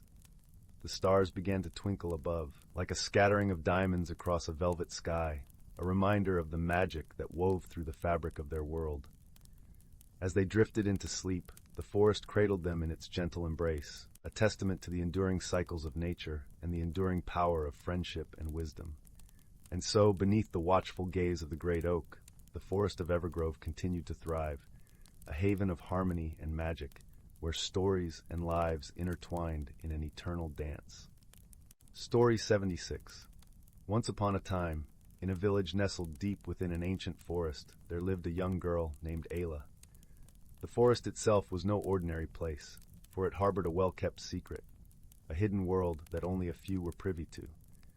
Ayla spent her days exploring the lush trails and winding streams, her eyes wide with wonder at the enchanting beauty that surrounded her. One fateful afternoon, as she knelt beside a gurgling brook, her gaze fell upon a peculiar object half buried in the damp soil. Reaching down, she unearthed a smooth, oval-shaped stone that seemed to shimmer with an ethereal light. As her fingers closed around the stone, a warmth spread through her palm, and in that very moment, the world around her shimmered and transformed. The forest melted away, replaced by a breathtaking landscape unlike any she had ever seen. Towering crystal spires rose into a cerulean sky, their facets refracting the sunlight in a dazzling display of color. Beneath her feet, a vibrant meadow stretched out as far as the eye could see, adorned with blossoms in every imaginable hue. Ayla's heart raced with a mixture of wonder and trepidation as she realized she had stumbled upon the hidden realm spoken of in the village's ancient tales. This was the fabled Crystal Kingdom, a world existing parallel to her own, concealed from the eyes of all but the most perceptive. As she marveled at her surroundings, a melodic voice caught her attention. "Welcome, young one, to the Crystal Kingdom," it chimed. Turning, Ayla found herself face to face with a being unlike any she had ever encountered. A slender figure composed entirely of shimmering light, her form ever shifting and ethereal. "I am Lumina, guardian of this realm," the radiant figure continued. "The stone you found is an ancient talisman, a key that has opened the gateway between our worlds. Few mortals have been granted this privilege, but it seems the talisman has chosen you for a purpose." Ayla listened in awe as Lumina explained that a darkness had fallen upon the Crystal Kingdom, a malevolent force that sought to extinguish the light and beauty that permeated the land. The source of this corruption remained a mystery, but Lumina sensed that Ayla's arrival was no mere coincidence. "You have been chosen, Ayla, to embark on a journey that will not only save our realm, but will also transform you in ways you cannot yet imagine," Lumina declared. "The path ahead will be fraught with challenges, but you will not walk it alone." With a wave of her radiant hand, Lumina summoned 3 companions to Ayla's side. First appeared Zephyr, a mischievous sprite with wings like gossamer and a cheeky grin. Next came Terra, a wise and gentle earth elemental whose very presence exuded a sense of tranquility. And finally there was Blaze, a fiery salamander whose eyes danced with an inner flame. "These faithful friends will guide and protect you on your quest," Lumina explained. "Together, you must seek out the source of the darkness and find a way to restore the balance of light and shadow within our realm." Ayla felt a surge of determination course through her veins, even as doubts gnawed at the edges of her mind. Could she truly be the one chosen for such a monumental task? The weight of the responsibility was daunting, but as she looked into the eyes of her newfound companions, she found reassurance in their unwavering resolve. And so, with the talisman clutched tightly in her hand and her heart filled with equal parts trepidation and anticipation, Ayla embarked on an adventure that would forever change the course of her life. Their journey began in the verdant meadows of the Crystal Kingdom, where they encountered wondrous sights and beguiling creatures at every turn. Zephyr, with his mischievous spirit, often led them into whimsical misadventures, but his quick wit and sharp senses also proved invaluable in navigating the realm's hidden paths. Ayla marveled at the way the meadows seemed to shift and dance with life, the blossoms unfurling and closing in a mesmerizing rhythm. Tiny fairies flitted among the petals, their melodic giggles echoing through the air like tinkling bells. As they ventured deeper into the heart of the kingdom, the landscape transformed into a vast, shimmering lake, its crystalline waters reflecting the prismatic hues of the sky above. Here they encountered the Mermaid Village, a vibrant underwater realm where the air itself seemed to shimmer with magic. Ayla was enchanted by the mermaids' their graceful movements and their captivating songs, but she also noticed a somber undertone that marred their otherwise joyous existence. The darkness, it seemed, had crept into even this idyllic sanctuary, casting a pall over the once vibrant community. It was then that Terra, the earth elemental, shared her wisdom, guiding Ayla to uncover the true nature of the threat they faced.